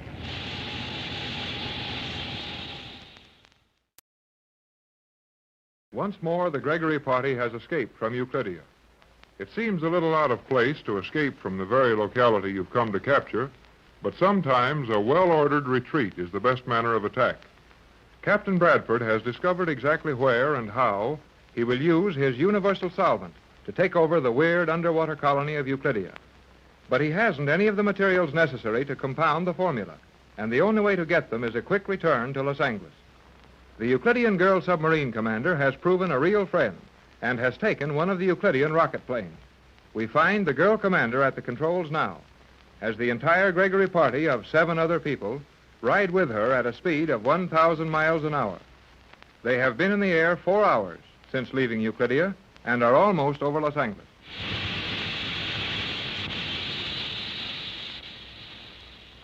I believe, Captain Bradford, that we will be ready to land in Los Angeles in less than 600 seconds. 10 minutes to Los Angeles? Precisely. And we've come more than 4,000 miles in 4 hours. Well, the wonderful part about it is there's no noise, no sensation. Boy, there was plenty of sensation when that plane like this one went down with us, wasn't there, Tex? Plenty, Jerry, but Elaine seems to have better luck with this one. I think it is not a matter of luck, Captain. Elaine is the finest pilot in Euclidia. Right, Joan? Yes, Joan, dear. The type of flying Elaine has done during the past 4 hours wasn't luck. I am glad my work as a pilot meets with your approval. It certainly does, Elaine. Oh, Mother. Yes, Joan? Look down. Oh, I've been looking. Can't see a thing. Not much visibility. What's our altitude now, Elaine? We have descended to 4,000 feet. 4,000 feet? Well, that must be a very heavy fog below us. It is indeed, and soon it will be all around us. I must descend if we hope to locate Los Angeles. Yes, and after we locate, it's going to be fun to find a place to land there. Surely it will not be difficult. We will have the entire ocean. Oh, no, we won't. You just can't flop down the rocket plane anywhere around Los Angeles. Well, you'd have so many people around you, it should be sunk before you could land. That is not reasonable, Jerry. It is to us, Elaine. Our people have never seen anything like this. Afraid that won't do, Elaine. We'll have to locate some place where we can get out of this plane and hide away before anybody knows we're home. I cannot help you now. I know nothing of small bodies of water near your home. I got it. Can't we get word to Johnson to meet us? Well, of course, Jerry, but it will have to be someplace very near home. Elaine says we'll be over the city in a few minutes. Well, this is close to home, all right, if it's big enough. How much water do you need to land this ship in? I mean, how long a body of water? I would prefer 100 feet. I can land in 80 if it is necessary. 80 feet? But this plane is 65 feet long. Precisely. My helium tanks are full. We will inflate the shell to its capacity using the emergency balloons of fabric. It is possible to settle down almost vertically. You mean you've got balloons hidden in the roof of this thing? And all you've got to do is turn some helium into them? Precisely. Well, golly, whiskers. Yeah, me too, son. Hey, we're losing altitude rapidly now, aren't we? We are. I would suggest that you call your Mr. Johnson at once. Oh, he'll be so surprised. When we talked to him an hour ago, we were 1,000 miles from here. Mr. Johnson knows our speed. He will be waiting for the call. Is this radio ready now, Elaine? You may proceed. Well, where's your body of water, Jerry? Lake Hollywood. Lake Hollywood? Is that large enough, Tex? Plenty large enough. We've got several hundred feet of water surface there, but it's in a bad spot in a fog. I will not worry about the fog, Captain Bradford. When you assure me we are within reasonable range of this lake, I will take care of the fog. You will what? I will remove the fog from my path. I did not know that was possible. In fact, I am learning that I knew very little of Euclidia. I think we're all learning that, Joan. But how can you do anything about it? Hold it, Jerry. I'd better get Johnson. CQ Johnson. Hello, Johnson. Bradford to Johnson. Are you getting me? Go ahead, Bradford. Your signal is strong. Johnson. Waiting. Go ahead. We're almost over Los Angeles. Be there in a matter of 5 minutes or so. Going to land on Lake Hollywood. Rush up there with transportation for 8 of us. Keep it quiet. Repeat. Meet you at Lake Hollywood as soon as possible. Transportation for 8. Keep it quiet. Johnson. That's all. Wait, Johnson. Hold on. Waiting. Leave the gates open so we can run into the grounds and into the house on the double quick. We might pick up a curious friend. That's all.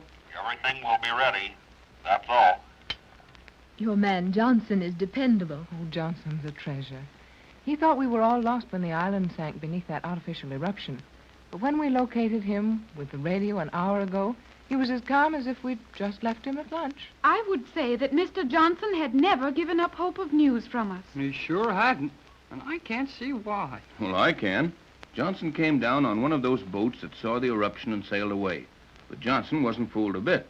He knew that if the explosion had been real, if the island had actually been destroyed, some evidence of it would have floated to the surface. What an amazingly simple reasoning. Almost childish. Yet none of us thought of it except Tex. And Johnson. You will learn, Elaine, that Captain Bradford and Mr. Johnson do many amazing things together. That is obvious. One moment. Captain Bradford. Yes? The fog is not solid ahead. I see a tall building. Oh, well, that's the Los Angeles City Hall. We're too low to get over to Lake Hollywood. You take the controls, Captain. Hey, I'm no wizard with these ships. You are familiar with landmarks. I will retard our speed to 100 miles an hour or less. You will fly us into a position over the lake.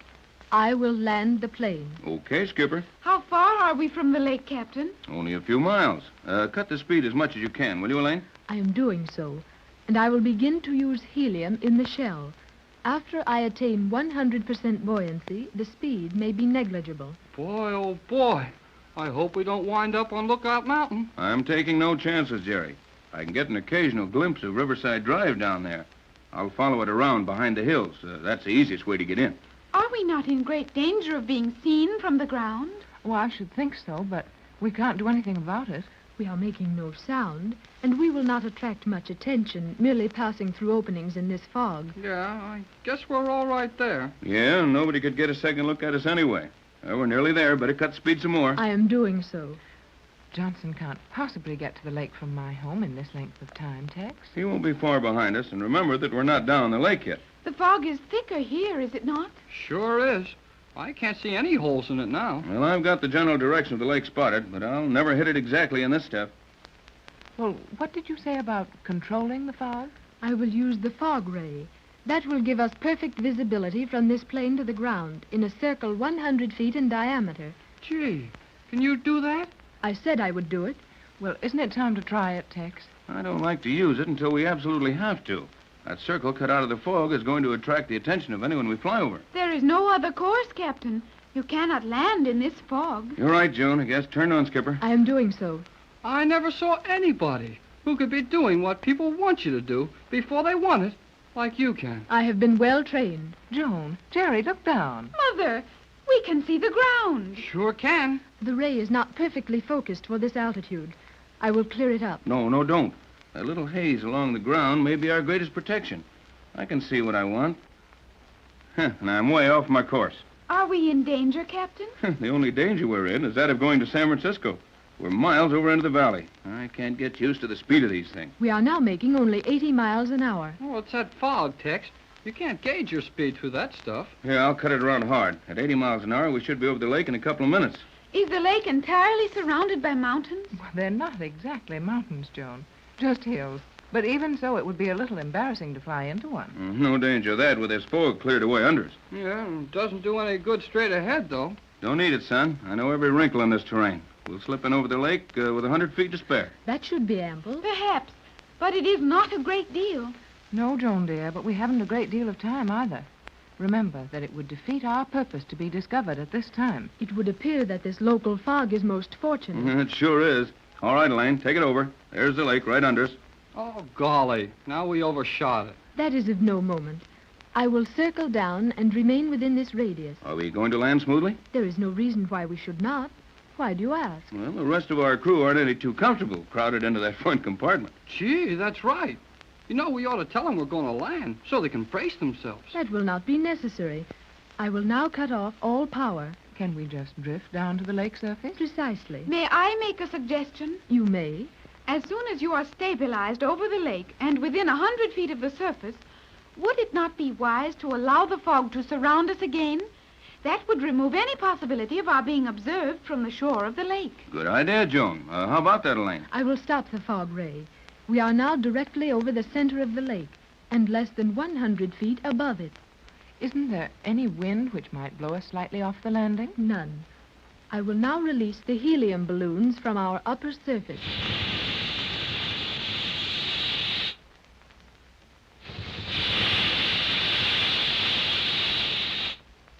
Boy, we sure stopped going down. Not entirely, Jerry. We are descending slowly. What a novel way to land a plane. Why shouldn't this prove practical for our own planes, Tex? It would. And after we take care of those Euclideans, we'll put a lot of these ideas to work in our world. We are nearly to the surface. Hey, any minute now we'll hit. Get set, everybody. No preparation is necessary. The landing will not disturb you. And that fog is so thick we can't see a thing. Nobody can see us. Good thing they can't. Boy, what a story this would make in Hollywood. I suppose it's silly, but I'm getting a little nervous. We should soon be down. We are resting on the surface of the water. Huh? Down? But, Elaine, I couldn't even tell when we landed. Naturally not. The helium balloons compensated perfectly for our landing. Can you taxi over the shore without making any noise? Easily. But would it not be well to wait until we know where Mr. Johnston is? I know where he'll be, at the dam on the south end. Then I will use small jets of gas and feel my way slowly to the south end. Golly, we're home. We're here, Mrs. Gregory. Yes, Jerry, we're home. And less than 4.5 hours ago, we were over 4,000 miles from here. It is indeed remarkable. But one thing is not clear to me. What's that, Joan? This fog will not remain here. How will we hide the rocket plane? Oh, yeah, that's right. After we leave it, I will flood the outer shell. The plane will sink in the lake and remain in perfect condition and safely hidden until we want it again. Well, it looks as if our troubles are nearly over. Yes, they are for the moment. But we still have the little matter of going back to Euclidean, capturing those men, and doing that in a matter of hours. That we will be able to do. I will now land you at the south side of the lake.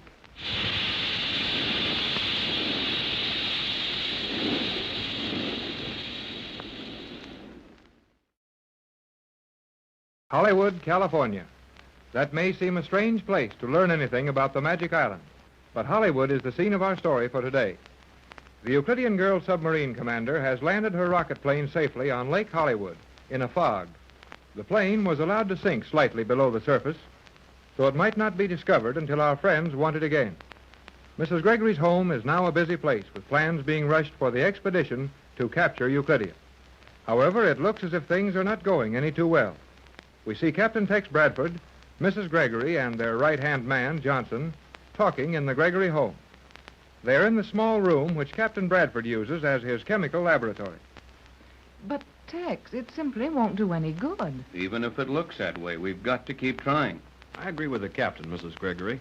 We must compound as much of the captain's formula as possible in a short space of time, and then continue our plans to return to Euclidia. But, Johnson, what good will that do? Elaine has admitted that the submarine locks on that underwater city can't possibly stay magnetized more than a day or two at the most. Now, I've chartered the fastest private steamer on the West Coast, but it will take a full week to arrive at the location of the Magic Island. I know all that, Pat, and I may be wasting my time. But we can't hope to take that place over with anything but this formula. And I've made up a lot of it. Is it ready now, Tex? Yes, there's enough of this liquid ready to destroy every inch of Euclidia. Well, just how are you going to use it, Captain? We haven't had a chance to explain it to you, Johnson. But there's a small steel room, a sort of an airlock, way up inside one edge of the crater of that old volcano. If we release this formula there, it will eat its way down into the underwater city and promptly flood the whole place. However, Johnson, don't think that we intend to shut all of those people up in that place and flood them. I've chartered this steamer to take them all off that location. Well, of course you don't want to harm them if you can help it. And it would be too bad if all of those great scientific minds were lost to the world. But what are you going to do with them? You can't just bring them back and turn them loose in this country. We don't intend to. Pat has been out calling on some of her influential friends. And I believe raised enough money to put over a very ambitious plan. Is that right, Pat? Yes, Tex. I had no trouble at all raising the money. We've decided to take over the buildings and grounds of a little private college near here. The property was for sale, and we really got it at a very reasonable figure. Now, I propose to establish those Euclideans on that property, under constant guard, of course, and let them work on their inventions. Say, that's a great idea, Mrs. Gregory. Their knowledge can be used for benefit to the world, without the danger of their using their power in the wrong direction. Yes, that's my idea. I hope it works out all right. Well, now, as I understand it, this girl submarine commander who brought you home, she left the Euclidean submarine locks magnetized. Yes, and while they stay that way, the Euclideans are helpless. But just how long will the magnetism remain effective? That's our trouble. Elaine, the girl commander, said that we couldn't hope for more than 24 hours. It'll take a week at least to get down there with a steamer large enough to take them all off. And there are over 250 Euclideans. Yes, and if we don't have something ready to replace that magnetism, Euclidia will be empty in 24 hours. G47 will lead his men out of there. They'll establish another colony at some other place. Well, if I didn't know you so well, I'd say it was hopeless. But I know that you haven't worked all night compounding this formula for nothing. You're right, I haven't. But, Tex, I can't see where we have the slightest chance to use that formula. Well, that girl commander will be here in a few minutes. She has an idea. Must be a wild one, as there's only time for a wild one to help us any. But whatever it is, she says it will work, and I'm going to listen to it. Does she know how to find this room? I told her we'd meet her in the living room. She ought to be back any minute now. I told them to hurry. But Jerry and Joan may be having trouble with her. Trouble? Well, if she's not trustworthy, why did you let Jerry and Joan go out with her? Not that sort of trouble, Johnson. Jerry and Joan are taking Elaine on her first visit to a real store, and they may have trouble getting her out of there. Well, I wouldn't call that very serious. Yeah, it wouldn't be if we had any time to spare. But as it is, it can be mighty serious if that girl doesn't get back here soon with her idea. Is it safe to leave your formula here while we go into the living room? Oh, perfectly safe. Well, I'll stay here and watch if you want me to. Oh, never mind. You'd better be with us when Elaine outlines her idea. Yes, there may be a part in it for you. Well, I certainly hope so.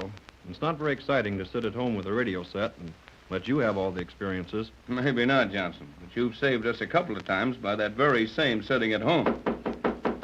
Who's there? It's Jerry. Okay, Jerry, just a minute. Oh, that means they're safely home. Come on in, kid. Gee, what goes on? You got this place all locked up. Well, we've just finished my, wait a minute. Joan and the girl commander with you? Well, we came back together. They're waiting in the living room. Did you have any trouble getting Elaine out of the stores? She was walking in her sleep. Why, Jerry, Sorry, what on Pat, earth... but I'll have to interrupt this now. Let's get on with this idea. Time is precious now. Oh, of course, Tex. Come on, Jerry. You and I'll go into the living room. Tex and Johnson will follow as soon as they lock up the laboratory. And while you're there, make sure we're alone. I will. I'll send the servants away on some errands. Oh, Joan's already done that, Mrs. Gregory. Joan has? Yes. She figured you might want some privacy, so she thought up a lot of silly things for them to do, and they started doing them. Well, good for Joan. She'll soon be able to manage this home as well as I do. Were you speaking of me, Mother? Yes, Joan, dear. Jerry tells me you've guaranteed our privacy for a while. I thought it advisable. Elaine has told me something of her plan, and it seemed wise to discuss it where we could not be overheard. I did advise Joan to exercise all caution. This plan of mine has elements of danger in it. Oh, you're all too nervous about this thing. There's no more Euclideans in Hollywood. You do not know that. No, Jerry. We know very little about the Euclideans. It is as well to use care. Where is Captain Bradford? Oh, he'll be here in a minute or two. He's with Johnson, locking up the laboratory. And while we're waiting for them, tell me something about your visit to the stores. It was very exciting. Boy, it must have been. All you did was stand around in front of counters and hold a lot of cloth and ribbons in your hands. It was the first time I have ever felt such fabric. Of course, Elaine. I can understand how you felt. Elaine would not purchase anything, Mother.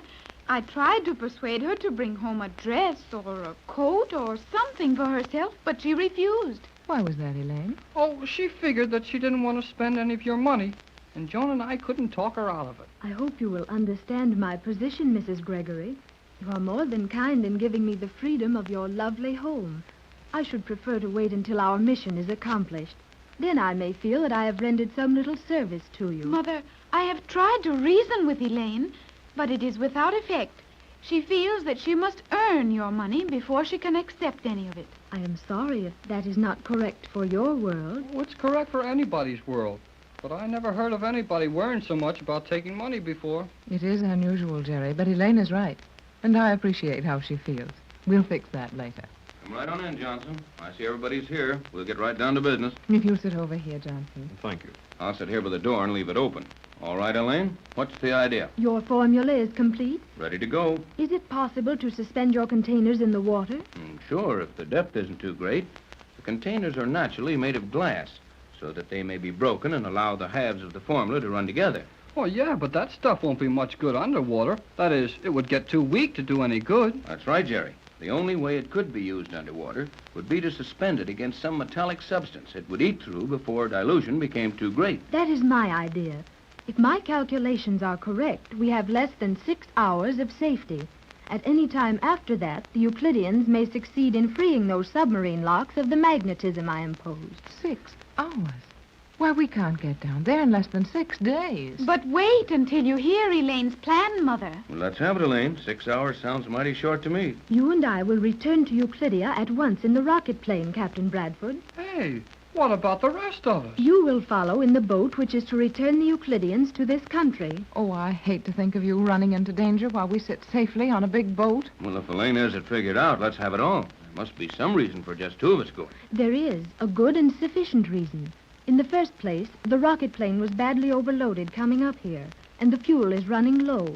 With only 2 of us aboard, we have a chance to reach the location of Euclidia. That sounds reasonable. Sounds dangerous, too, if you think you've only got a chance to land there. I don't like that. I would prefer to accompany them, Mother, but I believe Elaine knows best. Well, go on, Elaine. What's your plan? You and I will go at once, Captain. We will have fuel enough to reach there, I think, and provisions for at least a week. All we have to do is suspend containers of your formula against the submarine locks and on top of the escape lock we used, and float there on the surface until the boat arrives. You know, I could be a lot of help if I went along. Possibly, and your weight might be the deciding factor if we run out of fuel short of our goal. But, Elaine, suppose you do run out of fuel anyway and have to land before you reach Euclidia. We'll just land on the course. You'll follow with the boat, float around there until you come down and pick us up. The Euclideans will escape, but we can't help that. I think their escape is not as serious as what they would do to you if they found you floating helplessly on the water. Gee, I never thought of that. I did, Jerry, and it isn't a pleasant thought. We have no alternative if we ever hope to capture those scientists. That's right, Elaine. If they get away from us this time, they'll destroy that city as they leave, and move to some other out-of-the-way place and start another colony. In addition to which, they will do immeasurable harm in this world. Yes. Their motives for revenge would lead them into almost anything. Well, it looks like Elaine's plan is the only one. but I wish I could go along. So do I, Jerry. I've stayed at home long enough through all of this excitement. Sorry, Johnson, but we'll have to leave you again. This time, however, you'll have Mrs. Gregory, Jerry, and Joan to take care of, and you'll be in charge of the rescue boat. Well, that'll help some. And we will make the trip in our boat as rapidly as possible. I'll say we will. How long will it take to raise that plane of yours, Elaine? Only a matter of moments. I will make a short dive under the water and turn on the exposed helium valve. The shell will be reinflated and the ship will rise rapidly. But it's broad daylight. We'll be seen at Lake Hollywood. I know it, but there isn't a thing in the world we can do about it.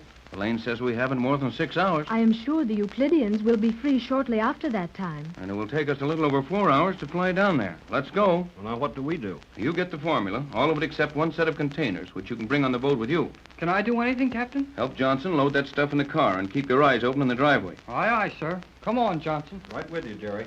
What can I do, Tex? You and Joan get some warm clothes ready for Elaine. We're going to need them if we've got a lot of diving to do. I wish I might go with you, Captain. I know that, Joan. You and Jerry's been a big help plenty of times, but I'll have to go this time without you.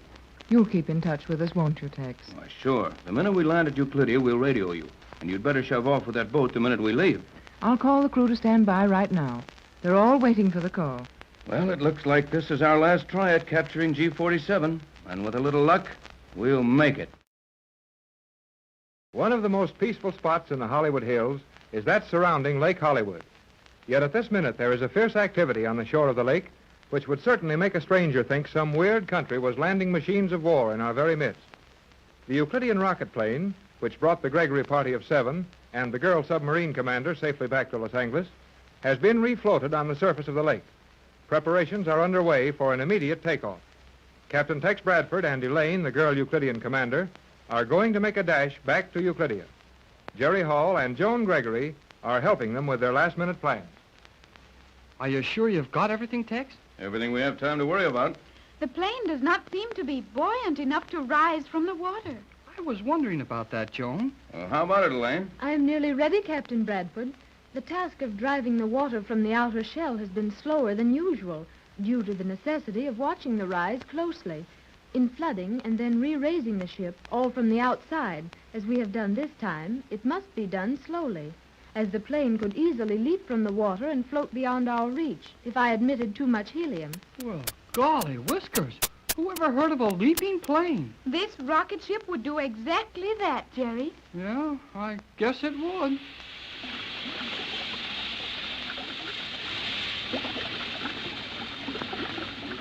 That should be sufficient gas. Will you watch the stern, Captain Bradford? Right, Elaine. It's coming up pretty fast. That will be all. This thing is sure ready to jump into the air now. And we're about ready to jump with it. Captain Bradford. Yes, Joan? I believe we are observed. Huh? Where? On that highway above us. Yes, we are, and that means we'd better get out of here quick. We don't want to answer any questions right now. The plane is ready. We can take off now in a matter of 100 seconds. Oh, why so long? That much time will be required to distribute the first charge of fuel to the gas jets. Okay, Elaine, turn them on. That car's stopping up there, and a couple of mighty businesslike fellows are pouring out of it. The tanks are now charging. Yeah, and these two fellows from the car are charging, too. Oh, Jerry, we are being attacked. Attacked? What do you mean, attacked? One of those men is carrying a weapon in a black case. A weapon? Yeah, it's a weapon, all right, Joan, but it isn't very dangerous, except for getting our pictures in the paper. Well, that's bad enough right now. Yes, it is at that. Well, I'll tell you what we'll do. You and the skipper pile in and shove off. Joan and I'll get our pictures taken and keep these boys away from you. Excellent plan, Jerry. Come, Captain. Right. Go ahead, Elaine. We'll give the last-minute instructions to the kids here. Hurry, Captain. Those men are nearly upon us. You two let them question you all you want to, but don't tell them who you are. Don't give them any information. We've got to have 4 hours to get back to Euclidia before anyone finds out about it. Hey, they'll get the license number of Mrs. Gregory's car. No, they won't. I took the plates off, and the registration slip is at the house. Well, we're liable to get caught by the cops on the way back to the house. We will be arrested? Possibly. They have a habit of arresting people without license numbers or registration slips. But just to make it sure, Jerry, you might go a little too fast at the wrong time. Oh, I got it. Remind them that they are not to attempt to contact us by radio until we call them. Why is that, Captain? We don't want those Euclideans to know we're on our way. It might make them take chances getting out of that underwater city before we can bottle them up. I got you. Better shove off, Tex. Here they come. Right. Ready, Elaine? Ready. So long, kids. Good luck, Tex. Goodbye, Captain and Elaine.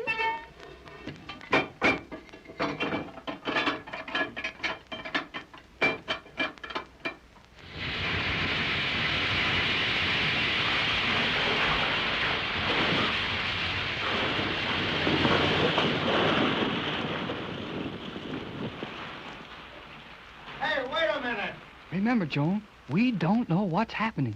I couldn't even get set for a picture of that thing. You know best, Jerry. This is a situation entirely strange to me. Me too, but I think I'm going to like it. Hey, you two kids, what's going on here? Who was that just took off? And where did that flying submarine come from? How should I know? I never saw anything leave so fast but last week's pay. That thing was out of sight before I could get a decent picture of it. Why should you want a picture of it? What do you think? Jerry, what do I think? You think it's none of his business? I think it's none of your business. Say, what is this? We don't know. You just saw that flying dill pickle jump off the briny deep, didn't you? We didn't see anything, did we, Joan? No, Jerry. Wait a minute. I'm beginning to get an idea. Move around where the light's better. I'll try to get you a picture of it so you can prove it to the editor. Save the comedy. I've got an idea who these two are. So have I. They're Jack and Jill. They just come down the hill to fill their little pails of water. Oh, no, we're not. You bet you're not. You're Jerry Hall and Joan Gregory. Oh, Jerry. Hold it. You're right, Pete. Sure I'm right. These are the two kids who just got back from the Magic Island. Why, that thing was blown up by a volcano weeks ago. Oh, no, it wasn't. I had a hunch that volcano story was a phony. Well, go right ahead and have all the hunches you want. We won't tell you a thing. You're Joan Gregory, aren't you? The little girl who was lost 14 years on that island. I do not understand you. You're talking to yourself, Pete. Maybe, but I'll bet you two understand this. Captain Tex Bradford just took off from this lake in some sort of a wild flying contraption. He's on his way back to that screwy place you call the Magic Island. He was in a hurry. He didn't want anyone to know what he was doing. That's all the story I need. Come on, Fuzzy. Wait till I take a couple of shots of these two. Okay, but make it snappy. This is one story that'll look better without any of your comic strips. You never wrote a story that could get along without my pictures. One's enough. Come on. Come on, Joan. We've got business. Where, Jerry? I'll tell you after we get going. Don't hurry, you two. You can read this story when you get back home if you take your time. Jerry, that man will ruin everything. He might, if his story got out in time. Oh, but nothing can prevent that. Well, I've got other ideas. Just get in your mother's car as fast as you can. But they are going to their own car. They will have that story all over the city in a few minutes. Maybe and maybe not. Now hurry up and get into the car and don't stop to argue. Very well, Jerry. Well, I haven't been up and on this road for a couple of years, but if they haven't changed it any, we're all right. Those men are hurrying to their car, too, Jerry. They will reach the highway before we do. Maybe not. You watch them and tell me which way they go, and I'll see how quickly I can get us out of this.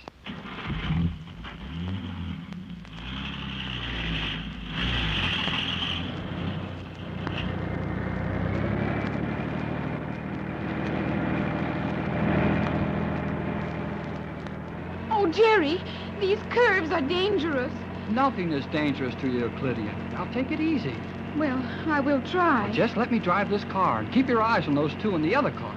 They are going up a winding drive, almost opposite to the direction we have taken. Did they turn to their right as they started up the hill? Yes, they did. Swam. Hang on tight, Joan. We'll see if this car of your mother's is as good as it looks.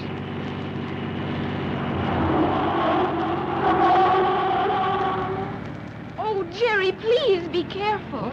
We're still on the road. But you go so fast around those turns. Those other fellows are going pretty near as fast, only they've got farther to go. Now, if I can beat them to the top of this hill, we're all right. But what good will that do? You'll see when we get there. I mean, if we get there. You are being very foolish, Jerry. Sure I am. But Captain Bradford and Elaine are flying 1,000 miles an hour, trying to get to Euclidia before G-47 knows they're coming.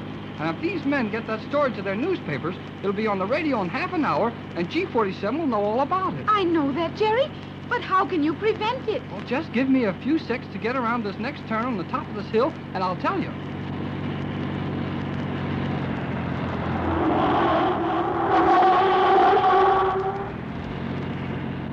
Oh, Jerry. Jerry, did you not see that notice at the top of this drive? Oh, sure I saw it. But you are going down a one-way drive. It is wrong to go down this way. Well, I know it. And I'm going to stop going, right in that narrow place just ahead of us. Hang on while I skid this car straight across the road. But that will block the road. I hope you're right, Joan. Hang on tight.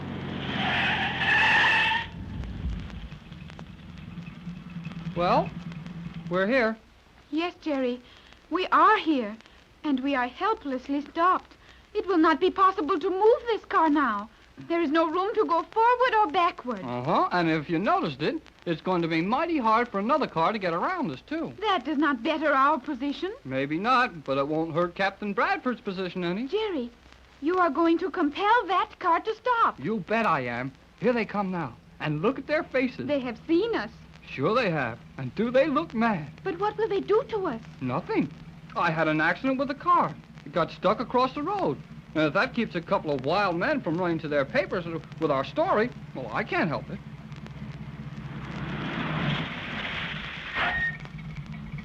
Hey, get that thing out of the way. They are very angry, Jerry. I had an idea they might be. Don't you know this is a one-way road? Never heard of it. Jerry, could they not back their car down and go around the other way? Well, that's what I was afraid of. They'd do. But luck's on our side now. There's another car coming up behind us. And the people in that other car will be angry also. Oh, guess they will. But if enough cars pile up on this road, we'll manage to keep our friends here for a while. Hey, you two lunkheads, what's the idea? Sorry, mister. I guess I started down the wrong road. You know, blame well you did. Well, you can see where I skidded. Trying to turn it around and get out of your way. I can see where you skidded all right, but those tire tracks don't say anything about trying to get out of our way. Looks more like you deliberately skidded your car across this road to block it. Oh, no, that's against the law. I wouldn't do anything like that. Oh, I'll bet you wouldn't. There is another car down there now, Jerry. Yeah. Well, why don't you fellas get your car out of the way so these boys can get past? Why, you young... If I wouldn't like to wring your neck. Huh? Go ahead. No, I'll save the pleasure. Just now, I want you to get this car out of here. Well, I can't do that. You know I can't. You going to leave it here all night? Oh, no. I'm going to walk to Hollywood and telephone a garage to come and get it with a wrecking truck. Well, they can drag it around on the road. And I suppose the cars that will pile up here on this hill can just pile up and exercise their horns while you and the girlfriend stroll down to Hollywood. Oh, that's right. Jerry, is this not a police officer coming? Sounds like it. Looks like it, too. And when he gets here, you move out of the way. Oh, I don't think he can pull this car out with that motorcycle. Oh, Jerry, what will the officer do to us? I hope he takes us to jail. If he does, we can't phone a garage to come after this car, and our nice friends here can wait a while longer. You're going to get plenty of action, Jerry, my boy, and you're going to get it right now.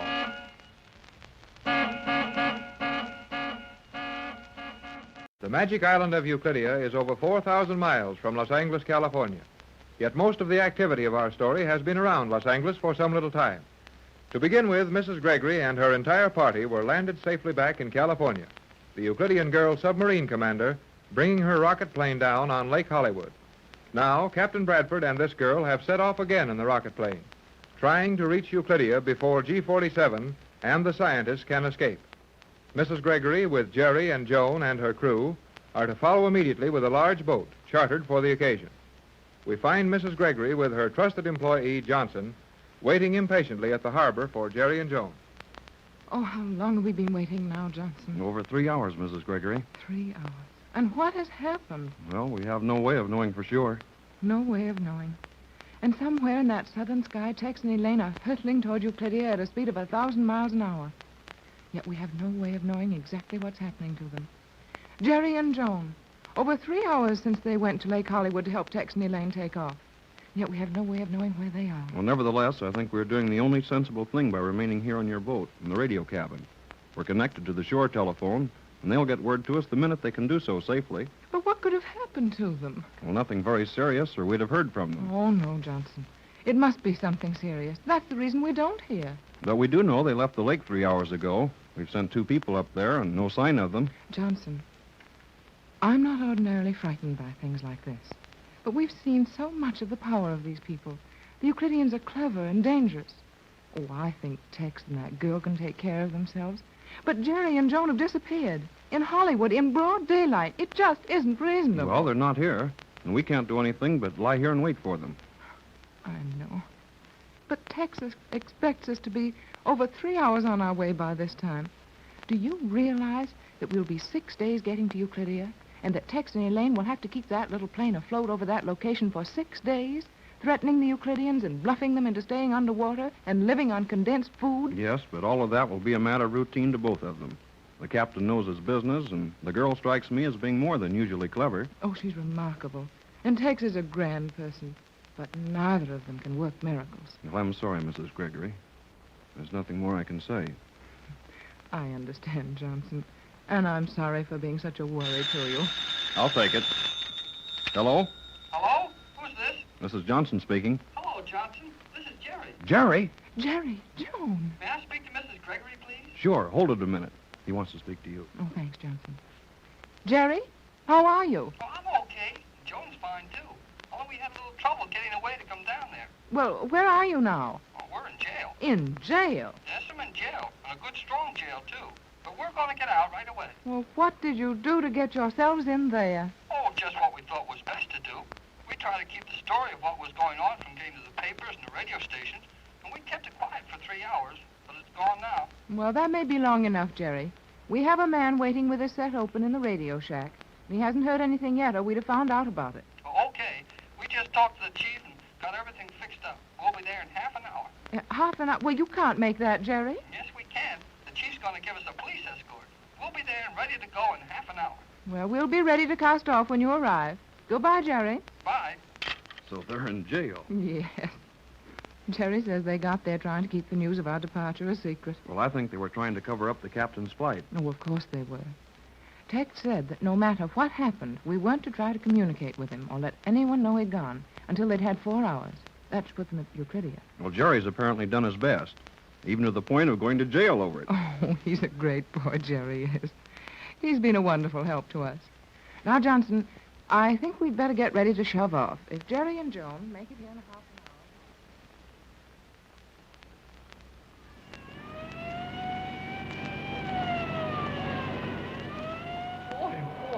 How do you like it, Joan? Oh, I like it very much.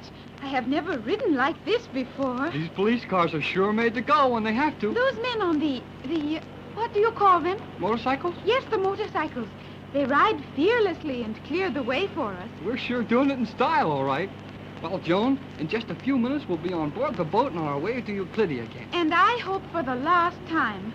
I want to live in your world, Jerry, with all of Mother's sensible, normal friends. Yeah, I don't blame you. But, well, I like all this Magic Island stuff. Of course, it's exciting to me. I beg your pardon, young lady. Oh, yes, officer? Sergeant, Joan, Sergeant. I am sorry, Sergeant. You're Mrs. Gregory's little daughter, I take. Yes, sir.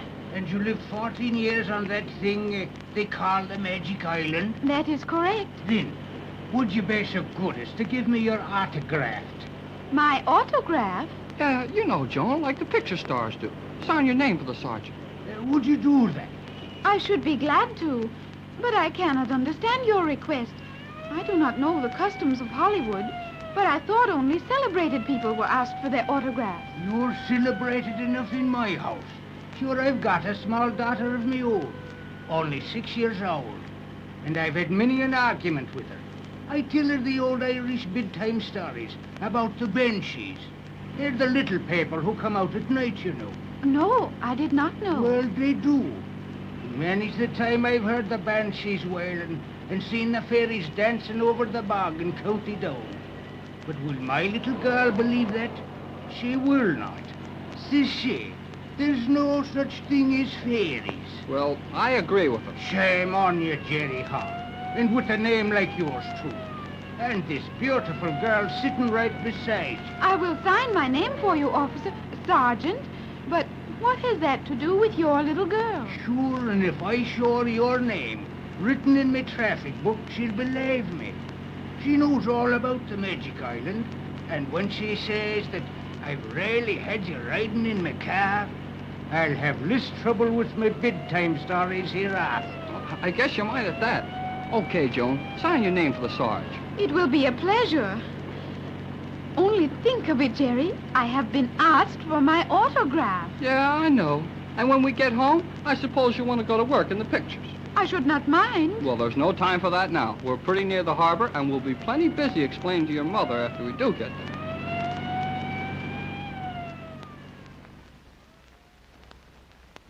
I've made the rounds for the third time, Mrs. Gregory. Everything's shipshape, and a couple of the men are holding us fast with hand-snubbed lines. Well, they should be here any minute now. Oh, Skipper. Aye. Will you start the motors and stand by to shove off the instant Jerry and Joan are aboard? Nearly 4 hours since the captain took off. Well, I think we may expect to hear from him almost immediately after he lands at Euclidia. Listen. Yes, they're coming. Jerry said they had a police escort. And I'll bet Jerry's making the most of that. To say nothing of the thrill it is for Joan. Well, McLeod's on his toes. He's starting the motors. I wish we could hear from Tex. Well, he hasn't been gone quite 4 hours, and they wouldn't have much chance of making it in less than that. Johnson, listen. They're on the pier now. It'll only be a minute. Oh, Skipper. Aye. They're coming. Aye. Ready to shove off? Aye. Will you please go in the radio shack and wait, Johnson? I know you won't miss anything. I'll meet them and order our sailing. Very well, Mrs. Gregory. Now watch the radio.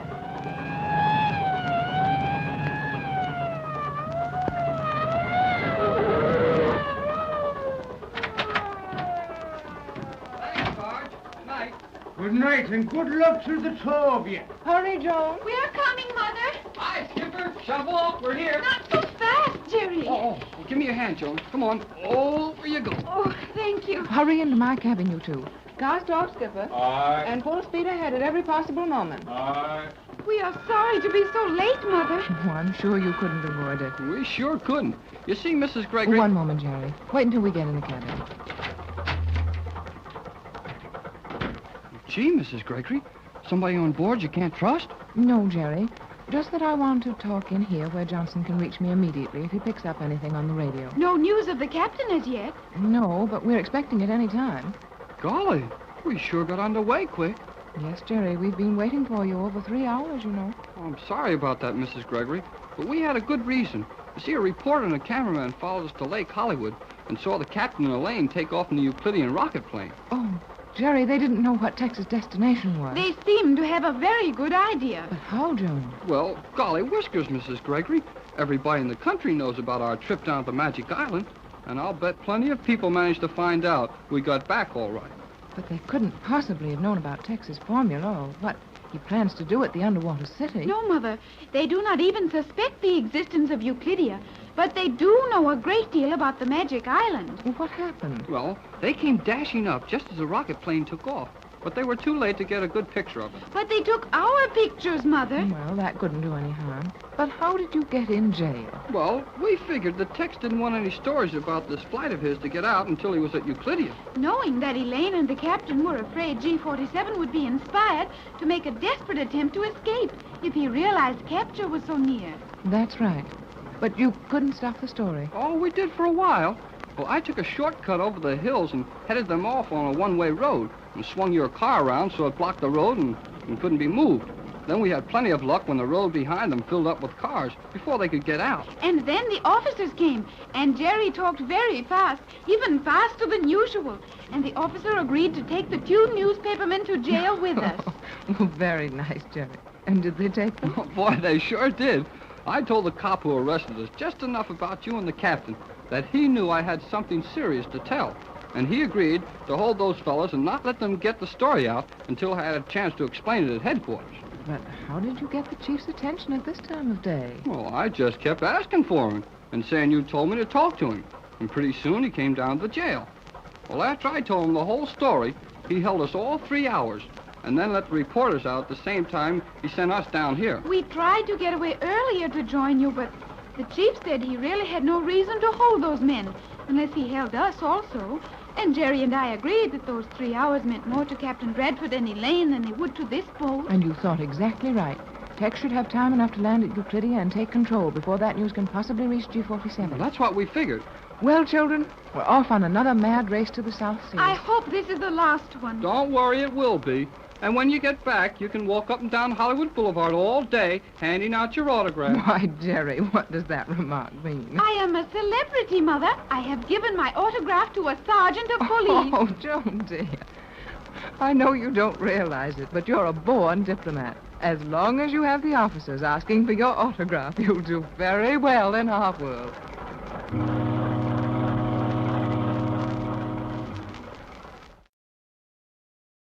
Captain Tex Bradford and Elaine Raleigh, the Euclidean girl submarine commander who has joined the Gregory party, have been flying 4 hours in the stolen Euclidean rocket plane, trying to reach the location of Euclidia before their fuel gives out.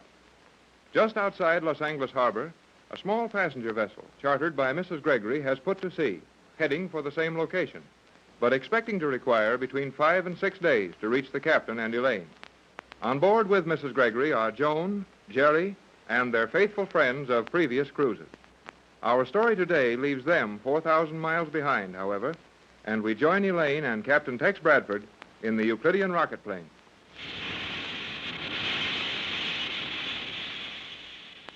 How's the fuel holding out, Elaine? It is nearly exhausted, Captain Bradford. You think we can make it? I am checking our position. We've got 25,000 feet of altitude to help us. I believe we will need it. It is foolish to waste our last bit of fuel if we may glide down and save it. Well, why save it? We may need it later. There won't be enough left to take us anywhere. No, but there may be sufficient to keep us from drifting anywhere. Yeah, sure. I guess I'm getting old. No one person can think of everything. You seem to do a pretty good job of it. Thank you. Found out where we are? We are within gliding distance of Euclidia. Okay, cut your power and let's go down. I am doing so.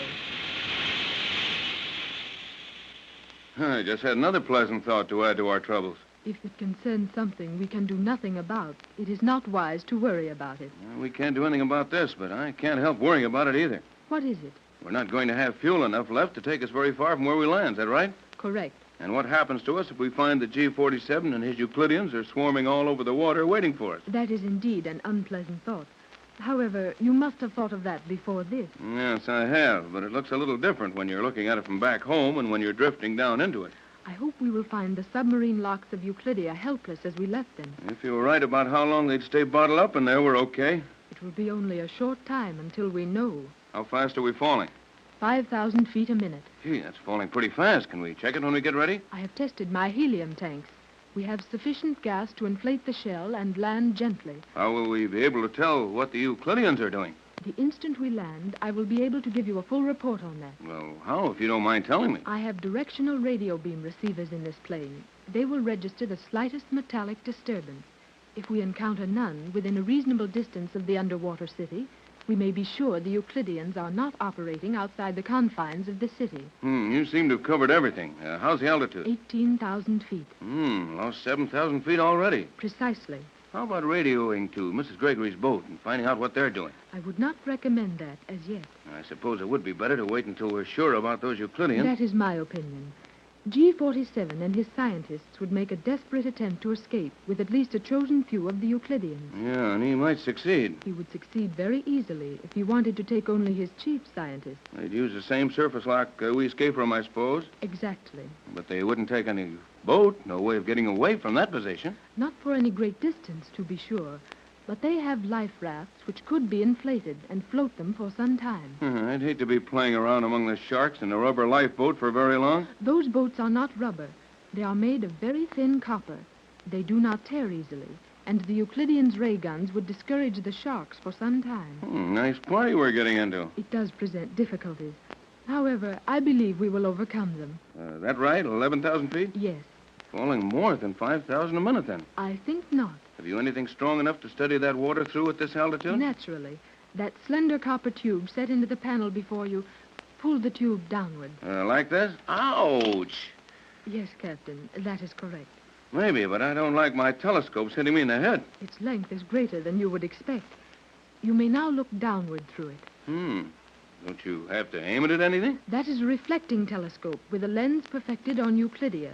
You will be able to sweep a mile section of ocean surface clearly from this altitude. Which is, 8,000 feet. Anything I can do about the particular part of the ocean I might want to look at? Not with that instrument. It is, however, perhaps the most effective thing you could use at this time. The focal center of that telescope is synchronized automatically with the center of our landing area.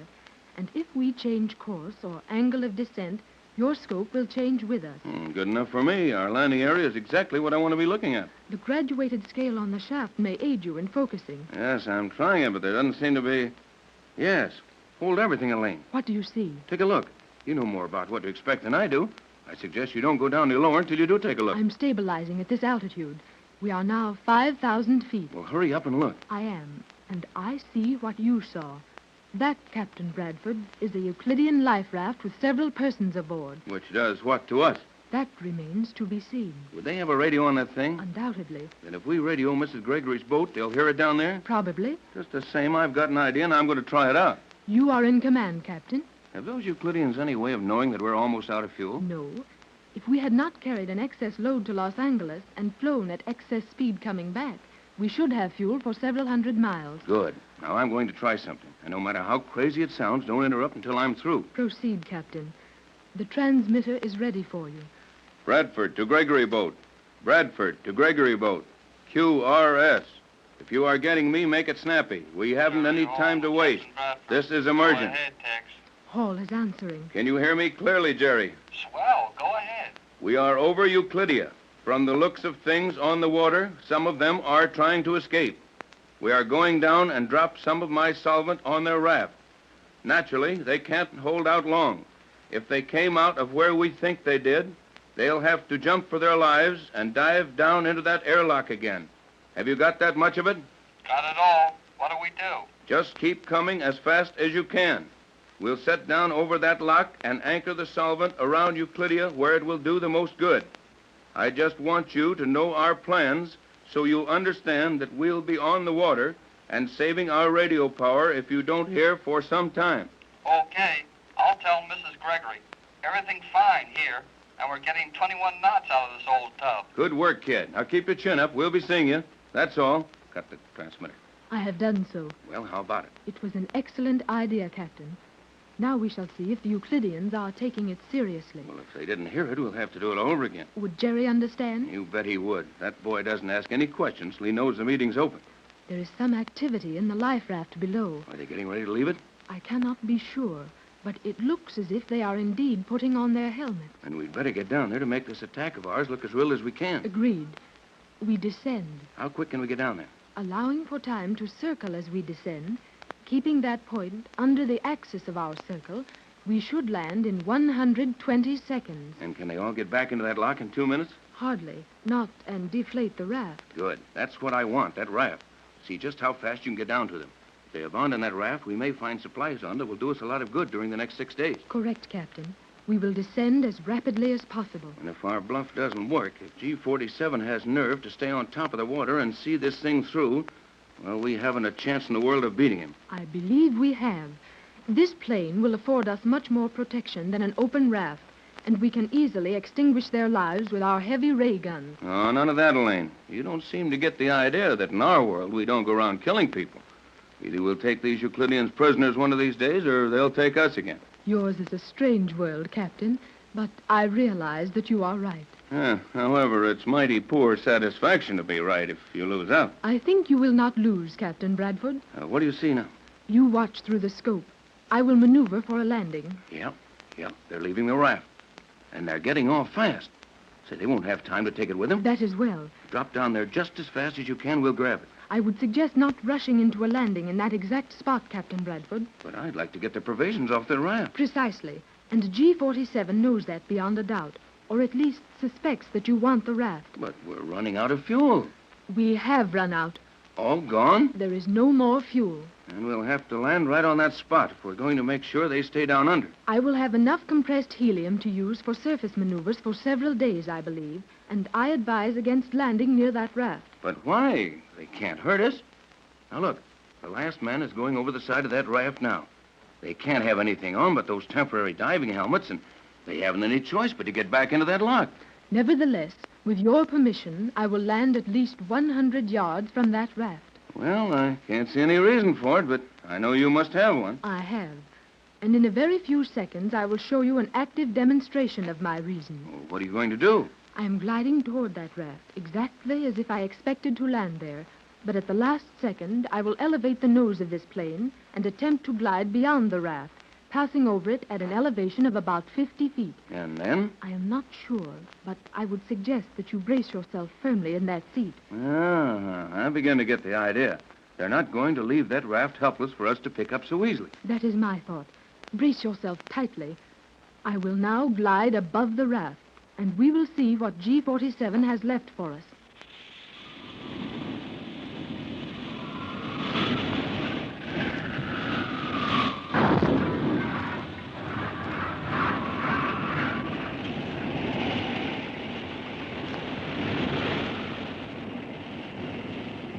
What do you think now, Captain? I think that's about as close to getting blown to bits as I ever want to come. It was indeed too near for comfort. I will now land as gently as possible, though you might preserve your position of self-protection, as I do not want to waste our helium in landing perfectly. Well, save the gas. Go ahead and smack the water as hard as this ship will stand. After the tossing around that explosion gave us, I can stand anything. Brace yourself. We will now land. Okay.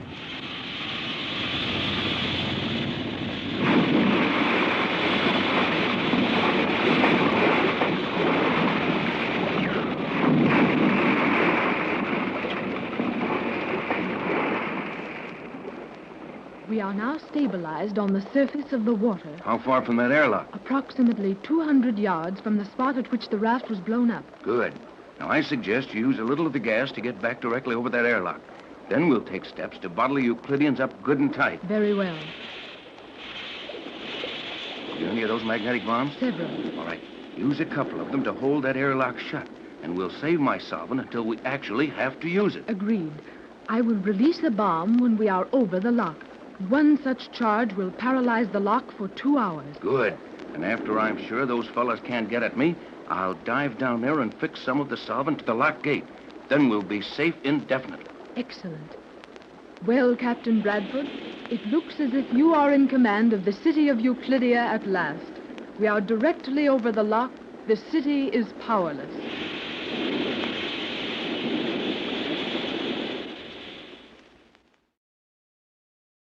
The Magic Island of Euclidia is no longer visible. At the location of the island, the waters of the South Pacific Ocean are rolling gently. And on the surface floats the rocket plane, which Captain Bradford and Elaine have landed near the upper escape lock of the underwater city of Euclidia. The time is going to pass very slowly for the captain and the Euclidean girl commander who is now helping him. They will have to wait for days until the Gregory boat arrives and the Euclideans are captured. Back on the Gregory boat, Mrs. Gregory, Jerry, and Joan are wondering and worrying about the two who have gone ahead. In the radio cabin of the boat, Jerry and Joan are doing their worrying out loud. All right, Joan, all right. You're sure, and I'm sure. So let's forget it. But, Jerry, we are sure of two different things. Yes, but we don't get any place by arguing. You think you're right, and I know I'm right. So what? Regardless of who is right, I am very worried about the captain and Elaine. Oh, so am I. But Tex never got into anything he couldn't get out of. They must be nearly out of fuel, Jerry. Elaine said when they took off that they had barely enough of the fuel gas to take them to Euclidia. Well, what of it? They're not trying to go anyplace else. What do they need fuel for? If the Euclideans are able to escape from the underwater city and attack the captain, he will need fuel badly. Oh, I know it. That radio message from Tex sounded like a bluff to me. A bluff? Yeah, you know, trying to make somebody believe you can do something you're not very sure of. I think you are right. The captain was, as you say, bluffing. Yeah, you bet he was. That gag about capturing G-47 and his men on that raft wasn't very good. What do you think he was actually trying to do? Oh, probably scare them back into their hole so they would stay put until we get there. The captain was very sure that his universal solvent would effectively prevent the escape of the Euclideans. Well, I guess it would, if he had a chance to get it planted before any of them escaped. And if he did not? Well, then we're going to find Tex and Elaine prisoners when we get there. And the rest of us will probably end up the same way. But that would be terrible, Jerry. Oh, don't tell me. We would not be treated so kindly this time. G-47 would have the captain's solvent, and he could easily work out the formula. Then there would be no further need for them to show us any consideration. Well, all right. Golly, I know all that as well as you do. But when you're sure of bad news, why rub it in? I am not rubbing anything. Oh, I didn't say you were. I see you two are just as friendly as ever. Mother. Oh, Mrs. Gregory. Oh, we're not fighting, just arguing. No more news from Tex? No, Mother. The radio has been silent. Well, I hope no news is good news. Oh, sure it is. The captain and Elaine know how to take care of themselves. Yes, they would if they had a chance. But what are the odds against them down there? I think their position is not pleasant. There you go again. Why don't you try to be cheerful once in a while? Jerry, you were the one who suggested that the captain's radio message was a bluff. What? Well, you see, Mrs. Gregory, I've got an idea that Tex sent us that message just to scare the Euclideans, if they were listening in. I don't think he had a chance to really capture them. I thought that, Jerry. The message didn't ring true. We can do very little to help them, and this boat is so slow. Everything seems too slow when you're trying to cope with those Euclideans. But this was the fastest boat I could get, which was large enough to hold the 200 or 300 people we may have to bring back with us. Yeah, they don't keep us there with them. Oh, yes, Skipper? Jerry. Want me? Aye. What for? Come. Something wrong, Skipper? No. Oh, okay, Skipper. I'll be back pretty soon, Mrs. Gregory. Very well, Jerry. What's up, Skipper? Come. Okay. Well, I wonder if anything has happened. I think not, Mother. Just some little task the skipper has for Jerry. What were you and Jerry discussing? We were speaking of the probable conditions at Euclidia. And neither of you looked very happy when I came in. You think they're in danger? I did not say that, Mother. No. None of us dare to say it. But everyone is thinking it. There is nothing we can do about it. That's what worries me.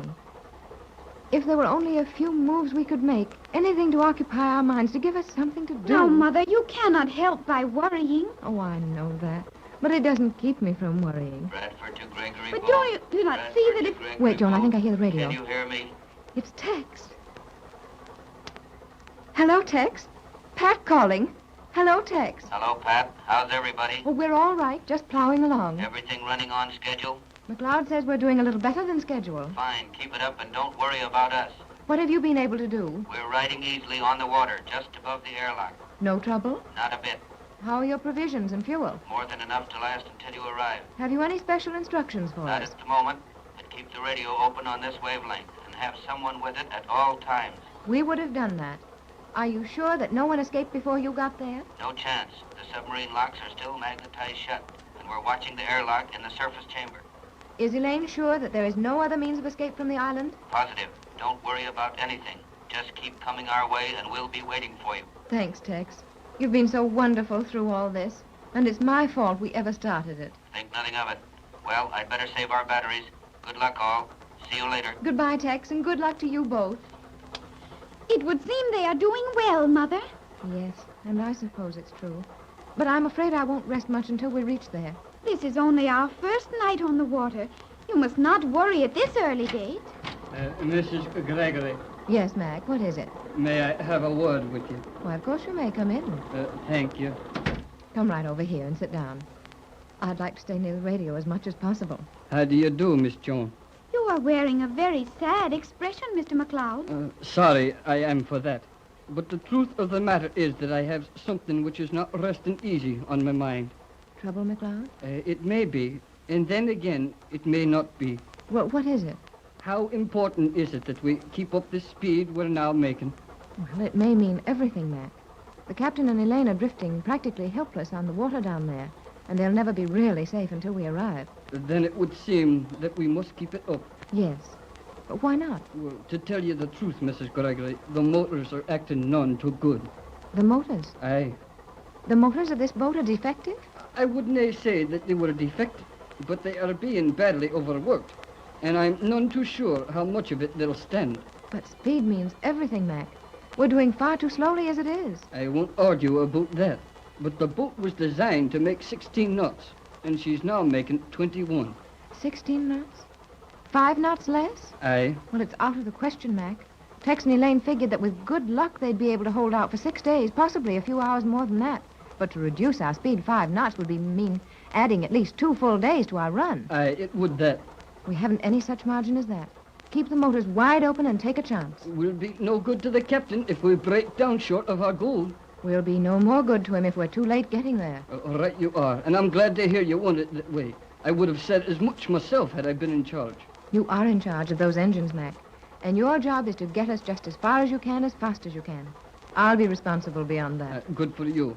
Well, I'll get on back to the engine room and keep me eye on those motors. Is Jerry in the engine room? Aye. We sent for the lad to tell him what was happening, so he would help you make up your mind. Well, I don't need any help.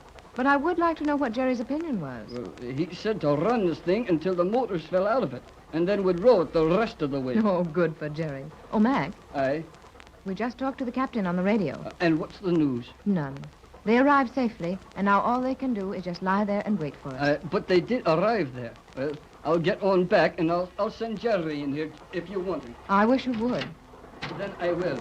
And then I'll get all me time to keeping this coffee grinder turning over. Well, Joan, that isn't so good, is it? I would not think too much of that, Mother.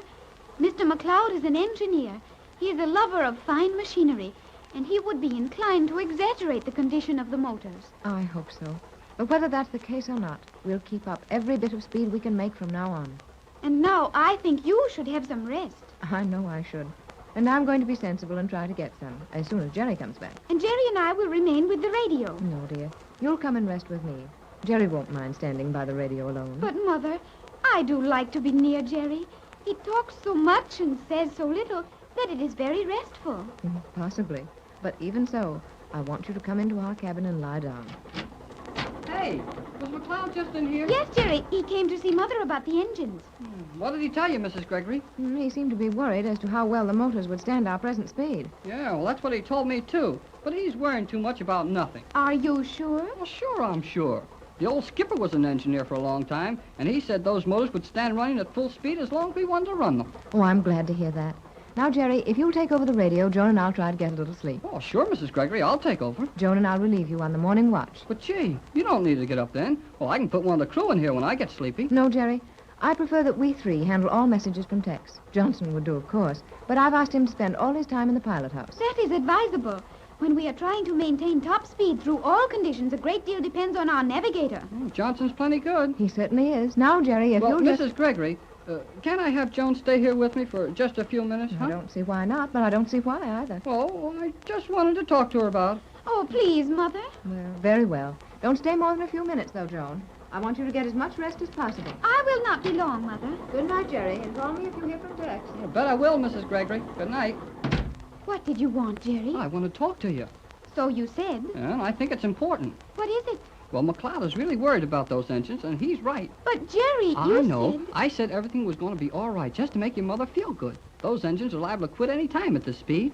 Then we could not help the captain, and our position would be hopeless. Well, that's the idea, and there's only one thing we can do if we get close enough to do it.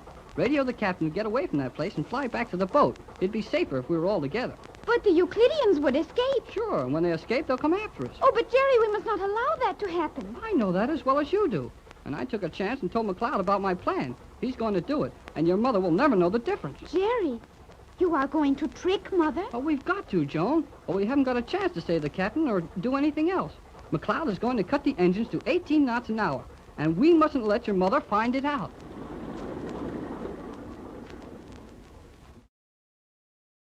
"4,000 miles from Los Angeles, a small rocket plane drifts on the surface of the water. 400 miles from Los Angeles, a small passenger vessel races southward at its none-too-good full speed. On the boat, Mrs. Gregory, Jerry, and Joan are waiting patiently in the radio room for news of Captain Bradford. But the captain and his companion are a little too busy to be sending any radio messages right now. When the girl submarine commander, who has joined the Gregory party, and Tex Bradford landed their stolen rocket plane on the position directly above Euclidia, they found that the Euclideans had made one unsuccessful attempt to escape and were planning another. In the rocket plane, the girl sits alone, looking anxiously into the water, down into the mysterious depths which conceal the underwater city of Euclidia.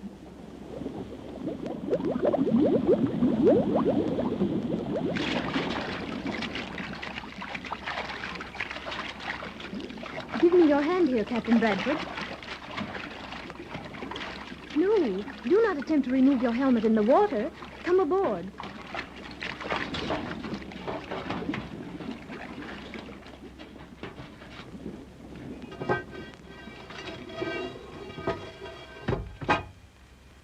Well, that was quite a dive with only a helmet. It was remarkable. Did you descend deeply enough for your purpose? I sure did. Planted 2 bottles of that solvent of mine where they won't even dare to touch one of the submarine locks, much less open one. That is splendid, Captain. Now I will not need to use more of my limited supply of magnetic bombs. Good thing. We may have other uses for those little gadgets. Do you wish to suspend your solvent over the surface lock at this time? That's not what I'm sure. Finding these glass globes full of the solvent is a good deal like laying a mine.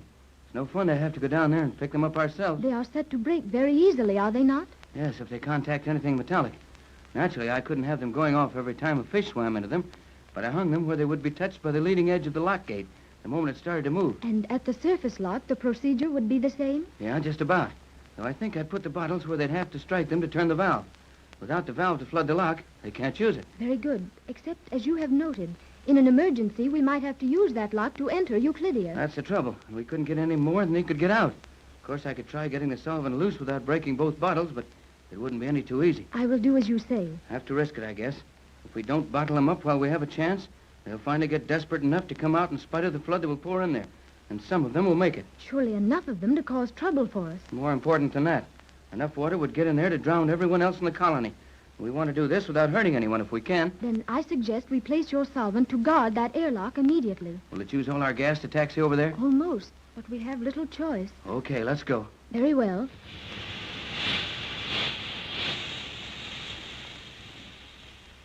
In a few seconds, we will drift over the location. Well, don't worry about using the gas to hold us there. I'll take this line down with me. If you drift a little, I can get back easy enough. I will hand the solvent to you after you are in the water, as I did before. That's safest. Those two bottles ever banged together and broke, that stuff would eat a hole through this boat before we could move. We are practically over the lock now. Okay, I'll get out. Then you hand me the bottles. Will you secure this line about your waist? Maybe I'd better at that. I might run into a little surprise of some kind down there. They could be watching us, you know. I presume they are, but I think you are in no danger from that. Everyone on Euclidia knows of your solvent, and they realize that any accident to you would flood the colony. I hope they do realize it. Well, here I go.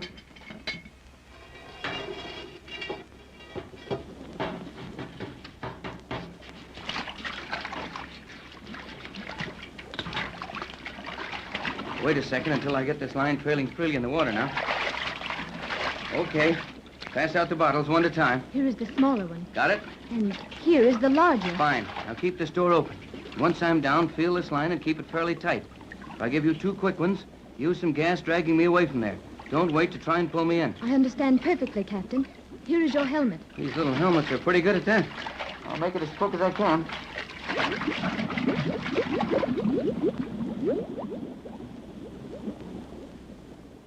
Patricia Gregory to Captain Bradford. Hello, Tex. Waiting for your report. Patricia Gregory to Captain Bradford. Hello, Tex. Patricia Gregory to Tex Bradford. Hello, Tex. Waiting for your report. Can you hear me? Hello, Tex.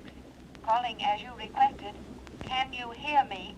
Elaine Raleigh to Gregory boat. Call you later. Working now. Call you later. That is all. I will wait for your call.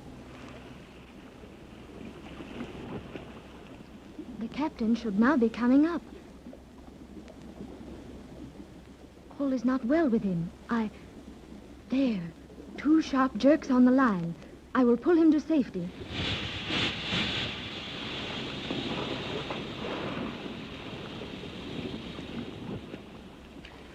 I'm all right, Elaine. Be with you in a minute. I will help you with the line, Captain.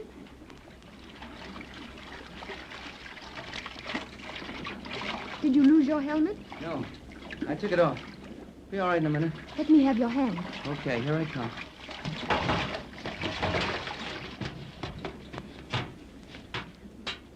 Oh, boy. Thanks. Were you underwater long without your helmet? Just about as long as I could hold my breath. Seemed like half a day, but I suppose it was about a minute. You are very cold, Captain. This night air with that slight breeze and your wet clothes. No, I'm all right. You will go into the rear compartment and dress yourself in dry clothes immediately. But we've got work to do. I heard those Euclideans say What that... you heard them say can wait. I will be in a most unpleasant position if you become ill. I guess you're right.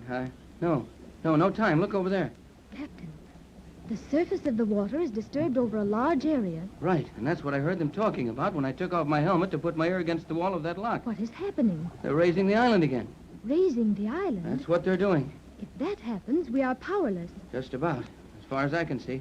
How long will it take them to get that thing above water? The island was accidentally disabled and partially flooded during that artificial volcanic eruption. They will have to raise it very slowly. I would say 300 seconds before the ceiling of the island could possibly reach the surface. That water's moving around a lot over there now. Maybe nearer the surface than I calculated. I am sure, however, that it will take 300 seconds to bring the floor of the island above the surface, after we see the tops of the surface chambers. And in 5 minutes, we've got to figure how to capture 300 people with a dozen exits to safety and all the arms and ammunition on Euclidia. And we've got just 2 little bottles of solvent. I have a desperate plan, Captain. Will you risk it with me? I'll try anything. Then call your boat, quickly. Tell them what's happening. What good will that do? Our plan will probably fail. It is only fair to warn them what to expect. Right. Bradford to Gregory boat. Bradford calling Gregory boat. Hello? Hello? I don't get them. Try it again, and hurry. The island is rising. Bradford calling the Gregory boat. Hello? Hello? Hello? Bradford calling Gregory boat. Hello? Hello? Bradford calling Gregory boat. Hello? Can you hear me? It's Tex. Yes, Jerry. Answer him at once. Bradford to Gregory boat. This is a hurry-up. Answer at once. Hello, Tex. Jerry Hall on Gregory boat to Captain Bradford. Go ahead, Tex. Go ahead. Get all of this and get it quick, kid. We're going to have trouble. The island is being raised again. Jerry, the island. Yeah, they're raising it. Did you get that? Oh, Jerry, what is it? Wait, Mother. Yes, Tex. I got it. Raising the island. Right. Elaine says we've got about 5 minutes to plan some way to stop them. If we don't, well, you're going to be running into trouble when you get here. What are you going to do? Let me take it, Jerry. Hello, Tex. Can we do anything? Don't know what it would be. They're raising the island, and it looks hopeless. We'll keep coming, Tex. Full speed ahead. Oh, Tex, we'll help if we get there in time. Afraid you won't make it, Pat, but hold it. Hold it a minute.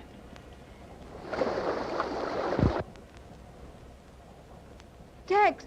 Tex, what happened? Tex! No use, Mrs. Gregory. I heard his set cut out. There was water. I know I heard rushing water. Yes, Mother, but we can do nothing. Well, see if you can find anything wrong with this radio set, Jerry. Oh, I'll try, Mrs. Gregory, but the trouble's on the other end. And we can't do a thing to help them. Guess not. And they're raising that Magic Island again. I thought the island was destroyed accidentally in that eruption. Perhaps they had a reason for allowing us to believe that. Jerry, is the set all right? It's perfect, Mrs. Gregory. Tex just quit sending, that's all. Joan, run and get Mr. Johnson. Have him turn the wheel over to the quartermaster. Get him in here at once. Yes, Mother. I will go at once. And Jerry. Yes, Mrs. Gregory? Get the engineer and the skipper. Send them to me as fast as you can. But what will you do? Oh, I'll stay with this radio. Get those men in here. Bet I will, as quickly as I can, Mrs. Gregory. Hey, Joan, wait a minute. I am in a hurry, Jerry. I know it, but wait a minute. But, Jerry, Mother told me to hurry and send Mr. Johnson to her. Yeah, and I'm after the skipper and McLeod the engineer, but a couple of seconds won't hurt anything. What is it? Well, I didn't want to say anything in front of your mother, but this looks mighty bad. Well, we'll never get there in time to rescue Tex and Elaine. I feel that too, Jerry. Is there nothing we can do? Not a blame thing from here. If we were in 500 miles of that blame Magic Island, we could try for it with this little plane lashed to the deck. But 4,000 miles, no chance. Then if you are so helpless, why did you stop me? I should be completing my mother's orders. Well, I've got a crazy plan, if you'll help me with it. I will do anything. Well, this won't help the captain a bit. Oh, but Jerry... Wait till I finish. It won't help the captain, but it will help your mother a little. Keep her from worrying for a while, and that'll be something. Oh, yes, Jerry. If we can help Mother maintain her peace of mind, we will be accomplishing something. Right, and here it is. Now, there's a little portable transmitter, a pack outfit in Texas cabin on this boat. But what good will a radio do? Will you wait till I finish this? Yes, Jerry. Well, as soon as I send Mac and the skipper to your mother. Hey, wait a minute. Here's the skipper now. Hey, skipper. Aye. Mrs. Gregory wants you and McLeod in the radio shack right away. Will you please tell Mac? Aye. And hurry it up? Aye.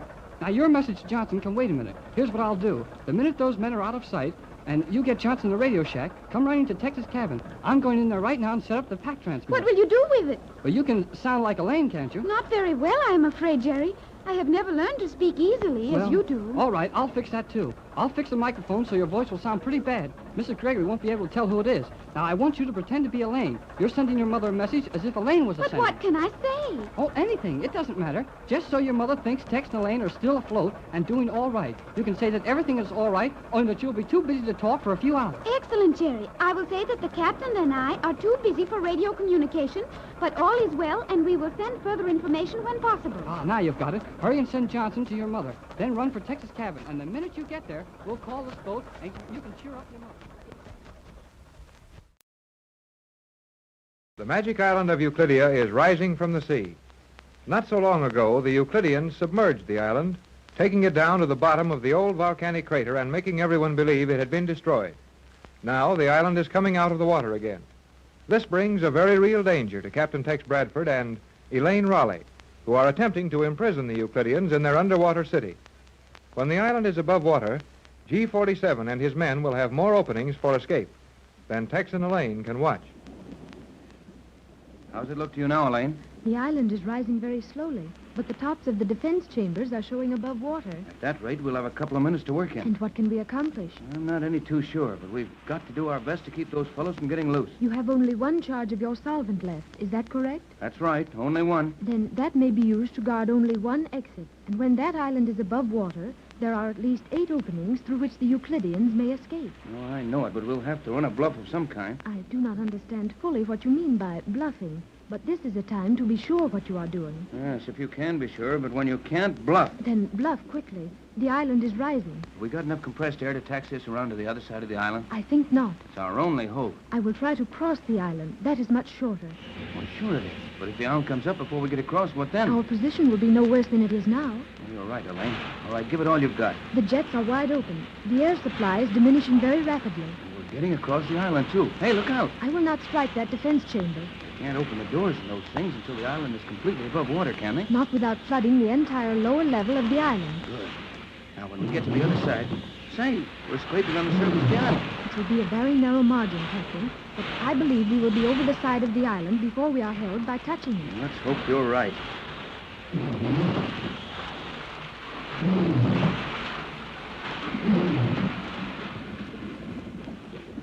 We made it. So I believe. Now cut your rudders around hard. We've got to get right back beside that elevator housing before we lose headway. It will take only a few seconds to complete our circle. Things coming out of the water mighty fast now. What is your plan, Captain? Well, now look, we'll want to stand by as near the elevator housing as possible. Near enough that I can reach out and break those bottles of solvent against the elevator door. I see. Then that will allow your solvent to eat down through the surface of the island, and the ocean will flood into that elevator shaft. Right. And if I remember the layout of this island, they can't shut off that water before it reaches the power rooms and puts the whole island out of commission. That is correct, Captain. Water going into this shaft will flood the entire island, forcing anyone within it to take refuge in the main city of Euclidia. That's what we're going to try to do, Elaine. And that's our only chance. When one of those doors opens, we'll warn whoever comes out that if they attack us or attempt to advance towards us, I'll break these bottles over the elevator housing, and the solvent will eat its way into the island in 5 seconds. An excellent plan, Captain. With the Euclideans driven back into the main city, we will have only the surface airlock to watch. Right, and we're going to have to do something pretty soon. Looks as if that island is about on top. It is now in position. Any moment we may expect to see a door open in one of the surface chambers. Well, I'll hold onto the side of this pier with one hand and hold the solvent in the other. Is there no way in which I could help you, Captain? Afraid not. There's not much room in these little doorways. Look, the central control chamber. Yeah, the door is opening. One of the Euclideans is coming out on the surface. Well, I'll stop that. That's all for you. Don't come any nearer. And what will you do if I advance upon you? I'll break these bottles of my solvent against this elevator housing. I'll flood your island. That would be very foolish, Captain Bradford. Well, that's what I'll do. Try to find out what Thales has in mind. Suppose I break this bottle now. What will you do? Do you not see the large ray gun protruding through the wall of this chamber at my side? I'm not afraid of your ray guns. You ought to know that those rays won't penetrate one of your own boats. This ray will. We will use the metallic ray on you. What's a metallic ray, Elaine? It will melt the metal of this plane as if it were wax. Well, Thales, looks just like we stand here and look at each other for a while. You will lower your solvent carefully into the water and release it. I will not. Then we will turn the ray on your plane. Go to it. And when you do, I'll break those bottles on the elevator shaft. If we sink, we'll take this island with us. It will mean your life. And without us on the surface to open these locks for you, it would mean the life of everyone on Euclidia. Thales seems to be uncertain. I thought that might stop him for a minute. Yes. He's going inside the chamber and closing the door. That gives us a little breathing spell. Your position is most uncomfortable, leaning far out the door with your arms extended. Well, my arms are getting a little numb. Why not use this respite to relax for a moment? Place the solvent on the floor of the plane. Afraid to. I'll bet you they're watching us right now. And the minute I take my arms in, they'll blow this plane to pieces with a metal ray. Yes, that is quite likely. However, you cannot maintain that position indefinitely. Maybe not, but I can get out into the water and hold these things here a long time. Then when I get tired, you can get out and hold them. Even so, that will give us only a few hours. It is well after noon now. In a few hours, it will be dark. Then the Euclideans can attack us easily. I know it, but I want those few hours. Now, if you'll hang onto that arm so I don't bump those bottles against the island, I'll slip out into the water. Very well, Captain.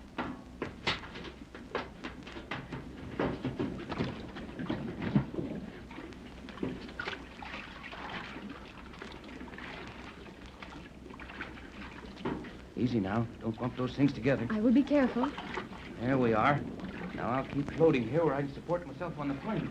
We'll hold out until night at least.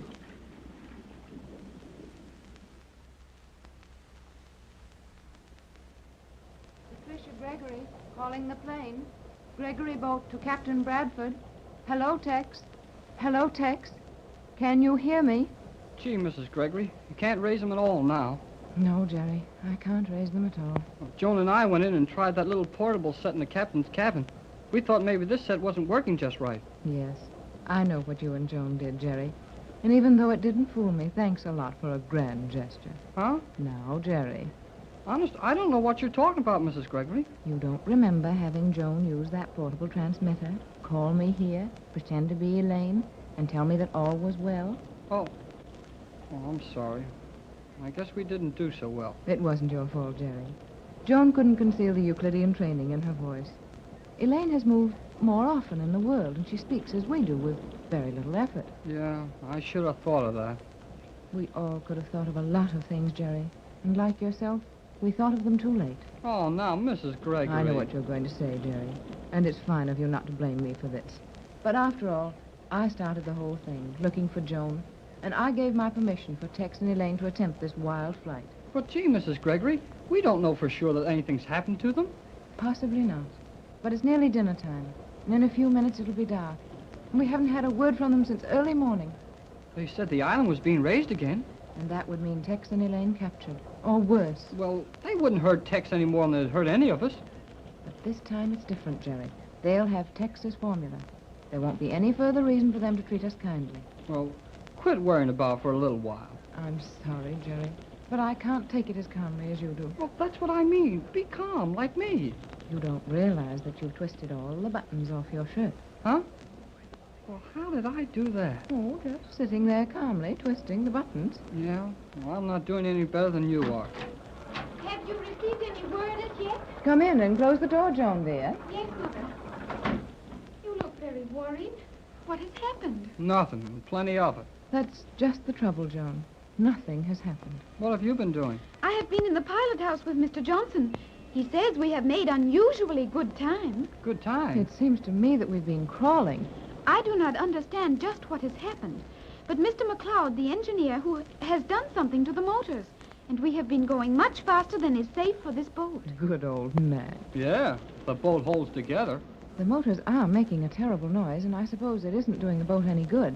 But if we can arrive there by noon tomorrow, well, we may be in time to do some good. Mr. Johnson says we will arrive at the position of Euclidia at daylight. Daylight? Why, Joan, that isn't possible. I thought not, but we are within a few hours' run of the island. Oh, if Tex could only know that. It's getting dark, and they'll be in some terrible position there with darkness coming on. And Tex will be figuring that we're 18 hours away. Daylight's only 12 hours away. Mr. Johnson said we would arrive in 12 to 13 hours. Those 6 hours would mean a lot to Tex, if he's waiting for us. If he's waiting for us, you know he's waiting for us. No, Jerry. I can only hope that he's still waiting. Now, Mother, that feeling will not help. Oh, I'm sorry. You're both so cheerful, and it all seems so hopeless. We could try him again on the radio if you want to. Yes, Mother, we will try again. Very well. But we've been trying for hours. Well, maybe they're just too busy to answer us, or maybe their radio's too weak, or maybe they've gone onto the island to capture it. Or maybe a great many other things. But you don't believe it any more than I do. Oh, all right. I'm scared about what's happened to them, but let's try the radio anyway. We may as well. Patricia Gregory to Captain Bradford. Gregory boat calling Bradford. Hello, Tex. Pat calling. Hello, Tex. Can you hear me? We are within 12 hours of you. Can you hear me? We will be there in 12 hours. Hello, Tex. Hello, Tex. Oh, it's no good. Sure doesn't seem to be, but... Well, let's keep the receiver open anyhow. Oh, do as you like, Jerry. I'm going out and walk around the deck. Do you wish me to come with you, Mother? No, Joan, dear. I want to walk quietly, all alone. I'll feel nearer to Tex, outdoors. He's outdoors, too. Gee, Joan, your mother's sure down in the dumps, isn't she? I do not understand down in the dumps, Jerry. I mean, she's feeling bad. Oh, Mother is very hopeless. Well, I feel the same way, but I thought if we acted cheerful, it might make it a little easier for her. Our radio message from the other cabin did not deceive her, did it? Not for a minute. I thought it would not. If only we knew what Tex was going Jerry, to do. the radio pilot. Standing. Island. guard. Sinking. Hurry. Few hours. Will sink. Gregory. Hurry. Bradford. Sinking. Hurry. Oh, Jerry, that was Elaine. Yeah, and she and the captain are in trouble. Serious trouble. They are sinking. Maybe they meant the island. No, Jerry, their plane is sinking. Elaine said hurry. Well, look here, Joan. No matter what happens, don't tell your mother. But, Jerry, she... No, Joan, not a word to her. We'll tell Johnson, the skipper, and the engineer, and they'll break this boat trying to get up to there. But it won't help her to worry your mother anymore. And maybe we'll be in time. Elaine said sinking. She didn't say sunk. And there's plenty of hope for some good luck between sinking and sunk. The last time we heard from the Magic Island, Captain Bradford and Elaine were reported sinking.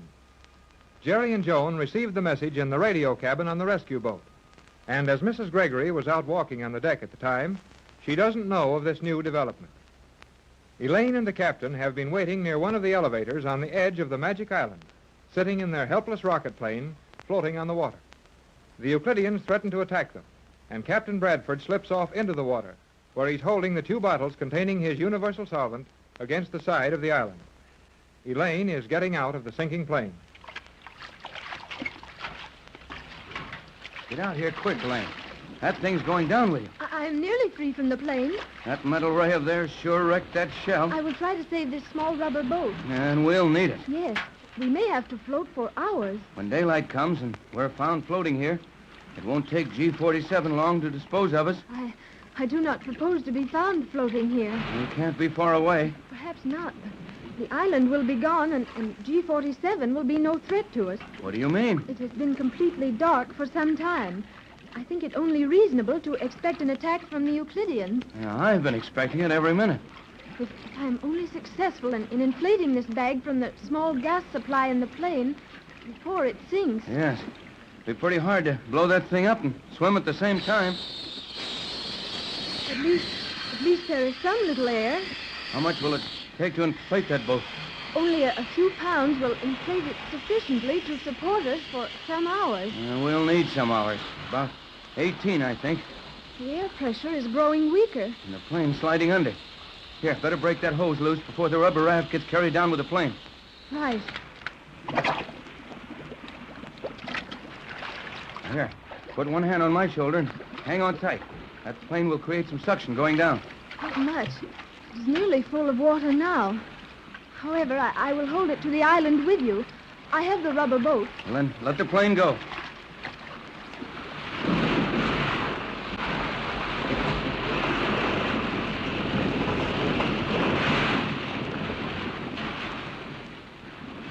Well, there goes our plane. I think the Euclideans are coming after us. How can you tell in this darkness? I saw a thin beam of light for an instant. Someone slipped out of the central control chamber. And there's only one thing to do. Swim away from this island and take that rubber boat with you. I understand. I am safely away. Good. Now I'll break these bottles of solvent against the elevator housing.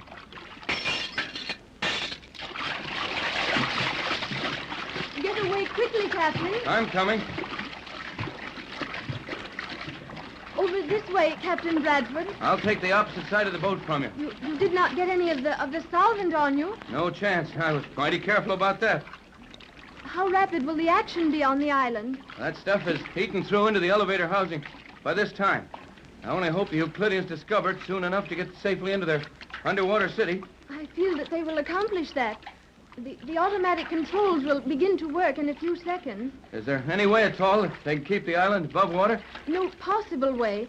That island will have to be submerged to its foundation. Everyone in the island will have to flee for safety to the city. And it will take days, perhaps weeks, to raise the island and repair it. If my solvent doesn't damage it beyond repair. We may as well prepare for a long, wet night, Captain. Yeah, it looks like it. If that's the worst that happens to us, we'll be all right. Listen. The signal to submerge the island. Yes. That means that all the Euclideans will be prisoners in their own city, while we're free.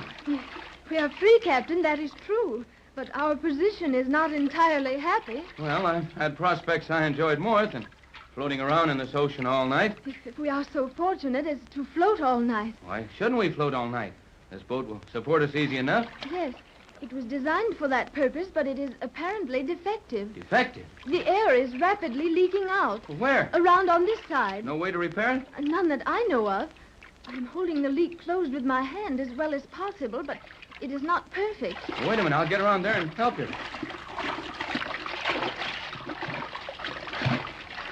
If we had something with which to tie a knot around this leak. We have. Strings from those broken bottles are still tied to my wrist. That will do nicely. Now, if you'll squeeze some of the air out of a small section of the hole, I'll tie it up. I'm doing so. That's good. Now hold it tight. I'll try to knot this so it won't leak much. A very little will support our weight for the night. Right. There you are. I don't think that'll leak anymore. Even if it does, we can probably blow enough air into it to support us. I'm very glad this boat is successful. I would not like to cause you trouble. Cause me trouble? I wouldn't have any more trouble than you would swimming around here all night. I've learned a great deal from you, Captain Bradford. Well, we've learned a few things from you, too. In a scientific way, perhaps. But from you, I have learned that a man may accomplish a great deal if he does it quietly. On Euclidia, every accomplishment was loudly discussed. We like to talk about what we do in our world, too. Now, Elaine, here, you get up on this raft. Oh, but Captain... Come on, up you go. One of us swimming at a time is enough. We've got a lot of hours ahead of us. There's no use in both of us paddling around in this water. Calling Captain Bradford. Gregory boat to Captain Bradford. Patricia Gregory to Bradford. It is no use, Mother. You may as well stop. Yes, you're right, Joan. It's nearly daylight. Nearly 24 hours since we heard from them last. And soon after daylight, we should reach their position. And what will we find? That we cannot know until we arrive. Where's Jerry? I am not sure. He has been all over the boat at various times. First helping Mr. McLeod with the motors, then relieving Mr. Johnson in the pilot house. Jerry has done much the last few hours, Mother. I know that, Joan. Jerry's been wonderful. Everyone on board has done their best. And for what? Mother, you must not look at things so hopelessly. Mr. Johnson says we will arrive at the position of Euclidia shortly after daylight. And the sky is gray now. I'm older than you are, my dear. Johnson is a grand person, and he's trying to keep my spirits up. But I know too much about boats for that. We couldn't possibly have made sufficient speed to reach Euclidia before noon. I feel that Mr. Johnson is sincere, and we will locate Elaine and the captain within the hour. Well, why don't they use their radio? They have been on the water, floating in that small rocket plane for 6 days. It is possible their batteries are too weak to reach us. If we're as close as Johnson says, and if the plane was still afloat, it wouldn't take much of a radio to reach us. No, Joan. That plane is no longer afloat. Mother, if you do not stop talking like that, I shall put you to bed. I shall indeed. Oh, and here is Jerry. Perhaps he has news. Jerry, have you heard? Oh. Nothing, Jerry? I'm sorry. Oh, it isn't your fault, Jerry. I feel like it is. Kind of. But how could it be, Jerry? Oh, I don't know, but it seemed like with so many of us on this boat, we could have done something to help them. One of us should have had an idea. That's how I feel, Jerry. As if we'd fallen down on the job somewhere. You did try to launch the small plane last night. Yeah, and cracked it up, getting it over the side. That couldn't be helped. We didn't have time before sailing to equip the boat properly for dropping the plane. Oh, I know. But I'll bet if Tex had been here, he could have done it. Yes, Tex could have done it. Are we not near Euclidia now? Johnson said an hour just before I came in. An hour is a lifetime right now. Yeah, and an hour's too long if they haven't got anything to hang on to. Oh, but maybe they have, huh? Come with you, Skipper? Aye. All of us? Aye. Well, what's happened? Come. But where do you wish us to go, Skipper? Forward. The pilot house? Aye. Come on, Mrs. Gregory. I'll bet Johnson's got some news. No, Jerry. Not yet. Hurry, Mother. Come up forward to the rail. All of you. Well, what is it, Johnson? I'm not sure if it's anything. The sky is getting lighter. Yeah, you can begin to see the water around the boat. Well, we'll all watch dead ahead. You've seen something? I thought so, Mrs. Gregory, but I wouldn't be sure. What did you see? I thought I saw a light. I turned on our searchlight then, but nothing since. We'll turn the searchlight on again. Well, the light from it is so great that it prevents our seeing a small light on the water far off. Well, turn it on again, and then turn it off quick. And maybe they're looking for us. Yes, Johnson. Very well, Mrs. Gregory. That is a powerful light. Boy, it sure is. Sweep the water with it, Johnson. Right. And everybody look hard at that water where the light hits. I see nothing but water. Just water. Me too. Well, this is the worst hour of the day for visibility.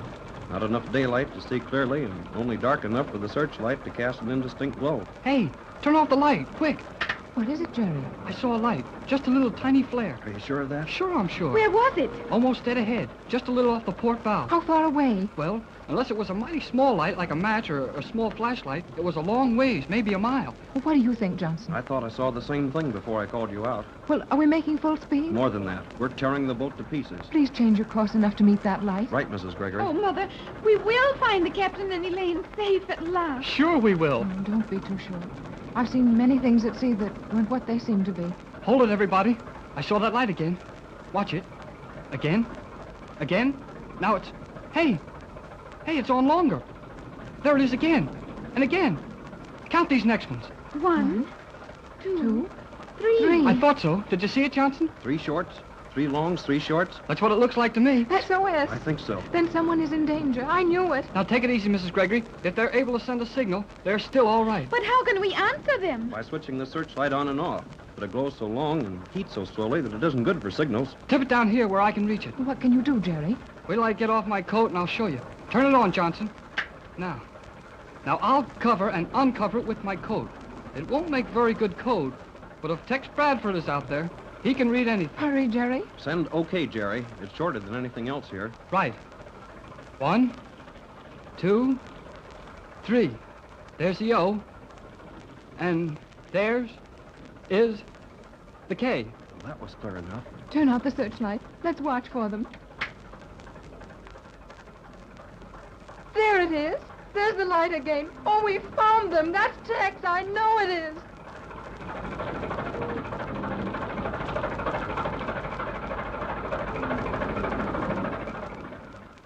In that dark gray hour just before the dawn, Mrs. Gregory and her chartered rescue boat reached the location of the Magic Island. This weird island has been submerged, raised, and sunk since we saw it last, and Captain Bradford and the girl commander nearly went down with it. They floated all night, clinging to a small rubber life raft, and were just about ready to give up hope when a searchlight swept the sky. Johnson, in the pilot house of the rescue boat, thought he saw a tiny light far ahead and called Mrs. Gregory, Jerry, and Joan to watch with him. Jerry signals with the searchlight, and a faint answering signal is seen. All is excitement aboard the Gregory boat as they bear down rapidly on the 2 people in the water, the first faint streaks of dawn lighting up the ocean.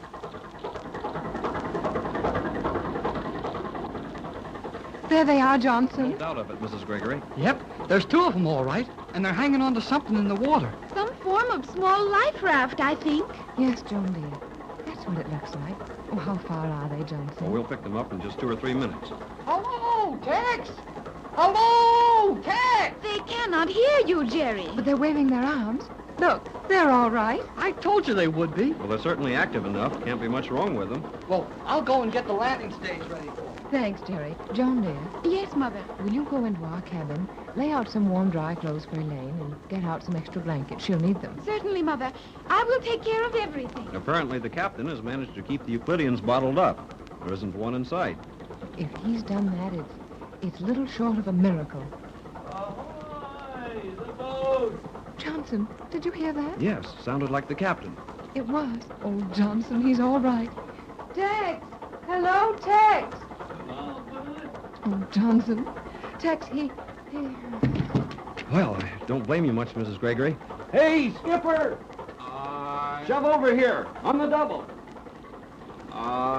Move faster than that, man. Can't you see Mrs. Gregory's fainted? Here, take her in her cabin. I'll give you a hand. I'm all right. I didn't faint, Johnson. Well, you certainly gave a good imitation of it. Hold on, Skipper. Why? You needn't carry me now, Skipper. I'll be all right. Fainted. She didn't faint. Will you please put Mrs. Gregory down? Thanks, just the same, Skipper. Isn't there anything in the world which will cause that man to say more than one word at a time? Nothing. Oh, I'm all right now. How near are we to Tex and Elaine? Mighty close now. McLeod! Aye, Mr. Johnson. Hold your motors down hard. Ahoy there, Tex. Are you all right?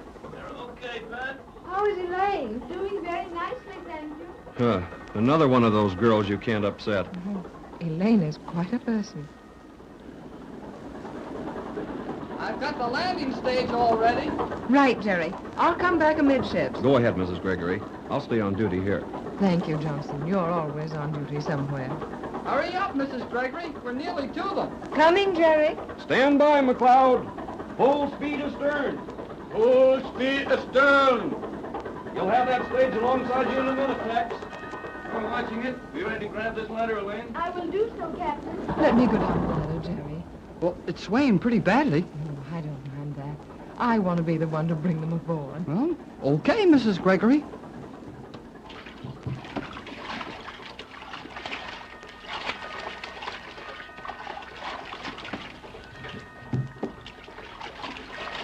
Oh, Tex, give me your hand. I'm all right, Pat. And Elaine, you must be nearly dead. We did not fare badly. Come on up the ladder. I'll help you. Thank you, Mrs. Gregory. I'm right up here, Elaine. Give me your hand as soon as you get up high enough. It is good to see you, Jerry. Boy, it's sure good to see you, too. I will take charge of Elaine now, Jerry. Come to our cabin, Elaine. You must have some warm, dry clothing at once. Hey, look. Look at the captain and Mrs. Gregory. Why, what did you see, Jerry? Oh, nothing. Not a thing. You hurry up and take Elaine to your cabin. I do not wish to trouble you. Oh, it is no trouble. Come at once with me, And Elaine. before you do anything else, you're going to get into some dry clothing and have something hot to drink. No time for that now. Hello, Gee. Jerry. Gee, we're glad to see you, Tex. Maybe you think I'm not glad to be here. Did you bottle up all the Euclideans? We sure did, son. Every last one of them. Say, how do we get them on board? Now, Jerry, that can wait. Tex needs some dry clothing and some hot food. Later, Pat. Just now, we've got to handle this matter of the Euclideans. Something may happen to allow them to escape. We'd better get busy. Well, what do we do? I want you to go up and send Johnson to the radio cabin for instructions. You hold the wheel while he's gone. And tell the engineer not to move off this spot. Aye, aye, sir. I'll send Johnson to you right away. Tex, you're wet and cold and tired. All of that, Pat, dear, but all of that can wait. Let's go in the radio cabin. Did things work out according to your plans? Not entirely. They almost had us when they raised that island again. But the last 2 bottles of my solvent sank the island. Elaine and I managed to hang on all night. Oh, at least it's warm in here. Yeah, and I'll have Jerry bring me some hot coffee when he comes back. You haven't heard anything from Euclidia on this radio, I suppose? No, and we haven't tried to contact them. Just as well, though they've probably heard all we said to each other. Well, welcome to the ship, Captain. Thanks, Johnson. Nice work getting here. Thanks to McLeod. He cried bitter tears over his poor engines all the way down here. But he kept them running. Fair enough. Now, here's the setup. I want to take these Euclideans aboard at once. Quarters enough for them? I think so, Tex. We didn't have time to fix the boat up properly, but there are comfortable, clean quarters for nearly 300 below decks, and food enough to take us back to Los Angeles. That's all we need. All right, Johnson. I'll get them on the radio and tell them what they're to do. You stay in the bow. Keep the ship in this position. That landing stage is practically over the surface airlock I'll make them come up through. Well, what if they come up with weapons? Take one of the crew up forward with you, Johnson. Have him train that large telescope on the spot where Euclideans start popping out of the water. I'll tell them we've got some powerful kind of gun pointing at them. They won't know the difference. That's a good idea, Captain. But are you sure they'll start popping out? I'll take care of that with the radio. Anything else? That's all. How about getting them peaceably into the hold once they're aboard, Tex? We've men enough here to guarantee that. I think our trouble with Euclidia is all over. They won't have much fight left in them when they get up here. Well, I'll shove off. You want Jerry in here? Yes, for the present. I'll send him out to you later. He knows more of those Euclidean tricks than you do. Right, Captain. Well, Pat, here we are. Yes, Tex. Here we are. And last night I thought we'd never be together again. I'd like to do nothing but sit here and look at you. There's work to be done. First thing is to see if our friends care to enter into a little radio talk. Well, I doubt it. I think they will. Bradford to Euclidia. Bradford to Euclidia. Answer at once. What will you do if they refuse, Tex? They won't refuse. Thales on Euclidia to Bradford. Euclidean transmission chamber to Gregory Boat. What is your message, Captain Bradford? Hello, Thales. You will pass these instructions to everyone in Euclidia. This is final. Do you understand that? Your instructions will be followed. Then listen carefully.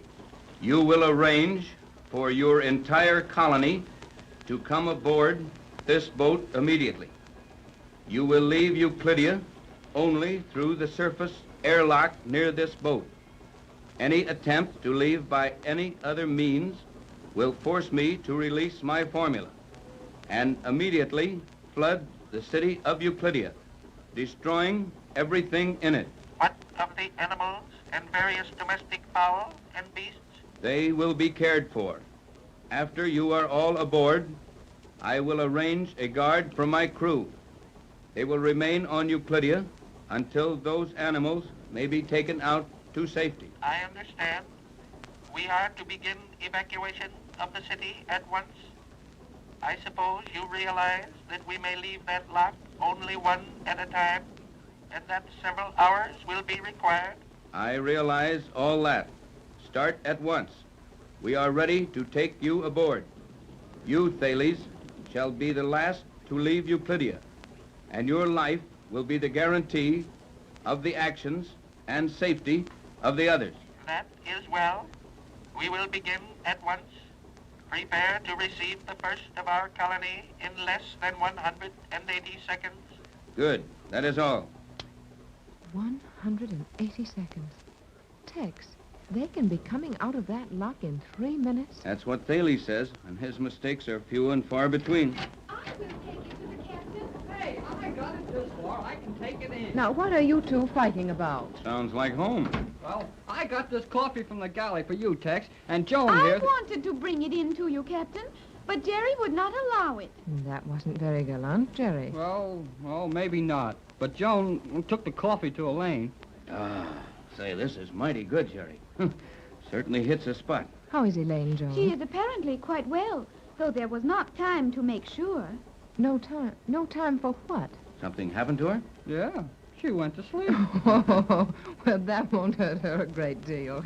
You know, that girl has plenty of nerve. She deserves a rest. But she did not even have her coffee. I sent Jerry to the kitchen and... Kitchen? I've told you 100 times, on a boat, it's the galley. Very well, Jerry. I sent you to the galley, and before you returned with the coffee, Elaine had fallen asleep. Well, that's all right. Sleep will do her more good anyway. But I enjoyed the coffee. A little later, I'd like some more. Oh, sure, Tex. I'll get as much as you want. Hey, what about the Euclideans? I just had Thales on the radio. They're coming aboard right away, and they're not going to stop to argue about it. The Euclideans agreed to your plans without resistance? They did. Doesn't sound right to me. And it wouldn't to me, Jerry, if I hadn't heard it with my own ears. Well, I'll bet it's a trick. I would suspect that. No, not this time. Frankly, I expected some argument about it. But for some reason, Thales sounded absolutely hopeless. Yes, I think you're right, Tex. All the fight has gone out of them, but why? I don't understand it. I'm just glad of it. Yes, Skipper? Come. What's up? Hurry. What's happening, Skipper? Euclidean. Euclidean coming up out of the water? Aye. Oh, boy, come on, Joan. We've got to see Yes, this. Jerry, it is very exciting. Are the crew all lined up to run him into the hold? Aye. Come on, Pat. This is what we've been waiting for. Yes, Tex, this is what we've been waiting for. Hurry up, the first Euclidean is coming up the ladder.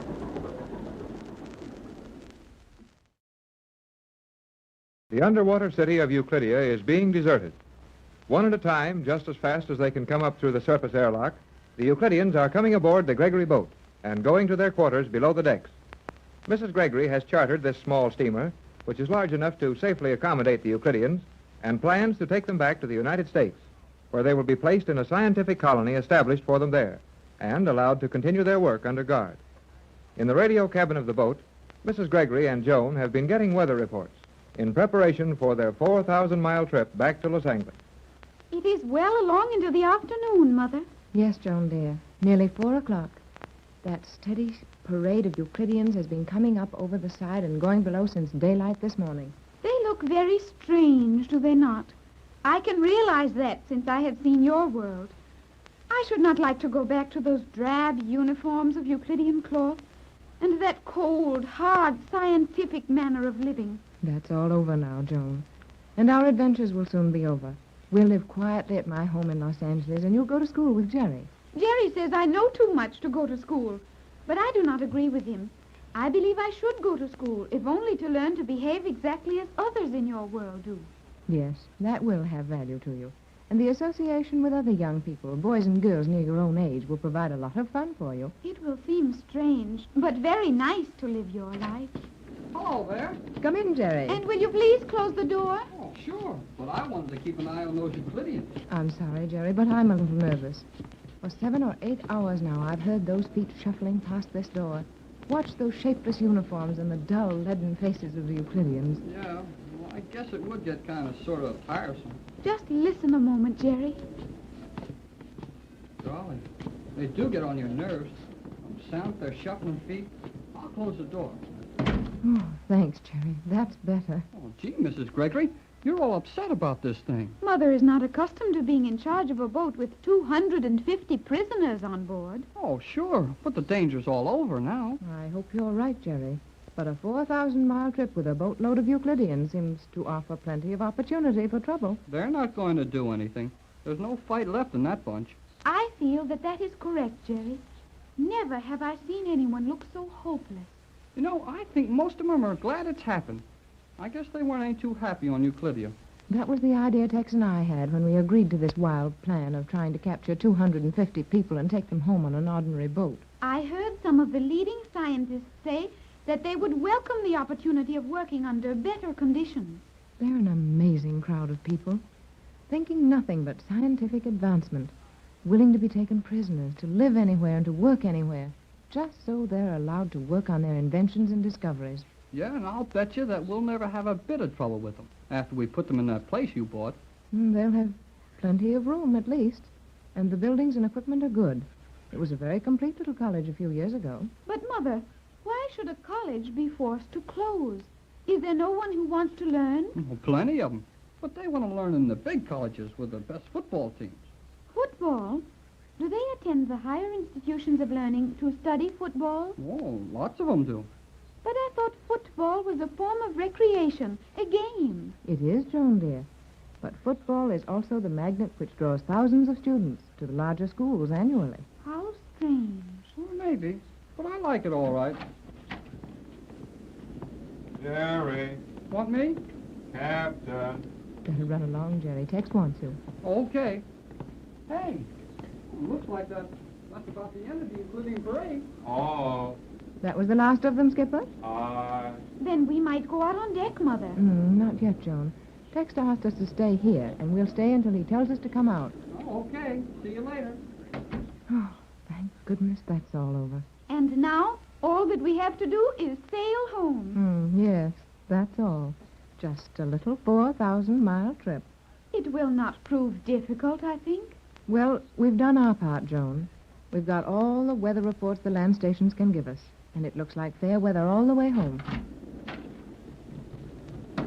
May I come in, Mrs. Gregory? Of course you may, Elaine. Sit down here. Thank you. You must be very tired. I am tired, but tired with the satisfaction of a task well performed. And the Euclideans are all aboard? Why, yes.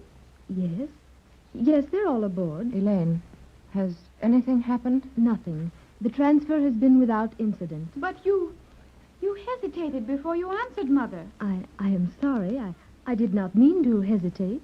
Something is wrong, Elaine? Tex? Jerry? They are quite all right.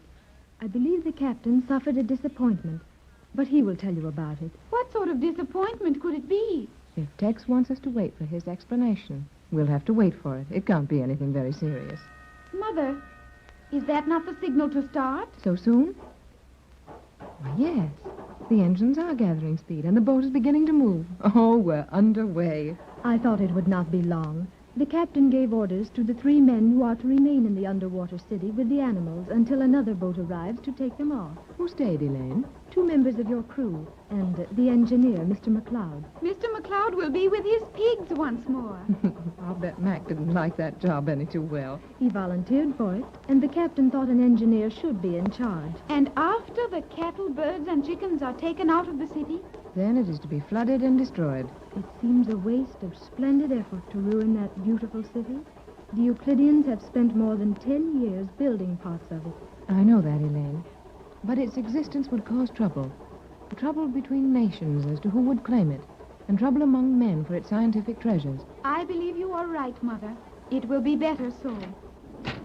Oh, Tex, it's really over? Yes, Pat. It's all over. I hope. You hope. Elaine, Yes, Captain?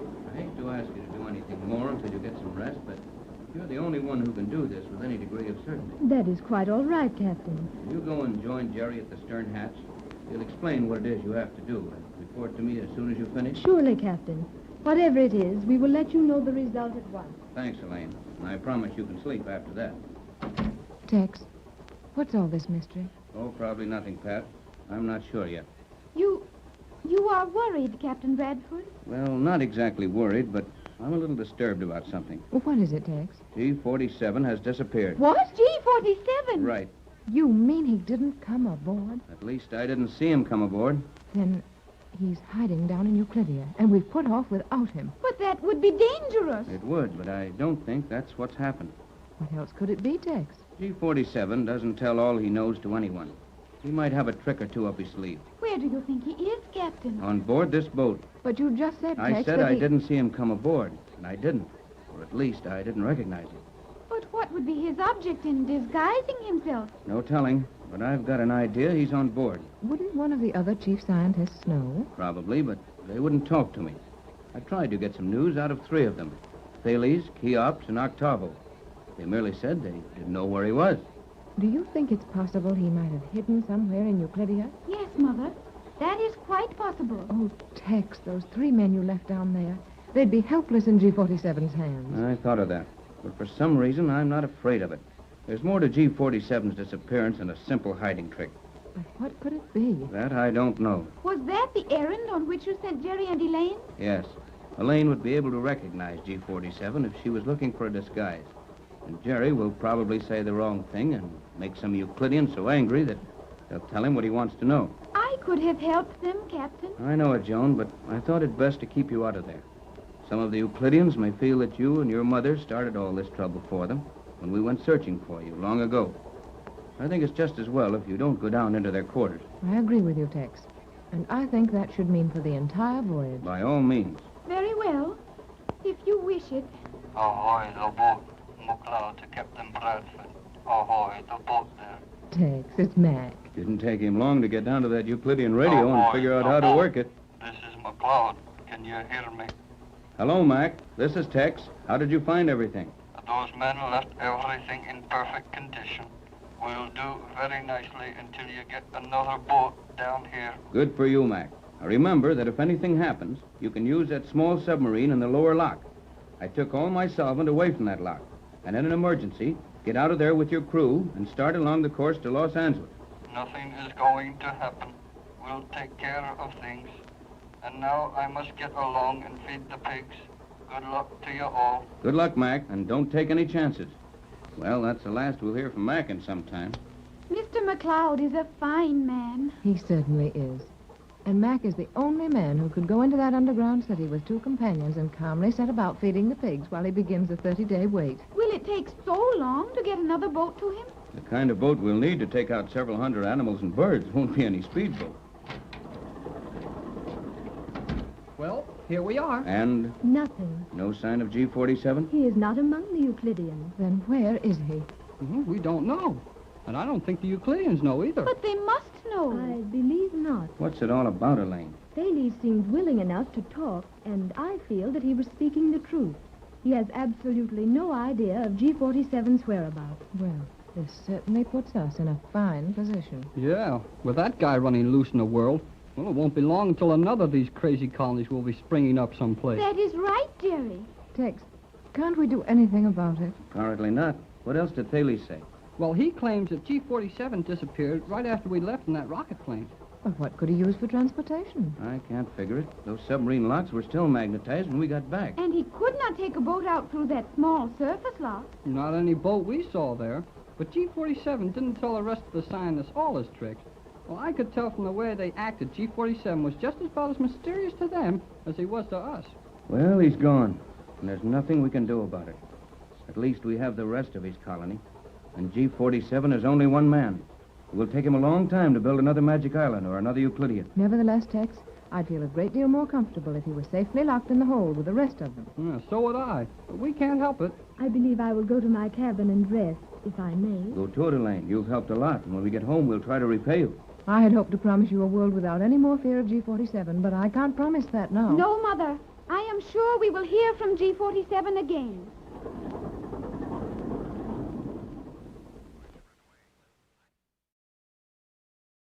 Once more, the Gregory party has returned safely from the Magic Island, bringing with them the entire colony of Euclideans from the strange underwater city.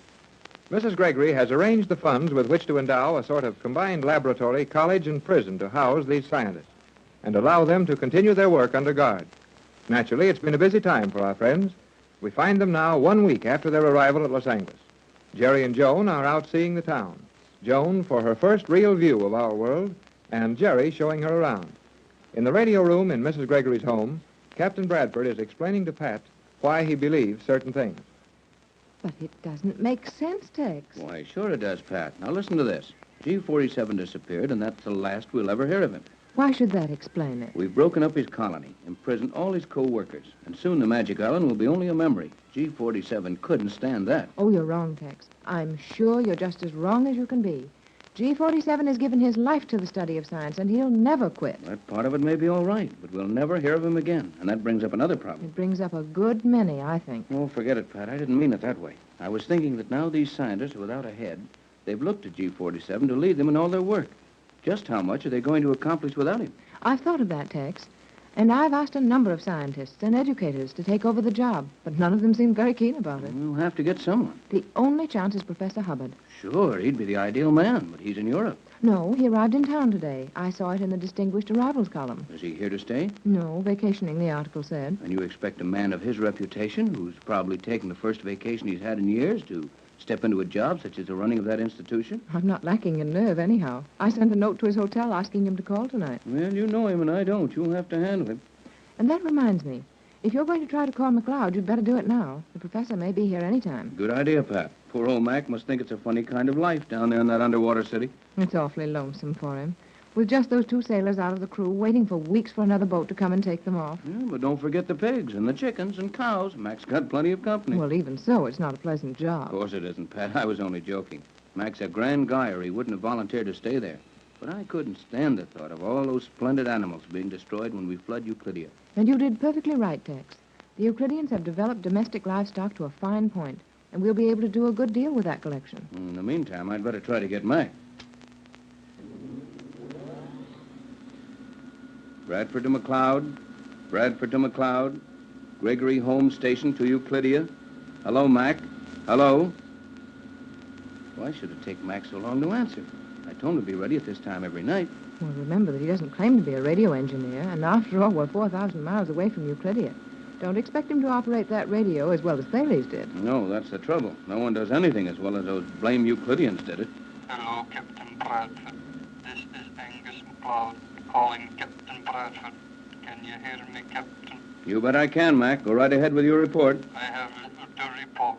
All is well. He'd say that if the city was flooded. Hasn't anything happened, Mac?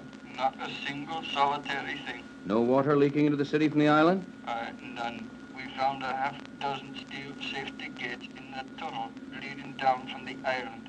We closed them, and there's no danger now. Well, it's only about another 8 or 9 days, Mac, and that cattle boat will arrive there to pick you up. Aye, Captain.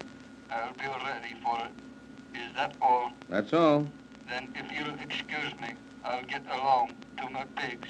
Good night. Night, Mac. I wonder if Mac doesn't realize that conversation is free. He sure treats it like an antique, but he gets his work done. And instead of being lonesome, he's worrying about his pigs. Euclidia does funny things to people. Yes? It's Joan and me, Mrs. Gregory. Well, come in. Jerry Hall, how many times have I told you to say it is Joan and I, not Joan and me? Oh, okay, then. It's us. That'll do nicely, Jerry. What have you two been doing? We have been enjoying ourselves. You have. Well, now what?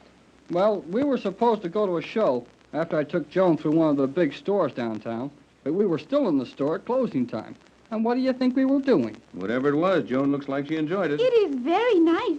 I want Jerry to take me down there again tomorrow. Oh, I will. Well, for heaven's sakes, what is it? Well, Joan got started riding those blame escalators, and I couldn't get her off them.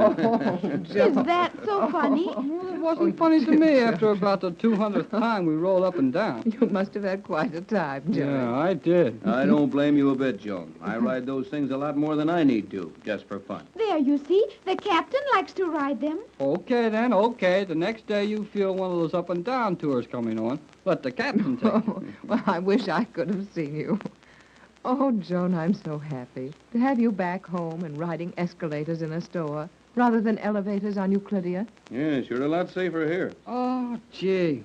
Golly whisk. What is it, Jerry? We forgot. Oh, Jerry, so we did. Something important? Well, I don't know. But there's a funny-looking old man down in the living room. A man in the living room, Jerry? Yes, Mother. Jerry and I met him at the gate, and he said that you had asked him to call.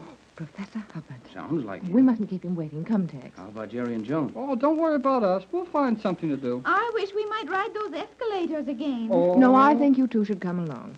The professor is a very interesting man, probably the outstanding scientist in the world today, and a man of whom I'm going to ask a very great favor. Oh, sure. We'll be glad to go if you want us. Well, then let's hurry and all go. Should we not lock the door of this radio room? Oh, Joan, dear, we're in Los Angeles now, not on Euclidia. We had to be careful once, though, when Hollywood was full of Euclideans. These are very beautiful stairs, Mother. But would it not be nice if they were equipped Joan, with... if you ask your mother to put a moving stairway in here, I'll think of something to do to you. Now, you two be quiet. You're going to meet an important man, and Mrs. Gregory is going to ask him Quiet, Tex. Good evening, Professor Hubbard. Mrs. Gregory. Oh, I'm sorry you've been kept waiting, but the young people forgot to tell us you were here. That is the usual penalty for age, is it not? To be forgotten by the young. So good of you to come, Professor. This is Captain Bradford. Tex, Dr. Hubbard. Heard a lot about you, Professor. This is a real pleasure. That pleasure is mutual, Captain. I have long wanted to meet so able a scientist who was level-headed enough to think of other things occasionally. May I present my daughter, Joan? We've just had Joan with us a short time. You need not tell me of that, Mrs. Gregory. The story of your daughter's discovery on that unique island in the South Seas is common property. You are an interesting young lady, lovely as your mother. And to be interesting and lovely is an accomplishment. And this is Jerry Hall. You were one of the searching party, were you not, Jerry? Oh, yes, sir. Well, I'm not interesting or lovely, but I got as much fun out of it as the rest of them did. Yes, you would. Well, Mrs. Gregory, it's a genuine pleasure to see you again, and I should like nothing better than to spend an evening talking about the days when my name was little known, and you generously financed an expedition for me. But the urgency in your note leads me to believe that this is more than a social call. It is. And if you'll all make yourselves comfortable, I'd like to outline a plan I have, and then ask my favor of you. Anything within my power? You can't imagine the sort of favors I've learned to ask in the last few months. To begin at the beginning, we found this strange island with Joan safely living there. But these men, Euclideans they called themselves, were not too friendly. And knowing the captain had a formula they would give much to have, they made us prisoners, in the hope of securing the formula as ransom. Well, we managed to escape, however, and after several attempts, used the same formula to capture their underwater city. I am aware of all that. Now, you have brought these Euclideans, as they choose to call themselves, back here under guard. Place them in an endowed institution where they may continue their almost fanatic pursuit of science. But you are making sure their discoveries are to be used only for good in the world. Is that correct? Perfectly. You seem well informed on this whole thing. I am well informed. You may be surprised when you learn just how well informed I am. I know that your reason for inviting me to call here this evening was for the purpose of asking me to take charge of your scientific, shall we say, college. How did you guess that? It was hardly a guess. Your colony is without a head now. Those men need a leader, and you neglected the little matter of bringing their leader with you. Tex, do you realize what the professor has just said? Yes, but what's more important, I'm beginning to get an idea why he said it and how he knew all about this. I am pleased with you, Captain Bradford. You think very rapidly. And unless I am much mistaken, The young people are wondering if certain characteristics of voice and manner are not familiar to them. Jerry, do you? Yeah, I do. But you've been active in Europe all these years. In my spare time, I have managed to be seen in scientific circles in Europe, that is true. But I spent little time there. You are G47? Yes, I am G47, head of Euclidia, and greatest scientist in the world. Jerry, think of that. My head won't work anymore. You think. Well, Professor, you place us in a strange position. You realize, of course, that your identity as a professor is established. That it would be utterly impossible for us to prove that you were ever G47. That is true. This is all a little too much for me. Well, look, why not let the professor, or G47, or whatever he wants to call himself, take charge of your college? I think that is an excellent idea, Mother. You hit it, Jerry. Regardless of the identity of this gentleman, he is the only man in the world who can get from that group of scientists the treasures they are capable of making. I am glad you are so sensible.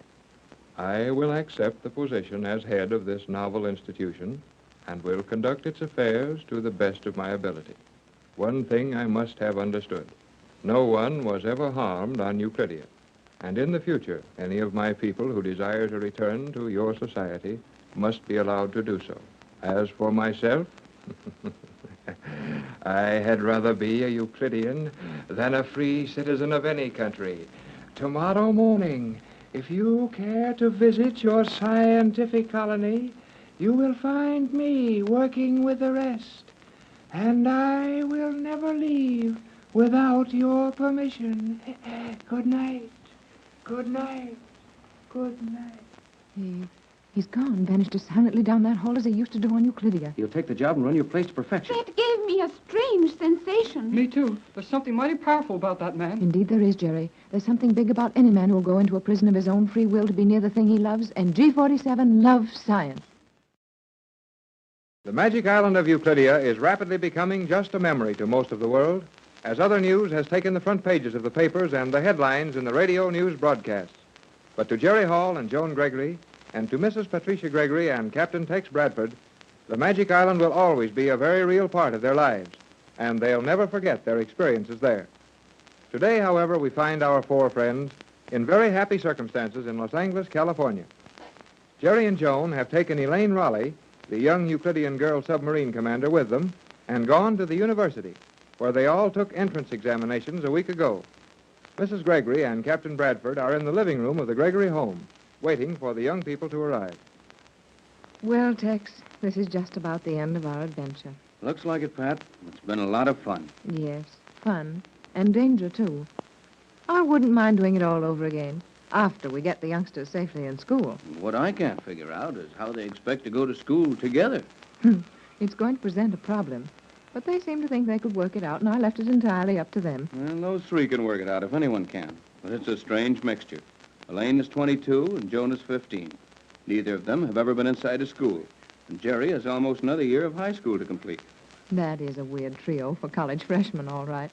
But we'll see how they make out.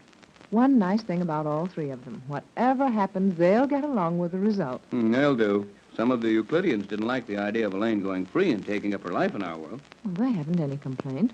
Elaine was an outcast. She didn't agree with all of their views, and she did help us.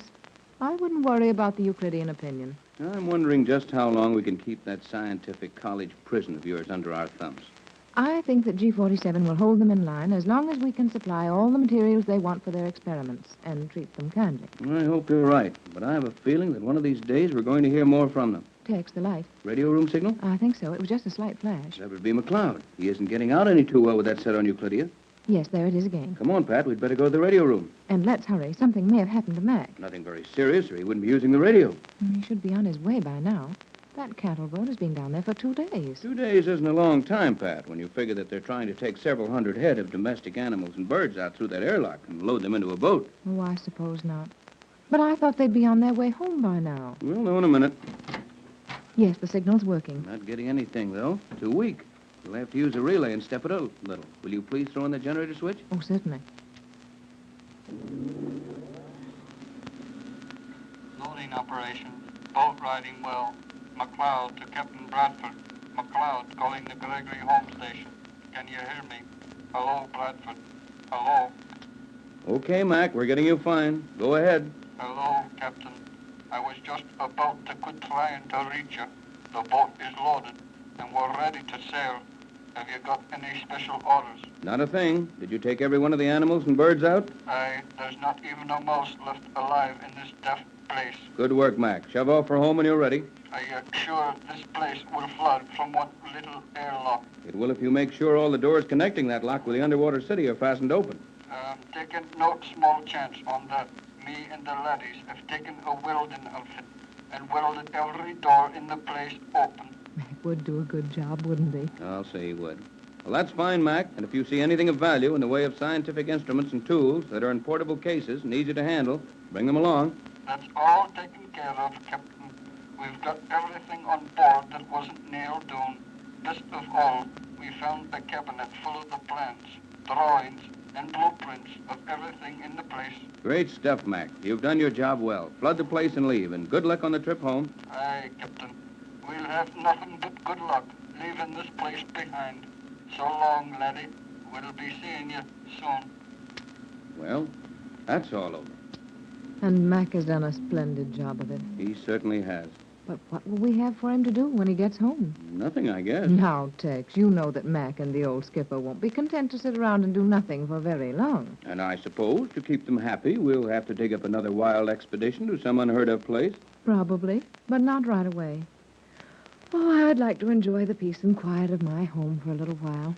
Well, I don't blame you. We've certainly been on the go for the last year. That must be Jerry and Joan and Elaine at the door. Thought you gave them a key. I did, but Joan likes to ring those chimes. I'll say she does. Funny if they'd fascinate her like that, after all the wonderful things she saw on the Magic Island. Well, perhaps it's the novelty of finding a set of chimes like that in an ordinary home. They're inside now. Yes, sounds like it. What was it you said about the peace and quiet of your home? Are you here? Yes, Joan, dear, in the radio room. May we come in? Come on in, kids. Let's go back into the living room, Tex. Well, if you don't mind, I'd rather stay here for a half an hour or so. Why, Tex? Well, just to be sure Mac gets off all right. Oh. If we don't hear from him in half an hour, we'll know that he's on board the boat and underway for home. That's right. Oh, Mother, we have had the most fun. Well, Joan, dear, you Gee, certainly... Mrs. Gregory, guess what? Oh, hello, Captain. Hello, Jerry. Joan? Well, I haven't the least idea, Jerry. Well, we're all in college. You are not in college, Jerry. Well, I'm pretty near. Now, suppose you two calm down and tell us one at a time. I All am I've now got a to member do of is the to study Children, chemistry. please, one at a time. Oh, I'm sorry. Suppose you started, Joan. Very well, I will do so. Elaine, Jerry, and I went to the university to learn the results of our examinations for entrance. And I will be accepted at once. Oh, that's splendid, Joan. How about you, son? Well, I'm practically accepted. Only I have to finish high school yet, and I've got to take a special 3-month course. Then I go in with Joan as a freshman. Oh, that's fine, Jerry.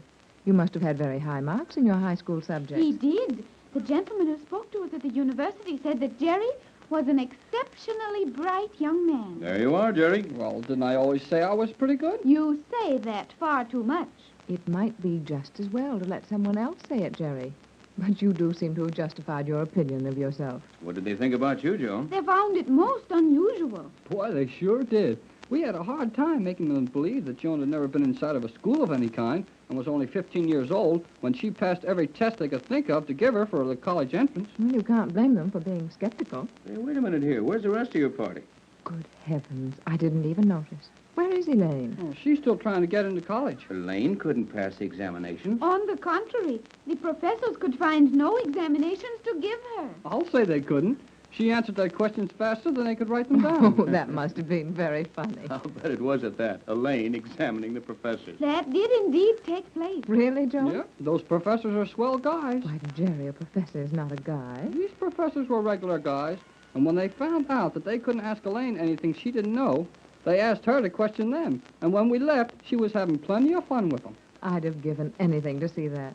But what is she going to do about it? They agreed to allow her to attend certain of the classes, which she wanted to do, in order to familiarize herself with our manner of education and our social customs. Good idea. And it will be a good atmosphere for Elaine. Yes.